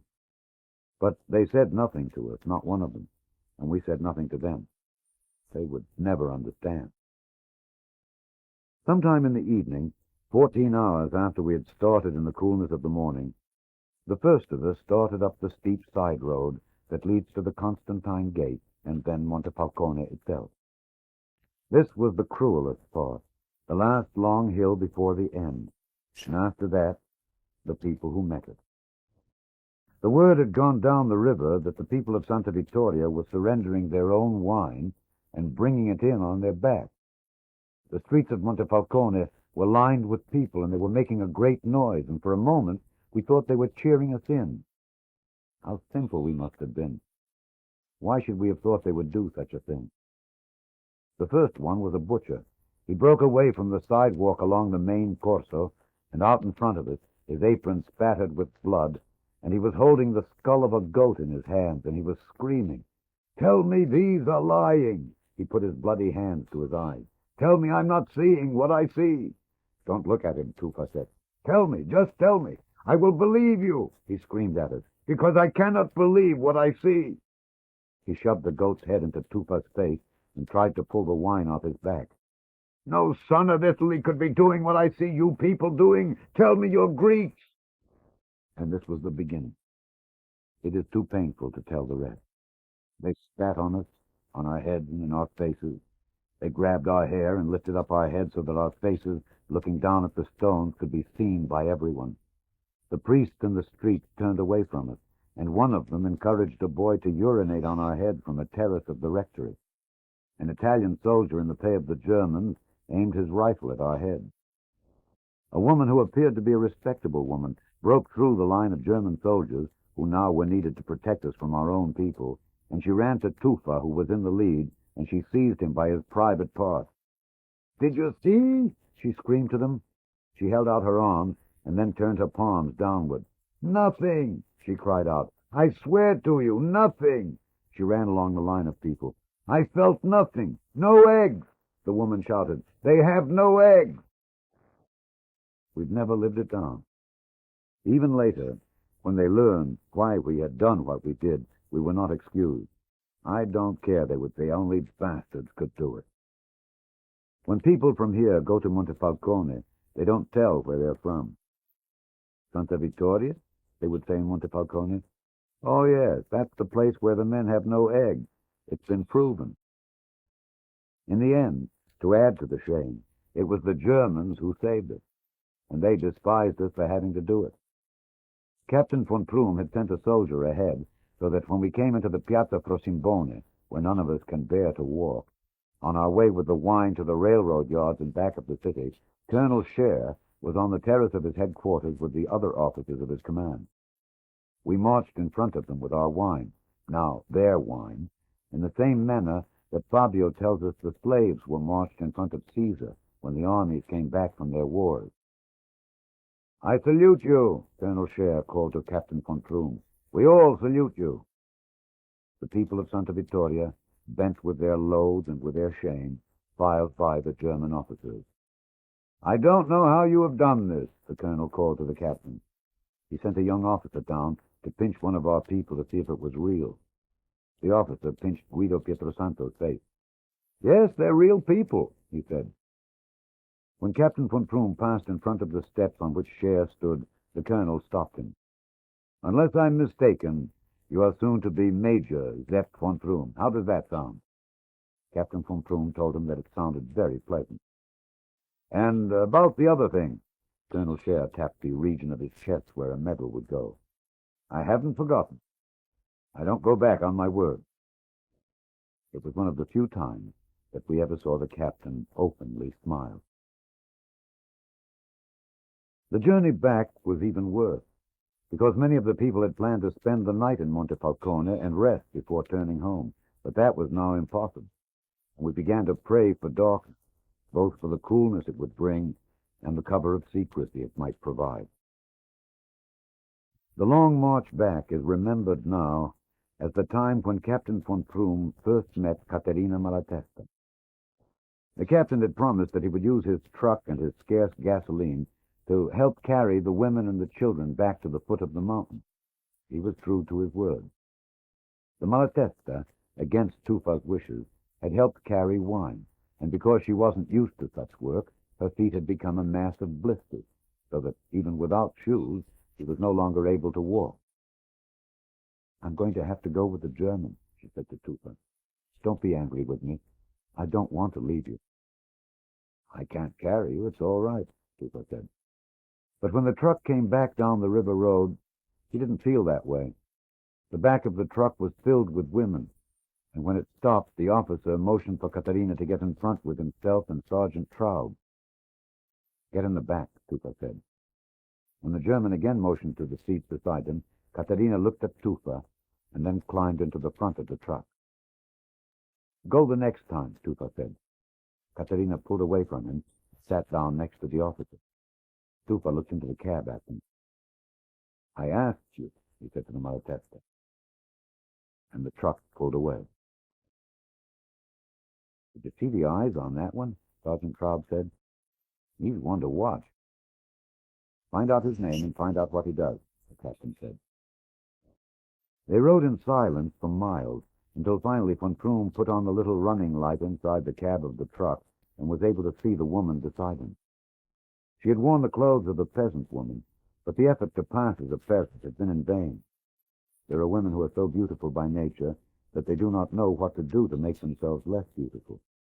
The roughness of the cloth only served to exaggerate the fineness of the lines of her face. I haven't seen you before, the captain said. Oh, yes, many times, Katerina said. No, he said. Just that, she thought. Oh, the perfect Germanness of it, blunt and uncharming. The fact that he was correct did not concern him. I assure you of one thing, von Krum said. Had I seen you, I would not have forgotten you. Thus, I haven't seen you. She shrugged her shoulders. How German of him, and how Italian of me, Katerina thought.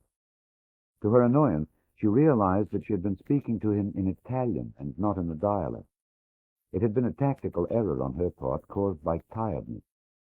But also, to her annoyance, she found that she liked to talk in good Italian, clean and clear, and that she found she was enjoying sitting next to someone who was so clean and who smelled so clean. You aren't like the others here, she said. These are my people, Katerina said. No, you aren't like them, any more than I am like them. She shrugged her shoulders once again. We're strangers here, you and I, the German said. Even his breath seemed clean and almost sweet. She knew that hers was heavy with the wild scallions they'd found along the river. You're more like me, and I'm more like you than you are like those women in the back, Captain von Krum said.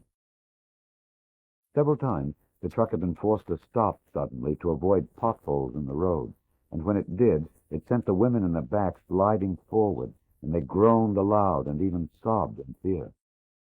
Do you hear that? The German said. You don't groan. Our kind don't do that. They do that. They aren't really groaning, the Malatesta said. It's only a way of expressing themselves. Of course it is, she said. It angered her that she had made another error. When they could see the mountain and they neared the foot of it, von Krum touched Katerina on the arm. Now I'm going to tell you something, he said. One is that you're extraordinarily beautiful, that you know that, and it is merely a formality to get out of the way.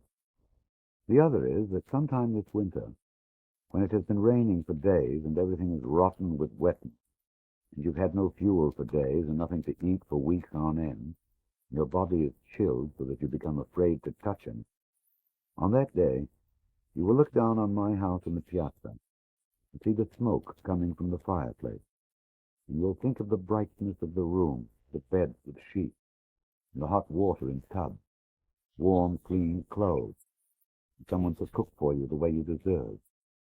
And at that moment, you'll want to be there. They had stopped then, and she pulled away from him. Not because of me, not at first, but because that will be where you belong, von Krum said. It's the only way that people like yourself can live. Life owes that to people like yourself. The oxen can survive, but not the racehorses of the world. When she got out of the truck, he opened the map compartment and handed her a pair of gray woolen socks. You'll need these to get up the mountain, he said. It's all right. You can bring them when you come. When the truck had gone, and the Malatesta and the other women had started up the dark track, they turned on her. What did he say to you? One of them demanded. The German would talk to you, another said. You Malatestas are all alike. It didn't bother her. She had long ceased to feel or to take personally the feelings of hatred some of the people held for her because of crimes committed against them by members of her family whom she had never known. The socks felt good and warm on her feet. She was angry with herself that she had nothing to say to him when he had finished saying what he had said. They stopped at the rest, and most of the women forgot their anger with her because they wanted to know what the German had said. She told them that he had said that he liked it in Santa Vittoria. He hoped that they liked him in return. Don't listen to him, a woman said from the darkness. No matter what he says, all he wants to do is get into your pants. You'd hear the others agreeing with her. They're all the same, all of them. It doesn't matter what or crowd, all they're good for is the same thing. They started up again after that, and Katerina found herself wondering if it really was that simple. This thing that she and Tufa had found in each other, was it in the end as simple as that? This attraction she felt for the German against her will, was it only that? She was sorry she had accepted the ride. The thing of being beautiful, how safe the others were behind those broad brown masks. Maybe this was part of their wisdom. But a beautiful woman will have people tear at her, not for her, but for themselves. And because she is what she is, she can't escape it. Beauty very rarely brings wisdom, the Malatesta knew, and very often danger. After the wine had been taken, the days continued good. Each day the grapes grew fatter. Old vines told us that he could hear them growing in the warm night, fattening in their skins, pushing out against their sides. The wine had been taken, and even if the fourth war was noticed, which no longer seemed likely to us, there would be no reason to be concerned about it. Why should anyone be looking for something, we asked each other, when nothing was missing? Santa Vittoria could be said to be confident of itself. Italy might be falling apart, but that was Italy's problem. One of the strange things was the growing friendship between Captain von Prüm and Italo Bombolini. It is said that every German has a desire to sweep his neighbor's dirty steps, and in this sense von Prüm was no exception. He began by remaking the mayor. He saw to it that the mayor shaved each day and that his hair was cut and kept trimmed. In September, on Bombolini's 48th birthday, the German sent his measurements to Montefalcone, and a few weeks later a suit came back, purchased with von Prüm's money. If you're going to share the leadership of the city, von Prüm said, then I want you to be worthy of me. The captain was then at work on the first draft of Bloodless Victory, and it was then that the two of them began to discuss the ways of the people here and the reasons for things.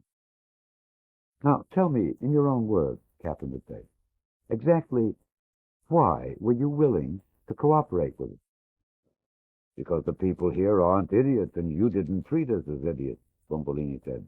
As a result, you took some of our wine, but we still have half of it. The little talks between the two men gradually grew into longer ones, and finally even into mild debate. There is something rewarding about a debate, Captain von Prüm wrote to his father, when you know that in the end your view will prevail. In this way, you get to share another's view without the debate getting out of hand or losing its final discipline. The subject that seemed to interest him above all others was why the star of Germany was rising so high and why that of Italy had sunk so low. Why were the people of Germany so vigorous and virile and young, and those of Italy so decadent and corrupt and tired? Look at your soldiers. Item: why do all Italian soldiers run away in battle? At times like these, Bombolini would study the floor. There was a certain truth in these things. Even Tufa now had left the battlefield and was in bed in a woman's arms. Perhaps it's because our soldiers love life more than your soldiers do, Bombolini said. It caused von Prüm to laugh. But what good is life without honor? I don't know, Italo said. I don't think I ever tried one with honor yet. It's a very great luxury for people like us. On another day, he complained about and then studied the Italian lack of organization and civic responsibility. The streets, Captain Consoon said. Why are the streets falling apart and filled with filth? Why is that? Your sewage disposal, a stream through the middle of your town. Why is it that we have toilets and you have ditches? Why is that? At times, Bombolini grew angry at his inability to answer the captain's question, and the captain would give the screw one more turn. We may not be good organizers, Bombolini shouted one day, but we're good improvisers. That's why we make bad soldiers, but good partisans. Is that some kind of threat? The German said. They didn't talk for several days afterwards. One afternoon, von Prüm announced that Italy had not won a major battle in over 600 years. What can I say to things like that? The mayor asked Babaluke. Tell the son of a bitch that we're easy to conquer but hard to defeat, the cobbler said. Tell him he'll find that out. Sometimes I'd die to tell him about the wine, Bombolini said, just to see his face. Sometimes I think it would be almost worth the price. The difference between the German and the Italian is that when the wop walks into a room, he wonders how many people in it are going to like him, and the Kraut wonders how many will despise him. I don't understand why it is, but all Germans despise themselves, Babaluke said. Should I tell him that? Bombolini said. Yes, and then report to Padre Polenta for extreme unction, the cobbler told him. One morning, very early, the morning of the day on which Captain von Prüm received the message that was to change things here so swiftly and so terribly, he actually came to the Palace of the People to visit the mayor. I think I'm on to something, the captain said. It is as simple and direct as this, a matter of sex. Germany is the fatherland. Italy is the motherland. A matter of sex, as simple as that. He grew very excited about the discovery. I'm amazed that I've never read this before. Male and female. What is the male? The male is aggressive. The male takes. What is the female? The female is passive. The female gives. Give and take. Strong and weak. Do you know that one of the reasons things have worked out so well here is that we make a good marriage?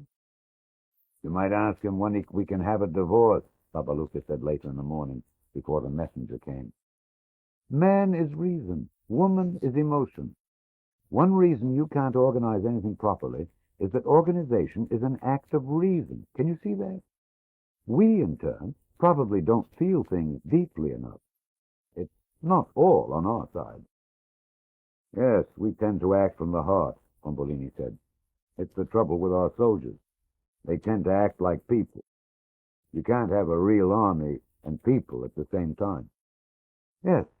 Well, the German said, in any case, this is what I've been leading up to. I think I have the answer. The ultimate answer. He read from some notes in his hand.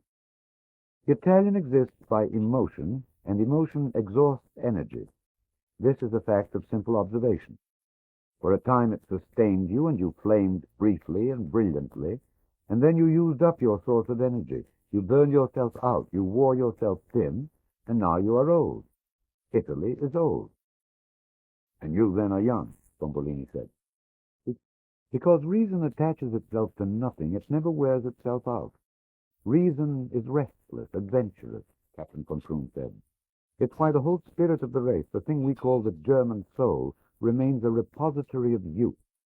We're as young now as we were in the beginning, while all the rest of Europe is dying of old age. There's no question that it bothered Bombolini. He was telling these things to Babaluke in the hope of finding an answer, but before he had come down the Corso Cavour to the cobbler's house, he had taken one tour of the Piazza of the People. He had walked along the old broken cobblestones by the edges of the houses and tried to see the old things in a new way. Santa Maria of the Burning Oven, built hundreds of years before. The Fountain of the Pissing Turtle, the last piece of constructive water engineering done almost 400 years before. Roberto Abruzzi was always asking the question, how were you able to build all these things then, when you can't even repair them now? It was what had always driven Tufa wild. Where had all the money gone and the energy? What happened to it? Who took it away? Where did we lose it? Why was everything broken?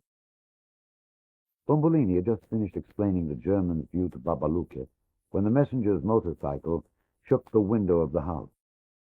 He forced women to jump to one side, and a girl with a basket of laundry was sent sprawling, and the clothes fell into the street. They went to the door, and they saw Sergeant Traub come over the top of the Corso and come down the street to get the message even before it arrived. "Something is up," Bombolini said. "Something big." They went back inside after the motorcycle had passed down the Corso again. "You tell him this," Babaluque said.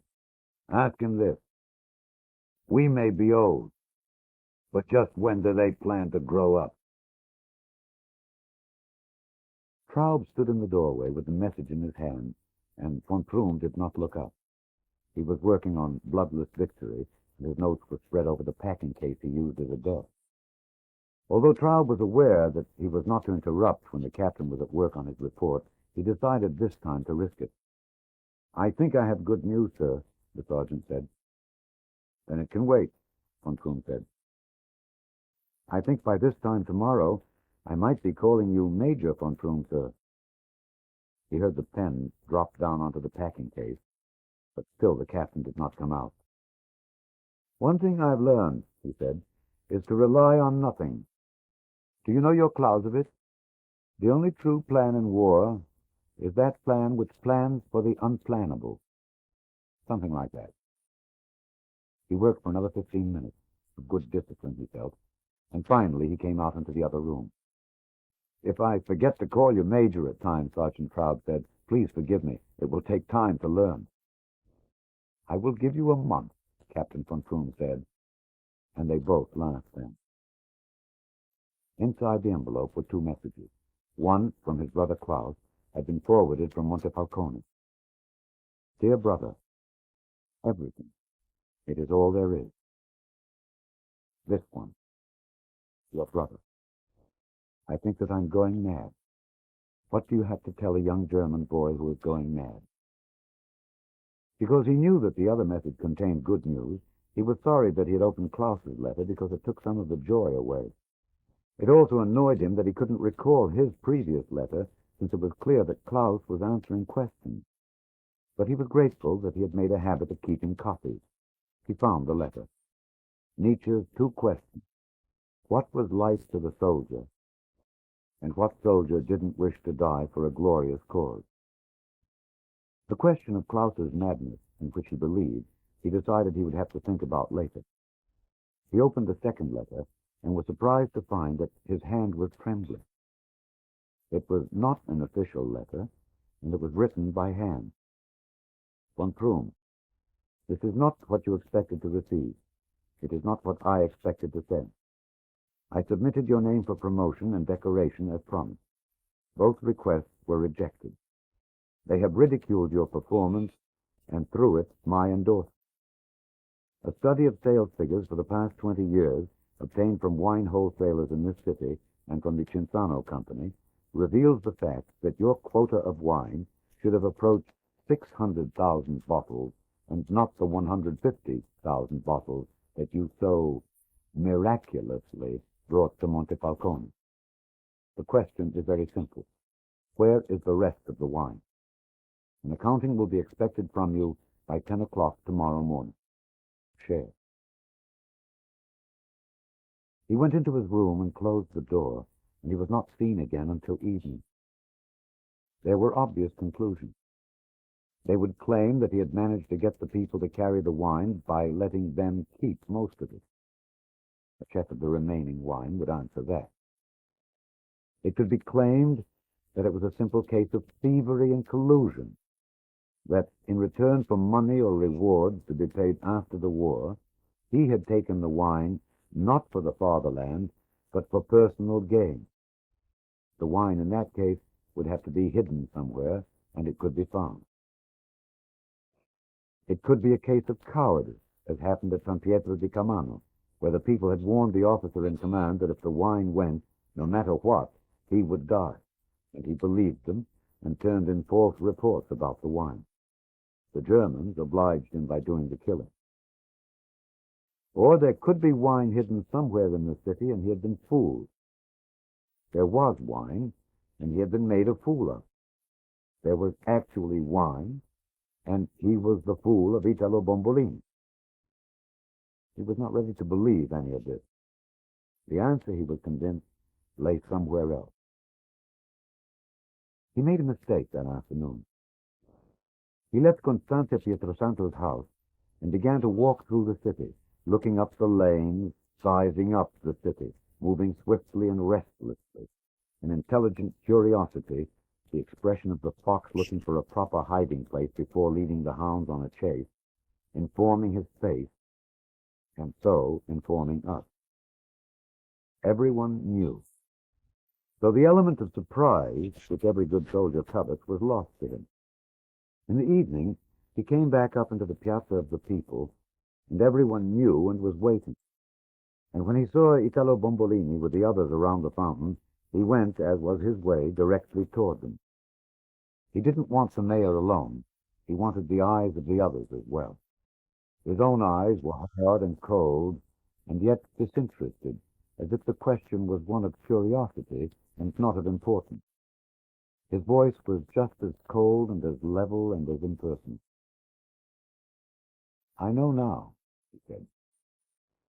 "Where is the rest of the wine?" "The rest of what wine?" Bombolini said. His face showed shock and anger. "The rest of all the wine." "You can't have the rest of the wine," Bombolini said. He was beginning to shout, and the men around him were angered. "That wine is our wine. You promised it. Are you lying? Is the word of a German officer nothing but shit?" "You know what wine I'm referring to." "We will fight for the rest of the wine, Captain. We will fight because there is nothing left for us but to fight." "We will die then," Pietrosanto said, "and God damn you, you will die with us." Someone stopped him and put his arms around Pietro and pulled him back across the piazza. "He didn't mean it that way," the man shouted to von Prüm. "It's only that the rest of our wine, it would be death to us." It has been said here, and it has been said by others, that all Italians are actors, and all of them know the subtleties of the good lie, and perhaps again this is true, because all of them played their part so well. "Not that wine," the German was forced to say. "We don't take that wine. My word is my bond on that. The other wine." And they came back around him then, with their mouths open and their eyes dazed, as if trying to see something and not being able to make it out. None of them with as much wisdom on their slack faces as was owned by Fungo, or shouted aloud by Capoferro. And so the German had to tell them about the records of the wholesalers and the records of the Cinzano people and the 1 million or more bottles of wine. And as he talked, they looked at one another, and their mouths fell open, and they said in low, bewildered voices, No, it couldn't be this. There's something wrong. When he was through, one of them said that no people in the world could be that rich. They all nodded and were silent. It is a pride of many men who make it a habit to tell the truth, that because they possess this virtue, they are qualified to know when another man is telling a lie. In von Prüm's case, it was a belief that if you watch a man's lips as he talks, and if you seal your eyes on his eyes, the man who is lying must falter and stammer and then turn away, because truth and honesty, when confronted with the lie, must overcome in the end. He should have known that a good lie is always better than the truth, because a lie has been tailored to look like the truth, but the truth is just its clumsy self. If you look at an Italian in the mouth when he's telling the truth, he might stammer, but never when he's telling a good lie. The master himself has said, never tell the truth when a lie will do as well. And so they convinced him. He already believed them when Pietrosanto apologized for saying what he had, and then asked the question, but if we had 1,000,000 bottles, if, mind you, Mother of God, if, where in the name of God would we put them? How do you hide 1,000,000 bottles of wine? The captain went to his room, and he immediately wrote this letter. I say this much with no fear of contradiction. For reasons that I am now unable to understand, I am forced to conclude that you have been falsely informed, and that any further investigation by you can only bear this out. On the following I stake my professional reputation, my personal reputation, my good name, and that of my family, which, as you know, is considerable. Upon my word of honor, there is no other wine in the city of Santa Vittoria except that which the people have been authorized to keep. The letter was sent to Montefalcone that evening, and an answer was returned that night. Dear von Thrum, upon receipt of your letter, I myself am forced to conclude that I have been misinformed, and that a further investigation by our office can only bear this out. Sleep well this night at least. Share. Before going to bed, he answered Klaus's letter as well as he could. There was, he said, nothing to tell a young German going mad except not to do it. That madness was often a simple display of weakness, and that character would prove to be stronger than the mind if only the person had the courage to try it. After that, he read Colonel Scher's letter to Sergeant Traub, and it was so ridiculous to the sergeant that he was forced to gasp and then to laugh aloud. There's no wine, the sergeant said. There's no place to hide it, and if they did hide it, they couldn't keep a secret. You have to know them, sir. They'll tell you everything there is to tell about, and anything there is to tell about. 6. The noose grows tighter. It might be thought that the question of the missing wine would have separated the Germans from the Italians and made them suspicious of each other, but that wasn't the way it happened. It became as important to the Germans as it was to us that there be no other wine. We discussed it with each other.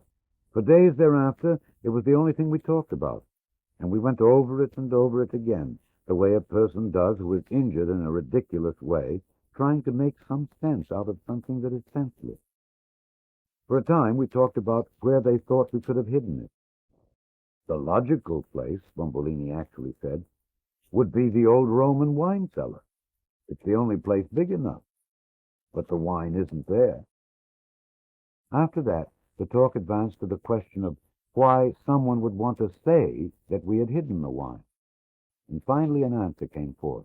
It was decided that some of the wholesalers and some of the Cinzano people had altered their figures so that after the war they could file some kind of claim with either the Italian or the German government for confiscated wines, which of course had never existed. It sounded so sensible that many of the people here began to believe it.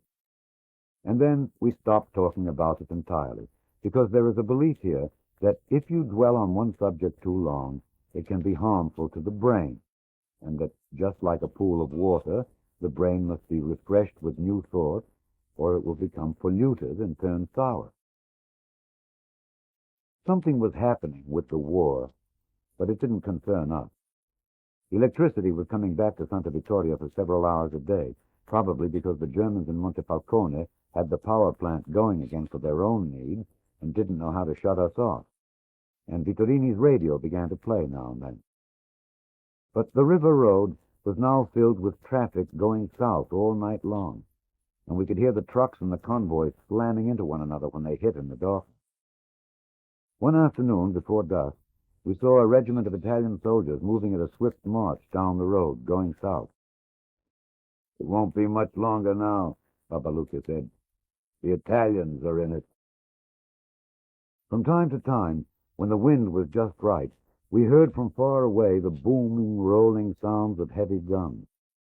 It interested the people, because if the Americans and the English came, it meant that we were safe. But still, there no longer was any real fear for the secret, because the feeling was strong that we had been tested and found not lacking, and that if any slip was to occur, it would have happened long before this. We had learned to live with our secret. One evening, what Captain von Prüm had feared took place.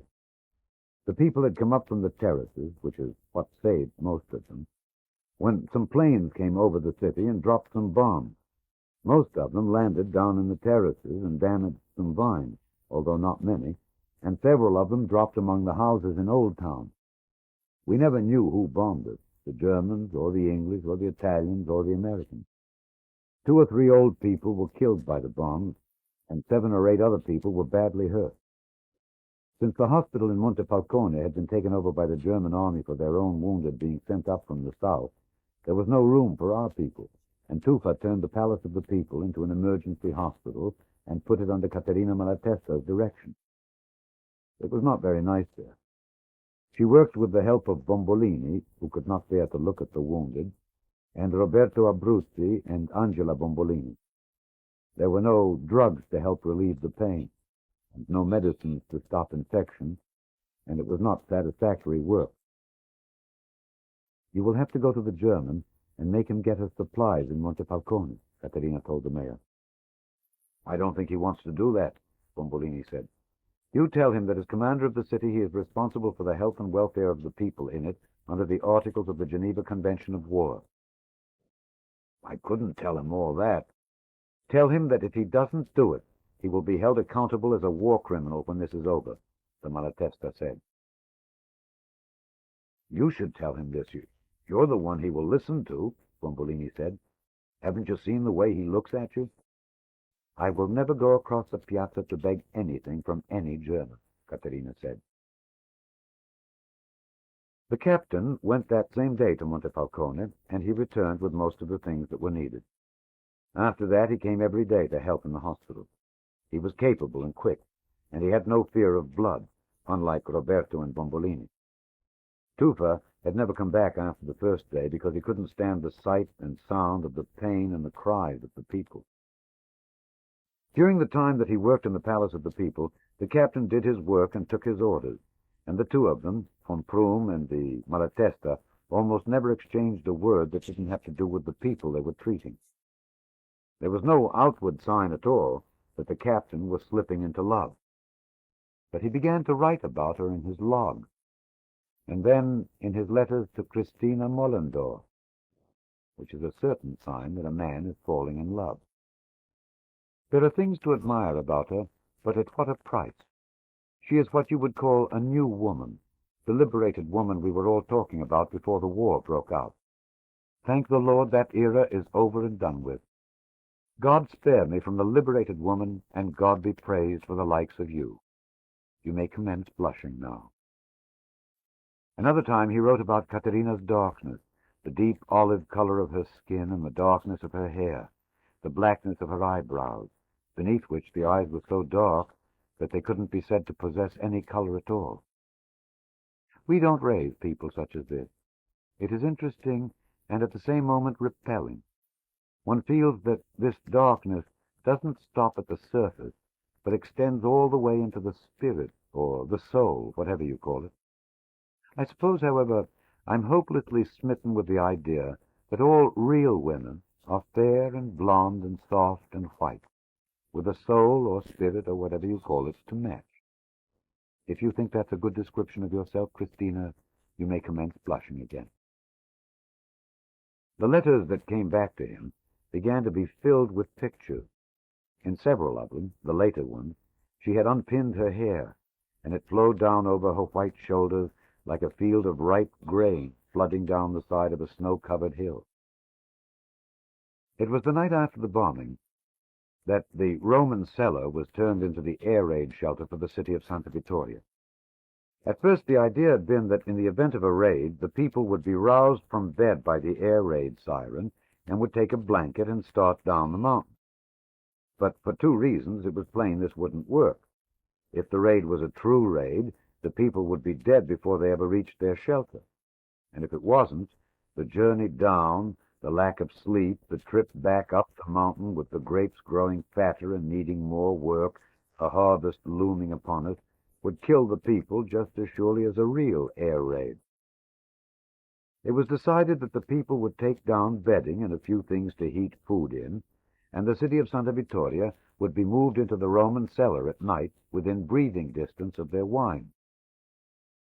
The afternoon before the move, Bombolini went down with Sergeant Traub and Corporal Heinzig and Captain von Froom.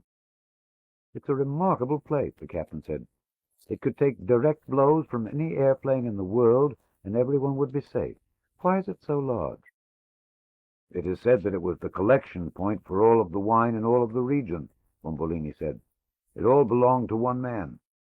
I think it was Julius Caesar. Yes, that's who it was." "The large room is here, and then there is the wine cellar that goes back off it," the captain said. "It's a very peculiar shape.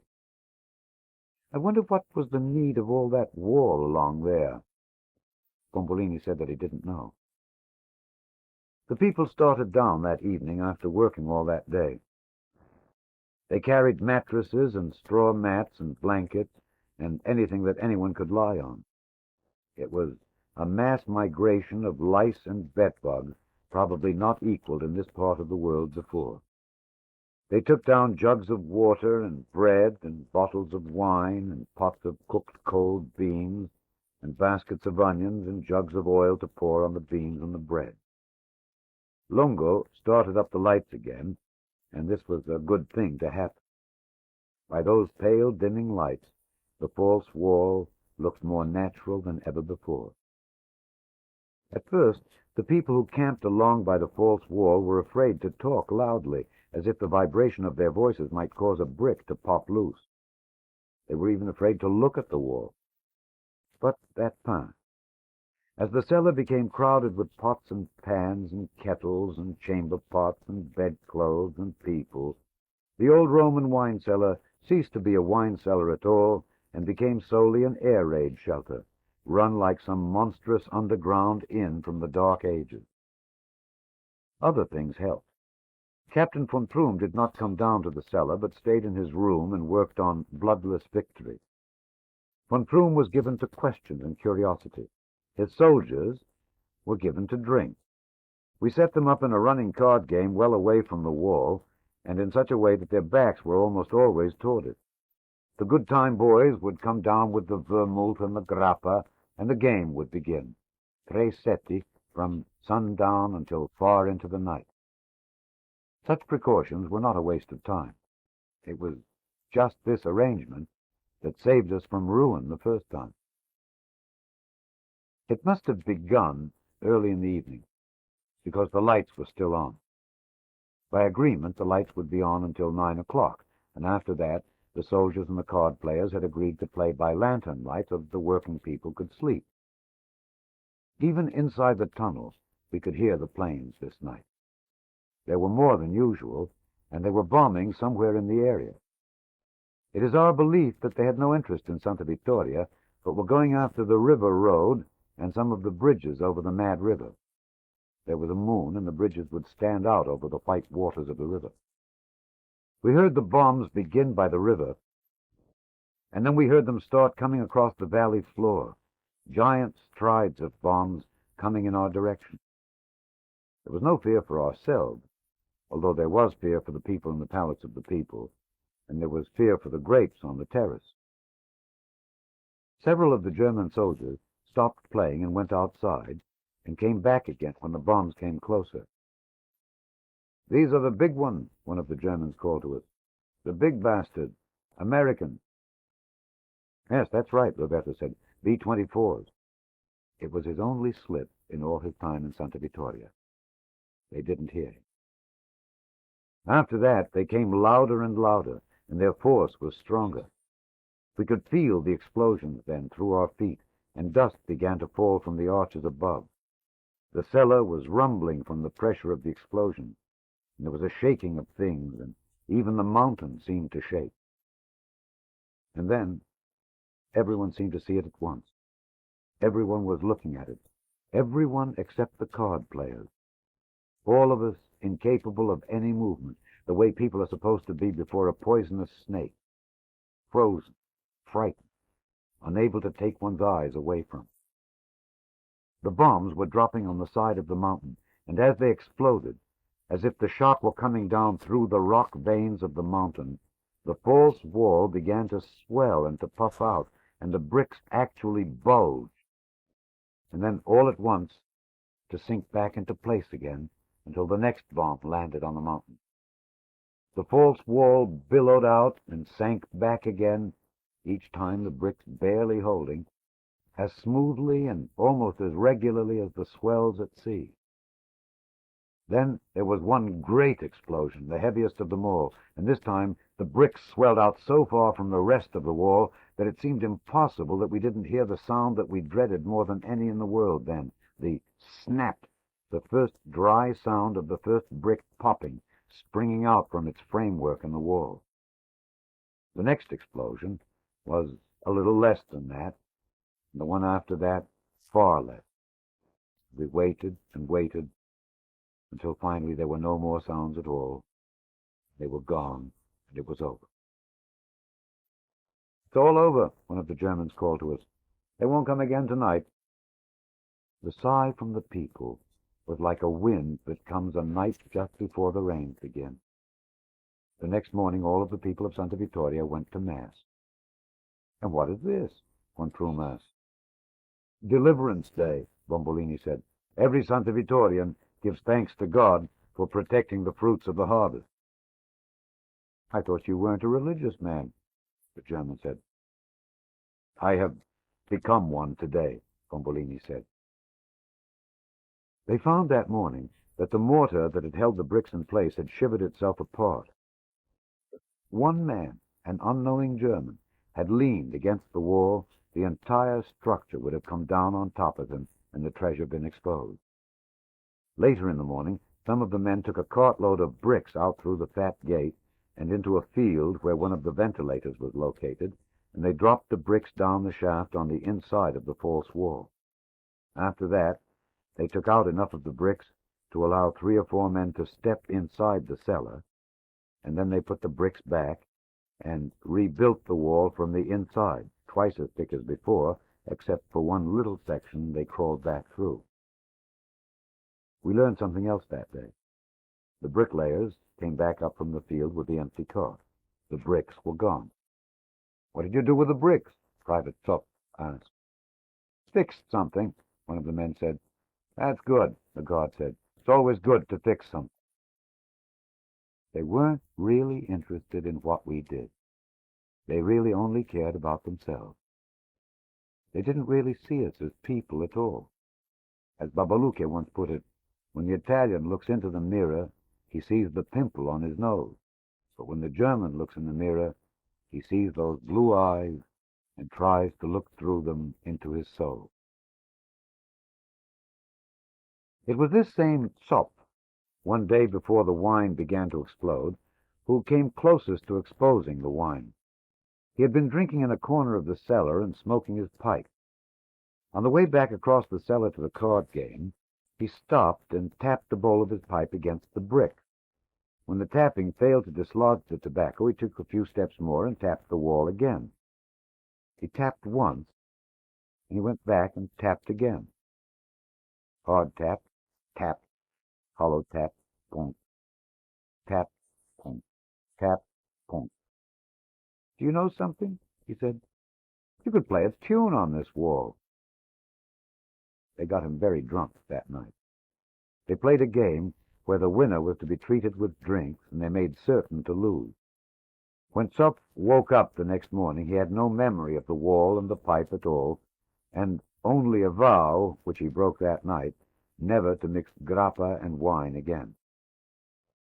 There was one positive result of the Zopp affair, however.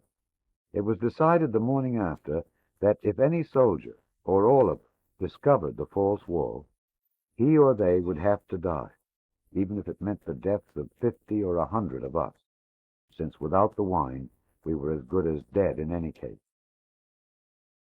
On the 5th day of October, the wine began to explode. Not all at once. A bottle now, several a few minutes later, a long pause perhaps, and then a succession of explosions. It was fortunate for us that they began in the early afternoon. The sounds of the explosions came up out of the air shafts and carried across the terraces and up into the streets of Santa Vittoria as if someone were throwing little hand grenades or little hollow glass bombs somewhere in the valley. Something had gone wrong with the weather. In October, it is dry here, hot in the day and cool at night. But on this morning, the wind began to come from the southwest, hot and steaming and moist, and it settled down on the streets and lanes of the city and clogged the piazzas as if a wet, hot shawl had been dropped on Santa Vittoria. The people sagged with sweat, and the mules looked as if they'd been lathered with soap.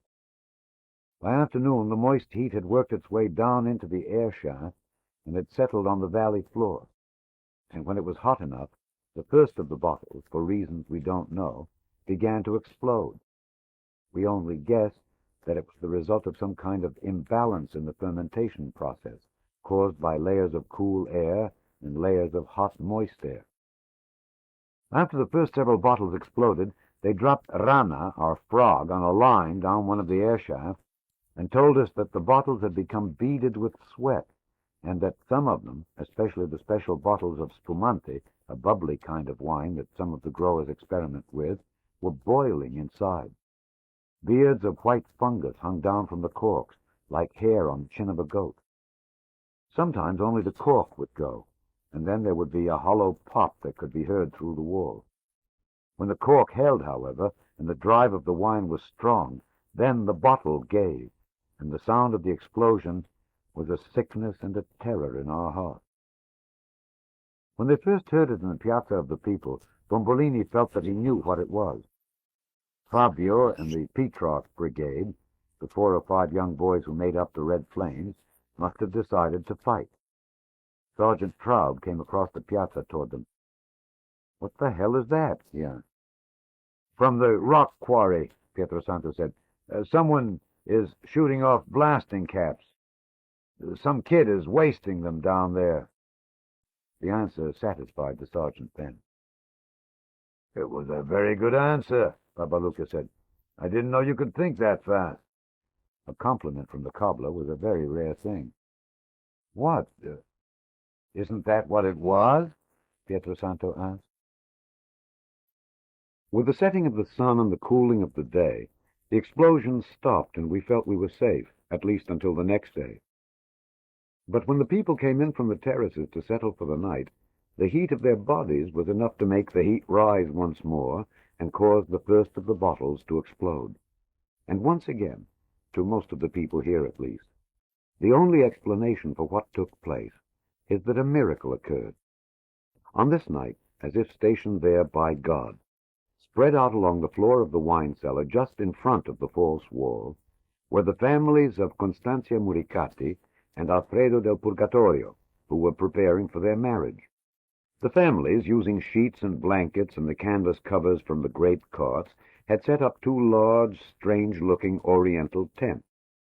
In one of them the women were all working and sewing on the bridal gown and their own dresses. In the other tent the men were singing and dancing and drinking. The people were very gay and very loud, because everyone was very happy about this marriage. It had long been conceded by the Muricati family that no one would ever marry their Constantia, and it had long been conceded by the Del Purgatorios that it would be a miracle if Alfredo, who was very small and very shy, would ask a woman to share a bed with him. When the bottle exploded behind the false wall, several of the German soldiers turned around from their cards and looked back into the cellar. "What's going on back there?" Corporal Heinzig asked. One of the good-time boys winked at him. "The celebration has begun," he said. "They are popping the cork. There will be some action in there tonight."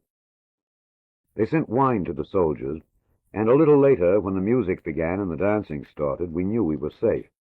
At the start there was a mandolin and an accordion, and while this worked well as a cover for the sound, Bombolini ordered every musician in the city to play. There were tambourines and one old man with his pipes. There were capofero's drums, and finally the singing and the dancing and the clapping of hands. If you listened with your ear to the wall, you might be able to hear a bottle explode now and then, but this was the only way it could be heard. At 9 o'clock that night, the dancers, who had worked all day in the vineyard, grew tired, and the wine was having its effect, and the musicians wanted a rest. "Play," Bombolini ordered. "Dance," he shouted at the men and the women. "Sing," he told us, "and clap your hands while you do it." "We can't go on," Tommaso del Purgatorio complained. "We've danced our legs off." "Well, you'll go on because you have to go on," the mayor told him. "The whole city is depending on you now." "And look as if you're having fun," Pietro Santo said. "Get that long look off your face." At 11 o'clock, when they would normally have been asleep for hours, the dancing still continued. It went in shifts now, fresh dancers every 15 minutes or so, and when the mandolin player stopped, the tambourines beat a little more loudly, and they pounded Capoferro's goatskin drum with heavy wooden spoons. At midnight, while taking a walk in the Piazza of the People, Captain von Prüm heard the noise of the gaiety and went down the mountain to see what it was. No one knows how long he might have watched us from the entrance to the big room. "They don't seem to be having very much fun," the captain said. "They're tired now, but they'll get a second wind, you'll see," Bombolini said. Pietro Santo and some of the others went around the back of one of the tents and gave out new orders. "Get a smile on your faces," the people were told. "Get some spring into your steps. Start having fun, and don't you dare forget it," Pietro Santo warned them. "Now, you see," Bombolini said, "now they're perking up. They can go all night." And they did. The dance, Bombolini explained to von Prüm in the morning, was a tradition in Santa Vittoria. It might go on for days, he said, through night and through day, until the bride and the groom were exhausted and were too tired to be embarrassed in each other's presence any longer. When the moment was reached, they were put to bed together, where they often slept for a day or two at a time. But when they finally woke, they were strangers no longer. "It's not beautiful, perhaps," Bombolini said, "but it is very effective." "What happens to your work? You can't dance all night and all day and do your work." "What does it matter about the work if it helps to create a beautiful marriage?" Bombolini said. "The Italian mind," von Prüm said. "You jump from realism to romanticism in the middle of one sentence." "Oh, it's realistic," Bombolini said. "It keeps up our population. It grows future grape growers." And the German was forced to admit that there was a hard peasant wisdom behind it all. We hope you are enjoying this classic book reading by Alexander Scourby. Please subscribe, like, and share the link with others. Click the playlist link in the description box below for more classic book readings.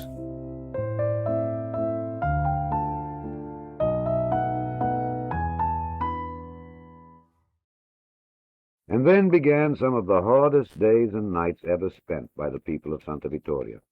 As long as the city sat stewing in the heat wave, the party would have to continue, all the time, dancing at 8 o'clock in the morning, singing and dancing in the heat of the day, people coming down hot from the terraces to take their places at the drums or in the singing, wine flowing until people were sick of wine, and throats raw from singing, and faces frozen from smiling.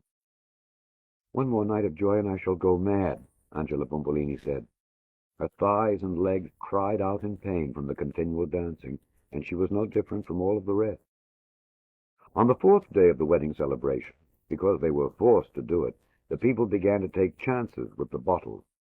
They would sit by the instruments and not move for fear of raising the heat, and when a bottle would go, but only then, they would all get to their feet and hit the tambourines and begin to sing and shout in a tired and mournful way, and to shuffle about in the sand.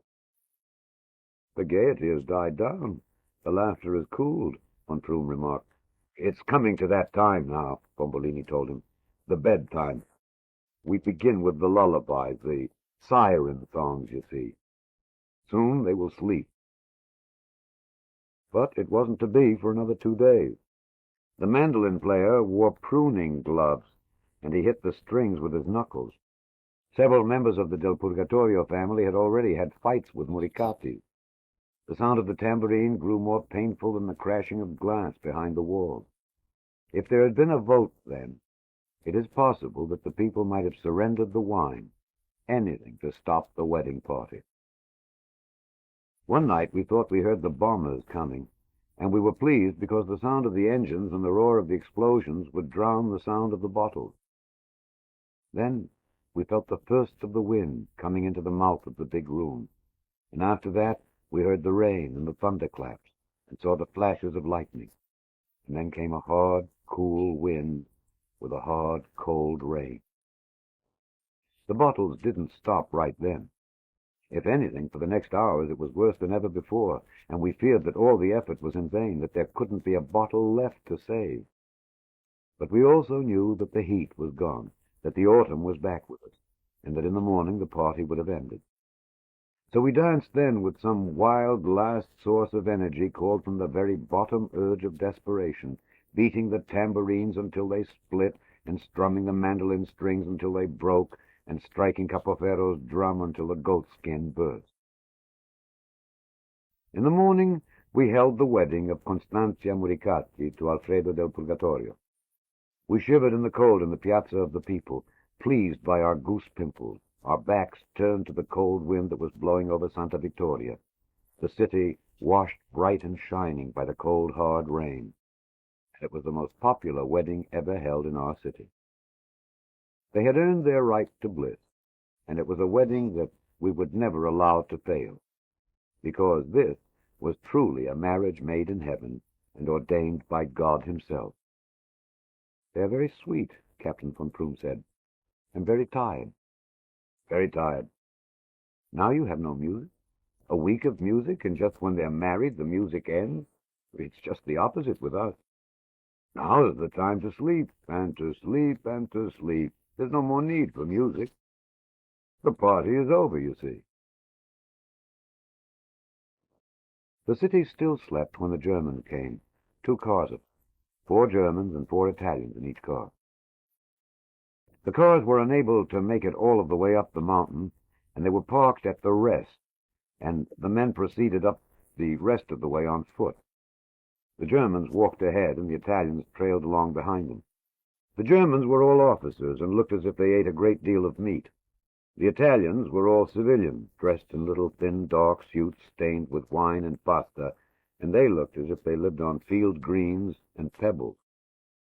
Word had gone up the Corso Cavour to Captain von Prüm, and by the time they arrived at the Fat Gate, the captain had already gotten dressed and gone down the steep street to meet them. Colonel Scheer made no response to his greeting. "They say the wine is here," the colonel said. He pointed to the Italian. "With all respect, sir, they can say what they wish, but I'm forced to stand on my statement," Captain von Prüm said. "It cost them a lot of teeth to say that and to stand by it," Colonel Scheer said. And he went across to one of the Italians, and he forced open the man's mouth. His gums were torn, and his teeth were gone. We took them out one by one, and he stayed with his story. I'm inclined to believe a man like that. There was nothing for the captain to say. So I decided I'd better come and see for myself. Scheer turned to the youngest and most intelligent-looking of the Italians. "Show the captain the papers, the documents," he said. At first the young man was shy with Captain von Prüm, but as the papers began to tell the story of the wine, he found courage in them, and he grew excited by what the papers revealed. There were receipts from the sellers of wine wholesalers for years past, listing the amount of wine received and stored and shipped. There were warehouse receipts showing bottle deliveries in the north of Italy. There were bills of lading and transportation orders, and there were the books of the Cinzano people, showing how many bottles had been received each year, and how many stored, and how many shipped, and to where, and how many sold. In every case, they told the same story. In some years, the amount of wine ran as low as 800,000 bottles, but in good years, it ran to 1,000,000 bottles and even more. Because of the war, since deliveries had not been made the season before, it was safe to assume, the Italian said, that well over 1,000,000 bottles, perhaps 1.5 million bottles, could be found in Santa Vittoria. Von Prüm studied the papers as carefully as possible for some kind of weakness in them, or at least an explanation. And finally he faced Colonel Scheer. "There can be only one explanation," he said. "The papers are a fraud." The Italian, who had grown arrogant now, answered for the colonel. "In order for these papers to be a fraud, it would take hundreds of people to be involved in the deception. It would take people in the wineries, in the warehouses, in the railroads, in the Cinzano company." They stopped the Italian at that point. It was apparent that he might have gone on for a long time. He was very convincing. "Now they want to see the wine you have," Scheer said. They started up the Corso to the lane that turns off into the cooperative wine cellar. Bombolini had been warned, and when they turned into the lane, von Prüm saw him and told him to come along, in case questions would need to be answered. In the darkness of the cellar, none of them could see the wine well at first. But when they could see the bottles, the Italians began to smile at one another. Bombolini tried to catch their eyes and shake his head. As Italians, perhaps they would rise to the moment against the Germans, but he knew it was hopeless. Sad little clerks were what are called fascists for the family, men who felt for their jobs a love no greater than their fear of hunger. "It is what you would expect," one of them said. Bombolini felt an urge to get out of the cellar then and begin to run, but he stayed where he was. "There are 2 ways to put down wine," one of them began. "Ah, well, we will show you." They knew their wine and how to handle it, and they began to put down the bottles in the tight way, and when they had finished several rows, it was as clear as if someone had painted a picture of it, a picture of before and after, that the cellar had been made to handle 10 times the amount of wine that it now held. "Do I need to go on, sir?" one of the Italians said. "No, there is no more need to go on," Colonel Scheer said, and he turned to Captain von Prüm. "The question being then, Captain, what happened to the rest of the wine? Where is it? What have they done with it? How did they fool you?" He turned to the young officers who were with him. "Get me a wop," he said, "from the town." "There's one right here," the lieutenant said. "The mayor," von Prüm said. "Who could be better than the mayor?" the colonel said. "Come over here." Bombolini was afraid, and he tried not to show it. To his surprise, however, he found that he was not afraid for himself, or what was about to happen to him, but only afraid that he might reveal something even against his wishes. "We are not a cruel people," the colonel was saying to him. He tried to listen to the words, but since he knew he would not be answering the questions, he found it hard to listen. He was more interested in preparing himself for what was going to happen. "So, if you are honest and generous with us, you will find that we are honest and generous with you. Now then, where is the wine?" Bombolini held out both of his hands, palms upward. His eyes were as wide open as his mouth. "This is our wine." Scheer raised his dark, hard fist and struck the mayor in the mouth. "Where is the wine?" When Bombolini held out his hands again, the colonel hit his face once more as hard as the first time, breaking his nose and breaking one tooth loose from the bridge of his mouth and causing him to fall on the stone floor of the wine cellar. The first blow had caused a lump the size of a pigeon's egg to form below Bombolini's eye, and the colonel touched it with the sandy tip of his boot.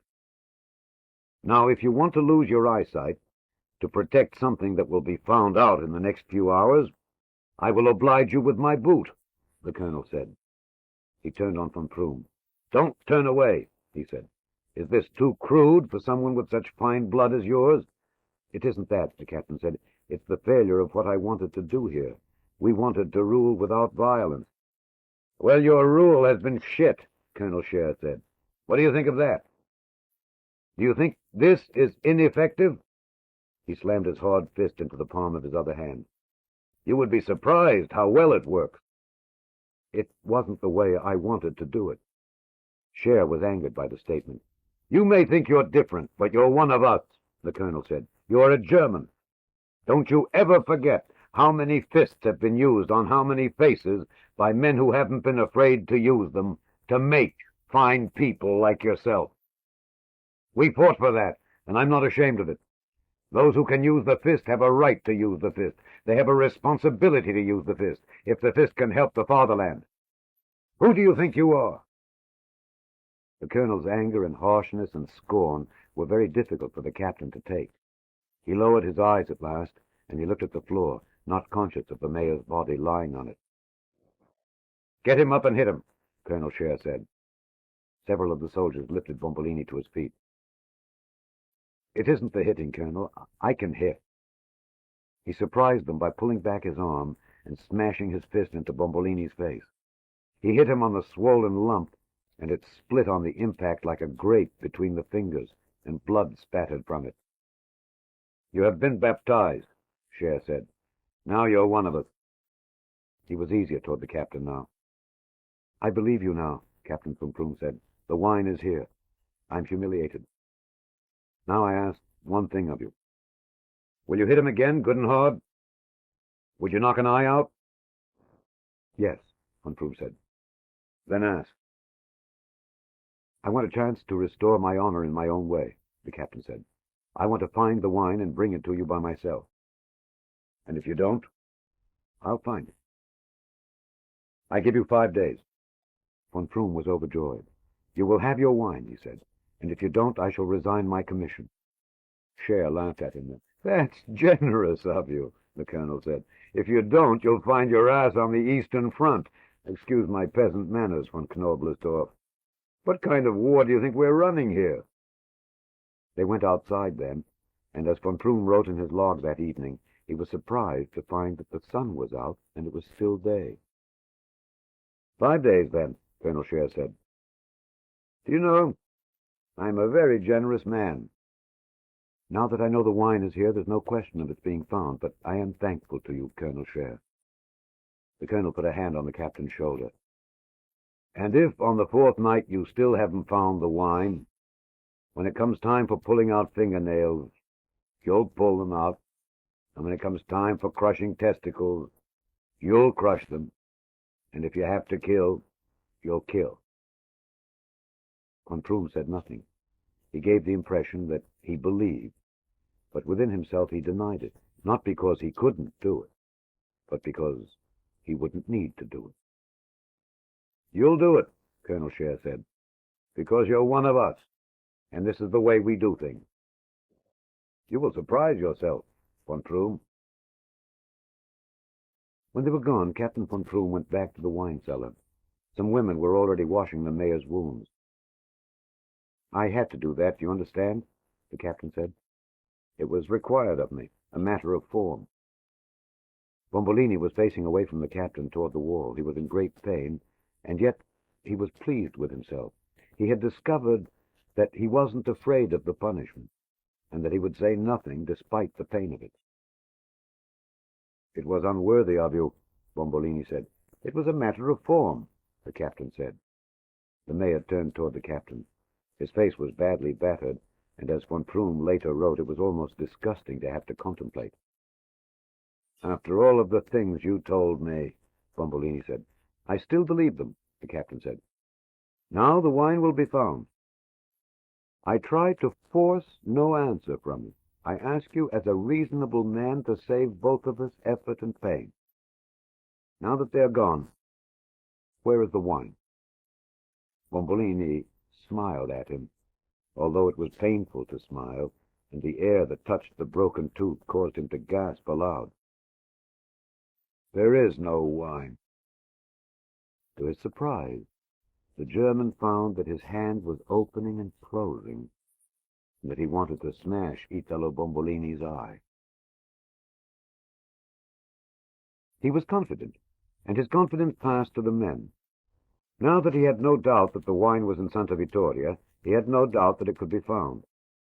It is a matter of reason and logic and science, Captain von Prüm told them. I want no force and no violence. The matter of violence had become important to him because of the bloodless victory, which only the day before he had contemplated giving up, and because of the beliefs he had invested in it, and, something he wasn't prepared to consider then, because of Caterina Malatesta and the respect he wanted from her, and the love. He wanted to find the wine easily and gently. He wished to find it wittily, to touch the right place almost sadly and say, the wine is here. I'm very sorry. It was a good effort, but it wasn't quite enough. I'm truly sorry about it. Because he was certain of finding the wine, he had time on his side, and instead of beginning the search at once in a haphazard fashion, they sat down and constructed a detailed map of Santa Vittoria, which is still the best map ever made of our city, and they divided the city into sections and quarters and into logical geographical situations that would lend themselves to the hiding of 1 million bottles of wine. There were only 5 or 6 of these. It is a simple process of logical anticipation, followed by logical elimination, which in the end will leave no other possibility except the place where the wine must be, and so will be. Von Prüm put this down in his log, and then, finding it good, read it to his men. "Oh, we'll find it all right," Corporal Heinzig said. "If they hid it, sir, then we'll find it." This was the true logic, that if the Italians had been smart enough to hide the wine, then it stood to reason that the Germans must be smart enough to find it. The first logical anticipation was the Roman wine cellar, as the most obvious and convenient place to put the wine, and it was the first to be eliminated. Sergeant Traub told the other soldiers, "Even the wops are too smart to put their wine down there." And they went on to the second anticipation, which was the fat wall around the city. It was a possibility that had to be checked, that the wall, or some stretch of it, had been hollowed out and was being used as a massive container for the wine. In the morning they began going over the wall almost brick by brick, striking the sides with their trench knives and bayonets, listening for that hollow sound that would tell them that the brick front was false and the wine was hiding behind it. By the middle of the morning, they were still not halfway around the city. It is very hard to explain to someone who was not there on that city how ironic the tapping on the bricks was to the people of the city. When Heinzig suggested ways to speed up the process, the ways were rejected by Captain von Prüm. "Carefulness is the keystone of our method here, Corporal," the captain said. "Thoroughness. Time is on our side, not on theirs. Each time we finish one area, the remaining areas grow smaller. The noose draws tighter." They were good words, and the soldiers liked them. The noose grows tighter. It offered a satisfaction even when the search found nothing. It proved that nothing indeed was there, and that in itself was something. The captain and the sergeant found a true satisfaction in inking out the sections on the map that had been found wanting. Each failure only meant that they were that much closer to the end. When they were through with the fat wall, they began to investigate the possibility that the wine was in some fashion buried in the very bowels of the city, and that there must be some old storage place, probably built in ancient days as protection against marauding armies, that could be reached by old stairways and trapdoors in the floors and cellars of the old houses, or through the church or the palace of the people. Late on the first afternoon, they began a step-by-step, door-by-door, systematic, logical examination of every house in Santa Vittoria. They began in Hightown, and from there they started down the lanes to the Piazza of the People, down from the Goats to the Turtles, and, if needed, to the Frogs in Old Town, where the wine would almost surely lie. They picked up the beds and the mattresses on the floors and the rush mats, and they tapped the stone floors and the earth floors, and they tapped the tile floors, of those fortunate enough to have tiles, with metal rods and wooden sticks and stone hammers. The search of the houses took longer than they had thought, and although time was on their side, time also was fleeing from them.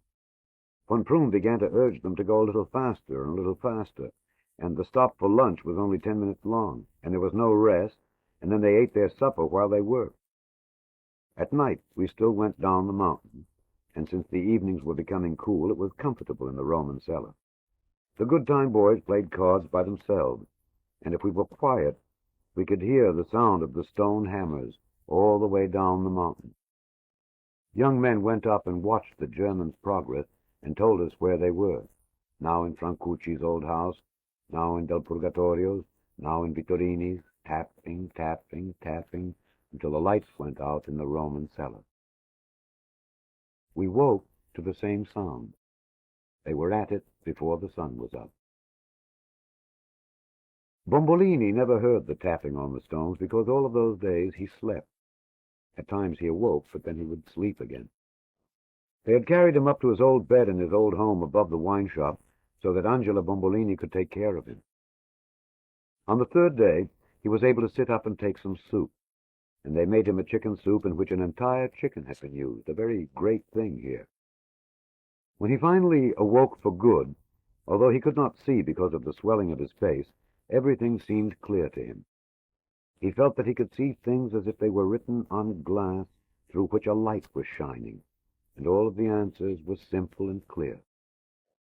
It was he, for example, who knew at once what must be done with the band. As the Germans neared the houses in Old Town, Pietrosanto came to him in terror. "So, you didn't kill them after all," Bombolini said. Pietro hung his head in shame. "I tried to. I had my rifle ready. And then I looked into those big, stupid ox eyes of Francucci's, and I couldn't make my finger pull the trigger."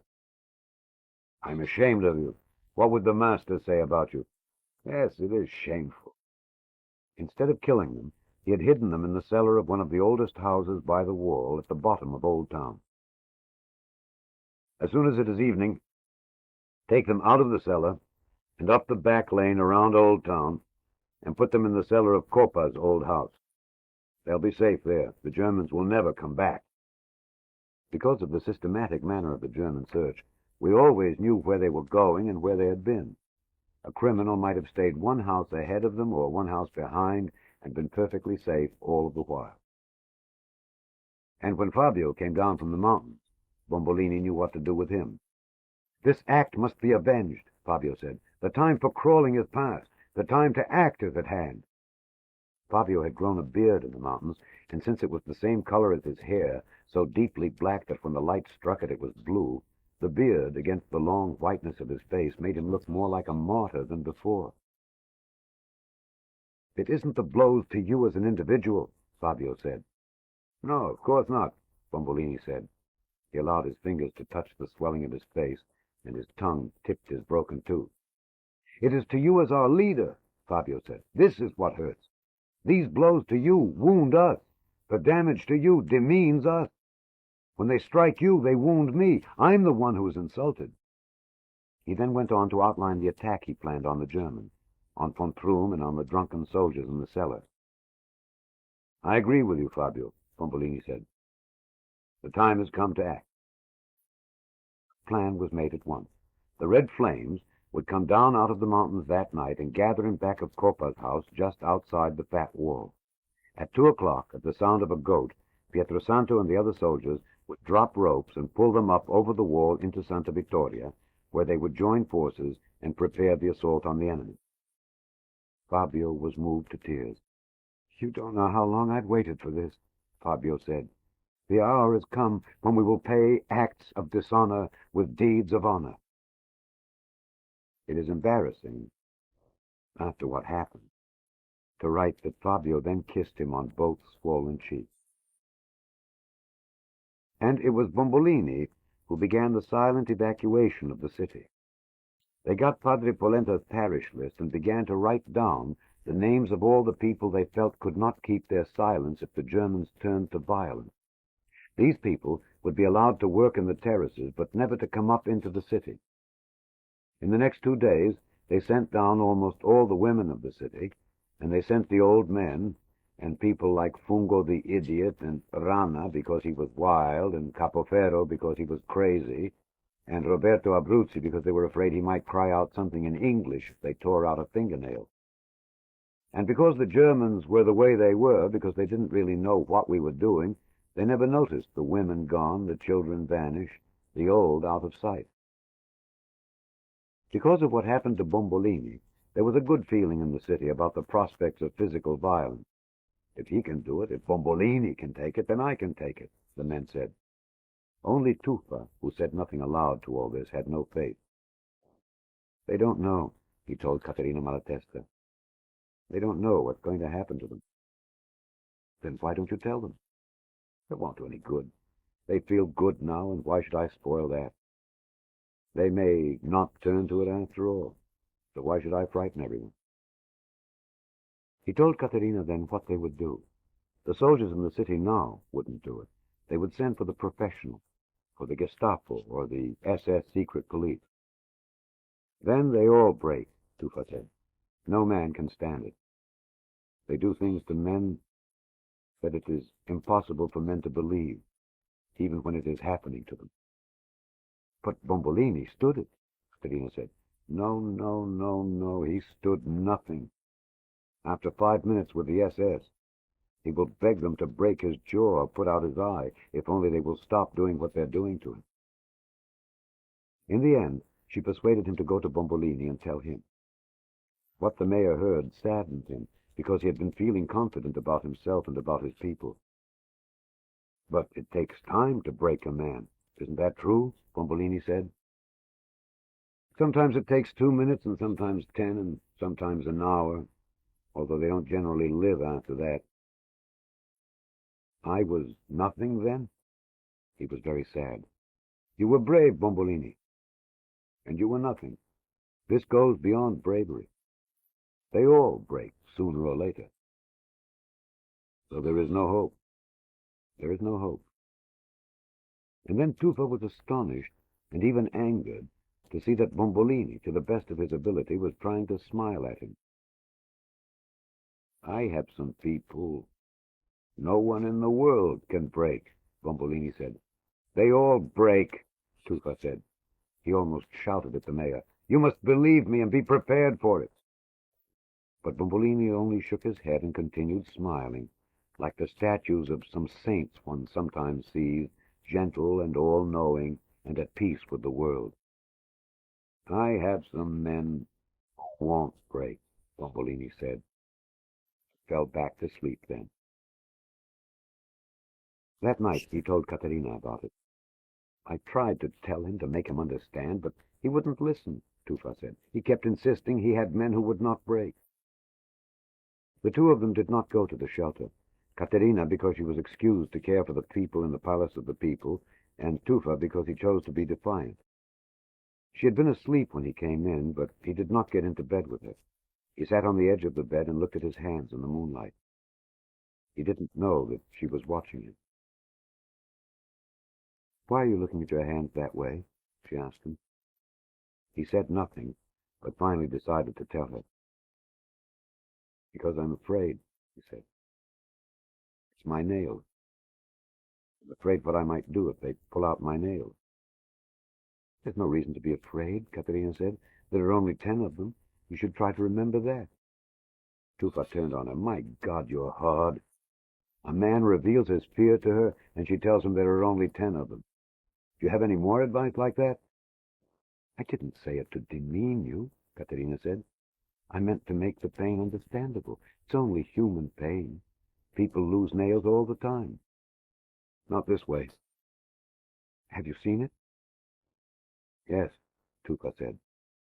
And after a pause, he admitted that he had done it, in Greece and to Arabs in North Africa. Did they die?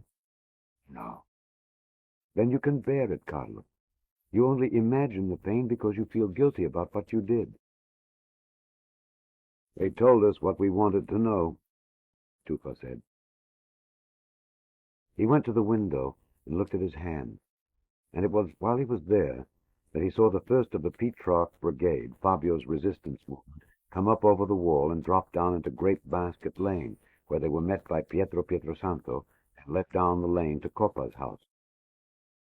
These must be the ones that Bombolini was counting on not to break, the young idealists, Tufa thought. The ability of our people to deceive themselves is the highest art of the nation, Tufa said aloud. It was almost dawn when Pietrosanto went down into the Piazza of the People and reported to Bombolini what they had done with Fabio and the rest of the Red Flame. They had led them to the cellar, the same one in which the band was hidden, and they had bound and gagged them and put them in the darkness beneath the house. How did they take it? Bombolini asked. They vowed to kill first you and then the Germans, Pietrosanto said. Did you explain that it was for the good of the wine, for the good of the people of Santa Vittoria? I told them. And how did they react? The same as a pig I once told that he'd be more help to everyone as bacon, Pietro said. He didn't want to understand me. Bombolini smiled his painful smile. Well, I feel safer now, he said. This was no time for valor. What gets into people like Fabio, the head of the army said. He knows this is no place for honor. In some ways, Fabio wasn't raised right, Bombolini said. They finished the search of the houses on the evening of the third day, with the very last house pressed up against the side of the fat wall in Old Town. It was clear to all of them that nothing could be hidden around or beneath that hovel, but Private Zopf and Private Göttke searched it so that the record was perfect, and every house in the city had been searched from top to bottom. "So much for that," von Froom said. "Now the noose grows truly tight." They had a good meal that night for the first time in several days, but the captain found that even though he was hungry he could not eat, and although he was tired he could not sleep. He allowed himself a nap, and it was while lying on his bed, in between the worlds of sleep and waking, that he received the first of his inspiration. He got up very swiftly, moving directly and silently as if he was stalking an animal that would break and run from him if he made an unexpected sound or move. "Traub," he woke the sergeant. "The bell tower. Where else but the bell tower?" They crossed the piazza, moving swiftly and silently. The entire middle part of the tower could be filled with wine, the captain said. He spoke in a low voice, as if the wine could hear him, or someone could do something about it if he was heard. Sergeant Traub pounded on the door, and when the priest was slow in answering the knocks, since light was not permitted in the tower, Captain von Froom told the sergeant to shoot the lock off the door. He fired 3 shots in all, and then Padre Polenta opened the door. "We should have looked here first," the captain told the priest. Traub was already running up the steep stone stairs, but when he could see well enough to realize that he could see all the way up the tower to where the bells hung, and all the way down to where the captain stood, he came slowly back down, and then they went out into the Piazza of the People and back across it to Constantia's house. It was worth the effort, the captain said. They got out the map of the city, and with a good deal of satisfaction, they eliminated the Campanile from the list of possible hiding places. Sometime during that same night, although they had already searched Santa Maria of the Burning Oven once before, the captain woke Sergeant Traub and sent him down the Corso Cavour to the wine cellar to get the other men.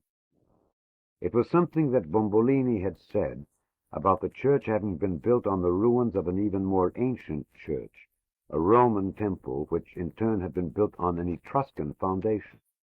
It stood to reason, von Froom told the sergeant, that there was an ancient cellar down below somewhere which they had overlooked. They searched the rest of the night until the dawn. At dawn he thought of the water tower.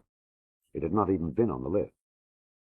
It was almost painful to watch the things they did that morning. It made people tired watching the work they did. Ever since, the people here have been willing to admit that a German is a person capable of a great amount of painful work. It was Private Zopf who made the climb up the water tower, and he regretted all the stories he had told about the days he had spent traveling with a circus through Bavaria, and how at one time he had had a bright future as a high-wire walker. He went up the narrow ladder of the water tower in surprisingly swift time, but at the iron catwalk he stopped. "Go ahead," von Froom shouted. "What are you waiting for?" "I'm tired, sir. I've run out of strength, sir," Private Zopf called down. "I haven't slept in 2 nights." "Take a rest, but hurry," the captain ordered. Eventually, the soldier worked his way onto the catwalk, and then up onto the roof, where he found a small door. By a great effort, since the door handle had turned to rust years before, he opened it and looked down into the tower. "It's only water, sir," the soldier shouted down. "Have you tasted it?" "No, sir, but I know it isn't wine. It doesn't smell like wine." "Are there any bottles in the water?" "There must be bottles in the water. Thousands of bottles in the water." In the end, Zopf dropped through the doorway and suspended himself over the water by his feet.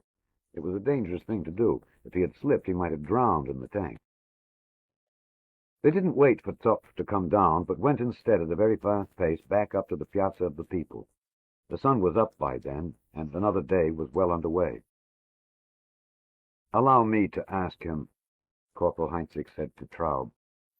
"He doesn't want to hear things like that," Traub said. But in the end he allowed the corporal to speak to the captain.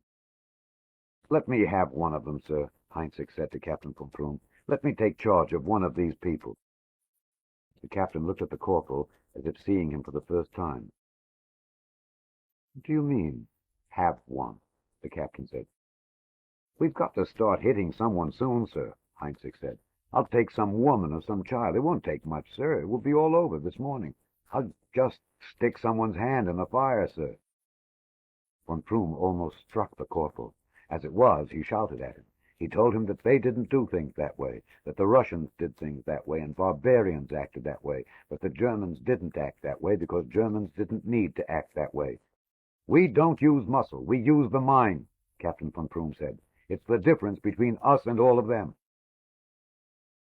Sometime in the morning, Sergeant Traub thought of the priest, and he went to Captain von Froom. "A priest can't tell a lie, sir," the sergeant said. "Ask him where the wine is, and he has to tell you. Otherwise he goes to hell when he dies." "In Germany the priests don't lie," the captain said. "But in Italy the priests lie.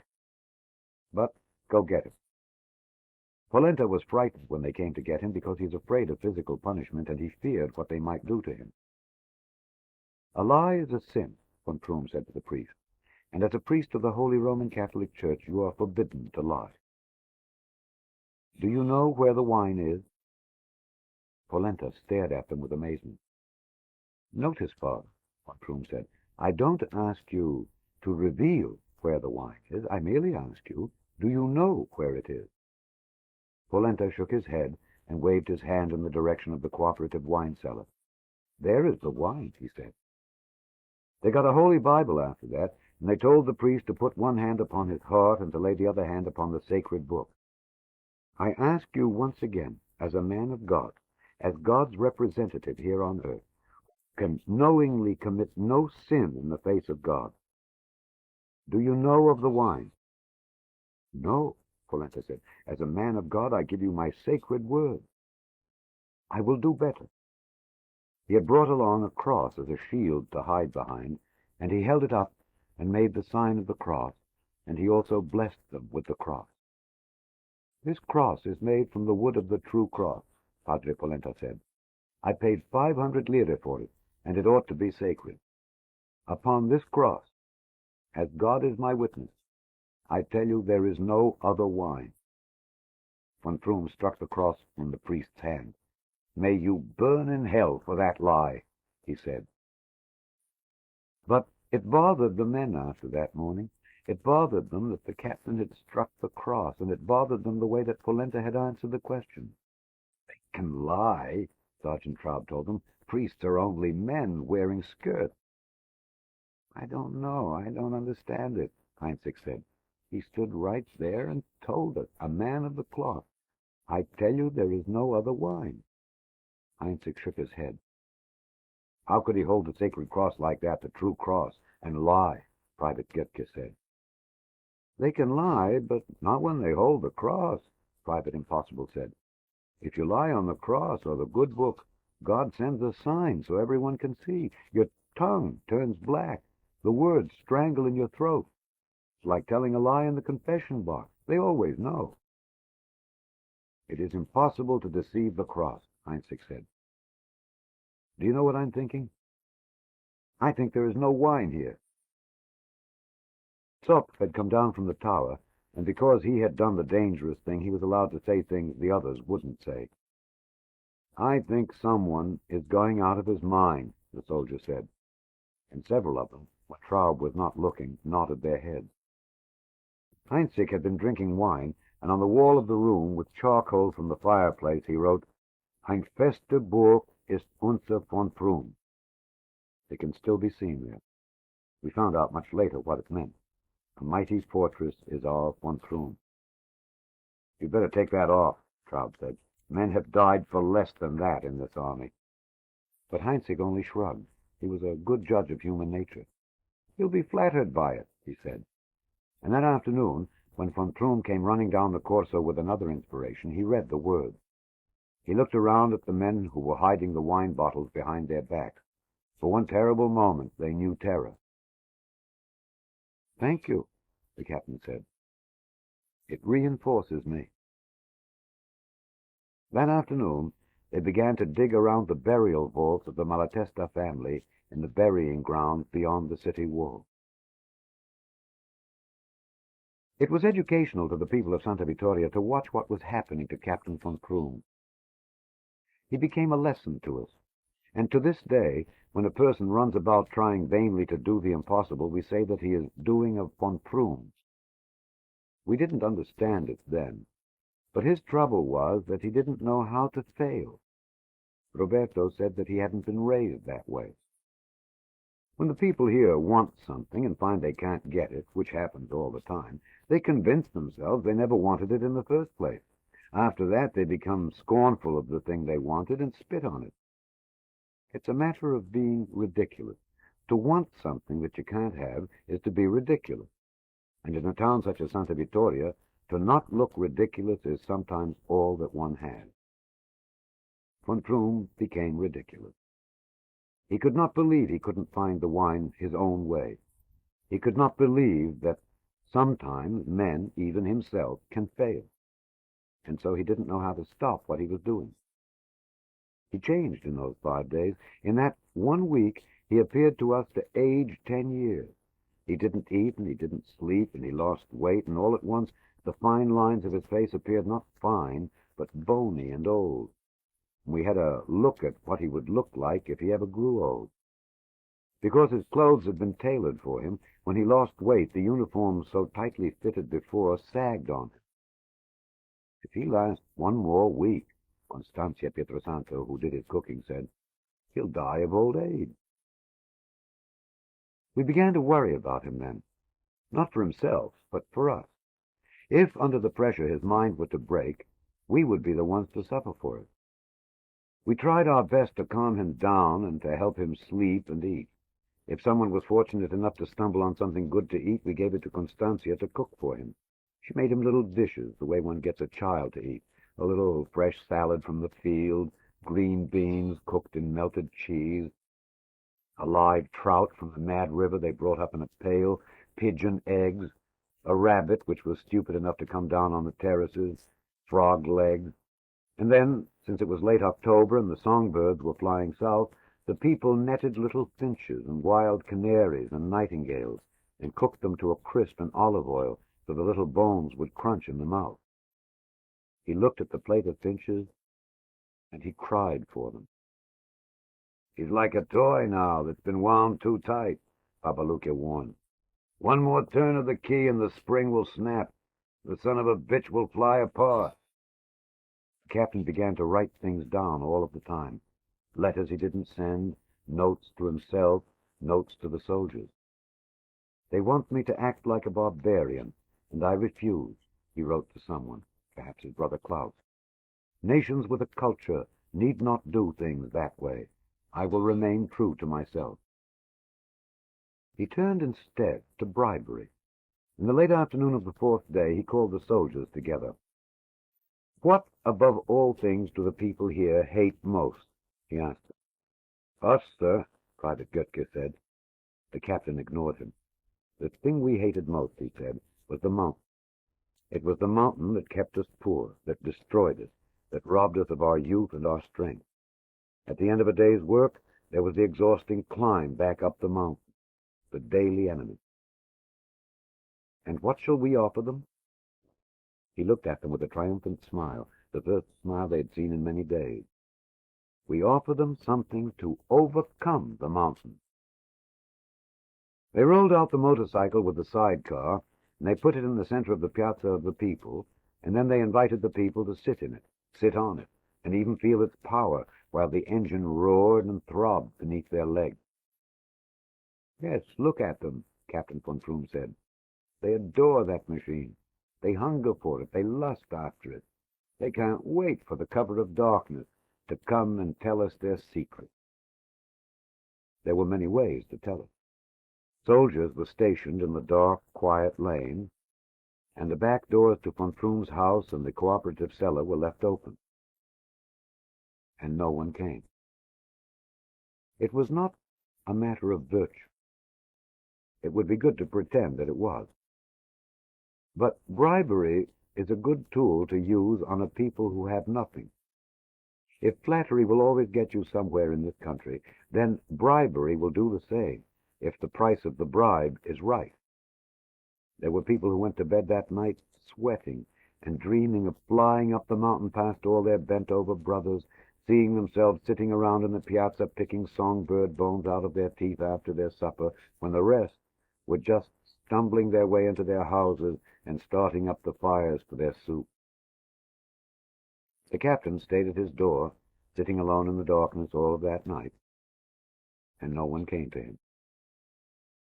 "I don't understand it," he said to Sergeant Traub in the morning. "I don't understand it." Traub said nothing, but he knew. The price of the bribe was not correct. With the key to the motorcycle went a shroud and a coffin. "It is a very good offer," Heinzig said to the sergeant, "just as long as you have a regiment to guard you." "He'll turn to muscle today," one of the soldiers said. "He'll break some heads today," Heinzig said. "It's all that he can do. And when he does, I know who I want. I want that cobbler, that Babaluka. No, the one with the big eyes, the soldier, the one that looks at you that way."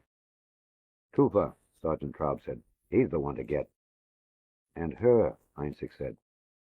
"The one who looks at you as if you were scum." It was the 5th day, and on that afternoon, as they expected and as we expected, a messenger came from Montefalcone. There were 2 messages in all, and they are in the archives of the city. One was from his brother Klaus. It is not a letter at all, but a card, on the top of which, in black crayon in the hand of a child, is drawn a dark wing. "The angel of death calls me, and I fly to her. Goodbye, Zepp, my brother." It is signed only K. The other was from the officer Colonel Scher. "The hunting season is over. Bring in your pelts, or bring in yourself by sundown tomorrow evening." It is not signed. He read the letter several times, and when he was through reading them, he put them in his files.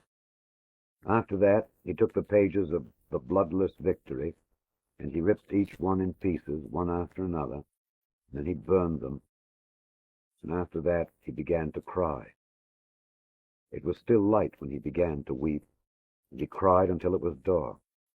We could hear him at the far end of the piazza. He cried for his brother, but most of all, he cried for himself. And we were frightened then, because a man who cries is capable of any evil. There are 5 things that were written in the captain's log that night. They are offered to you for what they are worth. No one here is sure of what they mean, but others might be wiser than ourselves, and they may have meanings that others understand. Most of the people here only think that von Troom, for that time at least, was mad. 1. Hamlet has died. 2. I determine now to rejoin old Fritz. 3. A quotation. Deep in the nature of all these noble races, there lurks unmistakably the beast of prey, the blond beast, lustfully roving in search of booty and victory. Troom's comment, Nietzsche is right. 4. Question. What is God? Answer. God is a German corporal. 5. I go to offer Bombolini and the people of this city a last bribe. I offer them the bribe of fear. He must have gone out right after that. He left Constanzia's house and crossed the piazza to the wine shop, and without waiting or announcing himself in any way, he ran up the stairs to Bombolini's room, where he found him in bed with Roberto seated by his side. He was very excited, and he spoke swiftly. He was smiling then, even though it was still possible to see tears in his eyes. "I'm a sportsman," the captain said. Bombolini could only stare at him. "We don't know what a sportsman is here." "I am dedicated to the principle of fair play and adhering to the rules. I see this all as a game." Silence. "I think we've played a good game. We've tried to be fair with one another. I think you would agree to that." "Oh, yes," Bombolini said. "But we won't lose the game," he said. "We're not allowed by law or by God to lose it." Silence. "The game is almost over. The referee has the whistle to his lips. You won't win, you understand. but you can save yourself from a terrible defeat."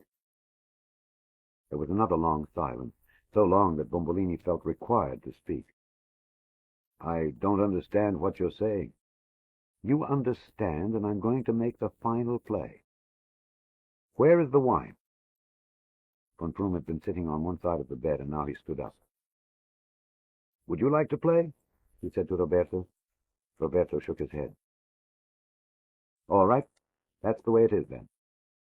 He made a motion as of someone putting something in his mouth, and we supposed it was a whistle that he had in his mind. "The game is over," the captain said. "I did my best. I've played fairly. My hands are clean." He appeared to be relieved. "I want you to remember that I gave you your chance until the end, Captain Bombolini." The first time he'd ever honored the mayor with his title. "Tomorrow, the new team comes."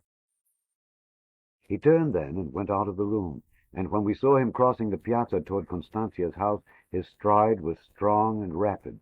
He seemed to be a new person. Perhaps an hour after that, we heard the sound of the motorcycle engine, and Captain von Froom left Santa Vittoria. "It's time for me to get up," Bombolini said. He asked Roberto to tell his wife to bring him his clothes and to leave him alone for a while.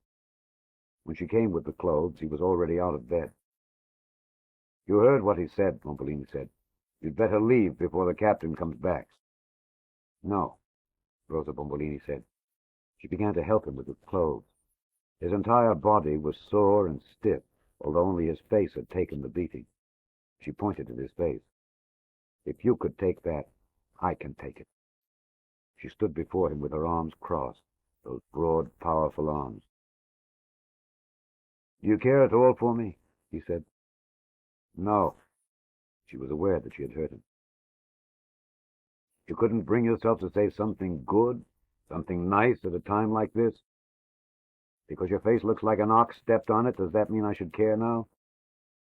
He sighed both at the effort of dressing and at her words, and he put his arm on her strong shoulder and told her that she would have to help him down the stairs. "Well, did you ever care?" It embarrassed him to continue, but he finally said it. "Did you ever—" It was difficult for him to say the word. "Did you ever love me?" "I don't know," Rosa said. She turned away from him. "There was a time, I guess. Then you became a clown, and a woman can't love a clown." "Not one like you," Bombolini said. "Some of us are going to get killed here tomorrow. You know that I might be one of them." "That doesn't make me tell less than the truth," she said. "No, I could have counted on that," Bombolini said. When they were in the room with the wine barrel, he leaned on it and asked for a glass of it. "So you don't think, then, when this is done, providing, of course, that I'm here, that you and I might, come back to each other?" "No." He was hurt once more. On a night such as this, he thought. "Oh, stop being hurt. Can't any of you hear the truth without being hurt? You all have to lie to yourselves all of the time." He drank a second glass of wine, and then he asked her why she had ever married him. "It was a mistake," she said. "I didn't know any better. It's something every Italian woman has to learn by herself, and then it's too late." "And what about her?" He pointed in the direction of Angela's room. As always, the wine made him feel better, and he reminded himself that in order to get through the next days, it might be good to be a little drunk through most of them. "She's going to marry the American." "Roberto? Abruzzi? Is there another one?" It caused Bombolini to laugh, because it was so perfect a response from his wife. All of their life together she had done it, and he laughed because he knew the words she would say before she said them. When they were young, he had not noticed, and when they were older, he had not listened. "He doesn't know it yet, but he's beginning to fall for her," Rosa Bombolini said. "I see to it that they're together. I push her at him, and she doesn't know it, and he doesn't mind it." Bombolini was angered by that. "You don't even know what kind of man he is," he said. "He's good enough for her. He'll take her to America," Rosa said. "What does it matter what kind of man he is, just so he takes her to America?" "And Fabio, you ever considered that Fabio della Romagna is sick with love for your daughter and that he's a fine boy and that I've promised him anything he wants for saving my life? He drank an entire glass of wine after that without taking his mouth from the glass. Fabio is an Italian. As such, he is no good for my daughter. Come on, have more wine. Get drunk. He poured more wine. There is no Italian man who is good for a woman. It made him laugh. I don't feel so all alone, then, he said. To feel like a king, it is necessary for them to make the woman into an ox. I didn't do that to you. You couldn't. I didn't do it by choice. I didn't want you to be an ox. She laughed at him. You tried, she said. I escaped. Roberto had gone ahead with the word about von Thrum, and they were waiting for Bombolini in the piazza. All of the members of the Grand Council were at the fountain, not talking to one another, but feeling the need for each other's company. A man should choose a woman and an ox from his own country. My mother told me that. You should have told it to me, Rosa said. He put down his glass. He had drunk enough. They were waiting for him, although he had nothing to tell them. You win, he said. You never came close to losing. In the world of love, the one who can run away is the winner. Goodbye. She nodded goodbye. When he was at the door to the shop, he turned back to her. Tell me one thing, Bombolini said. These past months, I did surprise you, didn't I? It made her smile because it was true. Yes, you surprised me, she said. He had picked up the glass and he held it out to her before going outside, and she came to take it. You know, he said to her from the doorway, that was the best thing you ever said to me. He joined the men in the piazza, and they began to drift along the sides of it, none of them talking, looking at the old buildings they'd grown up with, making what some of them felt would be a last tour of the town. It was very quiet then. The sound of cannon to the south of here, which had become a daily sound like living along the sea, had ceased. There was a dog wailing in Old Town, and there was smoke from fires where the old women were cooking the meals ahead of time, so they would only need to be heated in the morning. We hope you are enjoying this classic book reading by Alexander Scourby. Please subscribe, like, and share the link with others. Click the playlist link in the description box below for more classic book readings.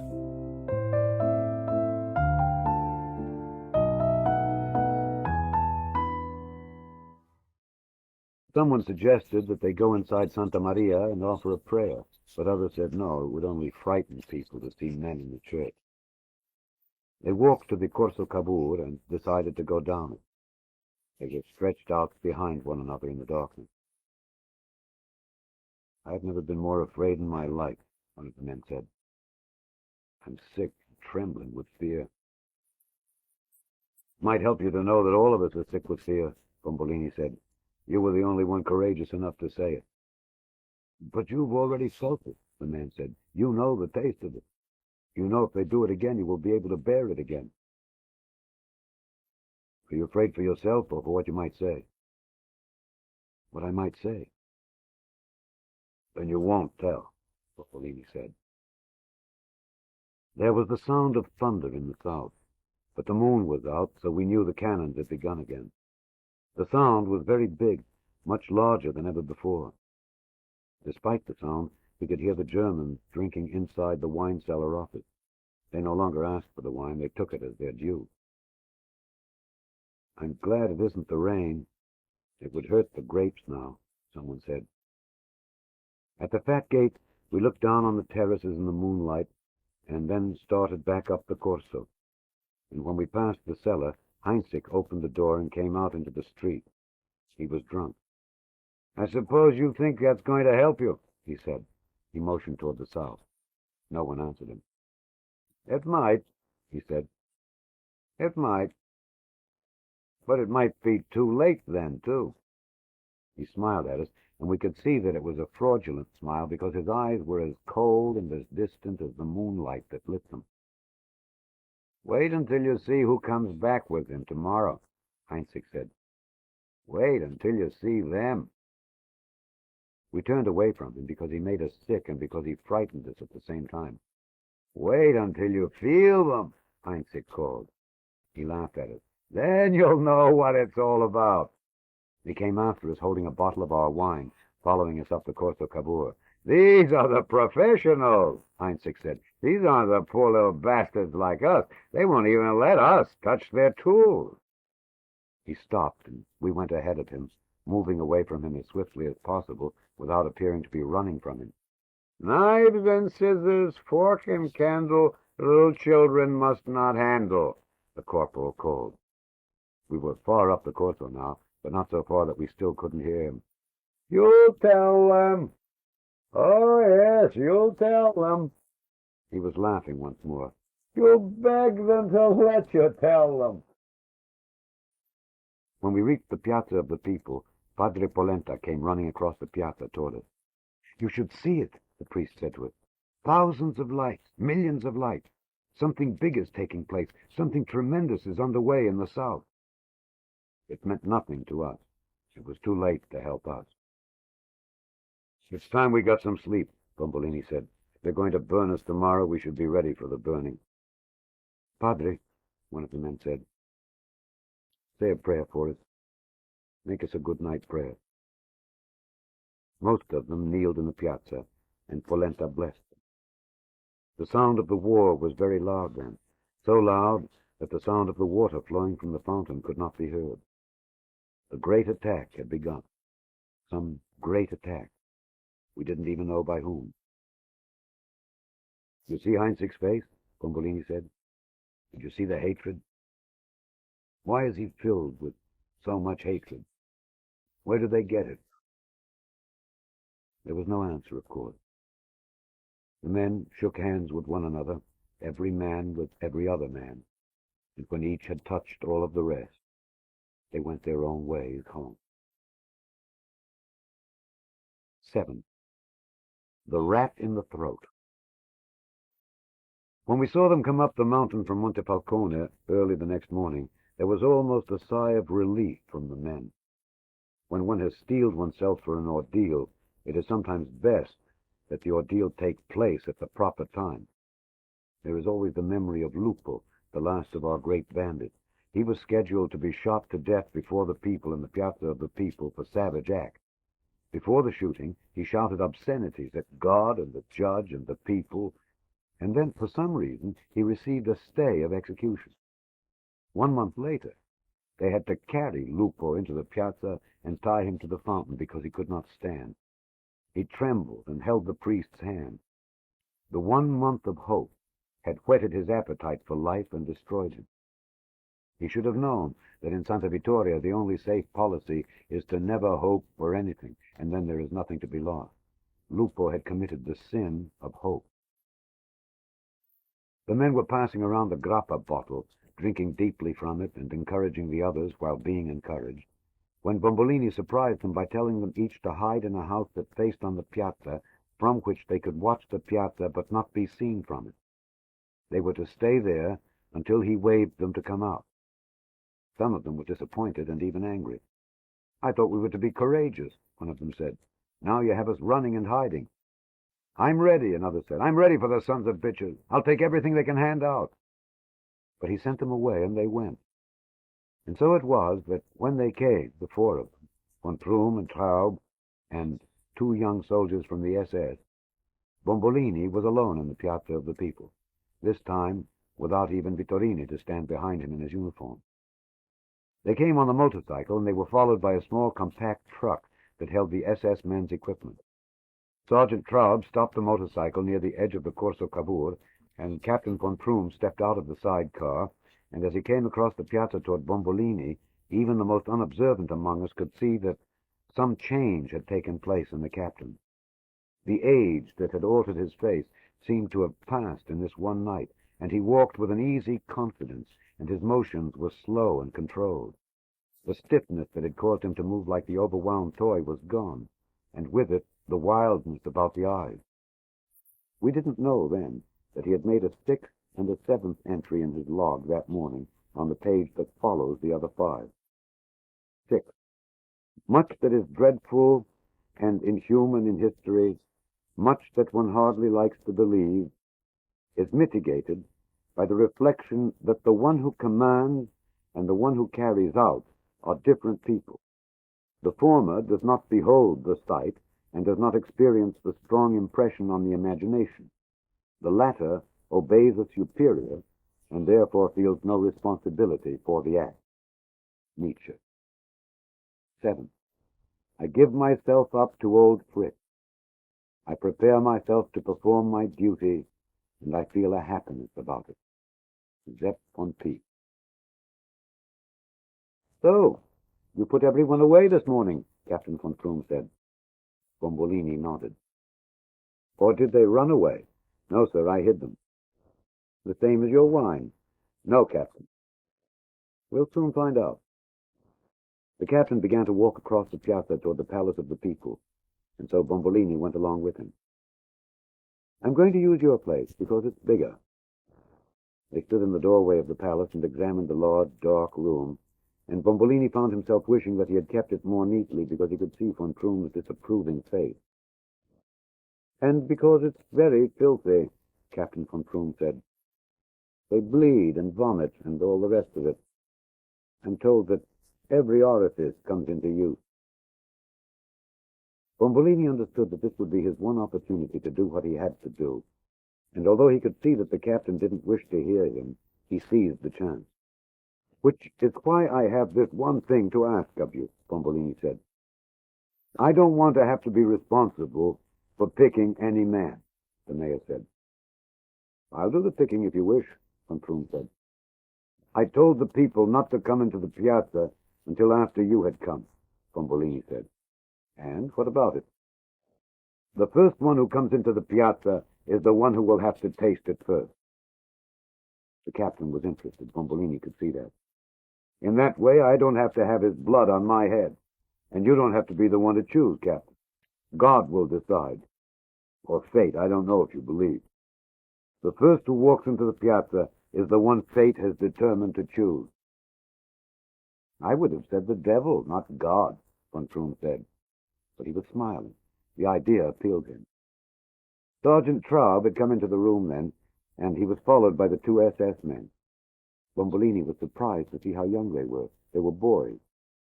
The captain turned back to Bombolini.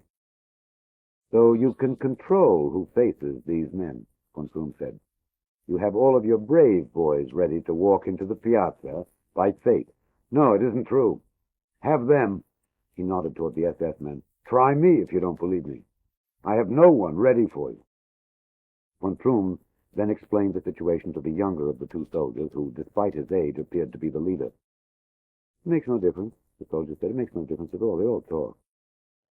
He was very casual and totally confident in his work, and his voice had the unconcerned quality that those who possess the truth often use. No, it doesn't matter, the second soldier said. Matter of time, sometimes, a few minutes this way or that, but they break. Yes, they all talk. We never fail, the older one said. No, we've never failed. Captain von Troom turned back to Bombolini. All right, it's in the hands of God, the German said. My hands are clean, Bombolini said. And mine, von Troom said, but he was smiling. God has the dirty hands now. Both of the soldiers gave the captain a questioning look, and he decided that he had gone far enough in that direction. They were very young and very clean. When they laughed, which was often, their teeth were even and clean and strong. If one word alone could be used to describe them, it would be clean. And after that, young, and after that, strong. They weren't dressed the same as the other soldiers. Their uniforms were black with white piping, and the darkness of their dress made their skins seem fairer, and their eyes bluer, and their blondness more striking. The men had studied them from behind the doors and from the rooftops around the piazza. They don't look like devils, someone said. Devils come in all disguises, Pietrosanto told him. They unloaded their equipment from the back of the small truck, and even von Troom helped them with it. It was pleasant outside in the early morning, and the captain suggested that perhaps they would prefer to do their interrogations outside. No, it will be better inside, one said. The sun will be up and it will get hot. It's hard work, you know, the second said. Hot and tiring. You try pulling teeth all morning long. And the people don't want them pulled. They smiled at one another. It was an old line of their own. They had many of it. It was impossible for even Bombolini not to admire the neatness and precision of their work. In a very short time, they had cleared out the truck and set up their equipment. The last piece was a wooden table, a narrow, thin plank of wood not much wider than an ironing board, which folded into sections, very much like a portable operating table. From the sides of the table hung 3 black leather straps, very wide and strong, and 3 large, strong metal buckles. At one side of this table was a battery-operated portable generator, to which they began attaching coils of wire with little metal clips that had rows of teeth like ferrets. On the other side was a smaller table, on which rested pincers and pliers, hooks, rubber hoses, a large funnel, surgical scissors, metal clamps, an iron grappling hook, a gouge, a hammer with a long thin head and claws like the horns of a ram, handcuffs, a blowtorch. You're young, but you know your business, you interrogators, Captain von Troon said. We like to think of ourselves as a troop squad, the youngest of them said, going about the land uncovering truth. Again they smiled at one another. There was nothing solemn about them. Now hand me the gloves, Hans, the younger one said. They'd already put on black rubber aprons over their black uniforms, and now Hans handed the younger, who was named Otto, black rubber gloves. Sometimes it gets a bit messy, you see, Otto said. You haven't even seen this before? He asked von Troon. The captain shook his head. After a while you get used to it, Otto said. After a while you get to like it, Hans said. I have a special treat for you, Captain Bombolini, von Troon said. I'm going to allow you to watch it all. All of it. Otto looked up at them. He said, that's not very nice, Captain. Sometimes it's harder to look, you know. Sometimes the one who is looking does all the talking, Hans said. You don't look very happy, Otto said to Bombolini. They both spoke very good Italian. We'll put on a good show for you. Don't fear. Bombolini went to the window and looked out into the piazza. It was still empty. For a moment he was happy for that. But by then there should have been some sign of Pietrosanto in the far edge of the piazza, or coming down the hill from Hightown. He tried to keep looking into the piazza, but against his will, his eyes kept going back to the table of instruments, the hard, cold metal of them, the sharpness and hardness of the things, the hooks and hammers, the silver pliers he knew for toes and teeth and fingernails, the fat rubber hoses, the torch. Captain von Troon was looking at them as well, and his tongue kept wetting his lips, which would have surprised him had he known it. Do you actually use these? He said.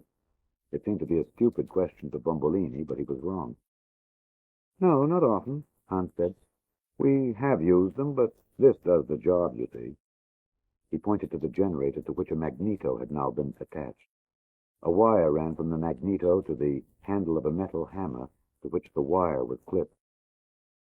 Are you ready to test? Hans asked. Otto nodded. The older soldier nudged the brass arm of the magneto, and there was a sputtering sound, and sparks began to shoot from the head of the hammer, and the hammer itself actually began to leap on the wooden table. They do the same, Hans said to von Troon. The people. They leap. And scream, I'm afraid, Otto said. That takes a bit of getting used to. They hit high C sometimes, Hans said. But you won't like the lyrics they sing. So they smiled at one another again. Otto pointed to the instrument table. All the while it's going on, they never stop looking at these, he said. The pain is unbearable, of course, but they look at these, like these pliers, for example, and think we're saving the worst for last. And so they talk. They can't wait to talk. They demand to talk. They cry out to talk. They beg to talk. And sometimes we let them. Von Troon noticed that he was wetting his lips with his tongue, and he stopped. How long? He said. For how long? The two soldiers studied one another. A minute sometimes, 5 sometimes. 3 or 4 minutes on an average, wouldn't you say, Hans? 3 or 4, yes. We ask them later sometimes, the people we've treated, and they think they've been on the table for hours. Time is strange, Otto said. Pain stretches time. Time is strange. We do something to it. Sometimes when we're through, we're surprised to look up and find it's still day. I'm ready. You ready? He looked at Otto then, and at Captain von Kroon. There's a final question, the captain said. How do you know when they're telling the truth? Because they always do. But we make it a matter of numbers, Hans said. When we really put the juice to them, when we cook them good, you know. When we set fire to their hair, you know. They tell you. They always tell you. But we aren't allowed to take just one man's word. Even when we know what the patient has said is true, we have to do a second and a third. Sometimes we do 5, just to look good. Although one would be enough. Oh, yes, one is enough, Otto said. But it makes them feel happier. By them, he must have meant the officers who ordered the interrogation. We'll do 5, Captain von Kroon said. He turned to Bombolini. Did you hear that? If 1 will do, the mayor began. 5, von Kroon said. I want 5. His voice was hard and cold. You want him? Hans asked the captain, nodding at the mayor. No, I like him where he is. Hans tested the leather straps. He pulled them hard, and they snapped. They were strong, and they held. He tried the blowtorch, and the hot blue flame licked out. There was a branding iron, that Bombolini had not seen before, and Otto held it in the flame of the torch. No, we don't use it, Hans told von Kroon. That would produce evidence, but people hate the brand. They hate the idea of burning, of the brand sinking in, especially on the soles of the feet. But this, Otto said, patting the magneto, this hurts more. Still, they're more afraid of the hot iron. Someday, when they've all had more experience, Hans said, they'll come to respect Sparky more. It was their name for the magneto. They'll beg us for the branding iron. But we'll just give them Sparky. They smiled at one another again.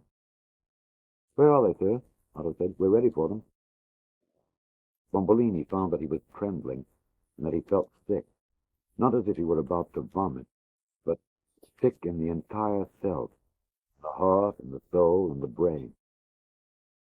There was no one in the piazza but Germans. All right, von Kroon said. We'll give Fate a minute or two, and then we'll have to go and get someone. They waited after that, in silence broken only by the metallic sound of Otto moving the instruments in a kind of nervous irritation. I always get just a little excited before we start, he said. You never know what you're going to get, and how they're going to react. Just don't send us any heroes, Otto called to Bombolini. It's boring, you know, these heroes. They come in with their jaws sealed together like this, Otto said. He was on his feet, and he imitated the face and the posture of the hero. They set their eyes like this, and they spit at you with them. Then we put the clamps on them and give them a little juice, and all at once they want to talk, Hans said. They want to lick you with their eyes. Very sad and boring, actually. Very disgusting, really. I will send you such cowards, Bombolini suddenly said, surprising even himself. Men who will tell you such lies, who will beg you and try to please you in so many ways you won't know what is true and what is false. The more they talk, the more truth they reveal, even when they're lying, Otto said. Traub came up from the piazza onto the terrace and called in through the door. Here comes one, he said. We've got one coming across the piazza now. They went to the door of the Palace of the People, and they looked out at what fate had delivered to them. He had come down the steep hill from Hightown and paused for a moment at the edge of the piazza. When he saw the Germans, he made no effort to avoid them, but instead went directly toward them. A martyr is one of the martyr type, Hans said. They watched the man say something to Corporal Heinzig, and then he began to bring the man across the piazza to where they were. You lied to us, one of the Germans said to Bombolini. You sent us a hero. At the stairs up to the terrace, Heinzig stopped and then pushed the prisoner up the stairs. He says he's glad to see us, Heinzig said. I told him we were glad to see him. It was Giuliano Coppa, the former mayor of Santa Vittoria. When he saw Captain von Prüm, he made a fascist salute. Long live the Duce! Long live Hitler! He said. What took you so long? Oh, God! This kind, Hans said. The loyal, true fascist. He turned to the others. He was really for us all along, you see. Now, he will tell you. They laughed at Coppa. His eyes grew large with suspicion and with fear. Bombolini made an effort to stay in the shadows of the room. When he saw the interrogation tools, Coppa began to shout. I'm a loyal fascist, Coppa shouted. I'm a member in good standing of the party. There has been a mistake. Quiet! Hans suddenly shouted at him. It was easy to understand then how Hans had been entrusted with the kind of work he did. There's always a mistake, he said to the rest. Take off your clothes, he shouted at Coppa. I don't understand, Coppa said. He was brave. He was still in command of his voice, and his body gave no outward sign of fear. You don't understand the words, take off your clothes? Otto said. Does this mean anything to you? He seized the top of Coppa's shirt and in one sudden motion ripped it from his body. When Coppa was naked, they placed him on the narrow wooden table and they strapped him to it with the leather strap. What are you going to do to me? Coppa asked. If I were to answer that, Otto said in a quiet, gentle voice, you wouldn't believe me. And then you'd lose the chance of finding out for yourself, Hans said. They smiled. You take their clothes off, Otto was explaining, because it makes them feel defenseless. If you put a naked soldier in the front, he won't fight. But if you dress him, he will fight until he dies. It's all been tried. It's all been tested. You have it down to a science, then, von Prüm said. Oh, yes, it's a science. Do you hear that? Von Prüm said to Bombolini. This is a science. It's the difference between you and us. Coppa was praying aloud then. They moved the magneto closer to the table, and when Otto tested it for the last time, the little clip that would be attached to Coppa jumped about like little frightened toads. You never let the client feel human, do you understand? Hans said. You always look at them as if they were roaches, and when they talk to you, you never understand them. In this way, they feel all alone. Like turds. Most men feel like turds deep down, you know. Like something disgusting that was dropped into the world, Otto said. Those aren't my words. The psychologists, you understand. Did you hear that? Von Prüm said. The psychologists. It's all been figured out. Otto was leaning over Coppa then. We don't want to do this to your body. It will be more terrible than you know. At the moment it begins, you will want to die.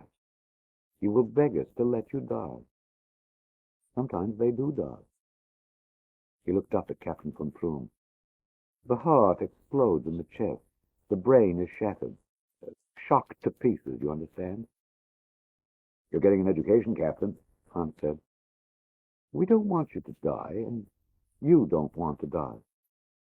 To Bombolini's horror, he saw that Coppa was nodding yes, yes to the German. Sometimes they tell us the truth before we ever touch them, Hans said to von Prüm. And you allow them to get up? No. Hans seemed disappointed in his student. We burn them. We put them on Sparky. How else would we know? Now, Otto was saying, he began attaching the wires to different parts of Coppa's body. He would press the clamps so the teeth were bared, and then he would allow it to close around the flesh of a toe or an earlobe or the nipple of his breast like a wicked little animal. We only want you to feel this pain so that you want to tell us the truth. Yes, I want to tell you the truth. Now, Coppa said, I'll tell you what you need to know. Now, you see, we'll see if he's telling the truth, Otto said. He looked up at the captain again with an embarrassed smile. What was it we wanted to know?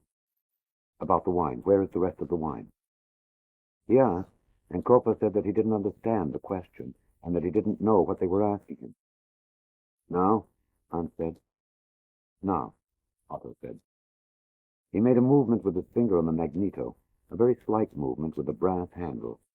And at that same moment, Coppa, came flying up from the wooden table against the leather straps as if the straps must cut him apart. And during the same instant, he opened his mouth, and after what seemed a long passing of time, a little lifetime of time, he released from the depths of himself a scream so terrible in its fear and agony and horror, and worst of all, disbelief, that both von Prüm and Bombolini found themselves shouting aloud in some kind of cry of recognition of the human animal. There are people here, since this is a history, who want a description of every action that took place in that room that morning, so none of it will ever be forgotten. An accounting of every burn and every scream, a listing of every tooth destroyed and nail ripped out. But it isn't needed or even desired, because, as Bombolini told us later, he who saw all of it, when the assault on the flesh reaches the point where death approaches, all of it becomes the same. Toward the end, it is deadening to everyone involved, and, as the Germans say, in some ways even boring, if that sounds possible, because all the torture, no matter how administered, becomes the same, and all the torturers are the same, and all the tortured become the same men. So many shrieks, so many sobs, so many wishes to die, so much blood, so much urine, so much excrement, so much courage, and so much cowardice. And finally, it even took an effort for Bombolini to remember which of the men he had grown old with was lying strapped there to the wooden plank.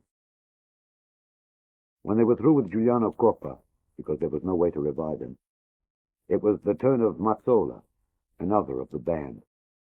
A few minutes before, Pietro Pietrosanto and Vittorini had released Mazzola from the cellar in Hightown, and he went down, as he thought, to meet with Coppa in the Piazza of the People. In the name of justice, he should not have been allowed to see Coppa's body lying against the wall before it was his turn to be put on the table, because it should be each man's right not to know the extent of what will happen to him until it happens. It is enough to say that so hysterical did Mazzola become, and Mazzola was no coward, that when they put the metal clamps down inside his throat, and he had bitten off the end of his tongue when the electricity was applied to him, Mazzola had actually said thank you to the soldiers. It was during this time that Bombolini found that he was crying for the people who had been his enemies. He had tried to tell himself that what was happening to these men was only what they deserved, that in one sense true justice was being carried out, and that they had brought upon themselves what they were receiving, and that it was right, and that it was the will of God, or else God would not allow it to take place. But even as he convinced himself, he knew that what he was saying was a lie, because he knew that what was happening to Coppa and Mazzola should never happen to any man. There was no reason in the world that could justify it. For much of it, Captain von Prüm managed to stay apart from the suffering in the room. What was being done was not being done by himself. But before they turned to the old baker Francucci, they went back to Coppa once more, because Coppa had regained consciousness. "This is the time to get them," Hans said. "If there is anything to get. I only do this because you insist the wine is here." "The wine is here," the captain said.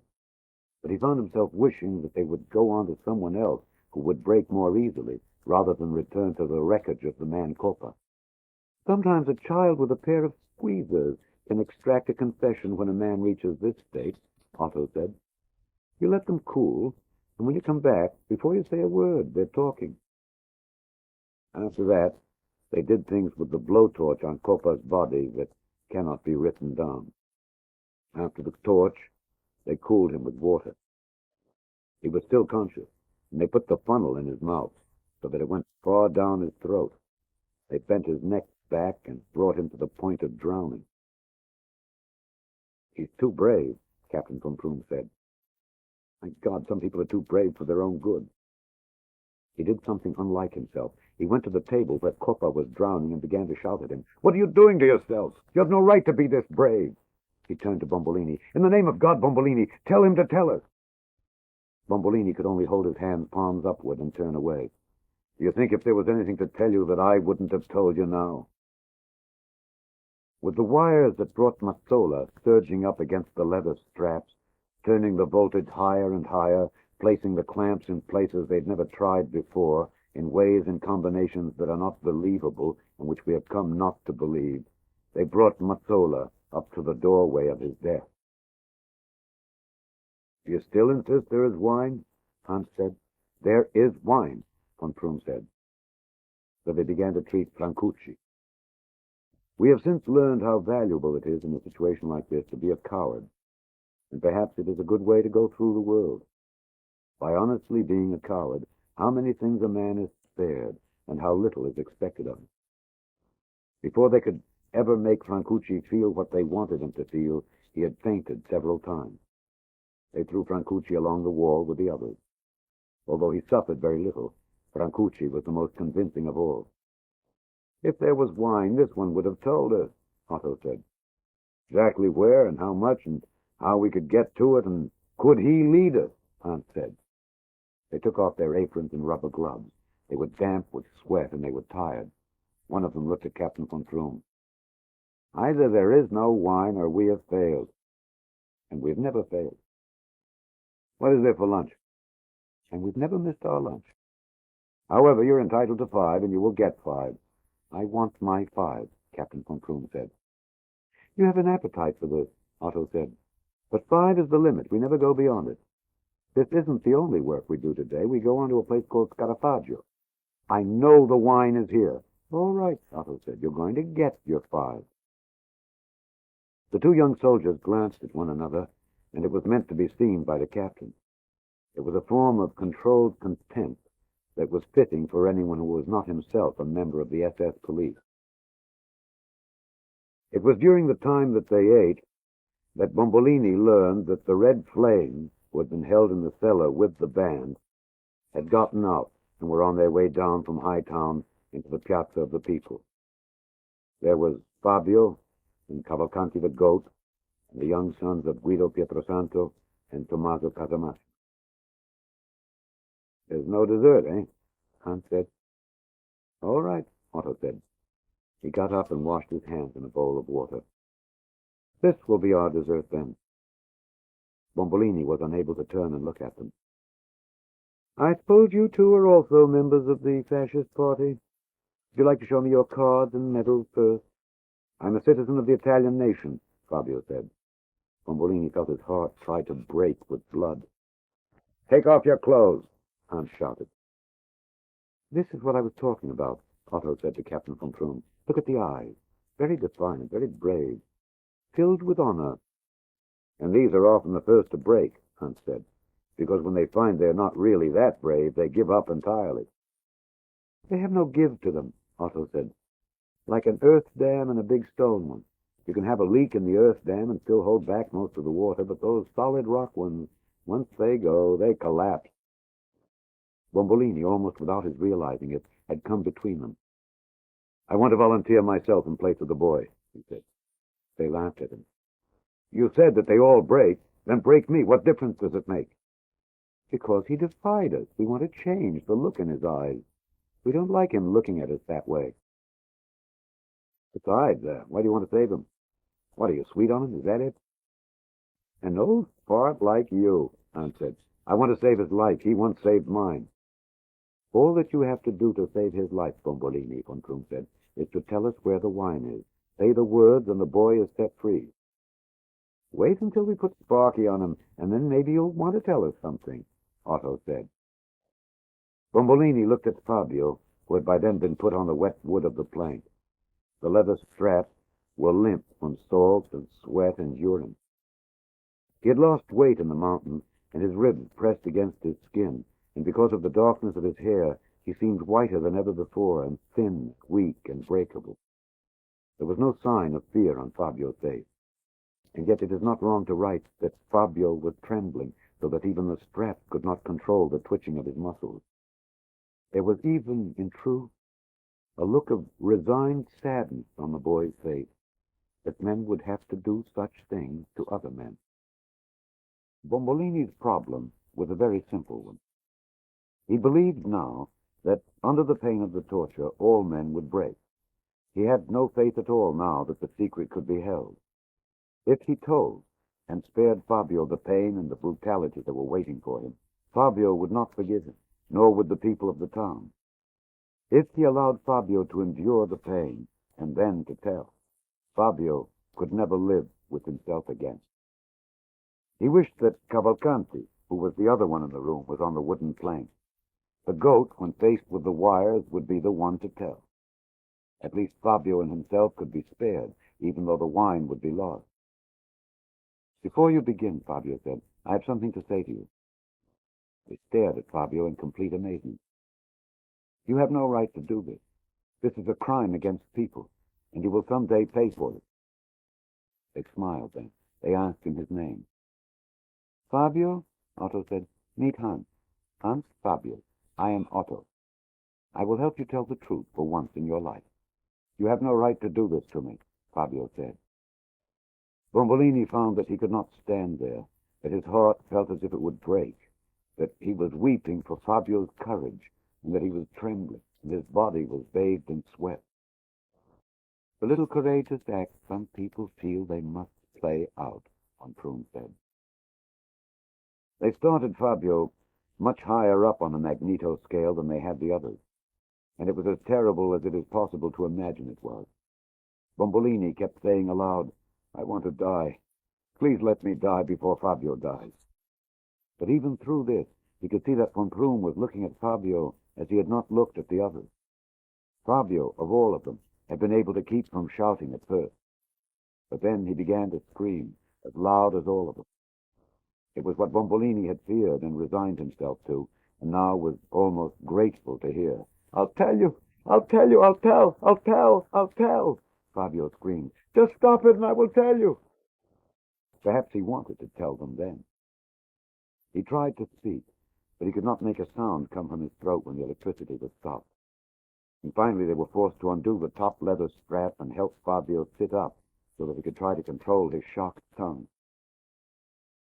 "You should have followed the advice of your people," Von Prüm said to Bombolini. "An old saying of yours, when the situation calls for martyrs, make sure you send martyrs." Fabio was trying to say something, and they gave him water. Von Prüm was leaning forward toward Fabio then, and he had the look of someone who is about to reach and obtain something he has wanted above all other things in his life. Perhaps it is true that Fabio wanted to tell them. And perhaps it was an error on the part of Otto and Hans that they had begun Fabio so high on the scale of pain that he was unable to talk until he had had the moment he needed to discover himself again, to find that he had taken the pain and that he was still alive, or that he would rather be dead than open his mouth to them. "You have no right," Fabio said. "What are you doing to me?" "And you," Fabio said to Von Prüm, "you are the worst of them, because you know better." "Put him down!" Hans shouted. "Put him back down!" When he was strapped to the table, and the little metal teeth sunk into fresh parts of Fabio's body, this time to the penis and the throat, Otto turned to Captain Von Prüm. "And do you want to do this by yourself now?" Von Prüm was stunned by the possibility that was offered him. It is the only word for it. He backed away from Fabio, and then came toward him again. He was afraid to falter in front of these men. He found that his hand was filled with sweat cupped in the creases of his hand that was moving very slightly, opening and closing, as it had done the time he had talked with Bombolini. "Yes, I will do it now." Now it was Von Prüm who trembled. He sat in Otto's seat, and his hand trembled on the brass arm of the magneto, and in the end, when he finally pushed the metal lever, it was to the lowest of the buttons. And he looked once at Fabio thrusting up against the leather straps, and he looked away and down at the floor, until finally it was Otto who turned the arm up, and Fabio began to scream so loudly that he drove Von Prüm away from his side, and all at once Otto turned the arm back. "You can't keep it on low that way," Otto said. "I did it," Von Prüm said. "I did what I had to do." The difficulty with pain, for certain purposes, is that, in the end, it reaches a point at which it defeats itself. where even if it might be felt and understood by the person who is receiving it, the body can no longer respond to it, or the senses either. At one point, Otto turned to the captain. "You wanted to see about the pliers," he said. "You might as well learn about the pliers," Hans said. They took a fingernail. Fabio barely moved. They took a toenail, and after that a tooth. Fabio lay on the board and looked at them. "You see, after the wires it is nothing," Otto said. "Only in the mind are the pliers meaningful." There was no more sense and no more use in going on about Fabio. The SS men no longer believed in what they were doing. "Must we treat him?" Otto said. "I'm entitled to 5, von Krum said. They advanced then on Cavalcanti with a sense of duty about their work, but they had no belief in their minds, and it is possible to suppose that their hearts were no longer in their work. Nothing creative, as Otto said, would be coming forth. Had they only stopped then, the secret would have been saved. But now there was Cavalcanti the goat, the one who cared only about stealing a night with some woman who could not resist. It could be said that because Cavalcanti saw what Fabio could endure, Cavalcanti would be able to do the same. But that would be stealing in turn from Cavalcanti. It was the goat who, more than all of it, remained defiant and who suffered the worst for it. Who is ever to pass judgment on the depth of a man's strength or the source of his courage until the moment has come? It is something we have learned. Who can afford to be disrespectful of people when they don't know what people contain within themselves? There is no need to say what happened to Cavalcanti, but there is need to mention the meaning of it. It is something the people of this place should always remember.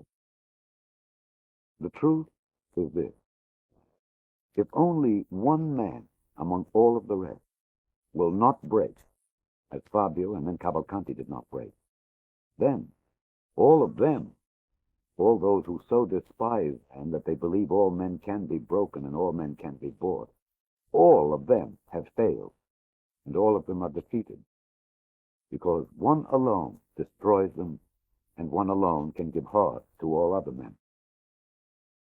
So, no matter whatever else happens here, we have this reason at least to be proud. Man is an animal, but he doesn't have to end as one. Perhaps this is the lesson the German never succeeded in learning. Hans and Otto got up, and Cavalcanti was taken and thrown along the wall. That ends it. 5 of them. They moved with their usual swiftness. They were extremely tidy people and neat in what they did. "You understand what it means," Hans said. "You have to accept it. There is no wine." "No, there is no wine here," Otto said. "You have to come to accept that, sir. We have never been wrong. We've never failed." They'd finished their packing and were putting a camouflage tarpaulin over the equipment in the back of the truck when Caterina Malatesta came down into Hightown to attend to the men in the room, and all along the edge of the piazza, from behind the doors and the windows, people groaned at the sight of her. It was she who would do it, the Princess Malatesta, the goddess Malatesta, when the soldiers were 2 minutes away from leaving the piazza in their truck. They stopped when they saw her. "Sometimes we make it 6, Otto said. "In very special cases." "We have Scarafaggio," Hans said. But they watched her moving, unaware of, unseeing even. "It wouldn't take much time," Otto said. "The table is on top." But von Krum had come across the piazza toward them. "Not this one," the captain told them. And they looked at him with some surprise and a little annoyance, because they'd been deprived of the pleasure. Oh, I see," Otto said. He studied the Malatesta. "I don't blame you," he said. "You have nice taste." They got into the truck and started up the engine. "So you are vindicated, then," Hans said. "You were right all along. The SS will vouch that there is no wine." "Yes, I am vindicated," von Krum said. He watched the truck turn into the Corso. Then he started back toward the Piazza of the People, and there was no sense of triumph or even of belief in him. The smell of the room was very bad. Caterina Malatesta was already at work, treating Fabio. Von Troom stood behind her for several minutes. "I'm sorry about what happened here," he said. "These things occur on occasion. We are at war, and war has never been pretty to be in." She said nothing, and she gave no indication that she had heard him speak, and again he was silent. "I saved you from something," he finally said to her. "I expect you to remember that. It wasn't an easy thing to do." When she didn't answer, he turned to leave. Smells were now too strong for him, and he felt tired. Before he left, however, Cavalcanti motioned to him. It was a wild and thoughtless thing to do, but who can find it in his heart to condemn Cavalcanti for it? Perhaps, as Babalucca said, his brains had been cooked in his head. His voice was low, and the words came with difficulty, so Captain von Troom was forced to bend near Cavalcanti to hear him. "I know where the wine is," Cavalcanti said. He smiled at the German through his distorted lips. "You lie," von Troom said. Cavalcanti shook his head and continued to smile. "You know I know where the wine is," he said. "There is no wine," von Troom shouted, and because he couldn't stand the sight of the face that was smiling at him, he kicked Cavalcanti's face with his boot. "You waited all morning to do that," Cavalcanti said. "There is no wine," von Troom shouted, but he turned and ran. "For that he dies," Coppa said. "For that one thing of all the rest. He dies."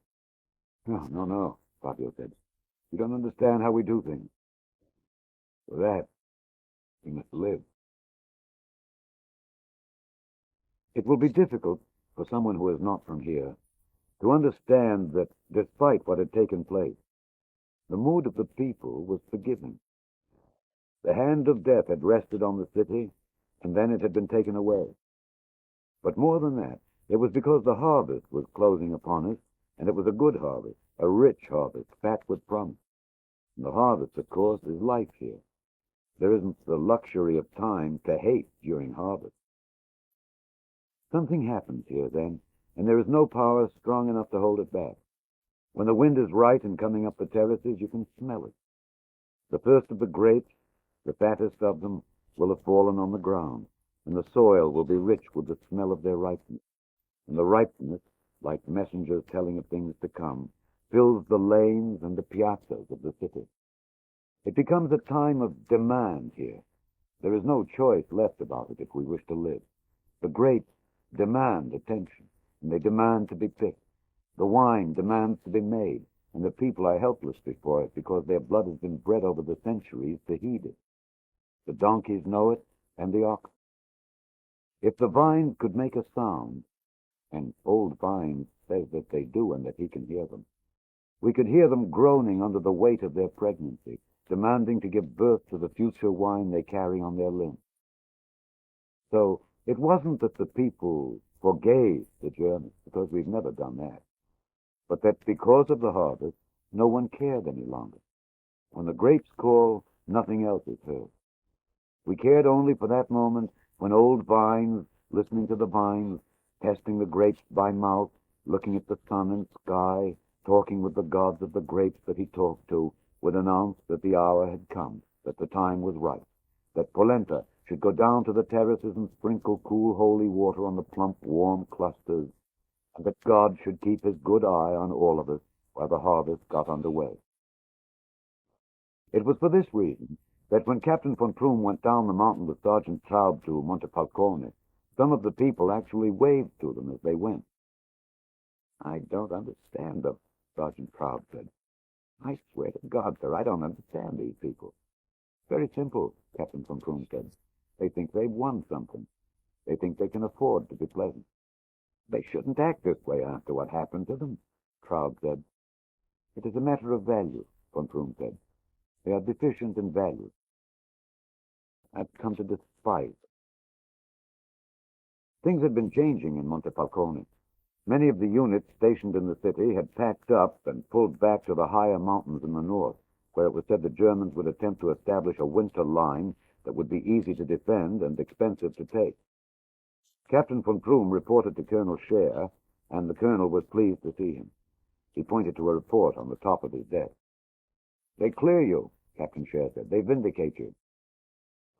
"But that's what I come to see you about," von Krumm said. "I'm still convinced the wine is in the city." "Don't be a fool," Colonel Scheer said. "The SS says there is no wine, so there is no wine. The gods have spoken. The file is closed. Von Krumm is exonerated." "But if it's there, I want to find it," von Krumm said. "Why?" The colonel was sarcastic then. "Your honor? Duty? A matter of principle, perhaps. In the name of God, we don't care about the wine, just so we aren't held responsible for it." "Because," Captain von Krumm said, "if the wine is there, they're laughing at me. Bombolini is laughing at me."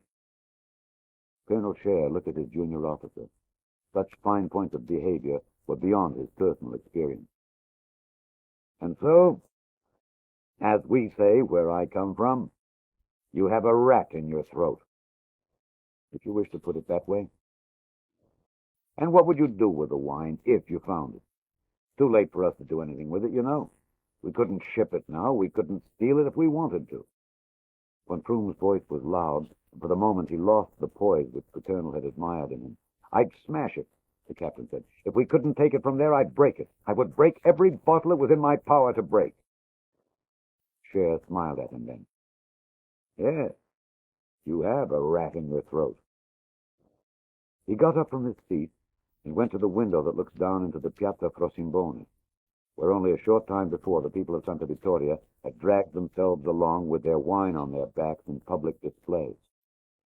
It was we who had the rats in our throats then. "Then," the colonel said, "what you have to do, and never say that I suggested it, is to take a hostage." He turned back to the captain. "Have you thought of it?" The captain shook his head. "More important, can you carry it out?" "Yes," von Krumm said. Once again Scheer smiled at him. "You've changed," he said. "Yes, you have the rat. You know something? I think you're becoming a proper German." The thing of a hostage, Colonel Scheer told him, was that the people had time to think about what was taking place. You put his life on the conscience of the people. It's a very simple choice for them. If they tell you what you want to know, the hostage lives. If they don't, he dies. By their silence, they have killed him. There were other fine points to consider. The hostage, the colonel explained, must be put on view in the public piazza, so that he is never out of their minds. When they go to work, they see him, and when they come back, he is there. With good fortune, at night, they can hear him moan or cry out in his sleep. And you would be surprised, Captain, even in Russia, how many little birds want to come and sing things in your ears. Mothers, daughters, lovers, and people he owes money to. They want him to live the most of all, especially in this country. The colonel was smiling once again. The captain was conscious that his heart was beating swiftly at the prospect of what was ahead. "And don't forget the hostage himself. In Italy, he's usually the first to hop up and get your ear, although he likes to pretend it was someone else all along." Von Krumm was openly excited by then, and he asked the colonel for written permission to choose a hostage in Santa Vittoria. "My very dear von Knobelsdorff," Scheer said, "it's your honor you're trying to salvage, not mine. At this stage, I have butter in my mouth, not a rat." He pointed about the office where the files were already being packed. "We're leaving, you know." "Does it work?" "Almost every time," Colonel Scheer said. "Of course, it isn't as simple as it sounds. In case we lose the war, just in case, understand," he began to smile again, "you might have to justify what you have done." "I understand that, sir. It's a risk I'm prepared to run." And now Scheer was smiling as broadly as he had all of that morning. "And then there's always him up there, eh? You don't want to forget him." I already have. Von Froom wished to go right then, but the colonel held him, and they talked of the progress of the war, although von Froom could barely hear him. That war was another war which no longer belonged to him. His own was being waged within himself and with some people on a mountain. At the door, the colonel cautioned him again. "Try and get someone with a good family life," he said. "You will find that it is especially difficult for children to stand and watch their fathers die before them, all for the sake of a few words." He held him again at the bottom of the steps. "You didn't say it, Captain." Von Froom came to attention. "Heil Hitler," he said. "Heil Hitler," Scheer said.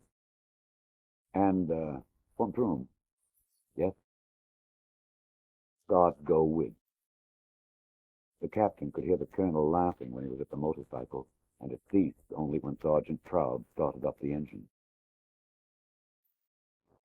There was never any doubt in the beginning who the hostage would be. When they reached Santa Vittoria, it was dark, and the captain found that he was tired. But as they passed the fountain of the pissing turtle, he felt revived again, and the blood was rushing through his brain.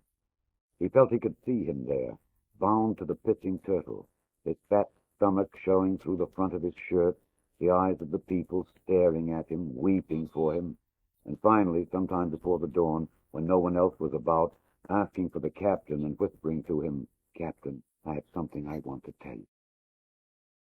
He went into his room, and he wrote in his log and his journal, and the name of Italo Bombolini figures often in those pages. After he wrote, he slept, and during that time, something must have happened to his dream. Sometime before sunrise, he woke and got up, and then he woke Sergeant Traub. "Get up now, and go and get me the one called Tufa," Captain von Froom said. "Get him out of his bed and bring him here." "You always have wanted to be a martyr," the captain told Tufa. "I can see it in your eyes, and now I'm going to give you your chance. What do you say to that?" "Thank you," Tufa said. They tied him to the tail of the dolphin that swims down one side of the fountain of the pissing turtle soon after the sun was up, to allow the people to see him there on their way to work. There was no need to announce the reason for his being there. As we say here, good is sometimes not noticed when it goes, but evil is always seen when it arrives. We hope you are enjoying this classic book reading by Alexander Scourby. Please subscribe, like, and share the link with others. Click the playlist link in the description box below for more classic book readings.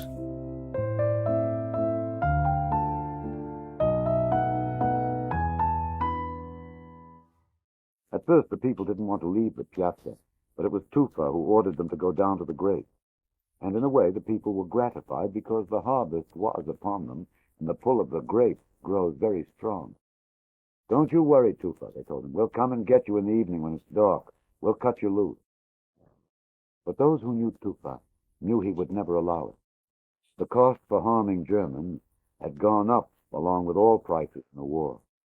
The fee was now 25 Italians for every German harmed. Near San Rocco, in a country village, when a farmer slapped the face of an officer, his entire family and others in the village were put to death, and the farmer was forced to live. Bombolini did what could be done. He hid Tufa's mother so that no one could find her, and so that she couldn't go to von Froom to save her son. And they put Babaluka's daughter, who had the thunderbolt for Tufa, where no one would be able to find her. Then he went to see Caterina Malatesta. "I don't believe I have to worry about you," Bombolini said. "I have only one question. Why was it Carlo? Why not someone else? Why not a Pietro Santo, with 50 members in his family?" "I don't believe I have to worry about you," Bombolini said. She nodded. "That's why Carlo Tufa." The soldiers were decent about Tufa. They didn't believe there was wine, and they recognized Tufa as one of their own kind. They gave him cigarettes from Spain and oranges from Portugal. They set up a canvas roof from a stall in the daytime to shield him from the sun. There was something strange about looking at a young man in good health who you know will be dead the next day. You watch him because you watch yourself. But there was nothing to be seen in Tufa.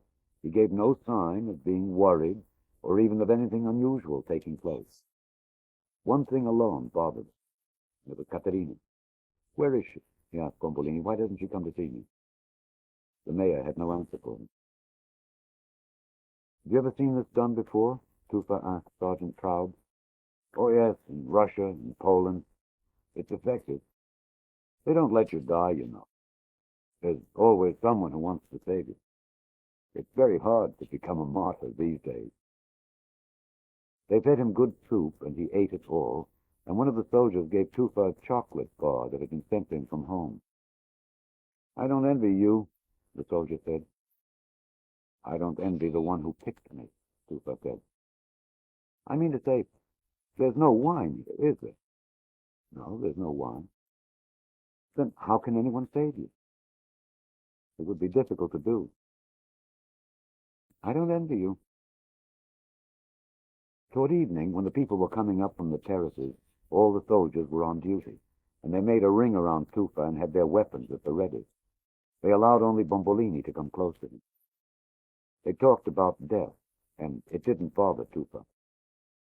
"We have a saying here," Bombolini told the soldiers. "Good wine and brave men don't last long." "I don't know about your men," Heinrich said, "but your wine did all right." Tufa laughed the loudest of them all. But behind the laughter, for those who could see it, was a worry about Caterina and a sadness. It was all that he asked, and it was the one thing that was denied him.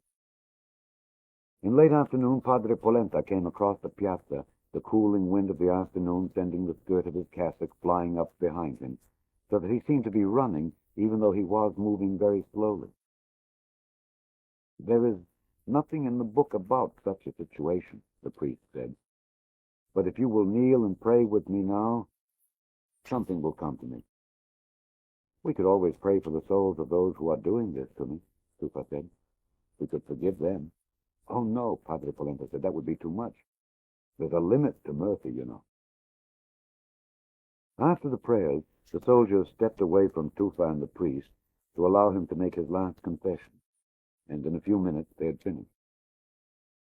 "I don't know if I should give you extreme unction now or wait until the morning," Polenta said. "You'd better wait until the morning. There's no telling what hell I might raise tonight," Tufa said. The priest was reluctant to go, and he finally came back to Tufa. "It's a touchy matter, but in your confession, you didn't repent for your life with the Malatesta woman," he said. Tufa considered this for a moment. "I don't wish to repent for that," he said, and it became Polenta's turn to consider. "It's not a mortal sin," he said finally. "Nothing mortal there. But I want you to understand this. It will mean a few 100 years' penance in purgatory. And that's the price I will have to pay," Tufa said. "You might tell her sometime that she was worth it," he said to Bombolini. During the whole of that day, it was possible at almost any time to see the figure of Captain von Pruhm through the windows of Constantia's house. He would work over his letters and his logs for several minutes at a time, and then he would be drawn once more to the window with the same fascination that they say some men have when they watch a scaffold being erected for them. They even come to take pride in the work, it is said, pride that all this is being done for them. "I am amazed at my ability to do this thing," he wrote in his log. "There is no other word that will describe it. I amaze myself." Sometime in the early night, one of the soldiers asked the captain if it might be possible for the hostage to spend his last night in bed and not on the stones of the piazza. The captain refused. "It is in the night that the hearts crack," Colonel Scher had said. "It's in the night that they begin to believe he really will die the next morning." He had said one other thing which the captain was beginning to see was true. If once you begin with a hostage, you must stay with the hostage, or the people will know that you are not prepared to go to the end, to commit the ultimate act, and then your usefulness to your work and to yourself will have come to an end. The thought both frightened and excited him. At times he found comfort in a line that Nietzsche wrote, and which he quoted in his notes and logs several times that day, that in the long haul of history, one life was worth nothing. It was this line that Bombolini had once chosen to answer. And that's the difference between us, Bombolini had said. To us, nothing is worth one life. We shall see, von Thun had said. Because he was a gracious man, and was anxious to show that there was nothing beyond duty in this death, he allowed Bombolini at 10 o'clock to pay a last visit to the hostage. Tufa was interested in only one thing. Where is she? Why hasn't she come? Bombolini could say nothing to him. He had gone to see her, and she had refused to see him. So they stood in silence, and there was only the sound of the soldiers moving about in the darkness, with the water from the fountain. I never told her the story, Tufa suddenly said. He motioned with his head at the fountain above him. Sometime when I'm gone, I want you to tell her the story, and tell her that I asked you to tell it to her. I'll tell her, Carla. He wanted to go because he felt that he was about to cry, and he didn't wish to embarrass Tufa with his tears. Before he went, he kissed Tufa on one cheek and then the other. Goodbye, Tufa. Tufa was smiling at him. Not goodbye, he said. I have a whole half of a day ahead of me. It is not easy, even now, for us to believe that the city slept that night. But Bombolini went home and slept, and they put a straw pallet down on the cobblestones, and Tufa slept, and the people looking from the windows around the piazza began to go to sleep because the people had worked hard that day, and they know that even when death is in the house, life goes on, and that beyond Tufa there were the great, brimming with life, to be considered as well the next day. The soldiers who were seated around Tufa had had their wine, and they too were tired. The water pouring from the turtle was as steady and gentle as the winds that whispered in every part of the piazza, and it lulled. Across the piazza, the captain was awake, and although he had gotten ready to go to bed, he got up again, and, for a reason he could not explain, dressed himself again. His intuition was good, because at the time that he was dressing, Caterina Malatesta was coming down from Hightown. She carried her shoes in her hand so she would make no noise, and she stayed in the shadows of the houses. There was a thin moon that night, and there was light on one side of the piazza, but the far side was buried in shadow. The old women and old men who stay at the windows because for them to sleep is to die must have seen her moving along in darkness, but they said nothing. Whatever happens doesn't belong to them anymore. They only watch and wait. When Caterina was opposite the piazza from the fountain, she stopped and attempted to see Tufa, but it was too dark for that. There was no movement of any kind then, only the water and the usual night sound, a child crying out for its mother, the heavy breathing of oxen up the side lanes, and the deep-throated tongue of their bells as they shifted their position. The door to Constantia's house was in shadow, so even the old people didn't see her then. At the door, she put on her shoes. They were shoes from the city with heels and not made for here. When she was ready, she scratched on the wood of the door with her fingernails. In the manner of such things, although the captain had not heard the sound before, he knew at once what it meant. He was pleased that Traub was not in the outer room where he often slept, but in the piazza guarding the hostage. Before he went to let her in, he straightened up the room and lit a second tallow candle, which he put before a mirror so that it gave off a warm, good light. Then he went to the door. He realized that ever since he had first heard the word hostage in Montefalcone, without ever admitting it, he had been preparing for this moment. But even so, when he did open the door to her, he was unprepared for her beauty. In the books and stories it says that men are made breathless by the great beauty of a woman, and in this case, it was as the books say. Her beauty was a force in the room that he felt, overpowered by. She had spent that day, in the classic way of great beauties, in warm baths, in oils. She had washed her hair and brushed it so often that the light reflected from it, and she had dressed in the kind of dress no other woman has ever worn here, because no other woman would know how to buy one or how to wear one, or would ever have the money to own one. When he had dreamed of this moment, he had dreamed that he would surrender, but that in surrendering, as it should be with any good soldier, the price would come high.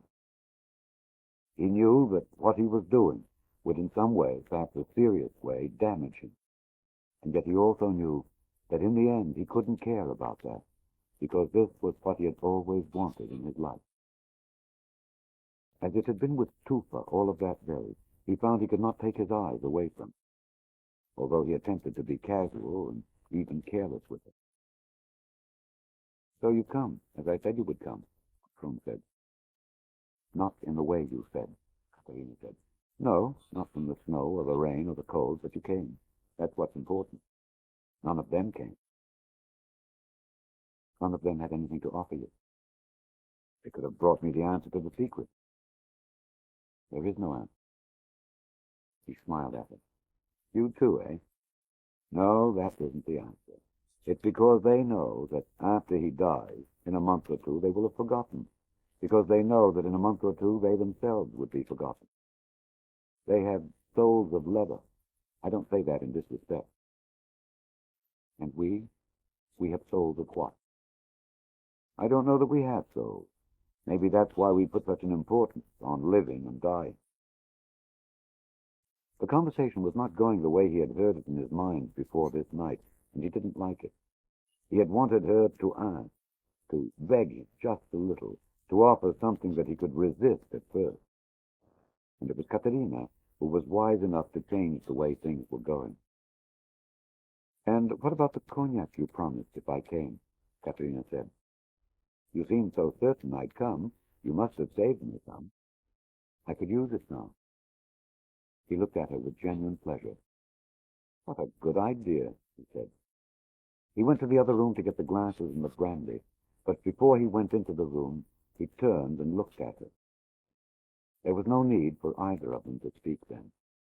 They both understood what must take place. If someone was asked to buy something, he must be allowed to examine what he was buying. She moved for him, and he watched. She crossed the room to the mirror and the tallow light, where she undid the scarf that held her hair and began to arrange it, with the knowledge that he was watching her. To attempt to tell what lies behind a woman's beauty is a stupid effort. The very effort destroys the beauty one wishes to recreate. There was one thing about the Malatesta, however, that can be described. Von Krum, when he wrote about it, called it a dark bright, and then once he called it a bright dark. Maybe they're the same.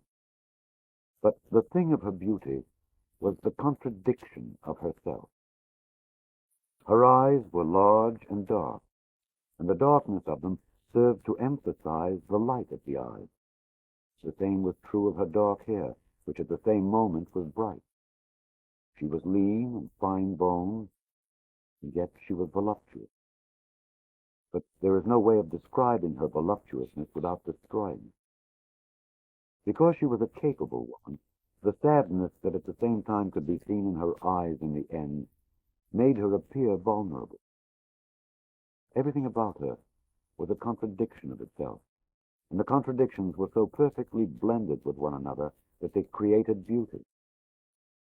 There was a maturity about the Malatesta which every beautiful woman owns from the time she is very young, as if all beautiful women must have lived at least once before and known things that one life alone can't provide in order to arrive at the beauty they possess. It is hopeless then to tell you. Every beautiful woman is beautiful in only her own way. Otherwise there would be only one beautiful woman, and this is not so. As is said about the devil, they come in all disguises and in improbable places, and they appear in unexpected ways. She was, as each of them is, a marvel. To von Troom, there was about the Malatesta a quality beyond, that she would come to him as she did, betrayed to him an instinct for destruction, a willingness to extend herself to the point of risking her own ruin. That was the thing which excited him beyond all others. It was the thing beyond the glorious animal that he saw. Every man has to see beauty in his own way as well. He made an effort, as he had promised himself, to resist. He told her that he didn't like dark women, women with skin the color of olive, and that his dreams of women were of blonde women with full white breasts, who understood they were inferior to the men they adored and who were happy that way. "What do you have to offer?" he had said, when he came back into the room with the glasses and the brandy. "Myself," Katerina had said. He allowed the brandy to work in him before he spoke again. There was no embarrassment between them. "Do you really think that is enough for what I will have to do?" von Troom said. "Yes, I will be enough for you," Katerina said. "I will be a good mistress for you. You'll see." He looked away from her, because when he watched her, the things he wanted to say were weakened by her. "You won't regret it," Katerina said. It was said with the simple assurance of a woman who has known since she was very young that some part of her, at least, belongs in the dream of every man who has dreamed of possessing a beautiful woman. "This thing could ruin me," von Troom said. "It could destroy me." "You won't regret it," Katerina said. "How do I know that?" "Because I'll show you." She had taken off her scarf and the dark outer coat which she had chosen to wear, and she came across the room toward him. "Where do you stay?" Katerina asked. He motioned with his head in the direction of his room, and she went past him and into the room, where she began to undress. He came to the door and stood by the entrance to the room. "I want to watch you," he said. "As you wish," Katerina said. She moved with the assurance of those who are beautiful in their bodies, and as if he were not in the room. When she was halfway through undressing, she asked for more brandy, and she drank. "As long as we're doing this," she said, "there's no reason why it should be unpleasant." When he was beside her, he began to tremble. "That won't do," Katerina said. "Why are you trembling?" "Because you're what I've wanted all my life," von Troom said. It was the moment of his surrender. "Then we understand," the Malatesta said. "It is me for him." "You won't regret it." "No, I won't regret it. I'll make you a good mistress," Katerina said. "You'll see." "But I will have to take someone else," von Troom said. "You understand that?" "That isn't what I came for," the Malatesta said. They lay in bed, and although the bed was small, they didn't touch one another. "Now, what is it you want to do with me?" "Nothing," the German said. "I want to lie here." "That won't do either," Katerina said. Von Troom said. "Come here." Sometime during the night, she said to him, "Have you realized now that you're only a man after all? A man like any other man?" She woke him before dawn because he had asked her to wake him then, before the people were up.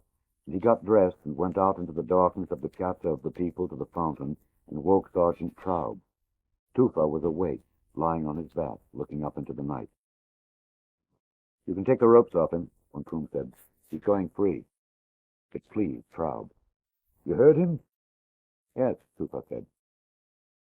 "I don't know whether to thank someone or despise someone." It was still dark when Tufa crossed the piazza and started up to Hightown.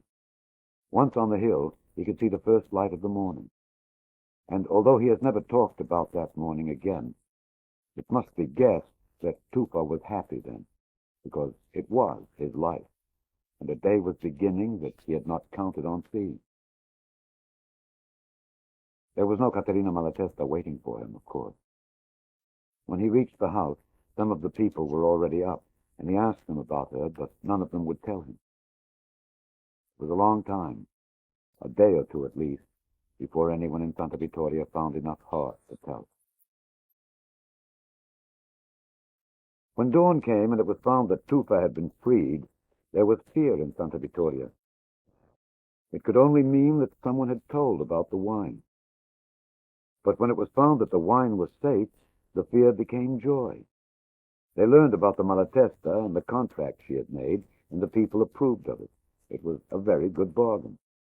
"She can always bring her body back when it's all over," Babaluka said. "It's more than Tufa would have been able to do." Some of the women were envious of the Malatesta. But as the morning wore on, a new consideration occurred to some of the people, and the joy died. "Now it's someone else's turn," Pietrosanto said. "Someone else has to die in Tufa's place." And everyone knew it was true. Everyone began to look at everyone else to see if they could see death in the eyes of their neighbor. There is a feeling here that death enters the body before the body actually dies. "Wouldn't want someone like me," a man would say. "Why would he pick someone like me? You're more the kind he would want." By afternoon, work on the terraces had almost come to a stop. Everyone was preparing for someone else's death and praying to God that it wouldn't end up being his own. By evening, the city was in such a state that Bombolini was forced to go across the piazza and ask to speak to Captain von Troom. He was surprised to be invited inside Constantia's house. "I'm sorry to have to bother you on this day," Bombolini began, and he was embarrassed. He'd almost said, "on your wedding day." He told the captain about the state of the city. "If you must have a hostage, and it is a very bad idea," Bombolini said. "The people want you to pick one.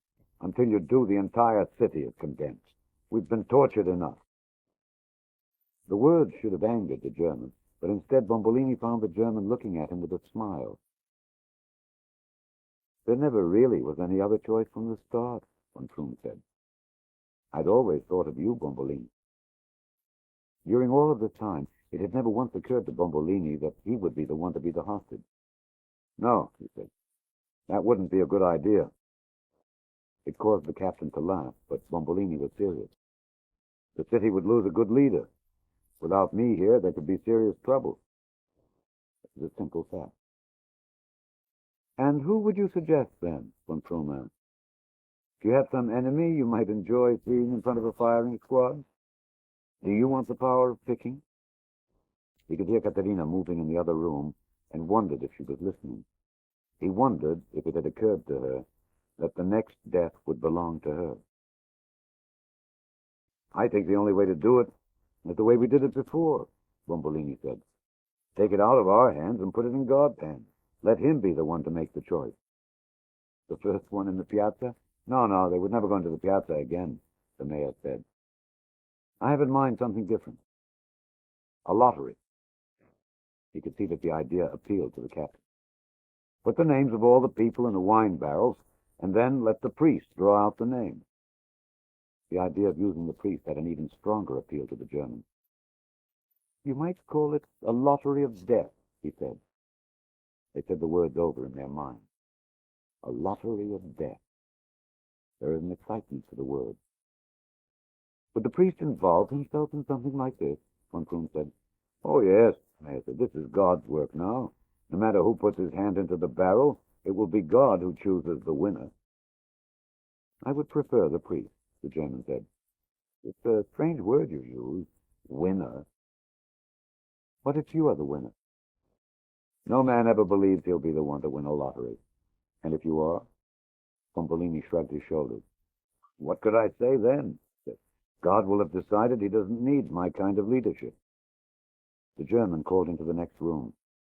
"And what if Tufa is picked by God this time?" He called into the room where Caterina must have been. "Wouldn't that be funny? What would you do then?" "Then I'd threaten to leave you." Von Troom smiled, and to his own surprise, Bombolini found that he was smiling also. Before Bombolini left, they drew up the rules for the lottery of death. Women and children would be excluded. The honor of dying would belong to all men between the ages of 16 and 60. the same ages that the Italian government in the north of Italy had set for the conscription of soldiers. When? The drawing must be held tomorrow morning so the people will be able to go to work, Bombolini said. And so it was agreed. When the mayor was at the door, Caterina called to him, and he went back inside and stood at the door of her room.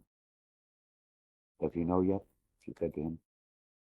"How does he seem?" Bombolini told her that he was tired and confused, but that he didn't know. "Do you think he will understand?" Caterina asked him.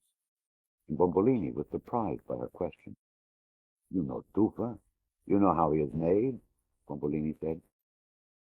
"I couldn't let him die when I had a way to save him." "It doesn't matter," the mayor said. "You put the horns on his head."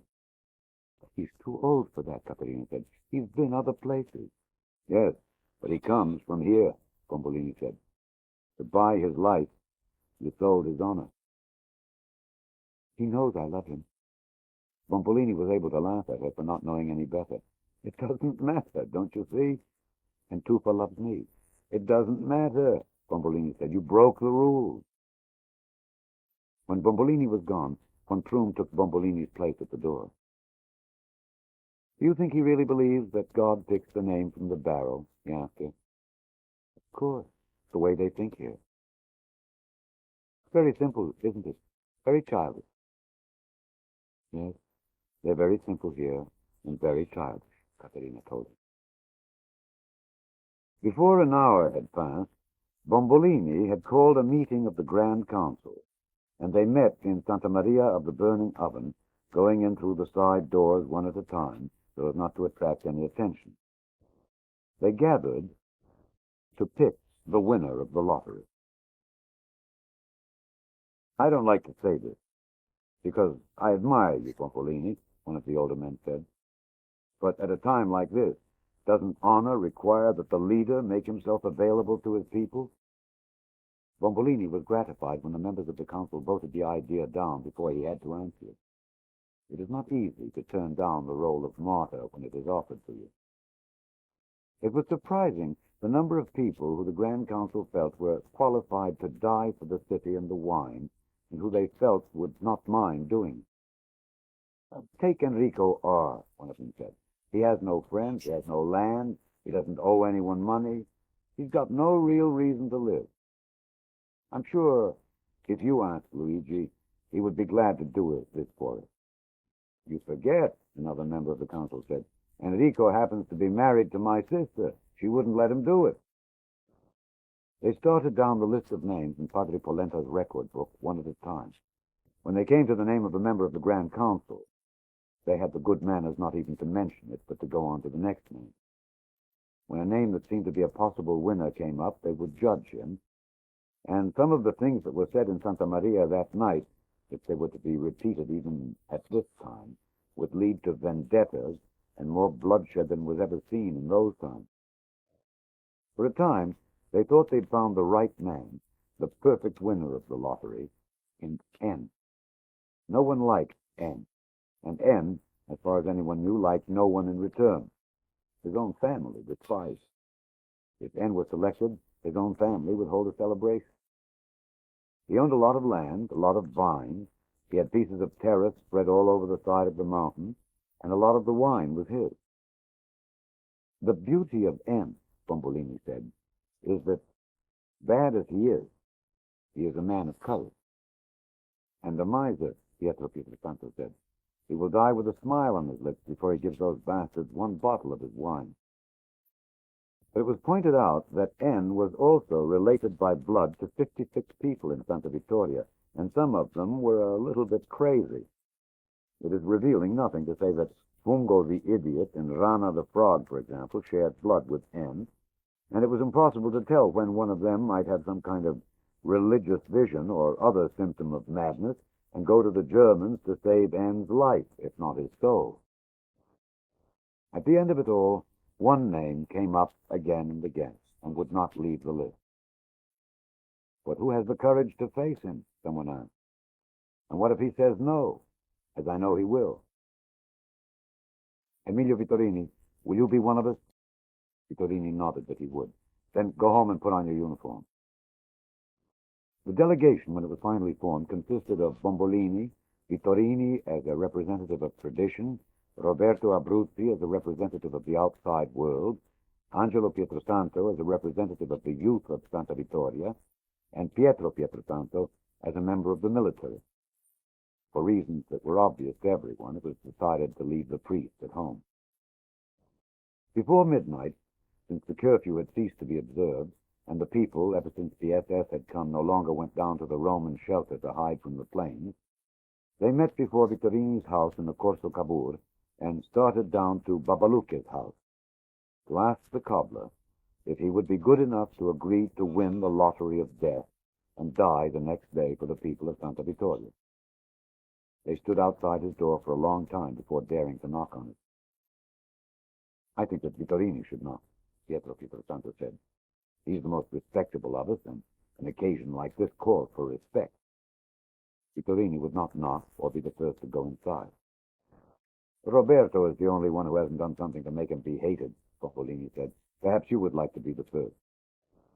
Roberto did not feel that a stranger should be the one to ask a man to surrender his life for a cause that wasn't his own. In the end, of course, it was the captain of the people who had to knock, and when the door opened, had to be the first to go inside. Such is the price of leadership.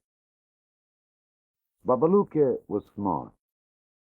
Some think he was wise also, and some feel he was never wise, but all agree that Babalucca was smart. As smart as some of the cocks here, who always know when you're coming to get them, and manage to die of old age on the rooftops before they see the inside of a pot. The moment the door opened, he knew why they had come. "You've come to tell me something," the cobbler said. "I only hope it's good news." Bombolini made the error of looking down at his shoes at that moment, and as if the movement were a magnet drawing the others with it, every other head went down. When it came time to look up again, because it would be required to look at the cobbler when posing the final question, the mayor found that he could not bring his head up. So there was a long silence that roared in the dark, dirty little room. "There's going to be a lottery tomorrow," the mayor managed to mumble. "And you want me to serve on the committee?" "Even more than that," Pietro Pietrosanto said. "That sounds flattering," Babalucca said. Silence was as deep as before. They could hear Babalucca's wife breathing in the next room, and the stomach of his ass, St. Joseph, whom he kept with him in the house, rumbling. "It's a strange lottery, eh?" Babalucca said. His voice was hard and cold and keen. "All the losers are winners, and the winner is the loser." The silence again. "The big loser," the cobbler said. "I know what you want," Babalucca said after that. If the door to the house had opened then, Roberto says, every one of them would have backed out of the cobbler's house and into the Corso and not come back. "You want me to pick the name, because I'm the one who has no other reason to protect anyone. I hate them all." "Something like that," Roberto said.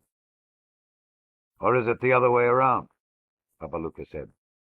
"There's no reason to protect the cobbler, because they all hate him." No one could take his eyes away from the pieces of leather scattered all over the floor. They tried to make shape, read things in the coils and scraps of leather on the stone floor. If for no other reason than for the words he said next, forgetting all the other things he did for them, the people of the city would have to honor Bombolini. "Baba," he said, "we have chosen you because we think that you can do it best. You must someday hear a peacock scream at the dawn to hear the sound that came from the cobbler's throat. And the screams of defiance and wild joy and bitterness came not once, but over and over again, until Roberto, for one, was fearful that he himself would begin to scream with the cobbler. It was the finest joke of all his life. "It would be an act for all of Italy," Vittorini said, and the peacock screamed again.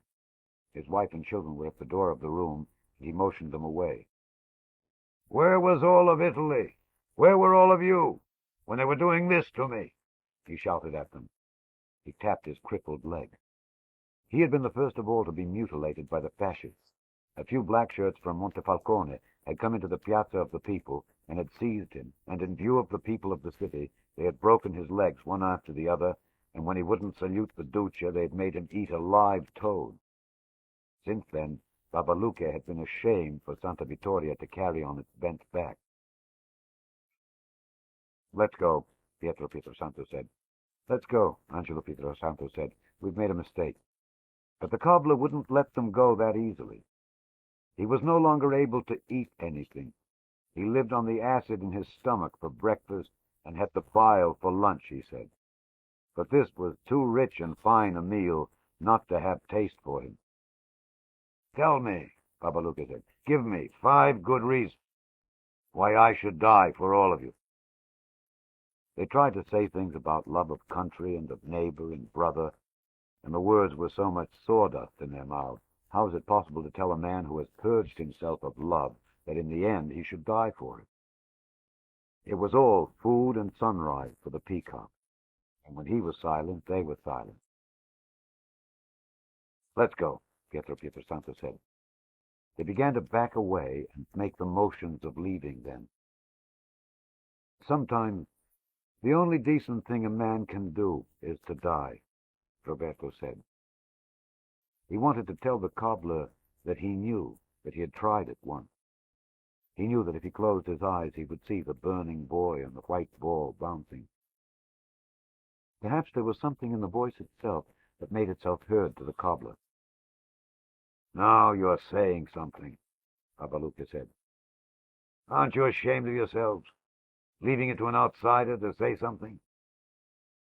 You may be smart, or you may have said it because you're a fool," he said to Roberto. "I don't know about you, but you have said something."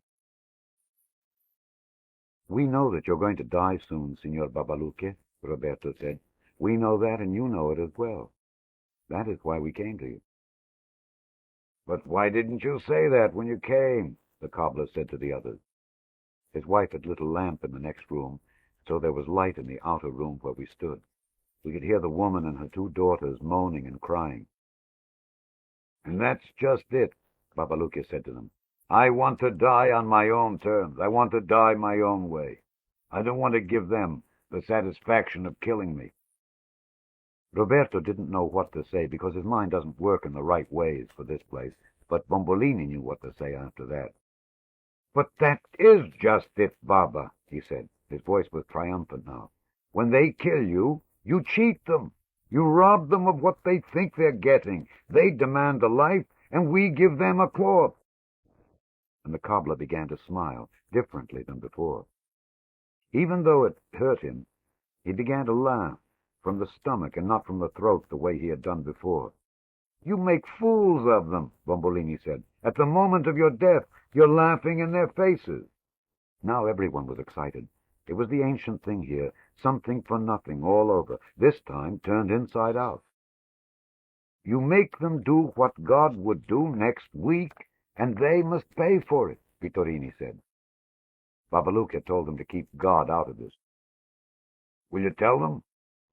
Will you make sure before they go that they know?" "No," Bombolini said, "absolutely not. They must carry the shame and guilt of Babaluque the cobbler around in their minds and in their hearts, and rotting their souls until the day comes for them to die." The cobbler actually tried a little leap in the air. "Italo!" he shouted. "You're marvelous! You're so clever!" He looked at Roberto. "You are honest, you see, but Italo is clever, and that is always better." Then he was sad. As bright as he had been, the light had gone from him, and they could all read at once that death was indeed already sitting inside his body, waiting. "But they'll know," he said. "They'll take one look at me and know." But Bombolini had thought of that. "We're going to paint your face so you look fresh and healthy. We'll put walnuts in your cheeks to make them bulge. We'll stuff things under your shirt to make you look fat. Your voice is still good." Cobbler was brightening again. It was amazing to see the way he could come back from the front door of death. "Italo," he said, "we should have been friends. We could have done terrible things together." Bombolini shrugged. I was a clown and you didn't like clowns. But I should have seen through your mask. Yes, but I was a clever clown, and so I wore a clever mask. They made the plans for the morning, which was by then not too far away. As few as possible should know, so that when the name was picked from the wine barrel, it would come as a surprise and a shock to the people. They decided at first that every name in the barrel should read Babaluke, but realized that would be a dangerous thing to do in case any German put his hand into the barrel.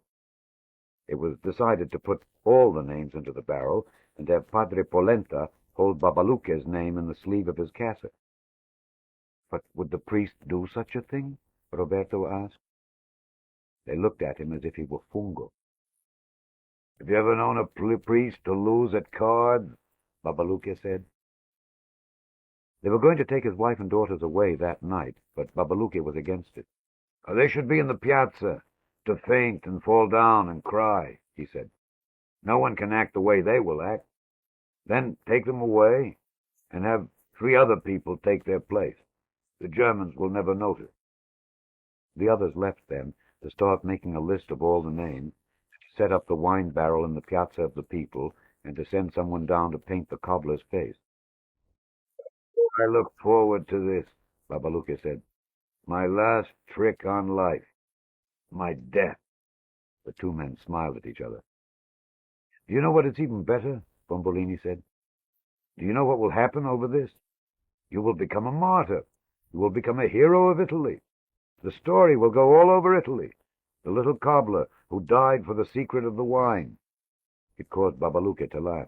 Oh, if only I could be here to see it. You can't have it both ways, Baba, Bombolini said. It's the one problem of being a martyr.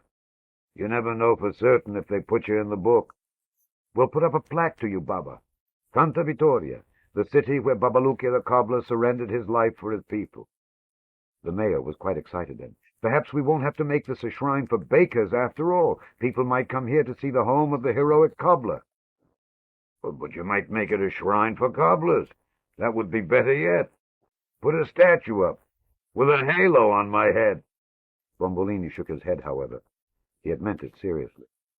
Cobblers don't make enough money, he said. They sat for a time enjoying the wonderful joke. There were many things they might do with it. The cobbler couldn't take wine, but he could hold grappa down, and he got a bottle, and they shared it, drinking for a time in silence. Because they had both had nothing to eat for a long time, they got a little drunk very easily. You know, Babaluke said, I am going to die tomorrow. In the joke, I forget that sometimes. It's strange, I keep thinking of the trick and forgetting that I'm not going to see how it comes out, that I'm going to die. He looked around the room. Think, this is the end of it. All of those years of work and pain and sickness, all the hopes I had as a young man, and this is the end, nothing more. Can you imagine it? That I came all those miles, all those years for this. That my mother starved those years to bring me to this. Isn't that strange? After that, Babaluke said something that was truly strange for him, and many people wonder if he really ever said it. He said that he was afraid not of death, but of not being remembered. And then he told about the thing that had impressed him most in his life. He had once been able to go to Venice, and when he was there, he saw a bridge on which there hung a blue light. An innocent man had been hanged from the bridge, and ever after that time the people who lived by the bridge for hundreds of years had kept the light lit in his memory and his honor, and in payment for their mistake. I want you to put a light, a green light, in the piazza of the people for the mistake of my life, Babaluke said. I want this under it, so that all should learn. In memory of the cobbler Babaluke, he lived his life wrong, but had the good fortune to die his death right. What a waste of a life. Bombolini tried to argue with him, but he was not to be changed. Now get out of here, Babaluke said. I'm tired and sick and a little drunk. I have a great deal of acting to do tomorrow. When will Angela come to make up my face? Just before dawn. The lottery is at dawn. 2 or 3 hours of sleep. It's a funny thing to need sleep in order to die. But of course I have to die right. Bombolini went to kiss the cobbler on both cheeks, but Babaluka pushed him away. None of that. Just because I'm going to die doesn't mean I have to put up with that. Well, anyway, Babaluka, you're a brave man. And even if you don't know it, a good one. Bullshit, the cobbler said. Those are my last words. Now go. I have to be fresh for my death. Bombolini couldn't bring himself to smile at a joke like that. At the doorway, he held the handle for a moment and then turned back to Babaluka. He was very serious. Babaluka? What is it? Make me one promise, the mayor said. Promise me not to die on us tonight. The cobbler was shocked and his face showed it. What? And spoil a good joke? Bombolini could hear him laughing even when he reached the top of the Corso. Although it was still dark, he could see that the wine barrel was already standing there.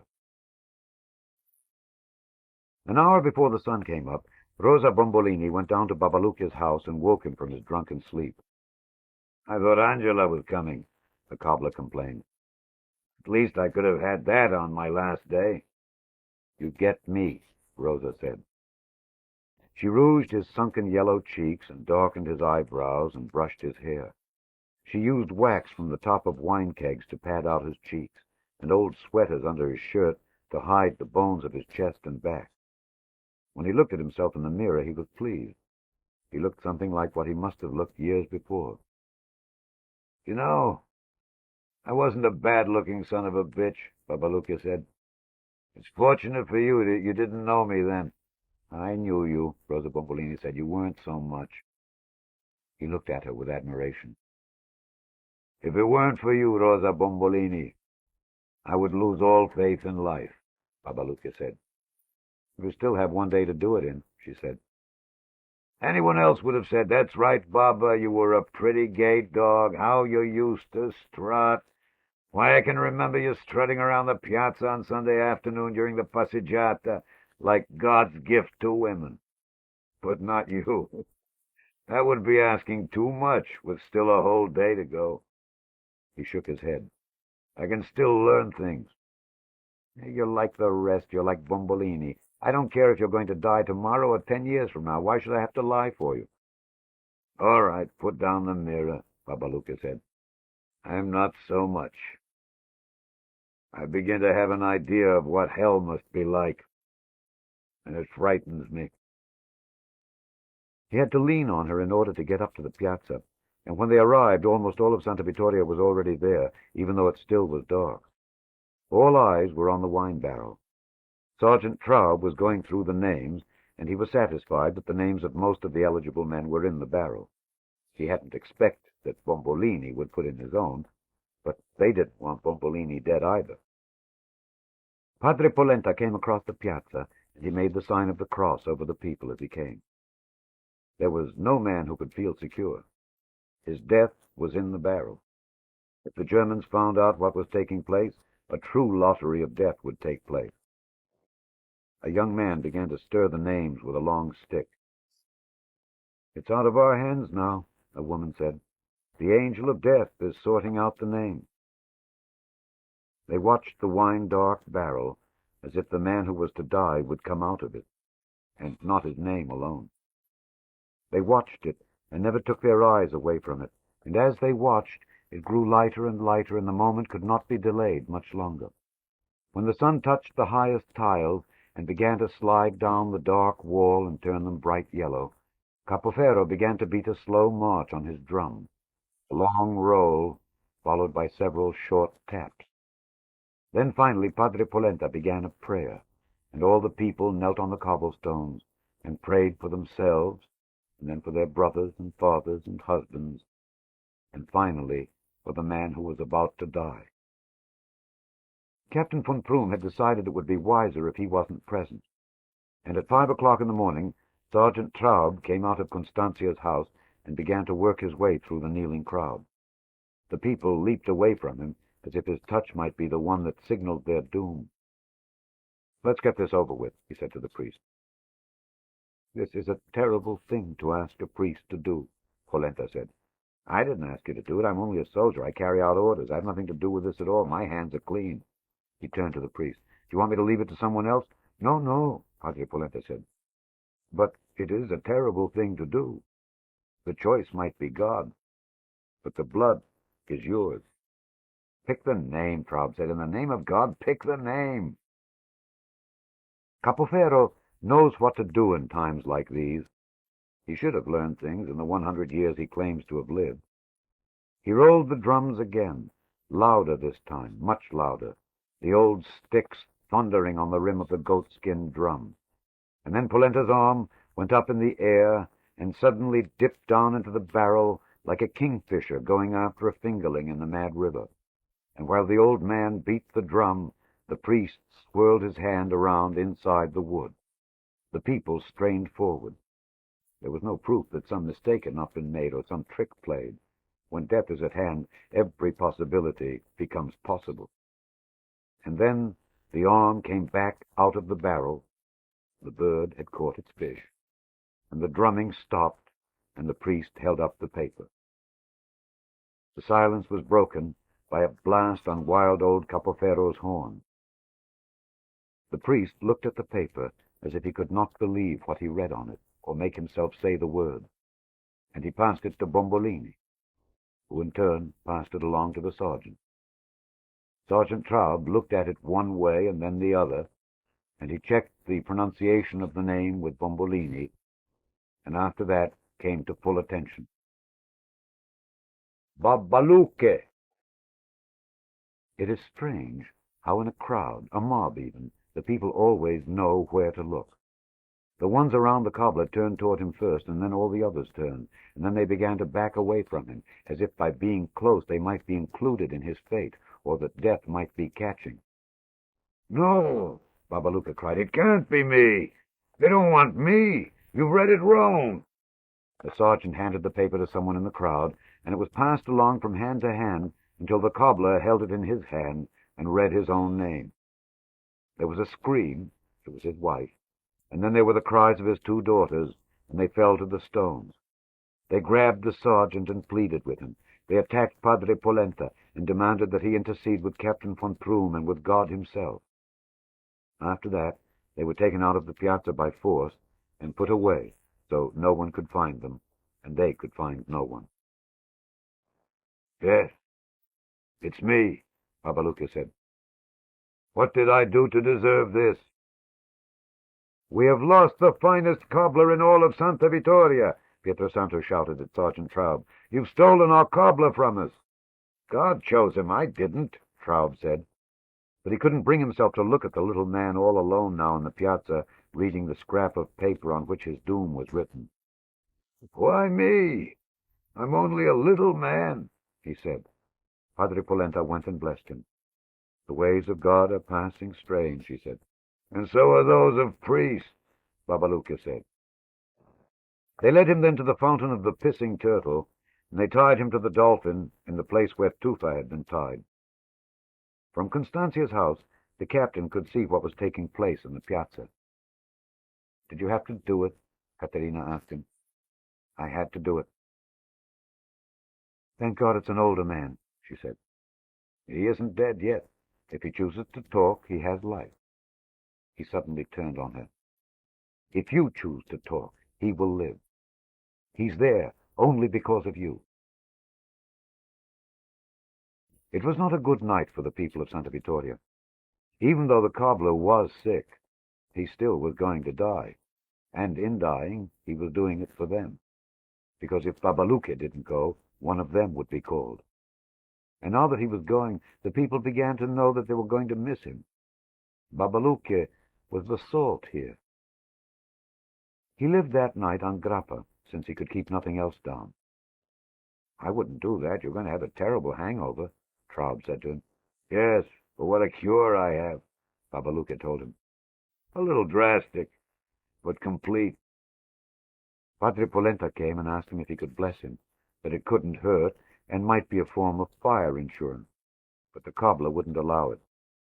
If God personally shows me a miracle between tonight and tomorrow morning, I'll let you sprinkle holy water on my head. But there are hundreds of millions of people. God can't show each one a miracle. He'd run out of ideas. Oh, you of little faith, Babaluka said. You don't go by the rules, Traub said. Why can't you behave like the other, that Tufa? Do you mean with honor and dignity? Like a man of self-respect, Traub said. I think I'll try that, Babaluka said, and he made a stern and proud face and gave up the effort. Nope, I think it's a little late to learn. All of those things went around the city, and it was hard to feel in the proper way before an execution when the sun came up. The cocks began to crow on the rooftops, since von Prüm had taken away all their dunghills, and on the doorsteps, shouting at the morning. I'll miss that, Babaluka said. I always liked the little bastards. I was envious of them. I used to lie in bed and ask myself why they were so happy to see the day come and I was so sad. It was the nearest he came to not being Babaluka. Then I'd say, well, the sons of bitches have no brains, and I'm filled with them, so of course I'm sad. Who wouldn't be? And everyone knew the cobbler was all right again. They came and got him even before the sun had reached down into the piazza. They took the rope off and asked him if he would like to go down in a cart or on a donkey's back. But he told them he would rather limp along. I want to beat the drum for you, Capoferro said. Ask them, Babaluka said. They're in charge of all the killing here. They allowed the old man to beat his drum. The Germans were in their parade uniforms. Although it was already warm and soon would be hot, they wore their tunics and steel helmets.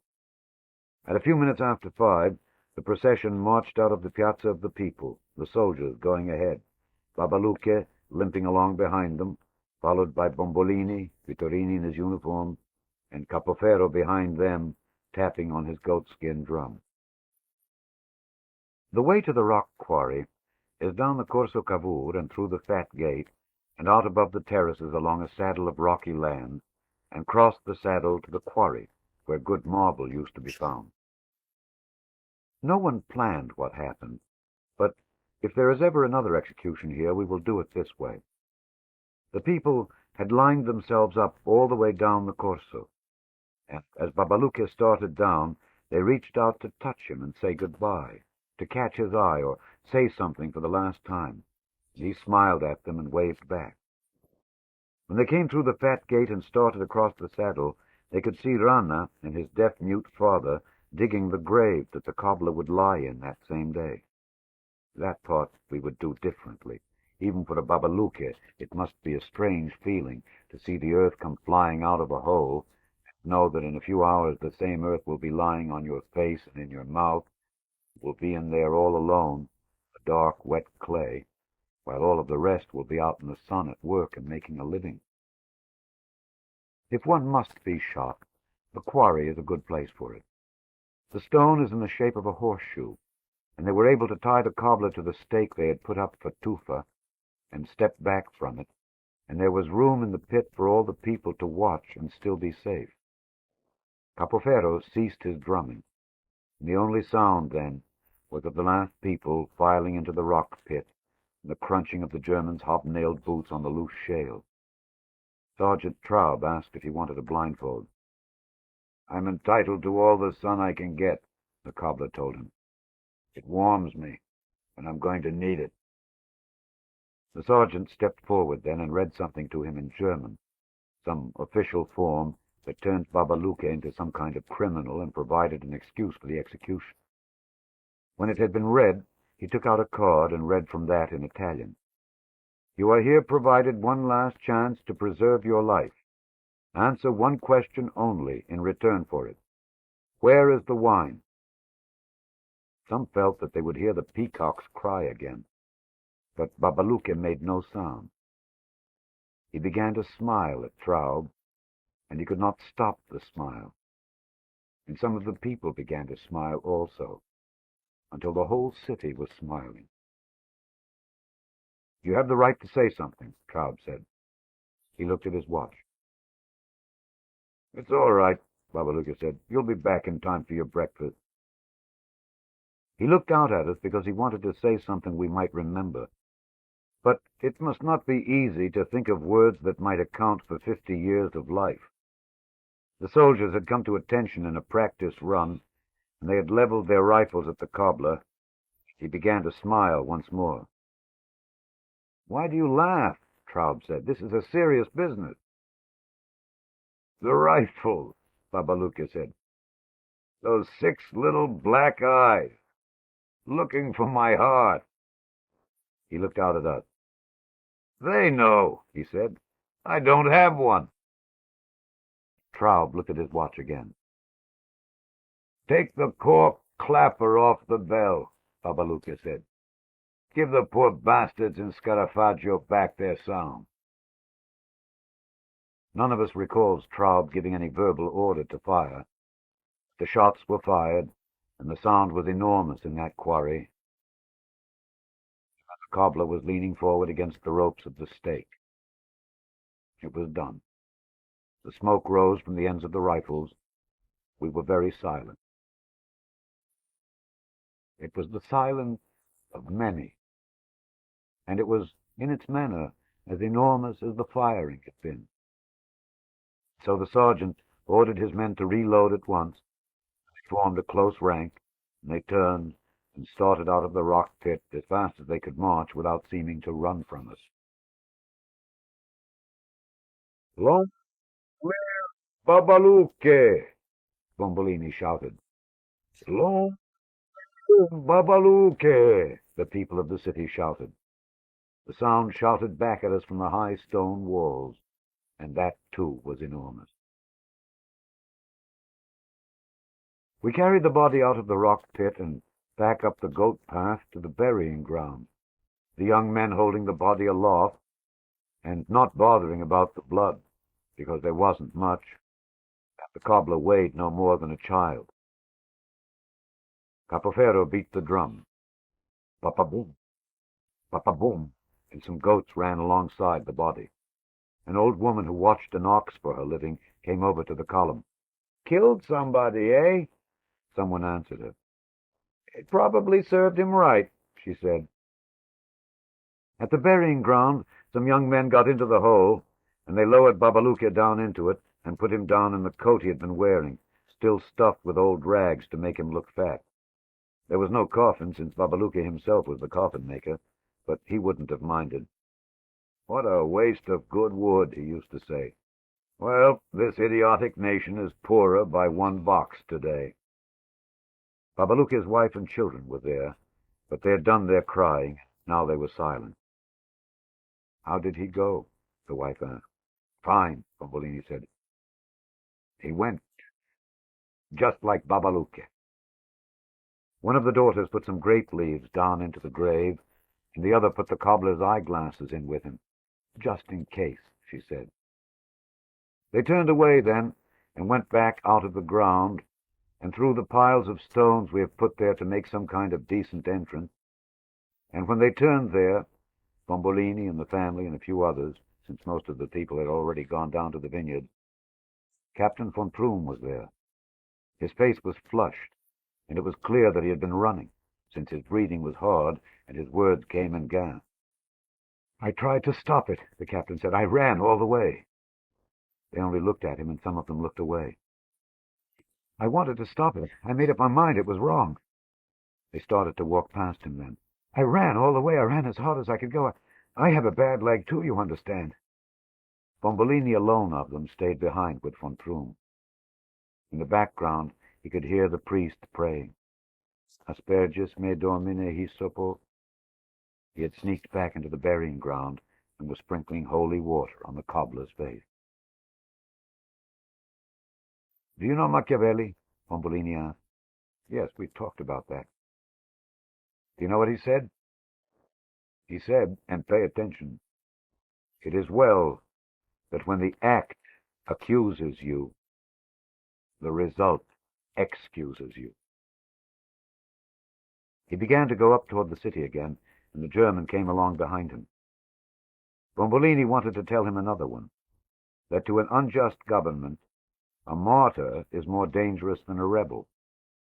But then he decided the German would have to find that out for himself. When they came into the Corso, the bell began to ring.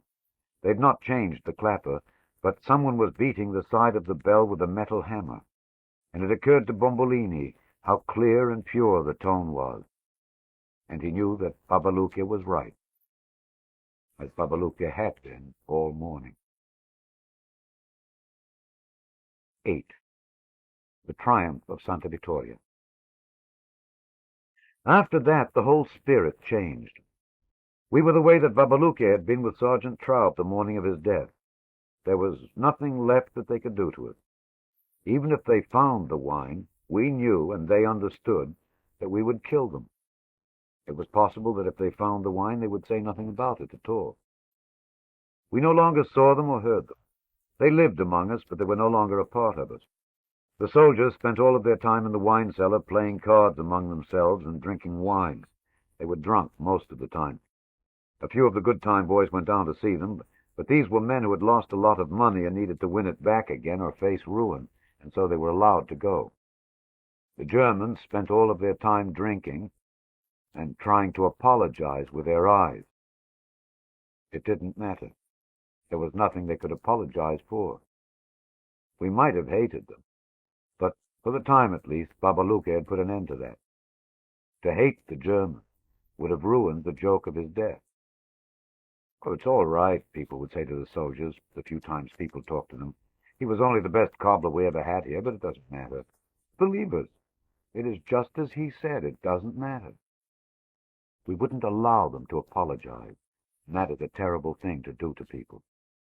Besides, there were the grapes, and the harvest was upon us. We almost never saw von Prüm after that, and we never saw Caterina at all. She alone of all the Santa Vittorians still suffered from the occupation. She was a prisoner in the house because he loved her. She was all that he had left, and because he had vowed that if she left him, the last thing that he would do was to see that Tufa died for it, and she knew that this was the one person he was still capable of killing. We know a little of what he did. There are notes and letters that he wrote, even to his dead brother Klaus, which he never sent. He was attempting through himself, and through writing and reading, and through his love for Caterina, to remake himself. He began to strip himself before her, layer by layer, which is a very dangerous thing for any man to do. He wrote this in his log: "I must look deeply into the chaos of my soul and plumb its depths, so that the riddle of my existence will be revealed to me." No one in Santa Vittoria could ever write a line like that. Fabio, perhaps, before he experienced his torture, but never after that. Caterina gave him some help by telling him one thing her husband, who had admired the Germans, had told her. "The difference between the Italians and the Germans," he had said, "is that when the Italians do something bad, they know they're doing something bad. But when the Germans do something bad, they're able to convince themselves they've done something good, and that is why they're so much more effective than we are." "I did some bad thing," von Prüm said. "See, I know that. But everything I did was for the country." "What you forget," Caterina told him, "is that every place is someone's country. Someday when this is all over, I'll come back here and I'll do something for the people here. I'll build them a new fountain. I'll help them build a school. Do you think they would like that?" "Oh, yes," Caterina said. "Come back and build them a school." And she was right about that. It's the way we are. We'll take a school from anyone, just so they don't try to teach in it. His plans for returning here someday and doing good works for us occupied his time. There are more notes on that as well. In the course of this, he must have scoured his soul and bleached it a bit, because his sense of well-being began to return. "I have looked into the chaos. I have plumbed the depths," he wrote later. "I have dropped a bucket into the inner well of myself, and it begins to come up with clear water. The riddle of my existence is this, that although I have made errors and I admit to them, at the same time I am forced to conclude that, like it or not, in the end I am dedicated to the good life." After that he began to go out a bit, a few short walks in the piazza, and he smiled at the women at the fountain, and was pleased to find that the smiles were sometimes returned. "I think they understand," he told Caterina. "These are good people. They know that at the bottom of it all I'm only a soldier, and that sometimes a soldier is forced to do things that aren't nice, but which duty demands be done. He was happier with himself after that. He felt secure in himself once more. He had done his best, and he was content with most of it. If some people had been harmed, he hadn't wished it to go that way. He was at ease, except for the one thing that always came back to haunt him. He was secure enough one afternoon, a day or perhaps 2 days before the harvest began, to ask Bombolini to come to see him. "Don't go," everyone told the mayor. "It dishonors us." But he went. He was surprised to see the Malatesta. Everyone had said that she was wasting away. It was what they wished to believe. But in truth, she had never looked better to Bombolini. The hot tubs of the good food and the warm bed had not harmed her. He looked at her, and when their eyes met, he understood her at once. Why should she waste away because of him? Whose victory would that be? Babaluka would have approved, Bombolini thought. "I'm going to do something for you," von Prüm said. "I'm going to risk my entire professional future for you. We are not going to be the only Germans here, you understand. Sometime soon there will be a general withdrawal from the south, and a stand will be made somewhere along a new line here. At that time there may be thousands of soldiers here. It is possible that a major battle could take place. And it is possible that then the wine— oh, don't make that face, Bombolini, we aren't children— that the wine will be uncovered. The headquarters of my unit has already withdrawn. Records are in with disorder. As commander of Santa Vittoria, I am prepared to swear that the wine they find is legitimately your wine, that you have paid your share to the Reich, and the wine must not be touched." Bombolini thought about the proposal because there was, in truth, some merit in it. "Then you would be the savior of the wine," he said. "Yes, you can look at it that way. I have no interest in the wine. The wine is nothing to me, you know that. But now I would like to help your people. Give me the opportunity to save your wine for you." Bombolini had gotten to his feet. He wanted to leave because he was afraid of doing something ridiculous or even dangerous. "I cannot express how much I appreciate your generosity," he told the captain. "Only an extraordinary man could make such a proposal. It is with a sense of true sadness that I once again must tell you that there is no other wine." There was nothing for them to say after that, and they looked for ways to leave one another. "If you were a true host," Caterina said to Bombolini, "you would hide some wine so he could save it for you." "Do you think a trick like that would work with Captain von Prüm?" Bombolini said. "Ask the captain," the Malatesta said, and Bombolini looked at him. "No," Captain von Prüm said. Even the fear of the arrival of new Germans, possibly thousands of them, could not make itself felt here then. The only real fear left was Tufa. We were afraid of what he would do. If he killed Captain von Prüm, and even though the captain was dead to us already, the entire city could be made to pay the price for Tufa's honor. We were very thoughtless. We didn't think then that the one to pay the price would be someone else. The German had called Bombolini for a second conversation, but it was never held. Before the mayor could cross the piazza, he was stopped by the ringing of the bells, and after that by Capoferro's drum, and then by the people who came out of the houses into the piazza. "The time has come," Capoferro shouted. "The time is now. Old Vines has made the test." Von Prüm came out of Constantia's house and was forced to fight his way through the people who were running and shouting in the piazza then and getting the carts and animals ready. "What's happening? What's wrong?" he asked Bombolini. "Nothing's wrong," the mayor told him. "I had wanted to see you about something important," von Prüm said. Bombolini gave him what we call the fungo look, the eyes wide and staring, and the mouth open. "To hell with that," Bombolini said. "The harvest is on." There is one moment when it is right to begin to pick the grapes. One day too soon, and the grapes will have been deprived of all the richness that God intended them to receive. A day too late, and a touch of the devil's rot begins. On the right day, the last of all the possible moisture has been taken from the air and the soil and the vines and the leaves and sent to the clusters of swollen fruit. The last bit of the sun has been absorbed by the leaves to warm the juice and cause the sugar to bulge against the skins. And when that balance is reached, which is known by men like old vines, who have roots in the soil and their soul in the vine, the time has come to pick. Nothing else exists for Santa Vittoria after that but the grapes. There is no war, there is no other world. God doesn't exist except as he lives in the grapes. The man who dies, for example, dies unnoticed and in silence. He goes unburied, or if the time is too long, the funeral is held, and the mourners, usually only his immediate family, close the lid and run for the terraces. What tears are shed fall on the grapes and not on the grave. Children go unfed, but they understand they have no right to eat when the harvest is on. He who can move goes down to the terraces and cuts the fat grapes free from the vines and puts them in the baskets, which are carried to the carts, taken up the mountain to the wine presses, where the grapes are pressed to death, only to be born in a new and beautiful form, just as Christ was.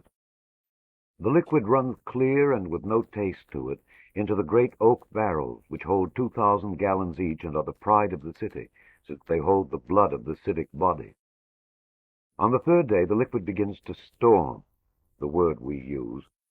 The process of fermentation has begun, and the grapes are struggling to be born again. The wine boils and hisses in the barrels like the waves at sea. The wine is storming. And when the storm is over, in a week or 10 days, depending on the quality of the grapes, old Vines will dip his glass into the barrel and hold it to the sun.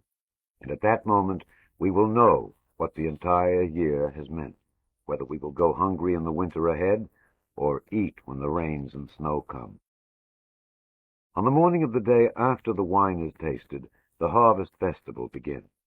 If the wine is good and plentiful, the harvest can be gay and even violent and wild. But if the wine is thin and the harvest is small, the festival can be sad and even bitter. In the early days, everyone works. Bombolini goes down to the terraces and sweats.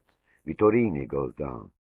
This year, for example, Roberto, although his leg pained him, worked with Rosa and Angela and the Casamassima family from dawn until dark, and until he thought sometimes he would die. But he liked the work when it was not too painful. There was something satisfying about picking and holding the heavy clumps of ripe fruit, and he liked working by Angela's side, sweating together in the October sun, walking up the mountain together in the coolness of the evening. Once, next to her in the darkness of the leaves, without thinking about it, he put his hands on her hips and then around her waist and kissed her on the back of the neck, and she didn't turn or pull away or even move. "You shouldn't do that," she said. "Why not? I wanted to do it. We don't do that here. The boy who does that to the girl means he wants to marry her." He had said nothing at the time, but later in the day he told her that maybe he would marry her. "No," she pointed to her bare feet. "Americans don't marry girls with bare feet. Besides, what would I do there? I only know how to pick grapes." "Do you know how to go to the movies?" "Yes." "You could go to the movies. You could sit in the movies all day and play the radio all night." She thought about it. "No, I wouldn't like that. I like to pick the grapes." "I was joking with you. They do more than that in America. You think about it." "I like to pick the grapes. I like it here. You think." To make up for the men who had been hurt by the SS, von Prüm sent some of the soldiers down to work. Some of them had worked with grapes before, and they were good at it. When Roberto saw Corporal Heinzig looking at Angela, watching her bend and straighten up and reach, he found that he wanted to shout at him. But then he went back to work. There was excitement on the terraces. No one could remember heavier grapes and fatter grapes and bigger clusters. The baskets were the heaviest baskets ever, and the presses were running behind, working finally by Longo's light far into the night, despite the threat of flames. All day the rich juice ran from the presses down the spillways into the barrels, a rush of wine filling the barrels more swiftly than they'd ever been filled before. The wine was plentiful, and if it was good, too, it could be the finest year in the memory of any person in Santa Vittoria. There was excitement, but there was a humor, too, since as the new wine began to run, thousands of gallons running from the presses, and then 100,000 gallons washing down the wooden spillways, the answer to the first part of the secret, whether there was wine or not, was being spilled out in front of the Germans before their very eyes, and they were unable to see it, because they had no eyes for the wine. When the harvest was almost over, when the vines were stripped so naked they looked indecent on the terraces, ravaged and even castrated, Bombolini decided on a daring thing. He went across the Piazza of the People and invited Captain von Prüm and the soldiers to share in the harvest festival. I don't know. I understand it's like some kind of religious orgy. There's a great deal of drinking and a kind of frenzy takes over. I don't think it would be a good idea, von Prüm said. But it's a joyous frenzy, Bombolini told him. There's no bitterness then. There are no enemies at the harvest festival, not when the wine is rich. I'll give it thought, the German said. We've never had outsiders. It's in return for your offer about the wine. The people respected that. Von Prüm put a finger to his teeth and stared at the ceiling. The people respected that, he said. They felt it was generous. We want you, in fact, to be honorary marshal of the festival.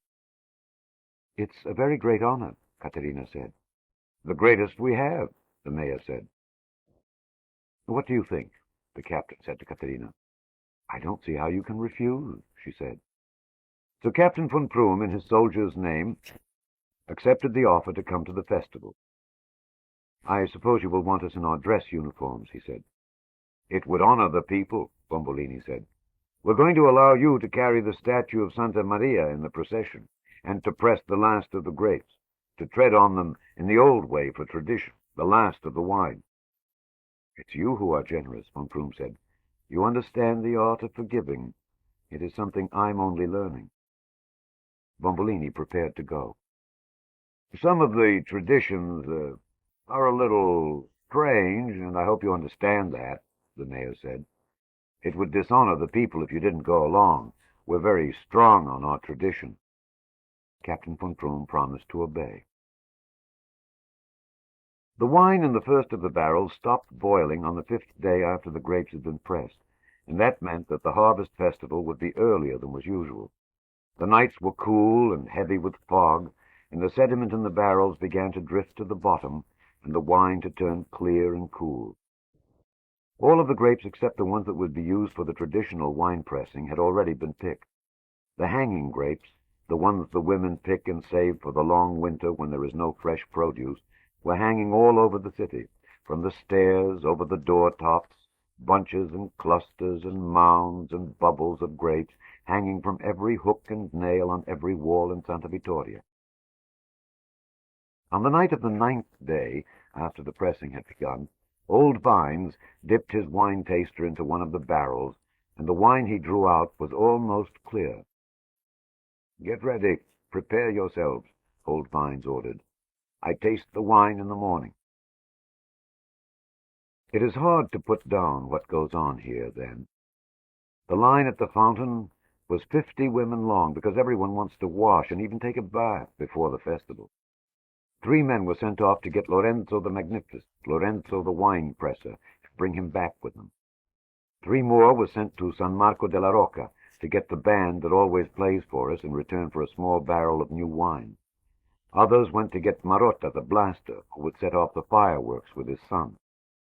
It hurt us to have to hire someone Scarafaggio, although it was something to know that Marotta had not been born there, and as such was not a true product of the place. Get to bed, go to sleep, all the mothers shouted. But it is almost a law here that no child sleeps the night before the festival. The old ladies, whose job it is, began to get out the straw hats for the oxen and the mules, and to go pick flowers that they make into chains to hang around the beasts' necks. Some went down and got vines for a garland for the statue of Santa Maria, and grape leaves to dress her in. The young girls work on their hair and dresses, and the older ones try to make the traditional costumes respectable for one more time. The men do almost nothing. They scrape the mud and the manure from their boots and feet and get out their black suits, those who own them, And they stand about and talk about the wine over and over, endlessly, never tiring of it, saying the same things again and again as if they had just been invented. They talk about whether it will be thin or fat, as black as night or as red as the eye of a pigeon, sharp or round, heavy or light, whether it will have the true bouquet of the fruit, and, most important, whether the wine this year will have the true frizzantino, the thing that makes the needles jump on the tongue and causes that stinging dance that all good wine makes in the mouth. There is no drinking that night, so that the head will be clear, the hand steady, and the mouth purified for the new wine in the morning. Many of the men keep a watch around the fountain all night long in honor of the wine. They torture themselves then about how bad the wine will be in the morning, how rotten it will taste, and how it will wound the taste buds on their tongues. There's no reason for it to be good. Do you remember the cold rains 2 weeks ago? What else can you expect? It murdered the grapes. It is as if one good word might cause the wine god to make it turn in the night. And it is protection. If you expect nothing at all, how can you be hurt? But also, one must be humble before the wine. One must expect only the worst. One must present one's ass to the gods, as they say, and demand that it be kicked. At 2 o'clock that morning, at the darkest time of the night, most of the women were up. Some of the animals, already draped in their flowers, decked in vines and wrapped in grape leaves, were wandering through the piazza, not knowing what to do with themselves now that there were no more baskets to carry up the mountain. They were like the men. Even the Krauts wouldn't want to steal this wine, someone said. Well, we can always sell it for vinegar. All along the walls of the piazza, children were sprawled out on the stones, curled in chilled balls, waiting for the dawn, because they were afraid of missing something in the morning. They knew what they were about, because had they been home warm in their beds, they might have missed the first sounds that came roaring up the Corso Cavour. It began, the day of the festival, in the darkness of the morning, at a few minutes past 4 o'clock. It didn't begin in the sense that a day usually begins, by degrees, a little at a time. It began all at once. It erupted. The day exploded on us. A child ran into the piazza of the people. "Here they come!" he shouted. "I saw them. They're at the Fat Gate now."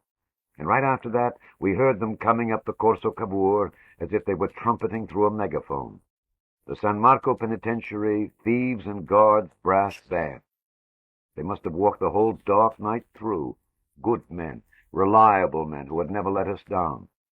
Down the mountain from San Marco della Rocca, out through the prison gates, across the valley and up our mountain, until there they were at the Fat Gate, blowing their lungs and hearts out in the last darkness of night, drowning out the children, overcoming the frightened bleating of the sheep and the tunking of ox bells. The sound of the guns we no longer noticed firing to the south, even outcrying the cocks who had had their morning stolen from them. All hail Garibaldi at 4 o'clock in the morning. Italy forever, coming up out of the pipe of the street at 10 minutes past 4. The march of the Alpini brigade near the top of the Corso. By the time they got to the piazza and began to march into it, Garibaldi once more. There were 1,000 people there to shout a welcome to them. 8 men in all, 8 in green and gold uniforms, 8 good musicians, some of the finest thieves and bravest guards in all of Italy, 5 thieves and 3 guards, 1 piccolo, 1 trombone, 1 clarinet, 2 trumpets, cymbals, 1 bass drum, who would be supported by Aron Capoferro, and the leader, the Maestro Stompinetti, the Rock of San Marco, who had spent 2 years in Cleveland, Ohio, and knew all about it. Bombolini welcomed them to the city of Santa Vittoria. "I heard you were mayor, and I never could believe it," Stompinetti said. "The best we ever had," Pietro Pietrosanto said. "Oh, well, I've heard crazier than that," the Rock said. "So you're the mayor. God bless the mayor. God bless the people. God bless the wine." He had a great voice, as big as the trombone he blew. Polenta came out of the bell tower, and with him were some of the older men of the town, dressed in their black suits and holding a canvas canopy over the priest's head to shield the silver chalice which was filled with the Eucharistic wafers. Everyone takes communion on the festival morning, even if their souls are as spotted as their suits and as stained as the men who work the wine-press. In a few minutes, he would hold the Mass of the Grapes. The people prepared to file into Santa Maria when there was a command in German from Constanzia's house, and then a second, and finally the German soldiers began to file out into the piazza, lined up in rows of two. On a command from Captain von Pruhm, they began to march in the direction of the church. They were dressed in their parade uniforms, the only time they'd worn them since the cobbler's execution. The leather on their wide black belts was polished, as was the leather of their boots, and the silver buckles, which say Gott mit uns, shone. They carried their rifles slung over the shoulder, carried bayonets and trench knives in scabbards, and wore their metal helmets. Only Vittorini could outshine them. They marched, a parade march, a slow goose step in which they came to almost a complete halt before banging their hobnails down on the cobblestones again. Capoferro picked up their step. Bang! Bang! And the piccolo player played a sad lament for the dead. The Germans were impressive. At the church door, Vittorini made a salute, and Bombolini welcomed them as guests of honor at the festival. As a representative of the German people and the German nation, we are honored to accept, Captain von Pruhm said. Wait until the resistance gets their hands on this Bombolini, Stompinetti said. What kind of an Italian is this? Why didn't he get down in the piazza and kiss his ass while he was about it? Wait, the people around him said. Just wait. He knows what he's doing. The Mass was swift. Polenta had never been a believer in the long Mass. It was his belief that if God wanted to come down and bless the grapes and wine, he would come down whether we spent an hour on our knees or 10 minutes. The Mass was over in 15 minutes.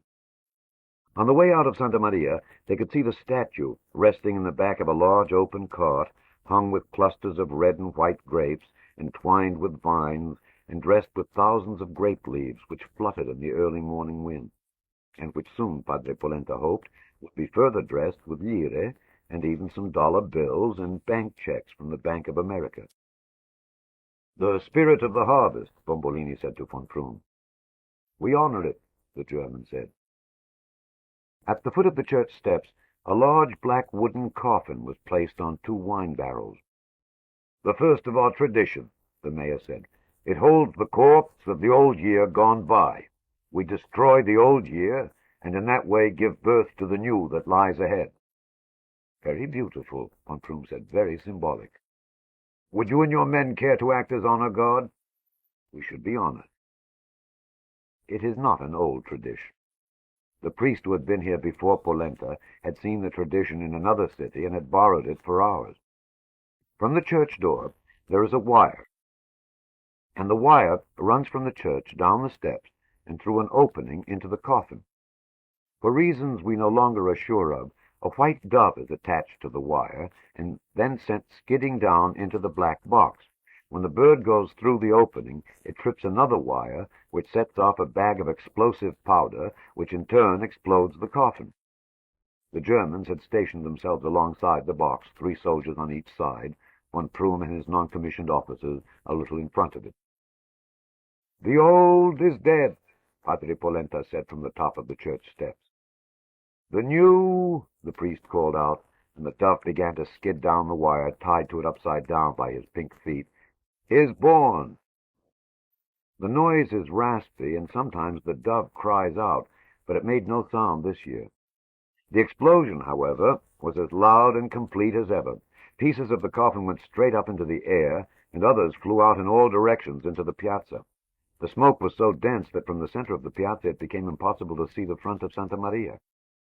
When it did clear, we could see the Germans, all 9 of them, face down on the piazza stones, mingling with ox turds, and several of them, better trained than the others perhaps, with their rifles already in their hands, kneeling and facing the people. There was a great cheer then, an enormous cheer from the people, because this officially opens the festa. Some of the people ran to help the soldiers to their feet, and they tried to brush the manure and the axle grease off their uniforms, but without much success. Bombolini said something to the captain, and he smiled and patted him on the back, but nobody was actually able to hear what he said because of the roaring in their ears. In the center of the piazza, near the fountain, A platform had been built in the night, and on it stood the first of the wine barrels, and by the barrels stood old vines. He looked then as he always did, as if he were about to be sentenced to his death, to be dropped through the platform floor. Padre Polenta said a prayer, and then a young girl, all white in her communion dress, took a copper pitcher and turned the barrel tap and filled the pitcher with wine, and when it was full she handed it to old Vines. There was no sound at all in Santa Vittoria then. Even the animals, who exist by the wine as much as we do, seemed to know enough to be silent then. He held the pitcher in the air, and then he began to pour the new wine into a large crystal wine glass, which he then held over his head, the way the priest holds up the chalice before consecrating the sacred host. And he turned in all four directions. "It is vino nero," old Vines called out. "Good and black." There was a roar from the crowd, but not a great one. It was a good sign, but not enough. Now he lifts the glass to his lips, and the people push forward because they demand not only to see it, but to hear the wine washing around in his mouth and being kissed by his tongue and lips. And then he spits it out, and no one moved. They knew it was good. He could not hide the look that began to spread out on his red face. The question now was, how good? "Frizzantino!" the old man shouted. And then there was the roar, the true roar, almost as great as the one that had greeted Bombolini so many months before. "The wine is alive!" he shouted. "It dances!" He took more of the wine. This he swallowed. "The needles on the tongue! Give us! Give us!" the people shouted. They reached up for the wine glass, but he didn't give it to them then. "It's as fresh as the air!" he shouted. "It tastes like the sun in the sky!" He had never spoken this way of the wine before. He told them that the wine was fat, but at the same time light, that it was fruity and yet not sweet, and that the bouquet was strong enough to drown the brain. "It is a good wine," he said, the first of the desirable categories. "It is a great wine." The cheering grew louder. They waited for the third category that is almost never awarded. "It is a wine too good for men to drink," old Vines told them. He was holding the glass up to the gods that only he recognized. "We have grown a wine fit for the saints." No one cheered then. It was a moment for reverence. It had gone beyond cheering. As we do, the oldest of each family comes forward with a pitcher, and the pitcher is filled at the barrel, and the wine is taken back to the family and sipped and tasted, and then drunk by all, from the oldest down to the youngest. When all the families had tried the wine, the San Marco brass band broke into some gay song from the mountains to the south of here, and the time for reverence was past, and the uproar began in the piazza. "Now comes a real treat," Bombolini shouted into Von Prum's ear. "No outsiders have ever done this before. You're going to be allowed to help carry the statue of Santa Maria." Teams of men carry the statue, and it is considered an honor to be chosen. There are 8 men to a team, and each year 3 teams are chosen. With Polenta in the lead, the statue is carried around the Piazza of the People, and then down the Corso Cavour, through the Fat Gate, and across the terraces. As he goes, the priest blesses the doorways and the windows, and on the terraces he blesses the last of the grapes of this harvest, and the roots of the vines for the harvest to come. It is not a heavy statue, but the distance is long, and when the day is hot it can prove to be work fit only for the strong. To many, carrying the statue is a kind of penance. It was as if they were saying to God, "I sweat for you, you sweat for me." It is also one of the ugliest statues in all of Italy, and possibly the world. It was made of wax and cheap paint and plaster 100 years ago in Montefalcone, and when a team of men left here to get it, on the way back they stopped in a roadside inn for some wine and left the statue out in the sun and the rain, and it melted and turned black. When the people saw it, they were horrified. "No, no," the men who had carried it said. "It was a miracle. This must be the way Santa Maria really looked, all black and roasted. It was God's wish." To this very day, the city is divided between those who think Santa Maria's melting was a miracle and those who think the melting was a simple case of drunkenness, stupidity, lying, and criminal neglect. The two groups are called the miracles and the melters. It was also hollow, whether by deceit or by design has never been known. The first team carried the statue all the way down the Corso Cavour, and the people came out and pinned lire to the statue, and those who had no money left food in her arms and put things in the cart that came along behind. At the Fat Gate, a second team took over the statue, and it went down to the terraces. Most of the men were older men, some as old as 60, but they held the statue high and went down the mountain and through the grapes at a good pace. Young girls were picking the last of the grapes, and the German soldiers, getting into the spirit of things, helped them fill the baskets. "You'd better take it easy," Pietrosanto warned them. "You're going to be next with the statue." "If those old men can carry it, we can carry it," Heinzig told him. "They know how to do it. It's harder than it looks," Bombolini said. "They've done this for years." "With one hand," one of the soldiers said. "One hand." "I don't know," Pietrosanto said. Heinzig called Zopf over and told him to roll up his shirt sleeve.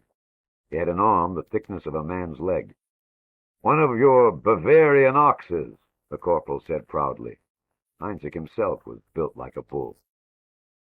In the center of the terraces, the statue was set down on the cart to rest, and the men and women and the soldiers walked across through the vineyards for the blessing of the vines.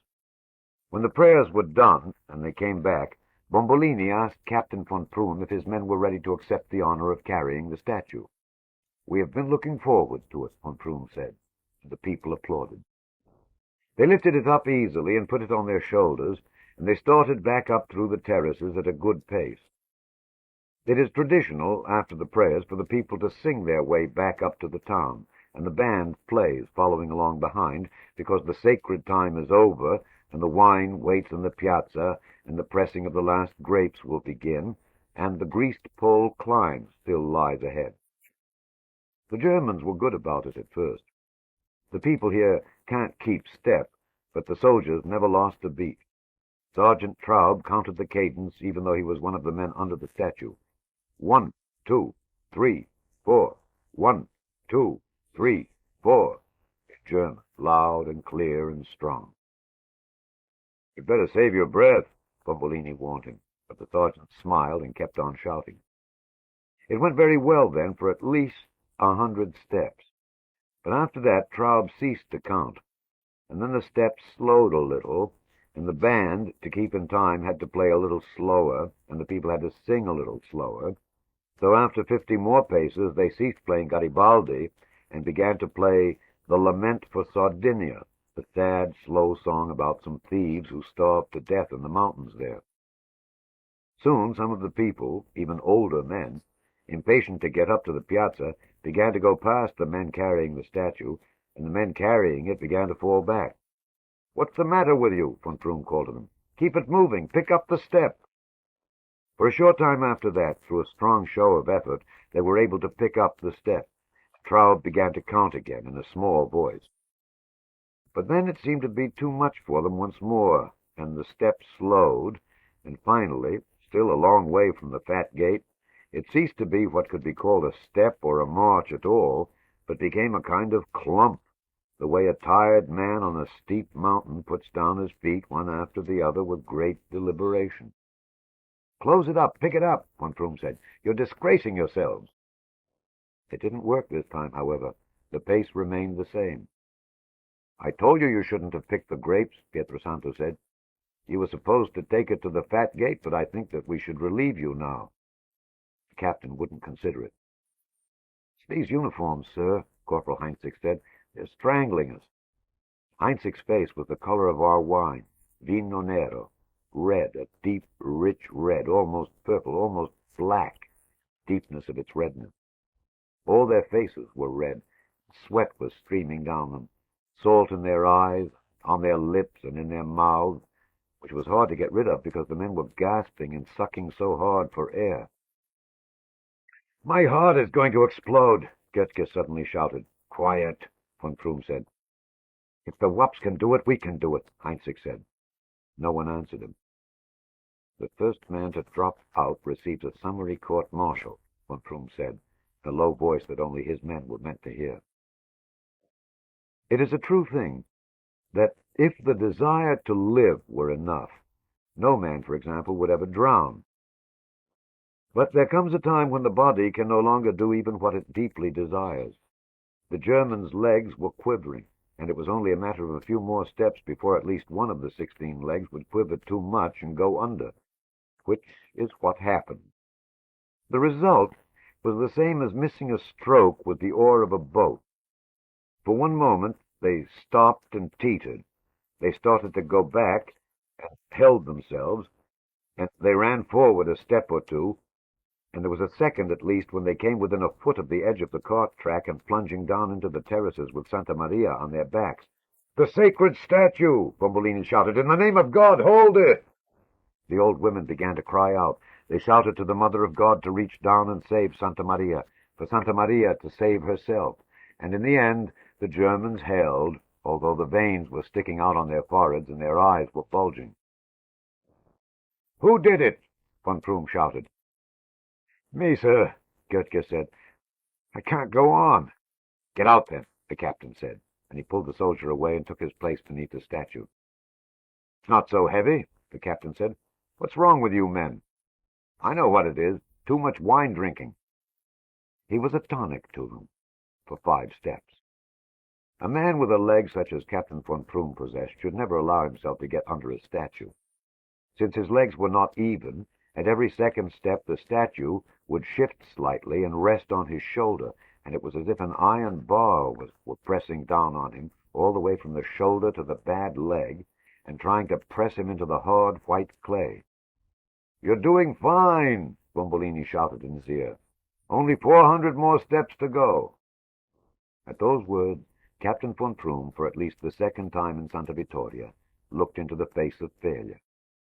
If they could cover 100 more steps, it would be something more than a triumph. But it would be a man who was not honest with himself, the kind of man who, when someone spits in his face, denies that he has been insulted, who would deny that the Germans did not go down without a great fight. "All right," von Prüm shouted at them. "We're going to go up. At 3 we step off again. 1, 2, 3, step," he called out. "Step! Step! Step!" One of the soldiers, each time the captain called out "step," answered, "I die, I die, I die." "Only 350 more, Captain," Bombolini told him. No one could say why they stopped. It is said that in a war, no one can say why an attack stops. Each soldier has his own reason and his own limit, but all at once the attack stops. It was that way with the burden of Santa Vittoria. "Step!" the captain called out. And no one took a step. They stood where they were. The statue shook with the effort simply to keep it from falling. 6 young men, then, it was important to Bombolini that there were 6 and not 8, eased the poles off the German shoulders, and not one of them made a protest, not even Captain von Prüm, and they slung the statue on their shoulders and started up toward the fat gate at a fast pace, and even managed to break into a trot. Stompinetti saw them coming, and he broke into a Neapolitan quick-step, and they went the rest of the way up to the fat gate as if they were going home for their soup. The Germans fell where they had stood.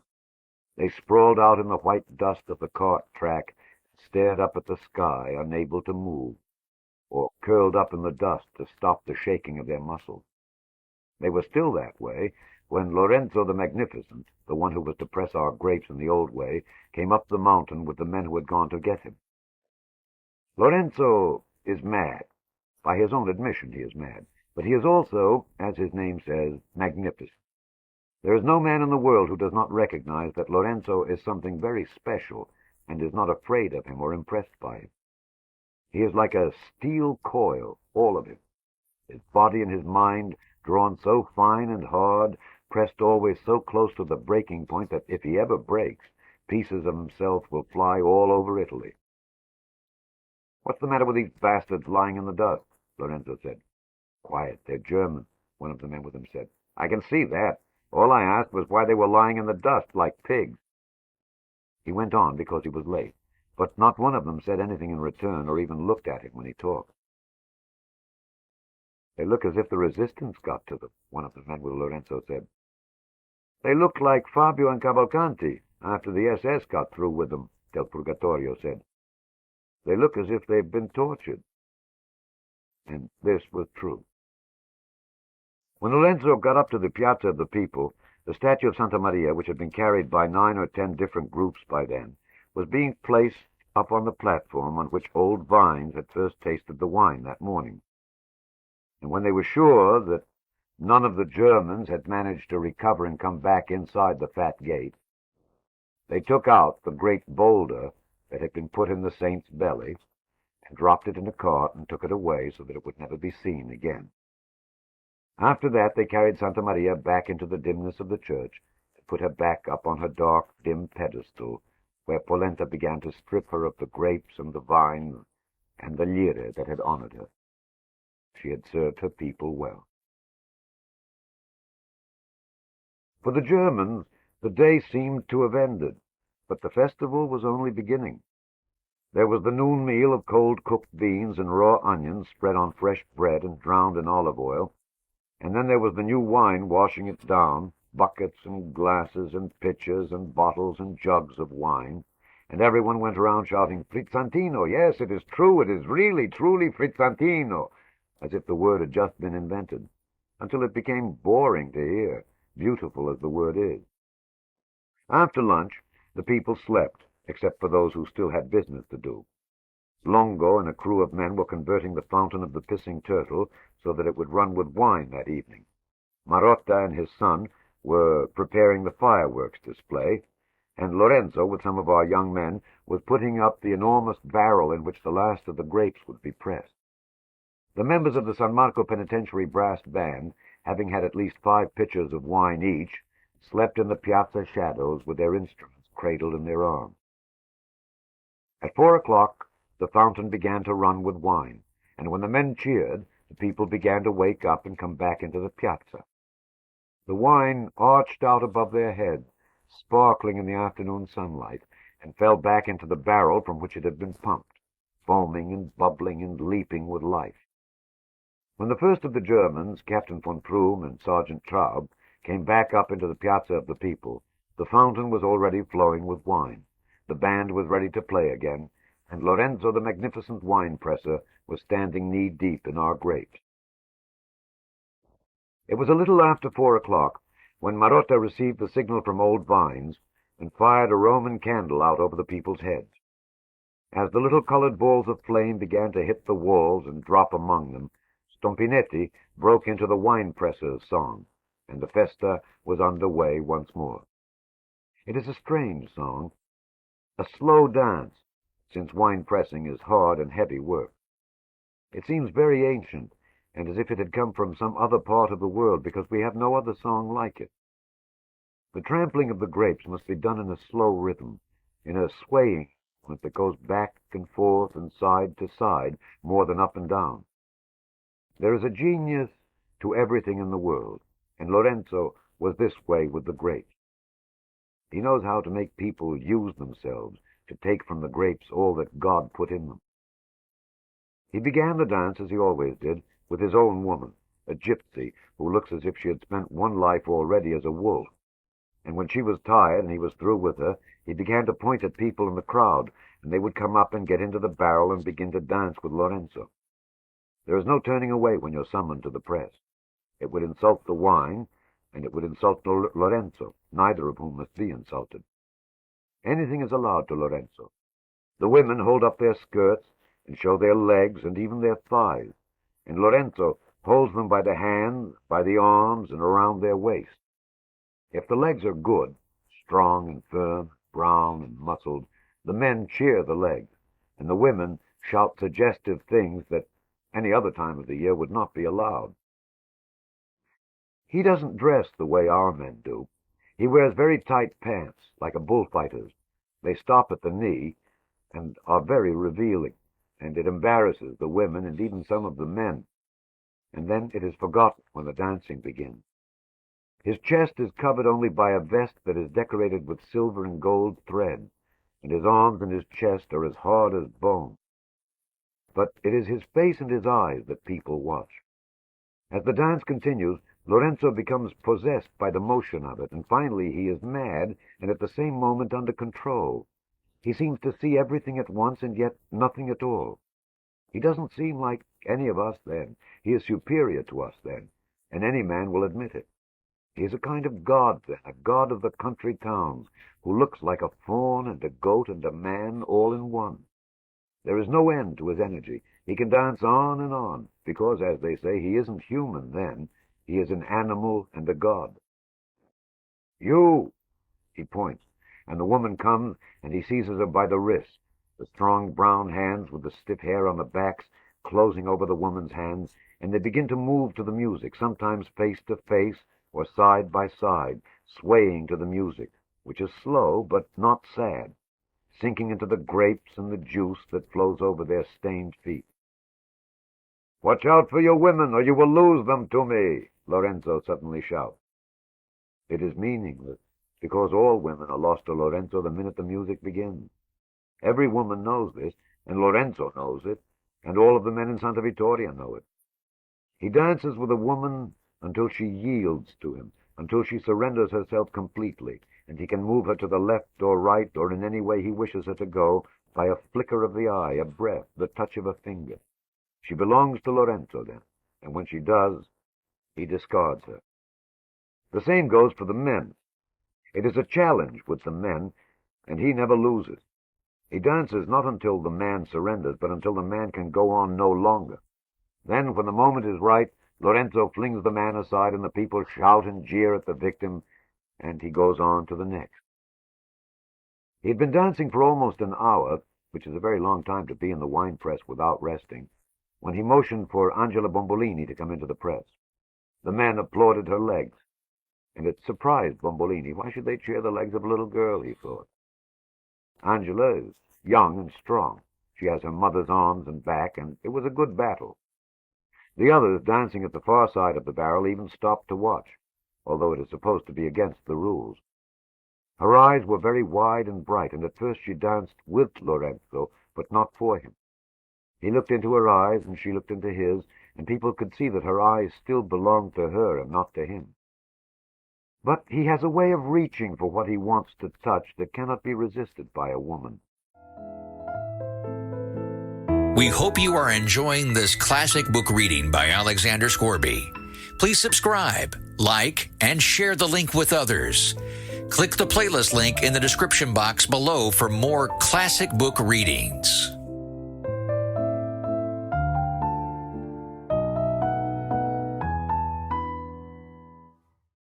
It was not a fair contest.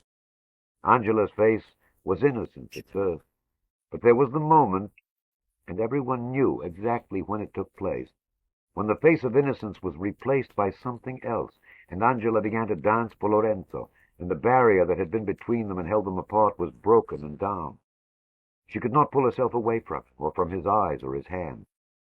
It was almost embarrassing to say that at that moment he could have done anything he wished with her in full view of the town, and Angela would have accepted it. Her mouth began to open, and he began to smile at her, and she to smile at him. There was no one else in the world then. "She's no virgin now," a woman shouted. Bombolini turned to look at her. "It's no use, Italo. He's making love to her with his eyes," a man said to the mayor. He was forced to look away. In the door of the wine shop he could see his wife smiling. They were all alike in the end, he thought, every single one of them. He turned back again. The sweat was running down his daughter's face, and it stained the embroidered linen blouse that was a girl's blouse and too small for her. And when he turned away once more because it was too much for a father to see, such things should take place in private, he saw Roberto at the side of the wine press, gripping the wooden staves and staring at Angela in amazement and anger. He knew what Roberto was going to do, and he pushed through the people until he was behind him, and he held him back. "Don't get in there, Roberto," he whispered in his ear. "Can't get in until you're invited." "But he's... "I know that," Bombolini said. It's what happens here. Do you think it's any easier for the father to watch? They both looked down, and as they did, there was a shout from the crowd. He had released her. He had taken his fill of Angela. The surrender was total, the victory complete. She stood alone among the grapes as another woman came up into the press, and when the world began to come back to her, she shook her head as if she had come back from a long sleep, or a dream even, and still unsteady, she began to wade across the grapes to the side of the press. "Angela!" Roberto said. He cried the name. He held up his arms to help her over the side and out of the barrel, but she didn't see him. He said her name once more, and she didn't hear him say it. Instead, she climbed over the side of the barrel and down onto the cobblestones, her bare feet dripping with the juice of the grapes, and went past his arms and into those of Fabio della Romagna. No one except Roberto and Bombolini saw them, because there was something greater to watch. Captain von Prüm had come out of the doorway of Constantia's house. He had washed himself and changed into a fresh uniform, and he looked like the captain once more. Behind him in the doorway was Caterina Malatesta. Lorenzo saw her and made a motion with his head.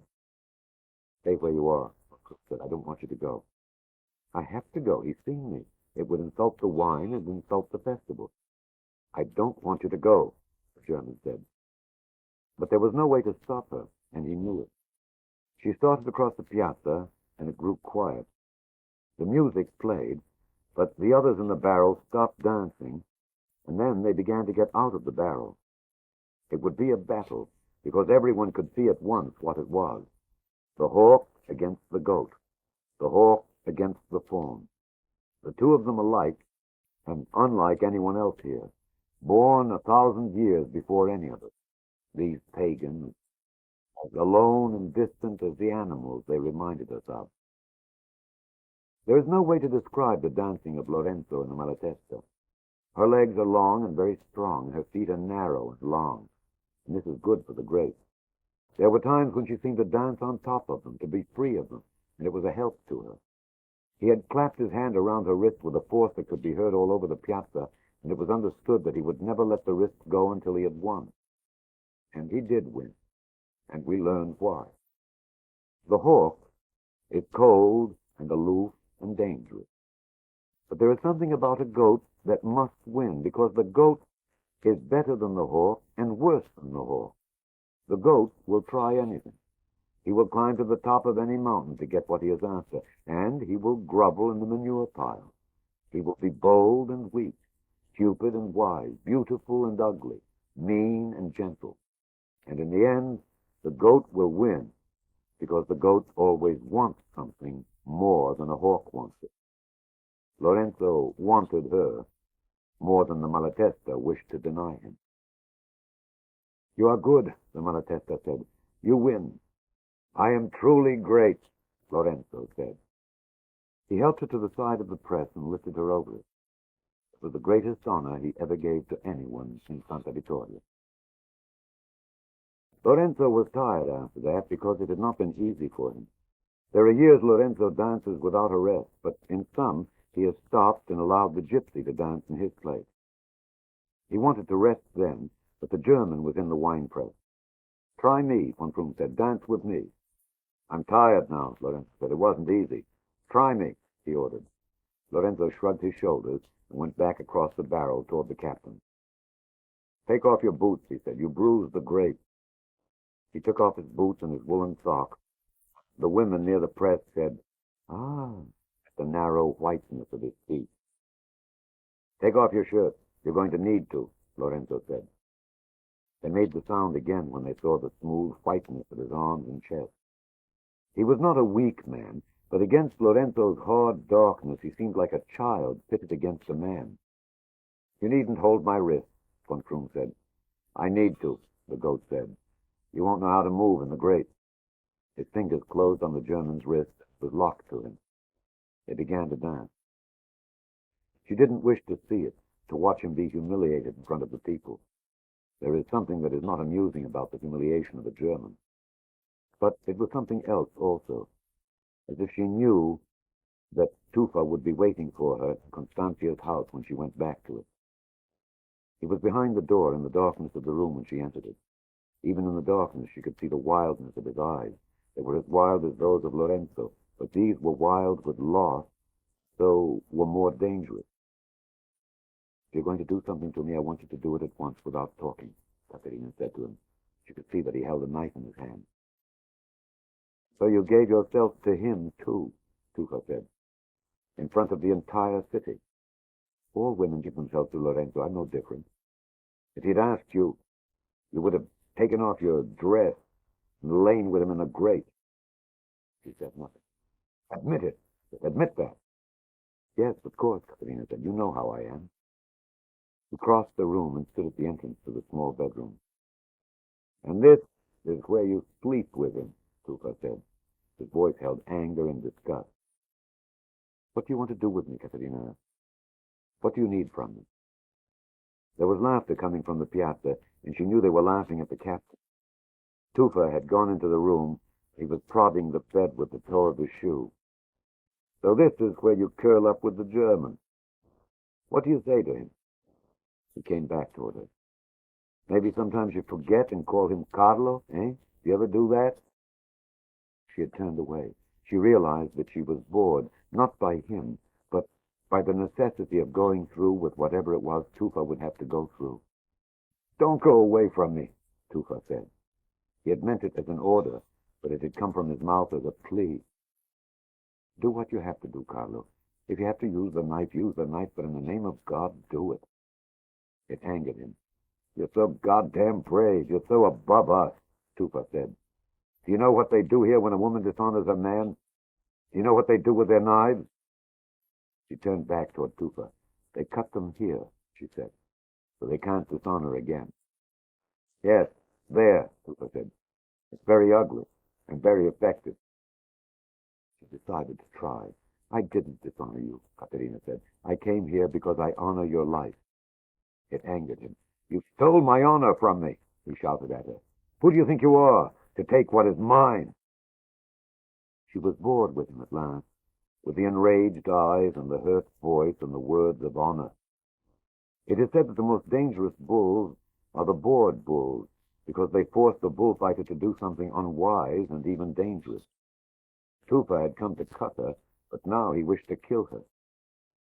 She told him, because she was bored and because she didn't care what became of herself any longer, that he was the same as the German, that they were the same man, that he didn't have the dignity of the fat mayor or the courage of the young boy Fabio. When all of this was over, I wouldn't have come back, Caterina said. You would have come back, Tufa said. He was nodding his head over and over again, and she knew that he was dangerous, and although she didn't care, she also experienced fear. But I wouldn't have had you. I would have done this, Tufa shouted. The shouts would have been heard in the piazza but for the music, which was loud and fast then, and the laughter of the people watching the German being dishonored in the wine-press. The knife entered her stomach. The pain was not as bad as she had thought it would be, and the feeling she felt above all others was relief that it was over. She knew also that she would live. All of Tufa's anger was gone. He pointed to the wound. Every man you give yourself to will know why that was done, Tufa said. They'll hate you for it. No, some man will love me for it, the Malatesta said. On the floor was a leather suitcase which had belonged to Caterina and in which Tufa had put some of his things. All of his rage was gone. I'm sorry I had to do that, but it was something that had to be done, Tufa said. I understand, Caterina said. Don't apologize to me. There was a great deal of blood from the wound, but she was unwilling to tend to it until he was gone. I have my honor back, Tufa said. He had picked up the suitcase. The people were making a great deal of noise. It would be a good time for him to go. You were brave, but I have my honor back. Go, she said. For God's sake, go. He stood in the doorway. I'm sorry, Tufa said, but it had to be done. It was necessary to stop the bleeding then, and she went back into the bedroom and took the bed sheet, and when she came back, he was still there. What do you want of me? She shouted at Tufa. Do you want your knife back? Is that what you want? He said her name. It was an effort for him. He couldn't say what he wanted, but at that moment she understood. "I see," she said. "You want me to forgive you." She couldn't see in that light whether he nodded his head, but she knew. "All right, I forgive you," Defiant said. "People who do such things should ask for forgiveness. But I forgive you, Tufa." When he was gone, she stopped the flow of blood, and she found her medicine bag. The cut was clean. She was able to sew it with the good gut provided by the German army, to bandage it with the good bandages provided by them as well. All during that time, she could hear the sound of the brass band playing in the piazza, and the crazy old man beating on his drum, always a little behind the beat of the music, which for some reason comforted her. When she was through, she changed her clothes, and when she went to the doorway to look into the piazza, she was pleased to find that her legs trembled no more than when she had climbed out of the wine press a half hour before. It was beginning to grow dark in the piazza. If Lorenzo had allowed the German to drop, he would have dropped down into the grapes and the muck. But Lorenzo held the German in his arms, and he danced him. It was ugly to watch the way he did it, making a puppet of a human being, and dancing him the way a child will dance a doll. "All right, I want to sit now," the German said. "I want to rest." But Lorenzo didn't want him to sit or rest. He wanted him, when he let him go, to drop in the grapes and to lie in them and not be able to get up. It is hard to get up from the grapes. A short time after the Malatesta came to the door of Constantia's house, Lorenzo let him drop, and he fell face forward onto the grapes. The German tried to get up, but each time the grapes gave way and shifted beneath him, and he fell again and again till he could no longer make even the effort to rise. The barrel had held wine before, and some of it blended with the fresh juice, the must of the grape, and it stained him. The soft wool of his pants turned the color of wine, and his chest and face were as red as any of the wine in the cellar. "Turn him over," Bombolini called to Lorenzo. "He'll drown in it." "Let him drown," people shouted. "Let him drown." Lorenzo reached down, and he took the German by his belt and turned him over. Because even Lorenzo, who doesn't come from here, knew that we can't afford to have people drown in our wine. The fireworks began to go off then, and had Von Prüm been able to open his eyes from his bed of grapes, he could have seen the first of the rockets soar up out of Santa Vittoria. That should have been the end. But the people here are vulgar about such things. They have no sense of the niceties of events. And then a man of honor is condemned to die many times, just the same as a man without humor. There still remains that night, besides the dancing, the climbing of the greased poles. 2 tall, thin poles are put up in the piazza, and at the top of each is tied a young pig. 2 teams are chosen from the young men of the city, and the first to get their man to the top of the pole and steal the pig is named the king of the festival, and his teammates are his court, and they can do almost what they wish for the remainder of the night. It is not easy. Many years, no team manages to reach the pig, and the festival is left without a king. No one in Santa Vittoria thought that the Germans would accept another honor, this one to compete. But perhaps it was because they thought that by winning they might restore the honor they had lost, or perhaps it was that by competing for the pig they would make it plain that nothing had happened to them. At 8 o'clock, before supper and the dancing, the teams were chosen. We built a large fire then before the 2 poles, and the poles are greased with the fat of the freshly killed ox. There are many ways to get up the poles: to fly at them, to fling a young man up in the air against the pole and hope when he catches it, if he catches it, that he can hold on to it and then go up. There are all kinds of ways to fail. It is to the Germans' credit that when they agreed to compete, they did not ask the people here for advice, but went about the problem in their own way. They were systematic about it. At 8 o'clock, when the contest began, 4 soldiers formed a square, and 2 soldiers got on top of the 4 soldiers, and then Captain von Prüm, using the fountain as his pedestal, he was the lightest of them, sat on the shoulders of the 2 soldiers on top. We were horrified when we saw that. They began to inch their way across the piazza from the fountain, past the fire, and it appeared that Von Troom already was as high as the pig on the top of the pole. But when he was next to the pole, it could be seen that several feet, perhaps 3 or 4, still separated him from the pig. Instead of throwing their top man to the pole in the manner we used to gain an extra foot or two, the Germans simply deposited the captain on the pole, and when he was secure on it, stepped out from beneath him. It hurt us because it made us look like fools. For hundreds of years we have played this game, there's 4 here, and in minutes the Germans had bettered and mastered the difficult art. "My boot!" the captain called, and one after the other they threw up his hobnailed boots. With the boots he could climb the rest of the way, despite the ox grease on the pole. There was still one chance for Santa Vittoria. Each team is supplied with one long bamboo pole with a sandbag on the end of it. It is called the axe, because it is used to behead kings. When a member of the opposite team nears the pig, a member of the first team is allowed, if he can get high enough up on his own pole, to take one swing with the axe to preserve the pig. It is an old custom here, and a savage one, and we like it. The pig was now screaming just above Von Troom's head, as if he knew what fate was in store for him. How Rana the frog got as high as he did on the second pole as soon as he did was not really known, because every eye, even those of the men who had flung Rana up against the pole, was on the German, who was inching his way upward.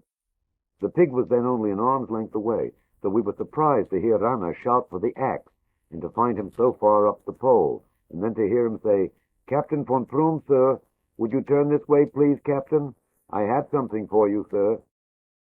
What was also surprising to all of the people, ourselves who had seen this many times before, and the Germans who never had seen it, was how long it seemed to take the axe to come around and to complete its full arc. It seemed to take forever for the bamboo to swing around and begin on its way, slowly and massively, as if it were a cathedral door closing. And what is surprising was that Von Troom did nothing at all about it. Perhaps he never saw it, or perhaps he was the way they say people are before a snake springs to strike them. But he looked at the padded head of the axe swinging toward him, picking up speed all the while as it came, the way a fly looks at a lizard before it licks him with its tongue. Right up to the moment when the sandbag met his protruding head and flipped him off the greased pole backward in one such clean movement that it looked rehearsed at first, until it was remembered that there were no nets below, and until we heard the captain meet the cobblestone of the piazza, and even Rosa Bombolini turned away. It was the Italians who went to him first. Not one of the Germans moved from where they stood.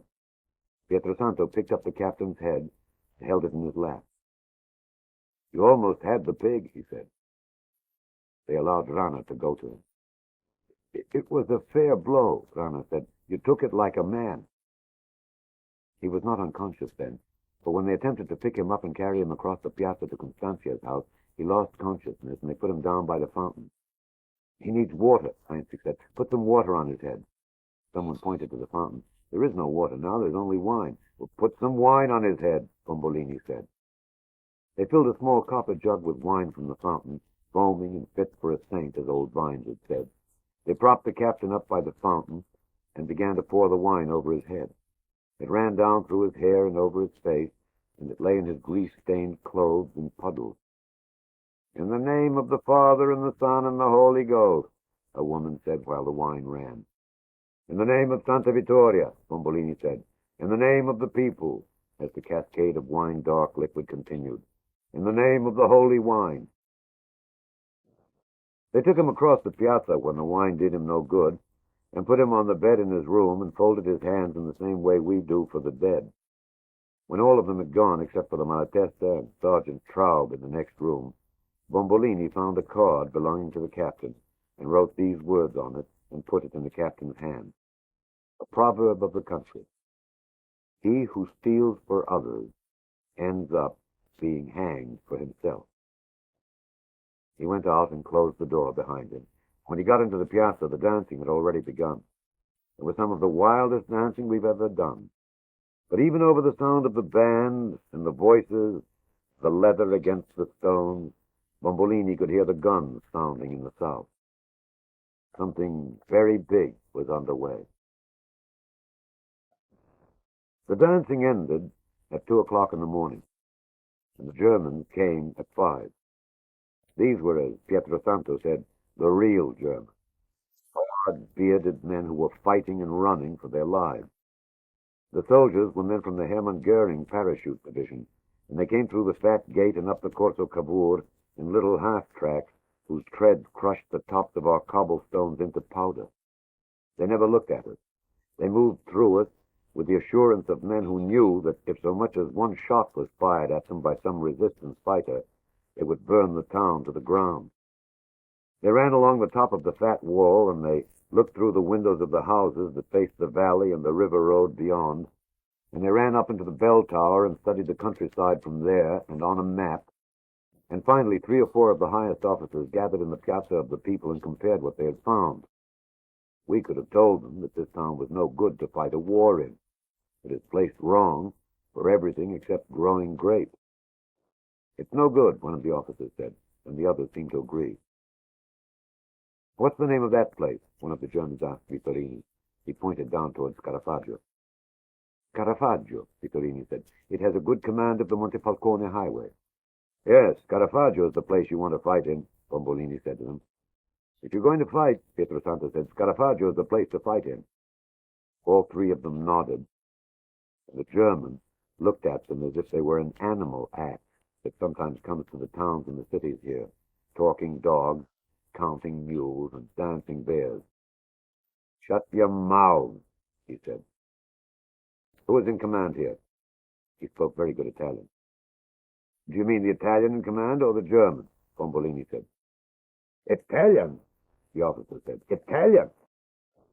His rage was so swift and so genuine that Pietro Santo for a moment was certain that he would kill Bombolini on the spot. They led the officer across the piazza and they pointed to Constanzia's house. What happened after that was unfair to Captain von Krum. They found him in bed with Caterina Malatesta. Since she had felt too weak to go to her own home, she was also afraid of what childish act he might commit if she left him then.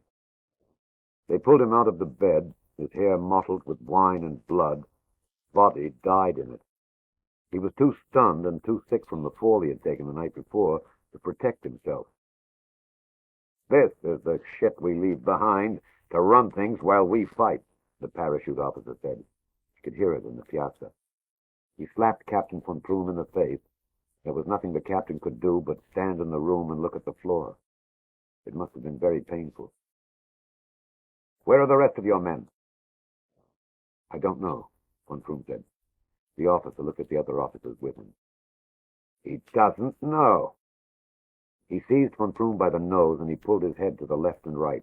He doesn't know, he said. He doesn't know. He stepped away and he kicked von Krum in the testicles. The captain went down to the floor. You make me sick. You disgust me, he said. Consider yourself under arrest. He told the captain that when they stabilized the line at San Pierno, he was to report to him there for disposition of his case, after he had withdrawn his men and equipment from Santa Vittoria. The captain tried to get up from the floor. Stay down, the officer shouted at him. Don't rise. You aren't permitted to stand with men. What is your name?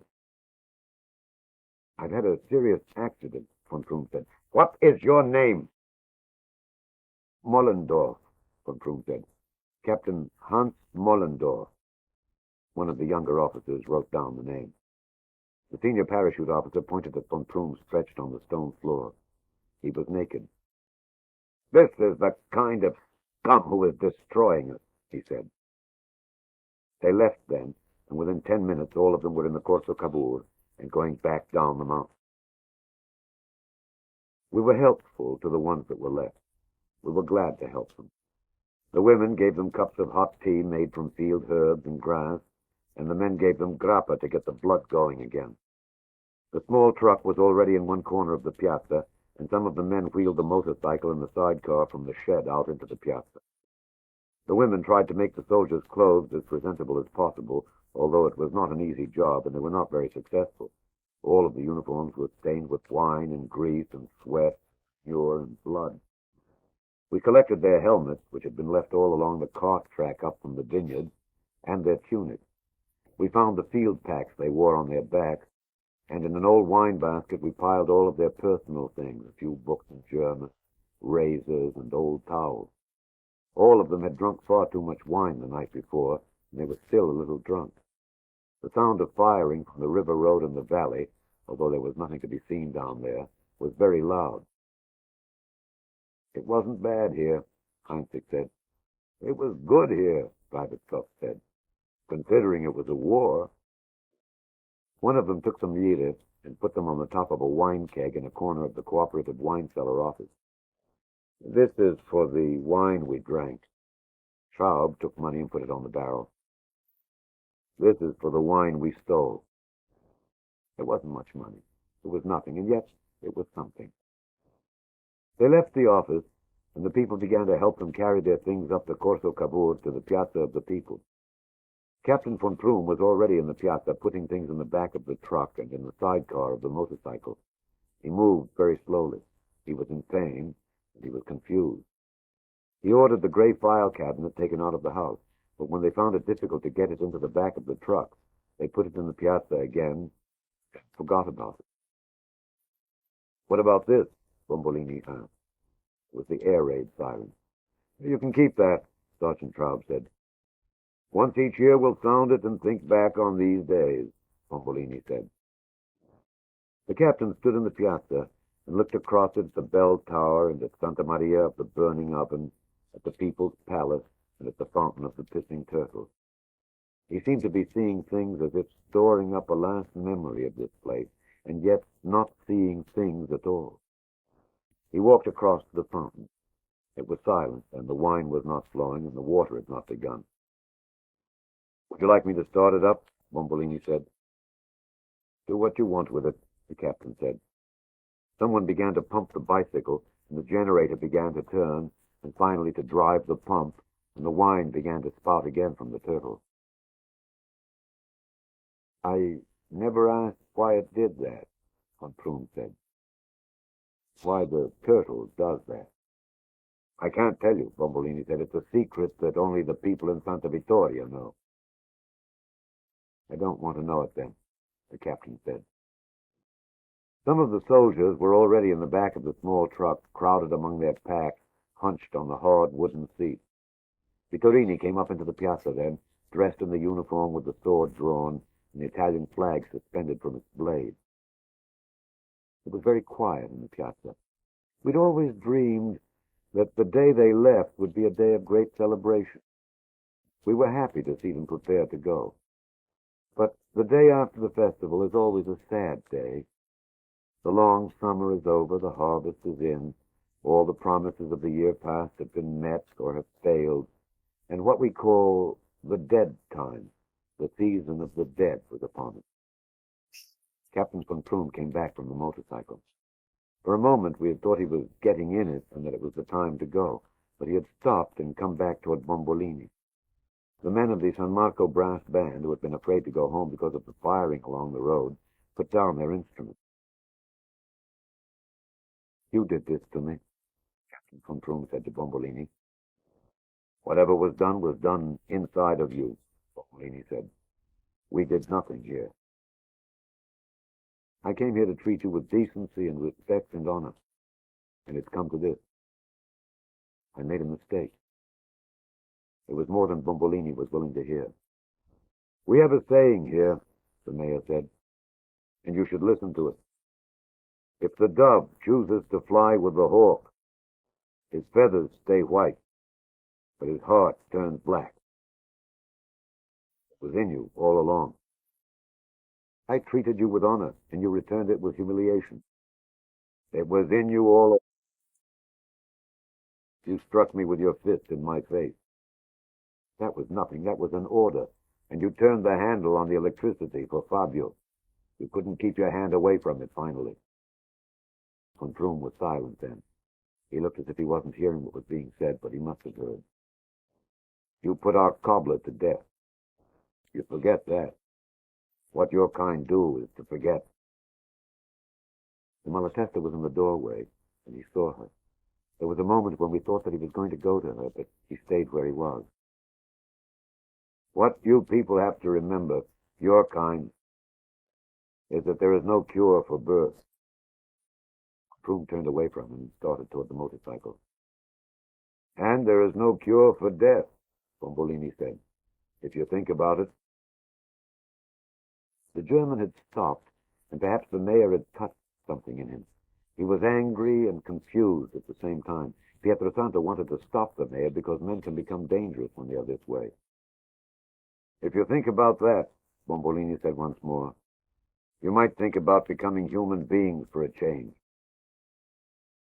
Now get out of our city. The engines of the truck and the motorcycle had already been started up. The captain got into the sidecar. We had always thought we would cheer at that moment, and we made no cheer. The people were in the doorways, and all along the Piazza of the People. And just as they had that birthday, they stood in their doorways all down the Corso Cavour, as if to watch a hearse go by. The truck had already reached the Corso and then dipped over the steep lip and started down. The band began to play then, a song that they play here when the wedding is over and the guests are supposed to drink their last glass of wine and go home. The motorcycle started, and just as on the day that it had come, it didn't go directly to the Corso, but began a tour of the piazza. But von Krum didn't see us this time. His eyes were so set and so cold and so distant from us that it was hard at the time to believe that they would ever close again, even on his death. Vittorini was saluting, but von Krum didn't see it, nor did he hear the band playing for him. Some of the people waved, and he didn't see them either. As before, the motorcycle came toward Bombolini and halted.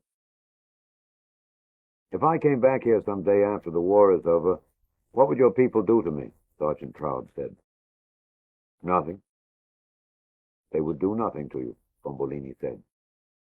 The sergeant smiled the smile that deformed his face so badly. So they could forgive us, then? They could forgive you, the mayor said. Just so you pay for your own wine, Pietrosanta said. Like other people, Bombolini said. It startled them when von Krum spoke. His lips barely moved. There was no expression of any kind in his voice or in his face. The eyes had not changed. Is there more wine or not? Bombolini smiled at him. Is there more wine or not? They all were smiling at the captain then, but we don't know whether he saw the smile. Is there? Traub started the engine again, and very slowly this time he moved past Italo Bombolini and Vittorini, who still stood with his salute unanswered. Traub touched the edge of his helmet, but it wasn't what Vittorini wanted. We could see the captain's lips moving. He must have been asking a question again, but it was not possible to hear the words over the sound of the engine. They started down the Corso Cavour, and the people were smiling at the Germans, the women, and even the children. In the piazza, they could only see the Germans' back. Then they were gone. At the Fat Gate, one of the things that are fated to take place here happened. It was done by the younger, whose warm blood leads them into errors of taste. They lack the proper sense of things that a man like Bombolini, whose blood is cooled, has learned. They stopped the motorcycle at the gate, and before Traub could start it up again, they handed the captain a wicker basket in which was packed 12 bottles of Santa Vittoria's best wine. On top of the fresh straw around the bottles was a card written in Fabio's finest hand. Take this wine as well. Don't thank us for it. We won't miss it. There are 1 million, and then in numerals, 1 million, and spelled out again, 1 million more bottles where these came from. The people of Santa Vittoria. Where? Traub said. That we can't tell you, Fabio said. We don't want it. We don't even want to see it. We just want to know where. Fabio shook his head at her. He was very gentle about it. No, no. That will be your torture. Don't you see? Traub nodded. That will be the hot wires in your brain, Cavalcanti said. Traub continued to nod. Fabio turned directly to von Krum then. 10 years from now, if you're alive, you will wake up in the night and you will start going over the city again, house by house and street by street, trying to pick up the church and look under it, and it will begin to drive you mad. Where did you fail, you will ask yourself. How did they fool you? You will know only one thing for certain. Fabio paused to be sure that von Krum was hearing him. What? Traub said. Certain of what? That we're laughing at you. That we were laughing at you when you came. And we always laughed at you. We will always laugh at you. When they heard the engine begin again, the people ran to the fat wall from the Piazza of the People because they wanted to see every movement of the leaving. When the motorcycle went through the gate and could be seen again, there was a little cheer from the people on the wall. It was the first noise they had allowed themselves. There was the beginning of a feeling of joy, but as long as the Germans were still on the mountain, no one would allow himself to go beyond that. Something can still happen, they told each other. You watch. Something will still go wrong. They tortured themselves with it, and they tortured each other, because there is a sweetness in torture when you feel that it can't harm you. Of all the people on the wall, only Bombolini wasn't happy. People saw it, and it puzzled. What's the matter, Italo? Why are you sad? Why are you looking that way? They asked. But he couldn't tell them, and they turned away to watch the progress of the motorcycle winding its way down the cart track through the terraces. He left the wall and went back up the lane past the church into the Piazza of the People, where he was alone, pleased that he was all alone, until Fabio came up from the fat gate into the piazza. So you told them of the wine, Bombolini said. He shook his head. But not where it was, Fabio said. That's the true torture. Bombolini continued to shake his head. It lacks perfection, Fabio. But it doesn't matter, Fabio. Nothing matters now. He began to walk across the piazza to the Palace of the People. Where are you going? Fabio said. The people want you on the wall. Your place is on the wall. They could hear a louder cheer than before, and Fabio guessed that the motorcycle had reached the rest and was halfway down the mountain. Soon it would dip under the mountain's shadow and be lost to the people on the wall. I'm going away, Fabio. I'm leaving. Fabio was astonished. This was my great moment.